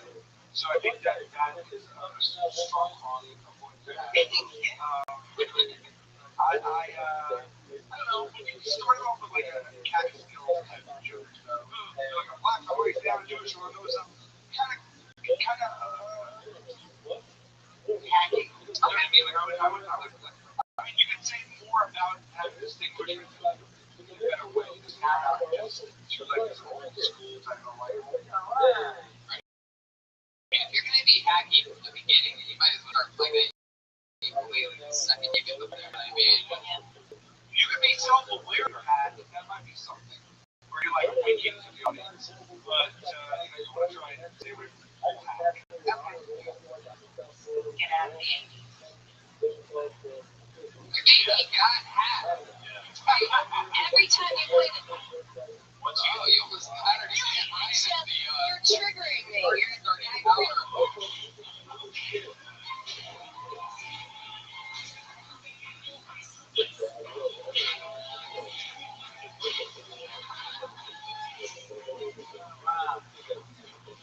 Wow. Wow. Hey, Tony.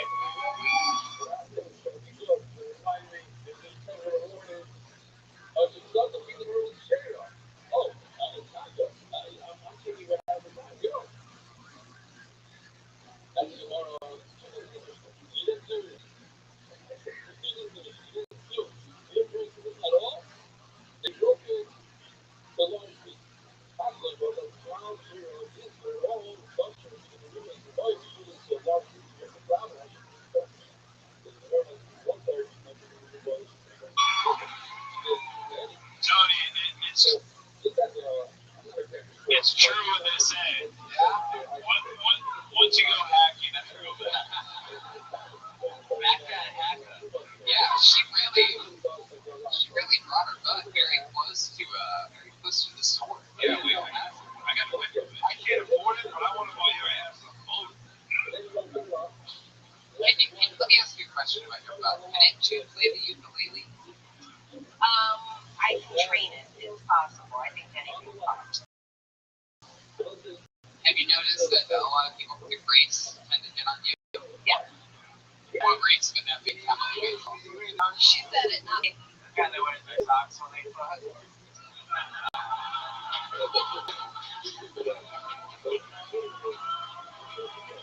There he is.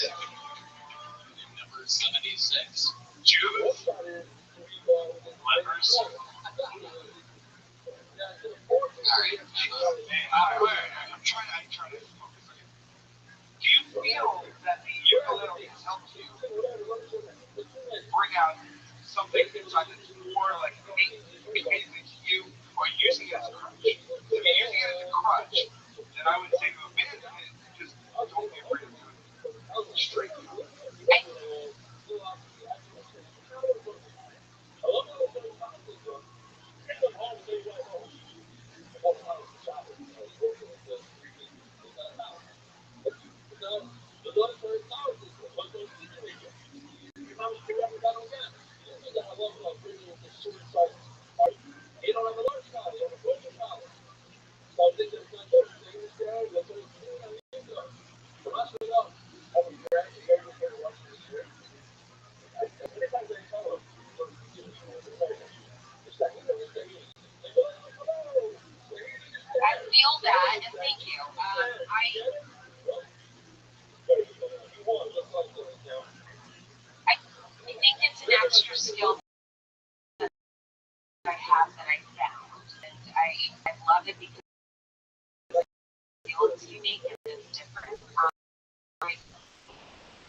Sorry, man.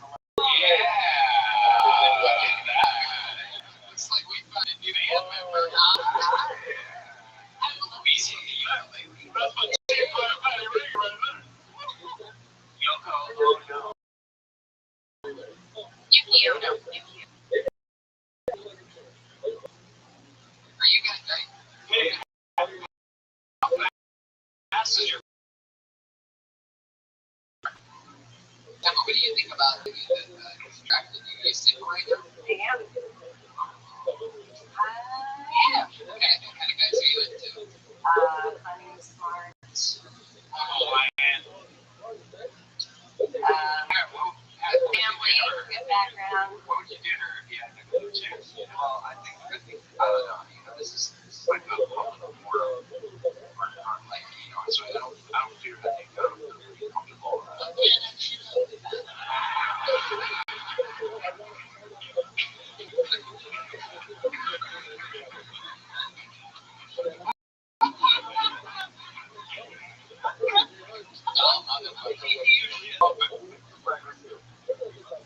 Alright, tell me it's all there she goes.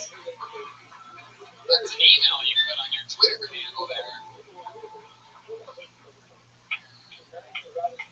Alright, go to the bucket one more time. What do you guys say? We get full of energy out there?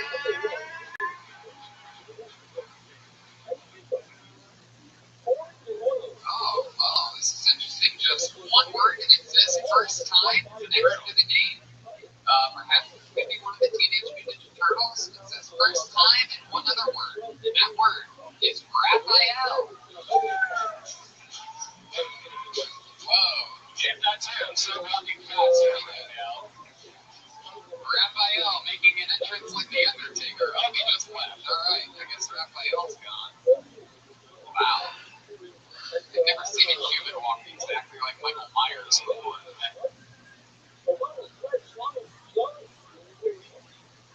That's what that's crazy.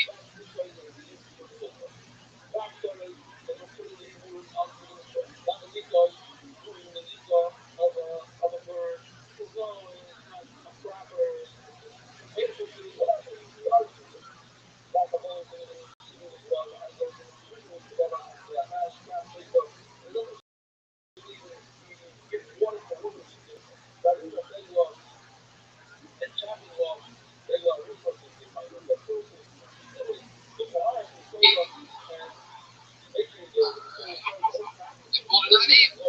Arthur Hamilton.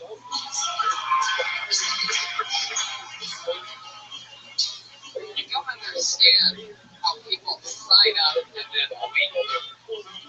Never really understood that. People write their names and just run away. I think sometimes they get scared or they get shy or they think it's not a good spot for them or something like that. I don't know. Justin Glockler.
that black people always late and shit, right?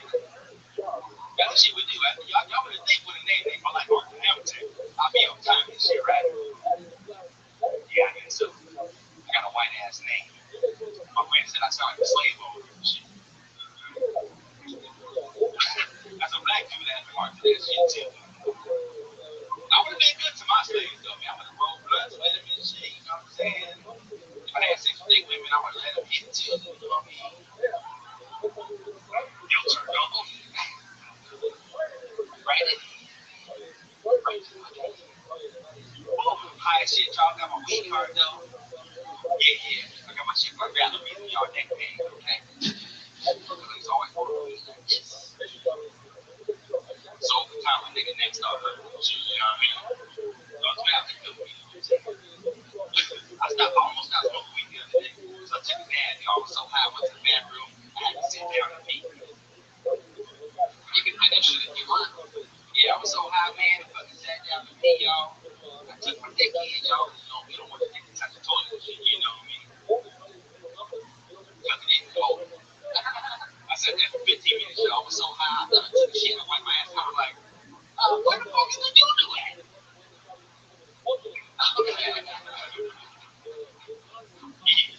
Check. The fuck is that? Check. Where is the dude? Where that dude be?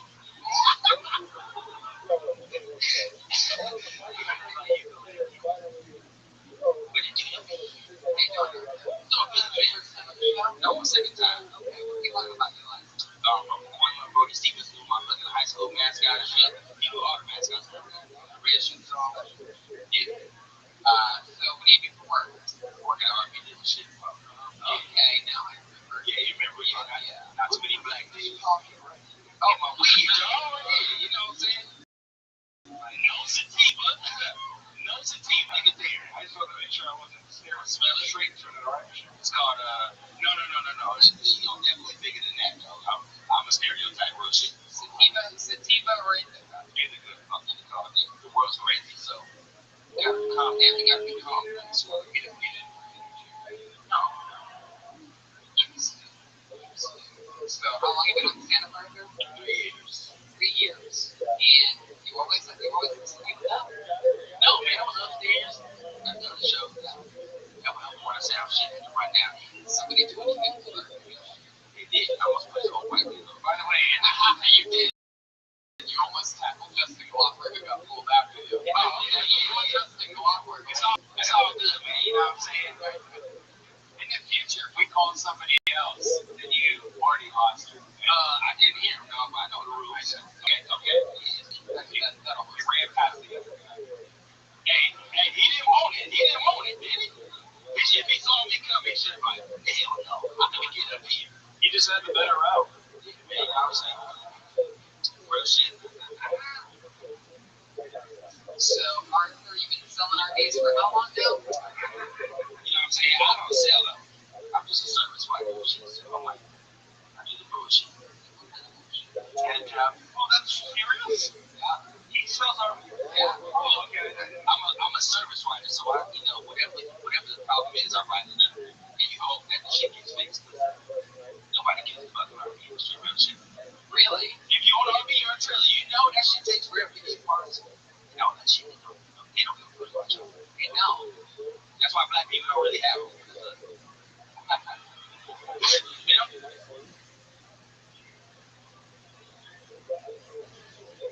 Give a fuck about us in the first place. So if we buy an RV, they still.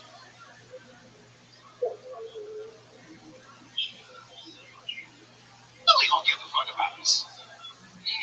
Yeah. How about Mexico?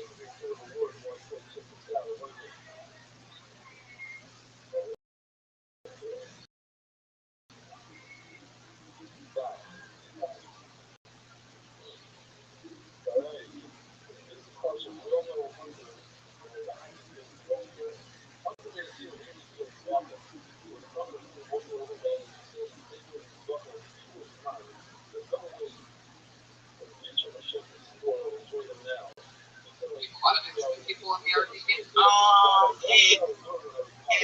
Yeah, they were just we had a dude, he had like 2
It's crazy, man. Like, I got you.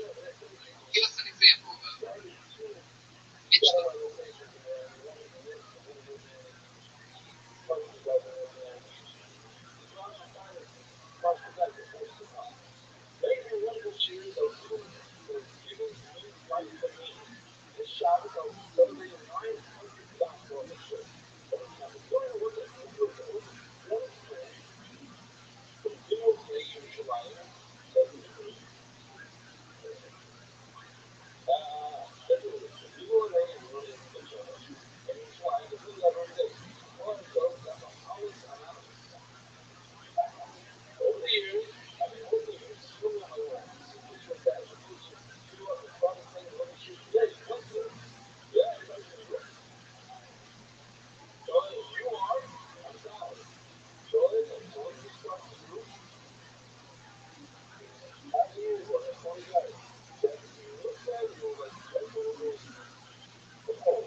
screaming, I'll be alive.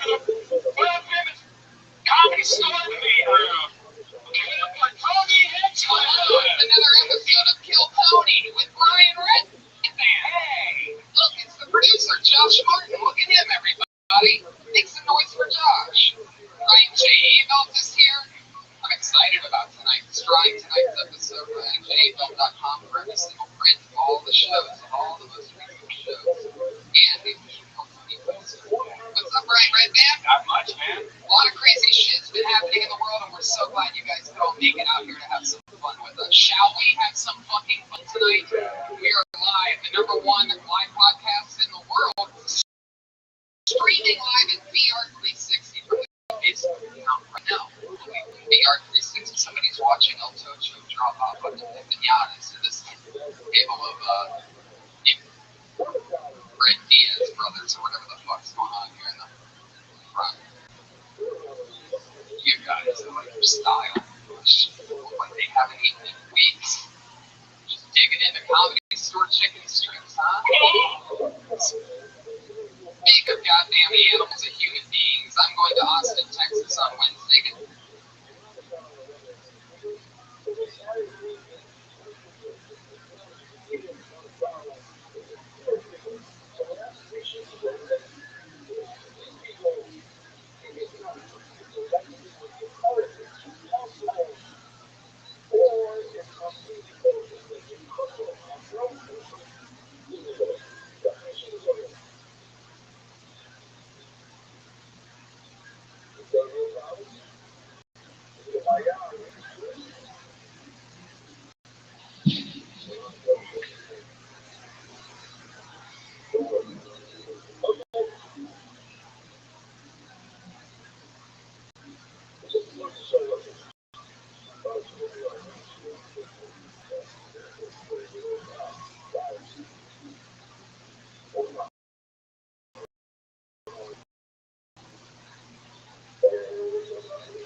All week long.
California, La Jolla.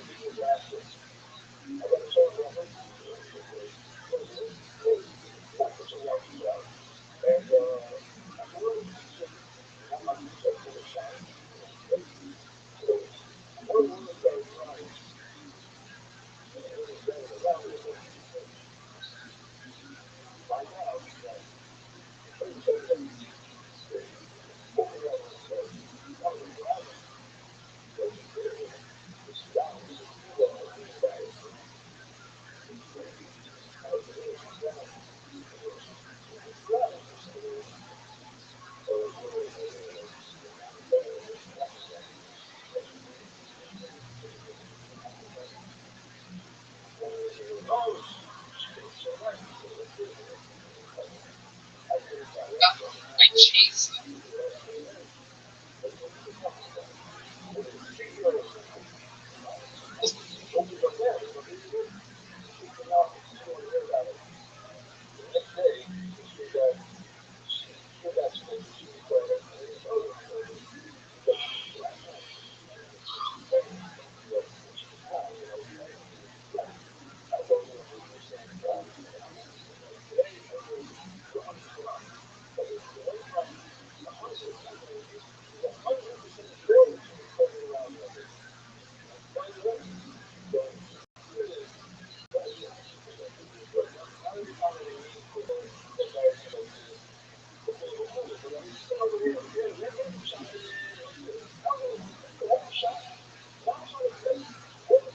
Summer through November, all the way to Australia.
Where it actually will be summer, right? 3rd November and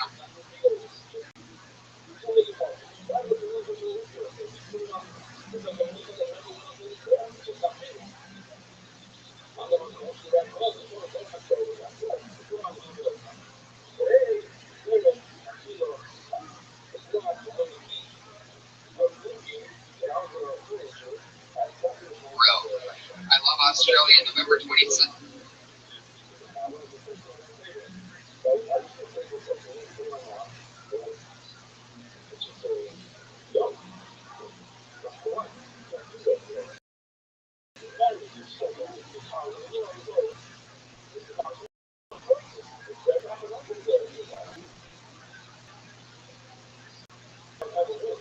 Second, I'm in Melbourne, the 23rd through the 25th in Sydney.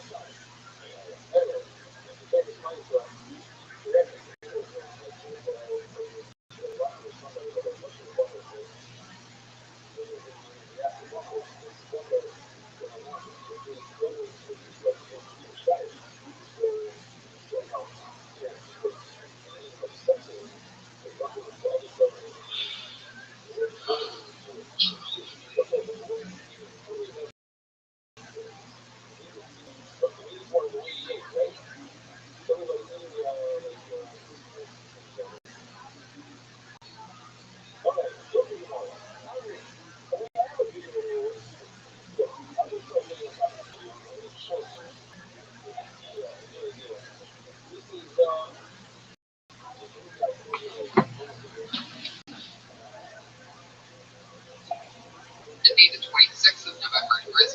28th in Adelaide.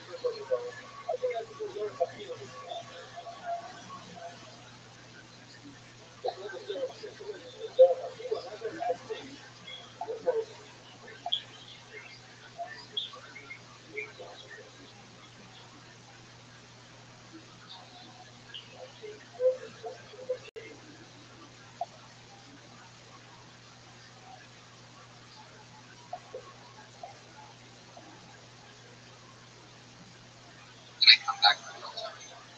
But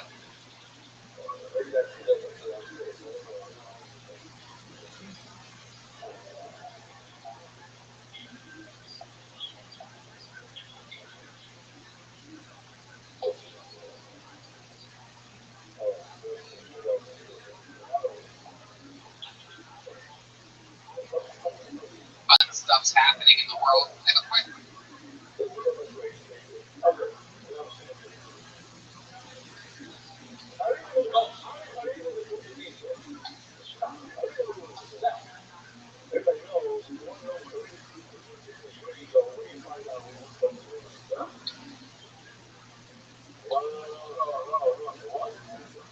question for you all. Do you want to look good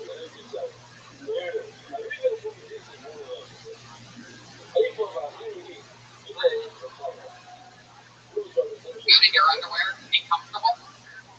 But that perfect balance is hard to find. Don't sacrifice style or comfort. Check out MeUndies.com.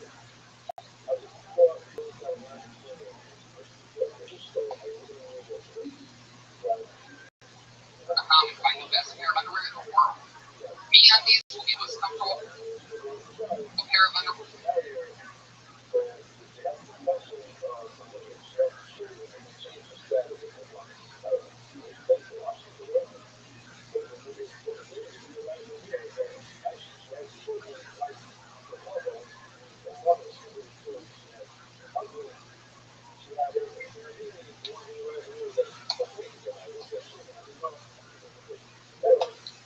Where are you alone? Made from a sustainably sourced natural.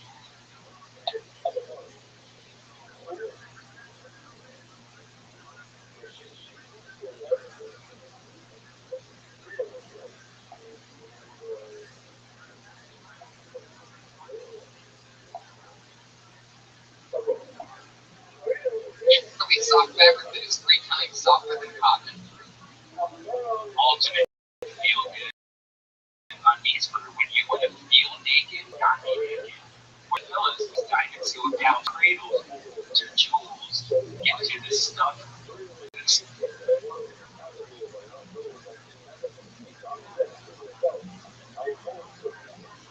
support it needs without feeling too tight.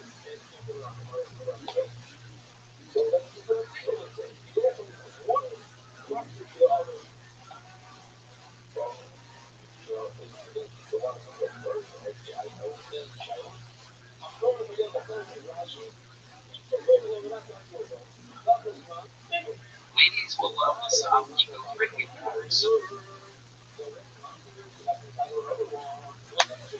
I saw them in touch. I actually got some for my girlfriend.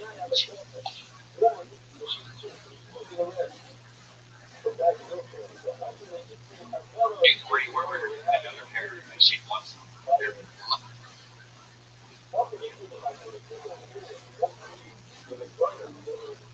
Oh, sorry. I love that. There's 100% satisfaction guarantee. They guarantee you will love your undies or your money back. Right now, MeUndies has an exclusive offer just for our listeners. Get 20% off your first pair and free shipping.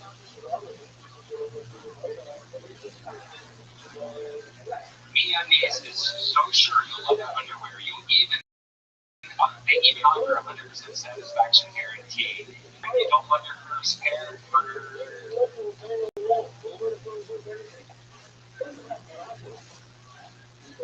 pair, you can refund.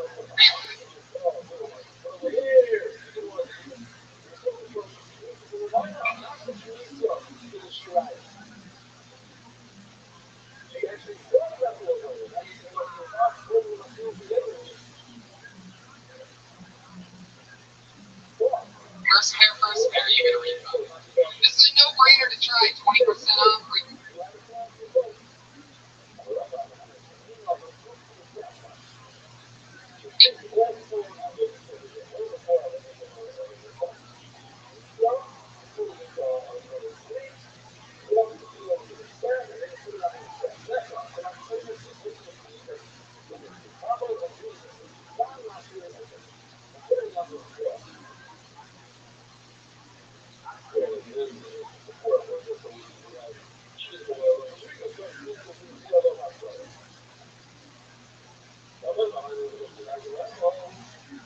Shipping at a 100% satisfaction guarantee. What are you waiting for?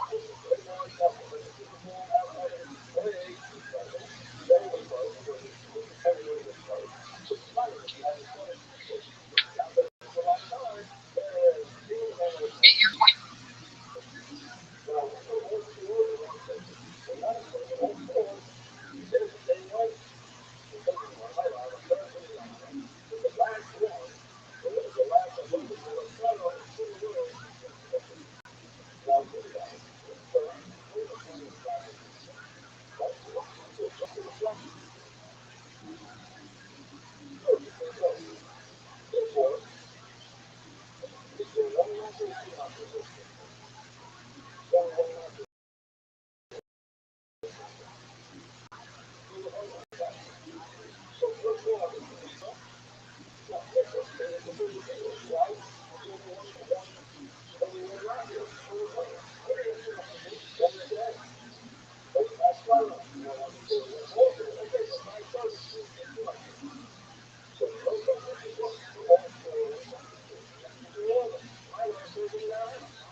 Shall we have some fucking fun tonight?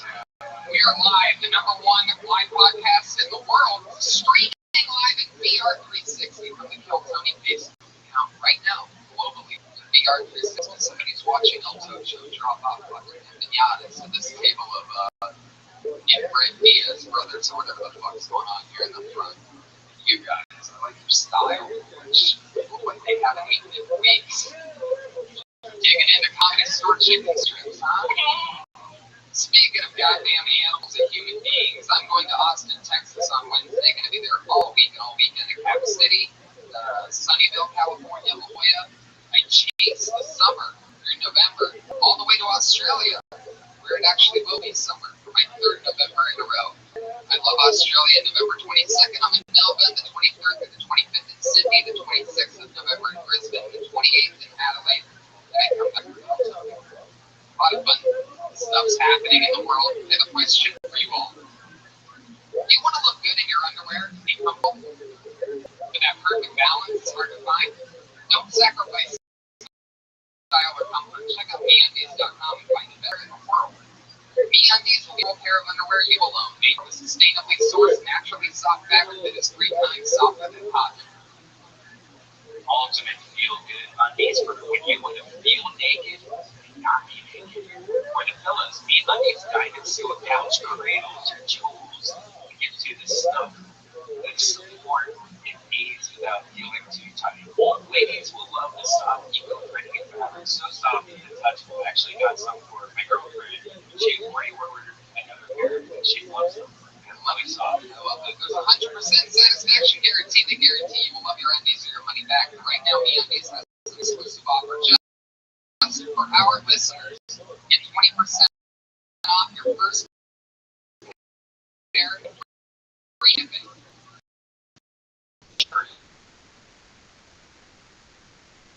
Satisfaction guarantee. First pair, you get a refund. First pair, you get a refund. No brainer to try. 20% off, free shipping, and a 100% satisfaction guarantee. What are you waiting for? Get your free shipping and a 100%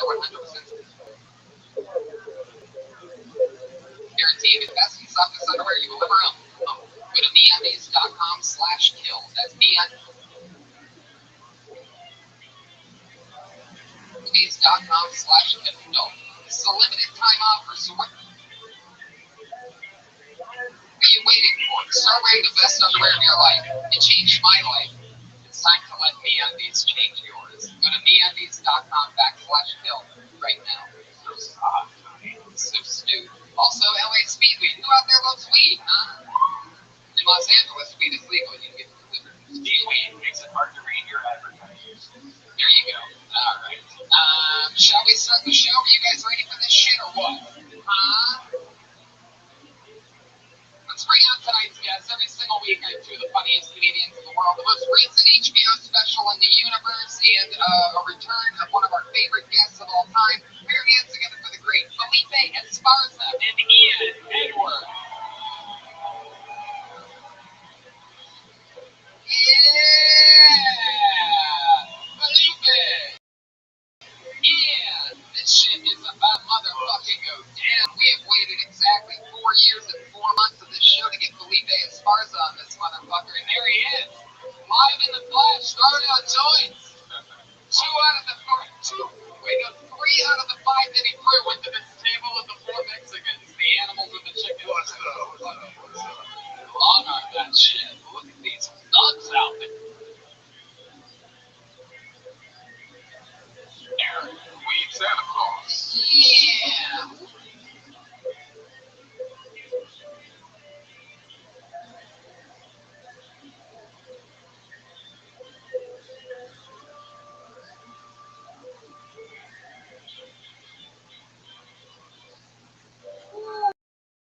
Alright.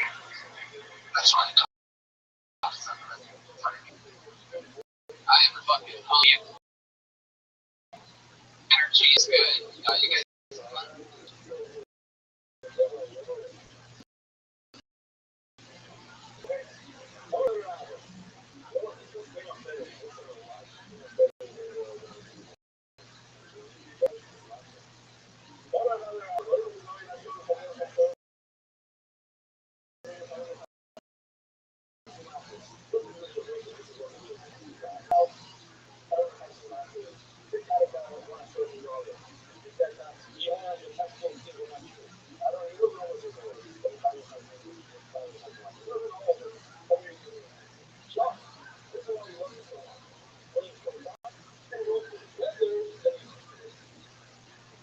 tonight? Yeah. I know you guys are. Shall we bring up the band? Just jump right into it? By the way, you gotta check out Clayface's new special on HBO. No doubt about it. Boss, Translate This just came out. Yeah. HBO Go, HBO Now. Yeah. You can get a free month of HBO right now, so check it out. Ian motherfucking Edwards is back. How's it going, Ian? Good, man. How you feeling, man? This show is growing, man. Look, it's being room and shit. And you've been with us through it all, through thick and thin, through the robot, through absolutely everything. And Ian is one of the most cold-blooded, hilarious fucking guests that we ever have on this show. So thank you for coming back. You guys want to shit and meet the band, huh? It's my favorite goddamn band in the world. It's the best damn band in the land. Every single week they improvise different characters. You never know what they're going to come out of. We all love them. It's the Tell Tony band. It's Pat Reagan, Jeremiah Watkins, Joel Jimenez, and Chris the bass player.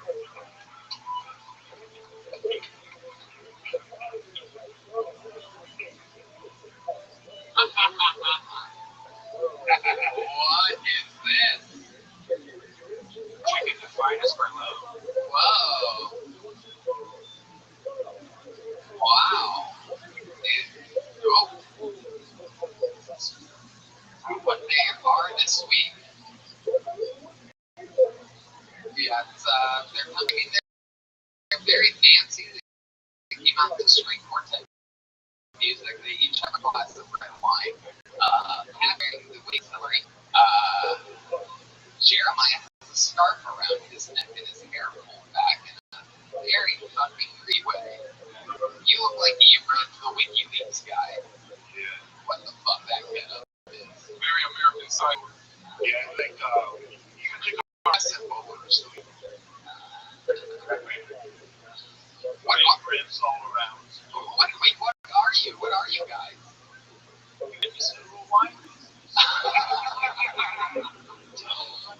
You're fucking, I never had, out of all the things, even though you all had wine, I never would have guessed you'd be that specific. I thought maybe, entrepreneurs or fucking rich people. Yeah, it's really right in front of you. Yeah, I thought there's going to be more to it than that. All right.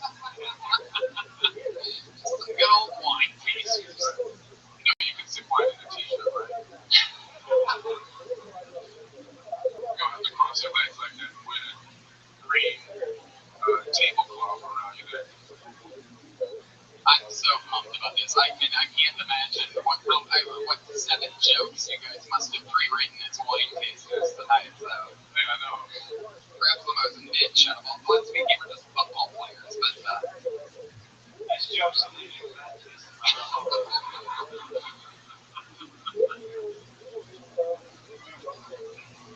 okay, touche, motherfucker, touche.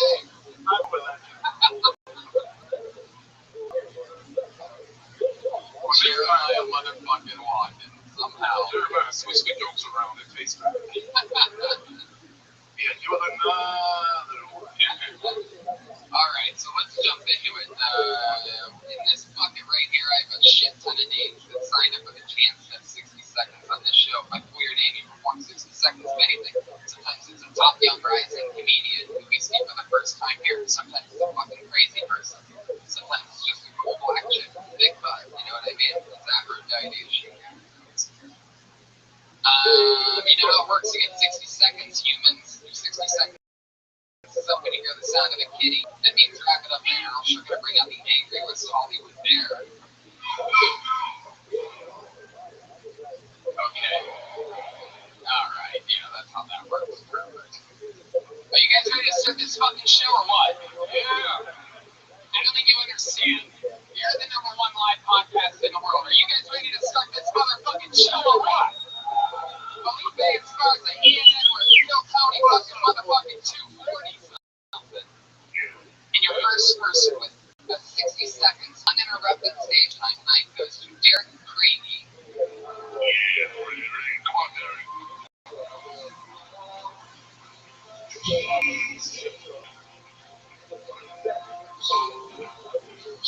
Here he comes. El Tucho, you have to get out of the fucking way, you idiot.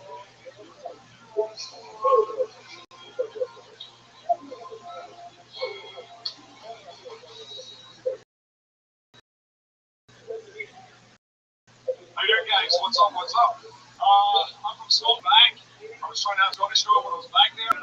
She looked at me and said, maybe you should try a Viagra. I looked back at her and said, maybe you should try a finish routine in a razor.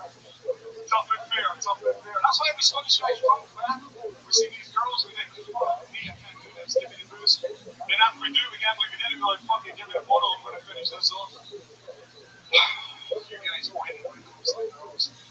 Saggy discotheques, beer bellies, hairy forearms, and mustaches, those are monster questions. That's why when I get with American girls, I get a little too excited, snatch their back gently because I'm fucking pinata and I make it birthday party. She said, let's try something romantic. I said, cool, let's do some role play. You can be a Jewish bakery owner and I'll be a Nazi debt collector. Hashtag abuse. Trying to be a cool guy the other day. I had my kill one. I was in a bar in Hollywood. The guy walked up and he said, hey man, anytime I see a man in a skirt, I'll bend him over and fuck him up the ass. I said, don't fuck him. There you go, Derek Ray.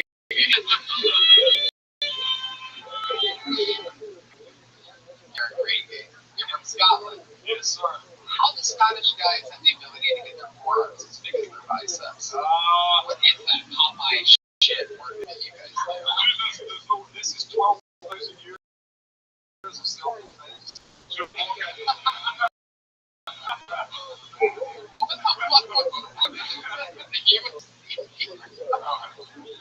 How did you know you were going to say that?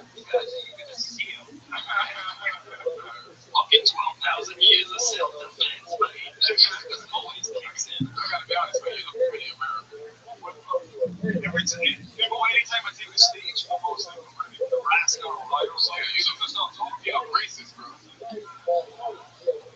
Surprised with the Scottish accent. Yeah, man, sneak attack. Not a lot of people probably recognize Derek from the Scottish version of this show, Kilt Tony. The number 2 live podcast in the world. Are you really like Scottish or like act like the people that you're born, man, born and raised? That's Scotland. I'm going out. Actually, I'm back to school. When I go back, it's So hilarious. I hear they call you Brave Shark.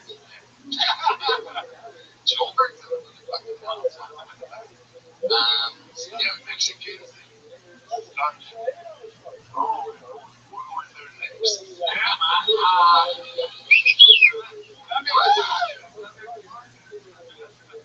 Derek, what do you do for work in Scotland? I came here in 2002.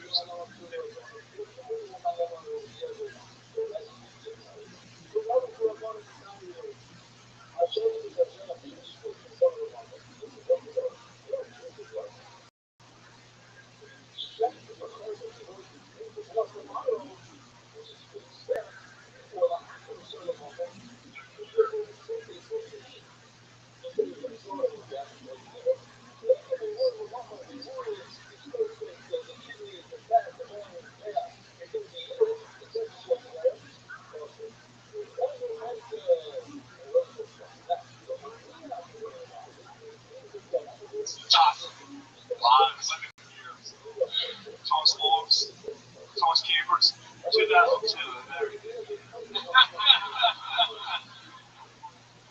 Joke number 2.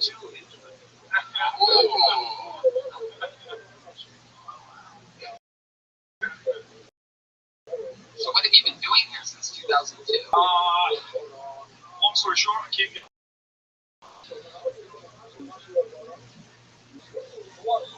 Charge ticket.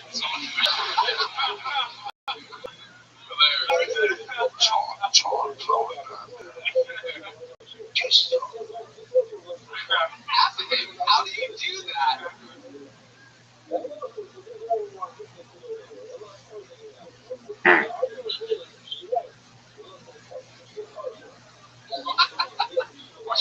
What martial arts? Taekwondo, Muay Thai. And it was right on the cusp of the UFC was breaking out. I've never seen that. I was like, oh, this will never take off. I never got involved. And obviously, from then, and then just ended up switching to that. And this year, so I was busy doing martial arts. That's sick of getting your ass beat. Pretty much.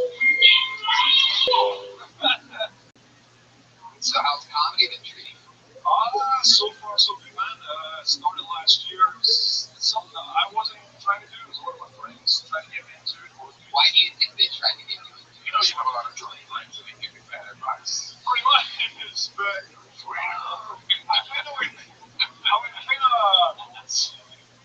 I just ended up doing it accidentally. I go to bars, go to parties, go to clubs, whatever.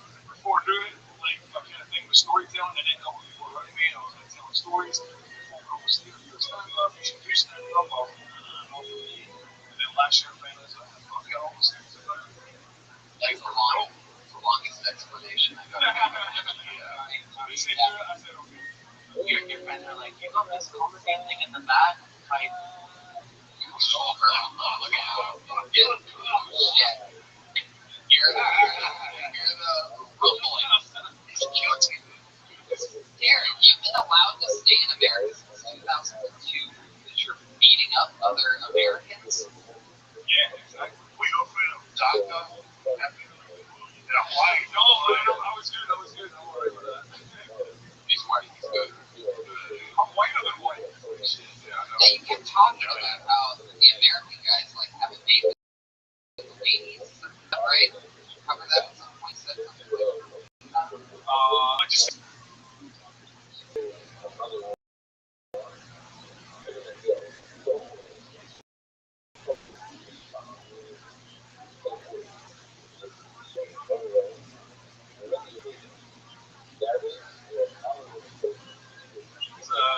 Different girls are. Let's see. What will be one of them? A lot harder. Water.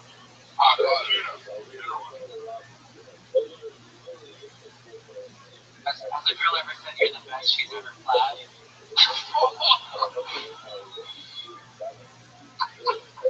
Oh, there was one. Wow, this crowd was. So, what's like, have you been able to get lucky with like Americans? Imagine a lot of them, that actor, right? I've asked so many girls that are just like, and I was like, what's more about it? Like, so I'm like, what specifically? Or just like, Wow, sounds like you're hooking up with deaf chicks. so all of American women sound like that. So there's something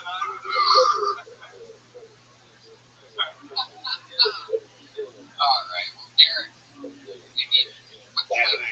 Derek, what's the last time?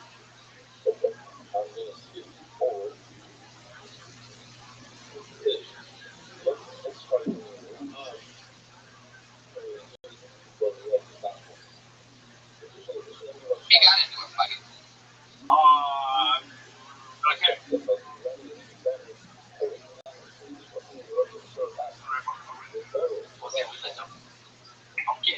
It's when I go black. I say that we're before I go back to school. You never got close to being in one here. No. You guys all go back. It's not everyone just can't look at what she's one of those. It's like, it's just a good old fashioned.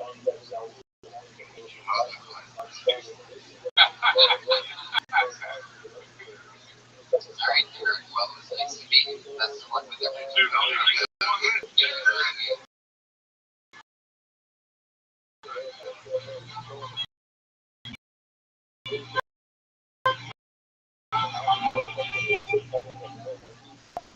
Jokes. You got a different accent. So you definitely need to slow down. How'd you wine tasters enjoy a little scotch for a change, huh?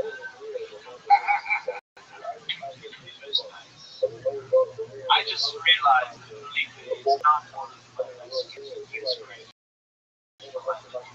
I step on it.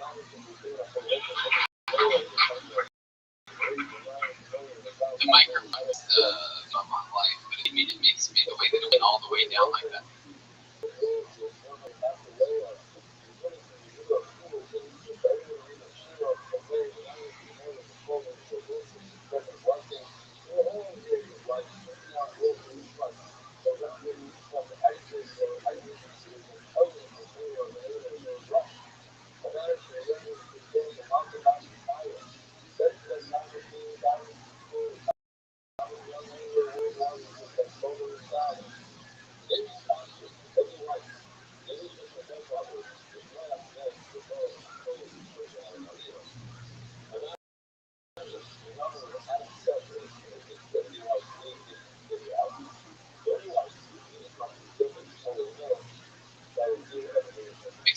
special shout out to a former guest on the show, one of our favorite human beings in the world, the great Wee Man, is in the audience, ladies and gentlemen. Awesome jackass motherfucking table. Oh shit, motherfucking Steve-O. Holy shit. Wow, wow, wow, wow, dude.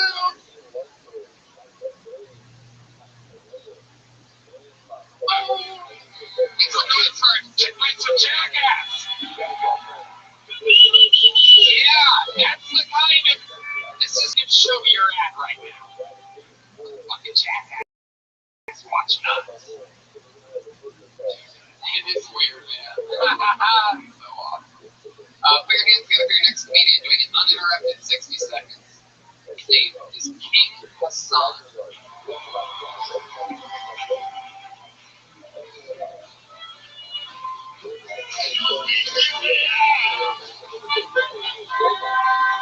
Here he comes. Here he is. For King Hassan, everybody.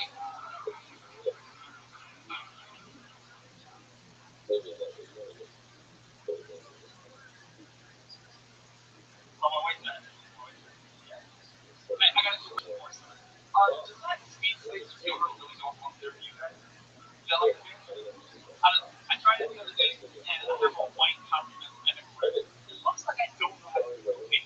That's no, okay. I don't get it. Right? And I feel like we have to do like down like a pink right? I can see it.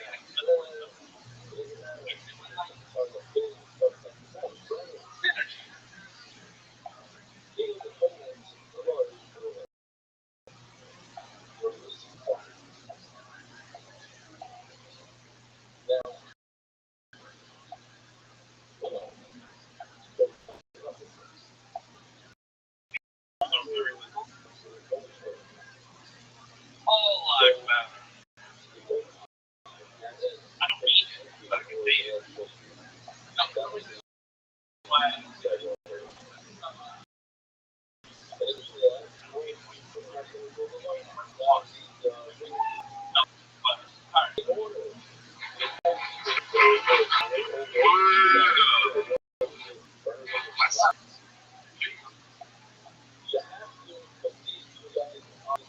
So,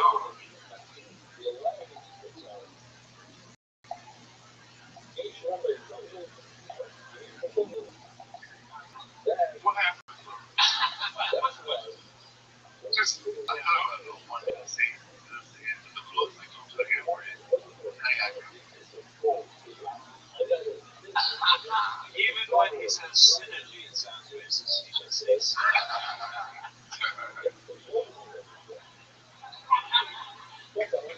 King Hassan, where are you from?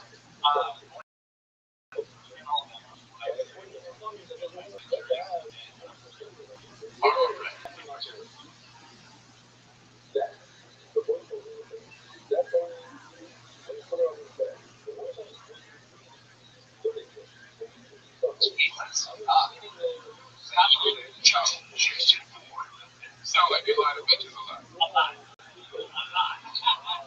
Can't keep track of me. He's just from somewhere. I don't know. Rusty Peters in the future or something like that. King Hassan, like, King Bond is a nickname. Parents named you King. Why? Why do you think they did? Ironic, he's now a father. We'll play the chest. You have to like work out there to beat a lot of motherfuckers up when they teach you that your name is King. How fat were you?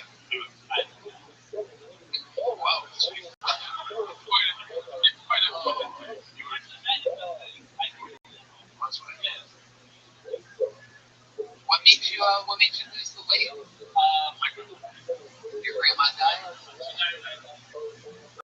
She's the one feeding you. That's sad as shit. I just had to put down like half tummy, so I relate to time. How fat were you? Oh my god! You were the king of milk outside. Yeah.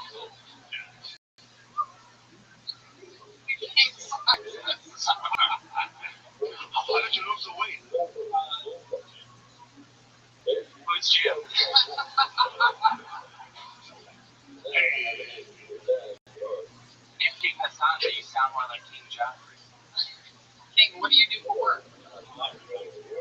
You wait, well,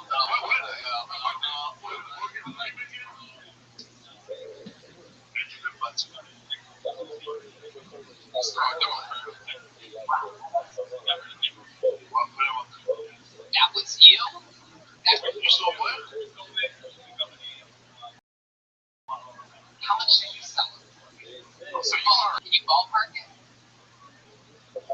Like if I were to get, if you like accidentally nodded and I was like 5 million, 10 million.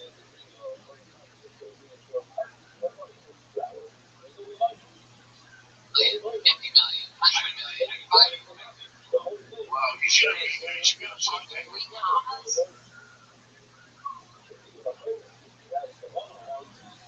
Buy me an iPhone X. Alright, shit. Heavy. My shirt is fucking Kaiser permanent. See now, I love They give those away.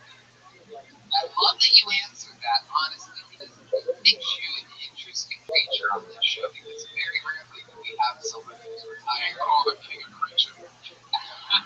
You can't call a green comic king a creature. Possible. We've never helped you. So you're 30. I'm tired. You don't have to worry about money. And so now you get to do whatever you want. How long has it been since you sold the company? How long have you been doing stand-up? What were you doing just before that? Just fucking here. So you sold the tech company and you started working at the symbols in improv, like working. No, I don't know. What? How much money you have? Straight up. I have a lot more than you. You say you're making it. I love it. You've never had anyone like that. You know what? I like you, but I don't like you. I get it. But I feel you, but I don't like you. But fucking you a motherfucking man. I have a movie that is fun and you know. What are some things that you realized with your, unbelievable monetary success? Like, what are some things that you do that you think that we might not think that it would be that way for someone that has that kind of money? You know what I mean? Like, what are some things like people would be surprised if they do?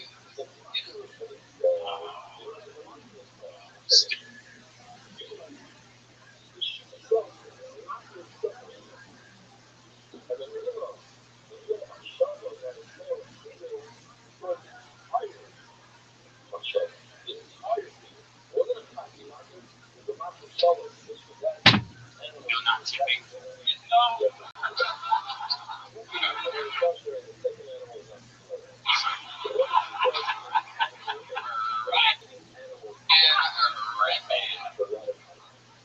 No, I mean,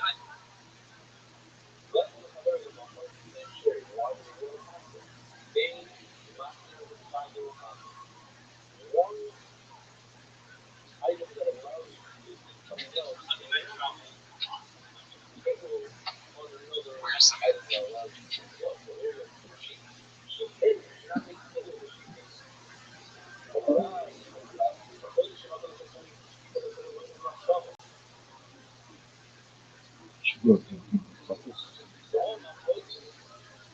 favorite places to go. And by that, I mean, of course.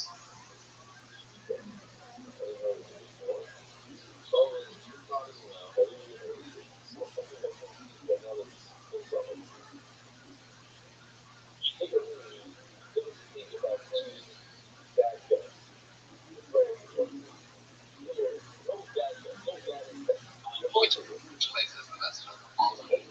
Why not?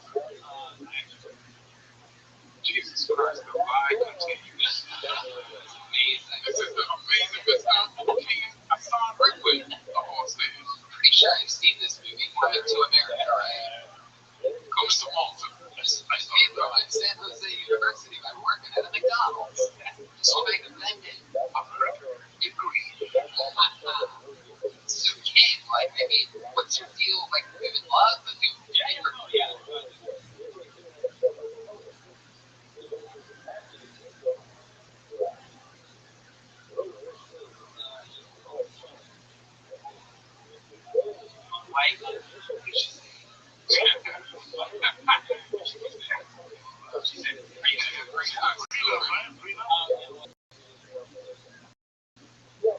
She's doing it.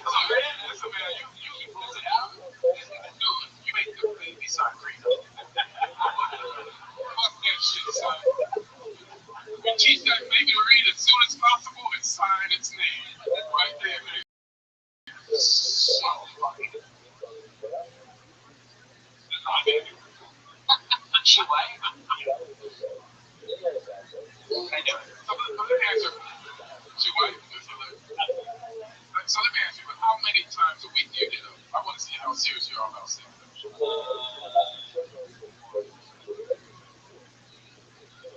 That's decent. Where you live? Right now.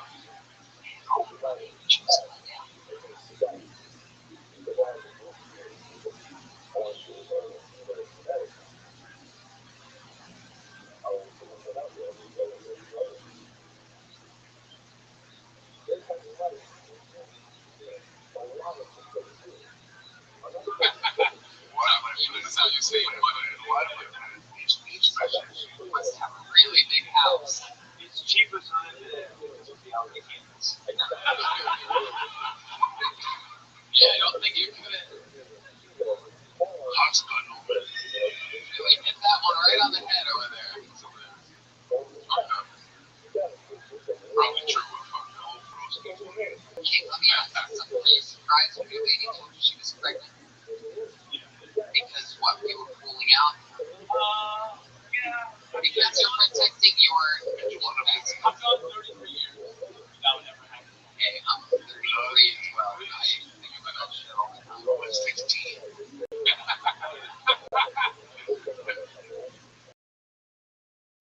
One for the time, but it's giving it. Wait, were you on condom? What side? But I mean, like, right.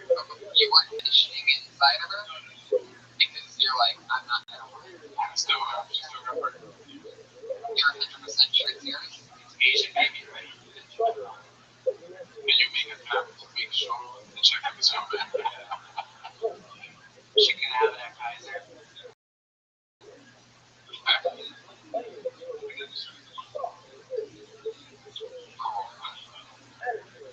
What's the baby do?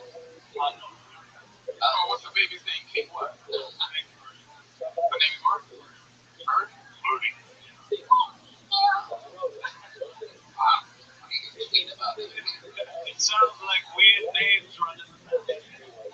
Well, King, I'll tell you this, is that you are a very intriguing story because, I always figured that if that type of baby, that's what I would do, is I would chase down a fucking goal, my money and not make babies. I did that for a year. It's an amazing success story, and I love that you're here grinding, in a very tough setting. That's fucking awesome. Congratulations. Come back again soon, man. Yeah, man. I want follow-ups on all this shit. Come on, he's a fucking millionaire. He doesn't take a sock. I don't know why you fucking don't have paper receipts that get texted to you for that motherfucker, yeah?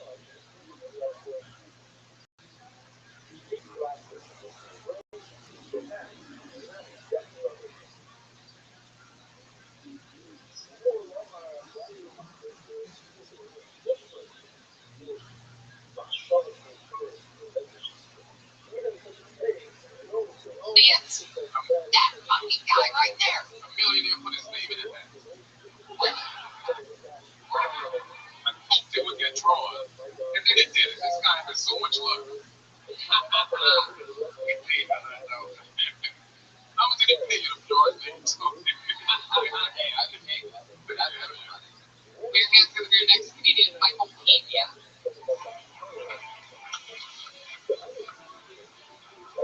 Here he comes.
What the fuck is this shit?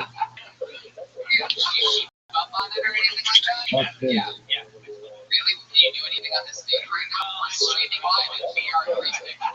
don't want to. Why can't they stop it? Hardly.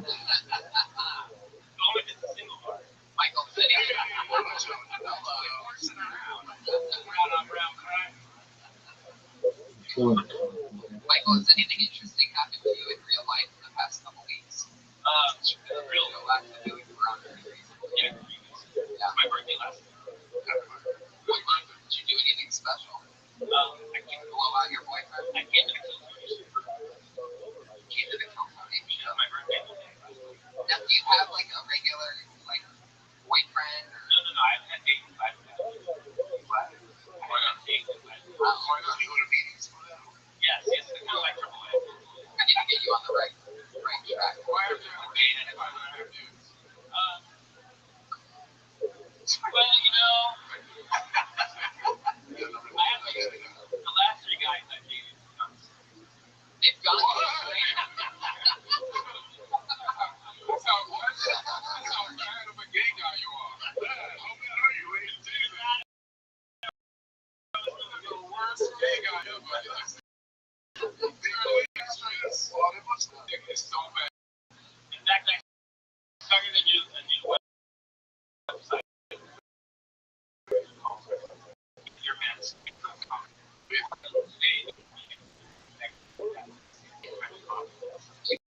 it's straight.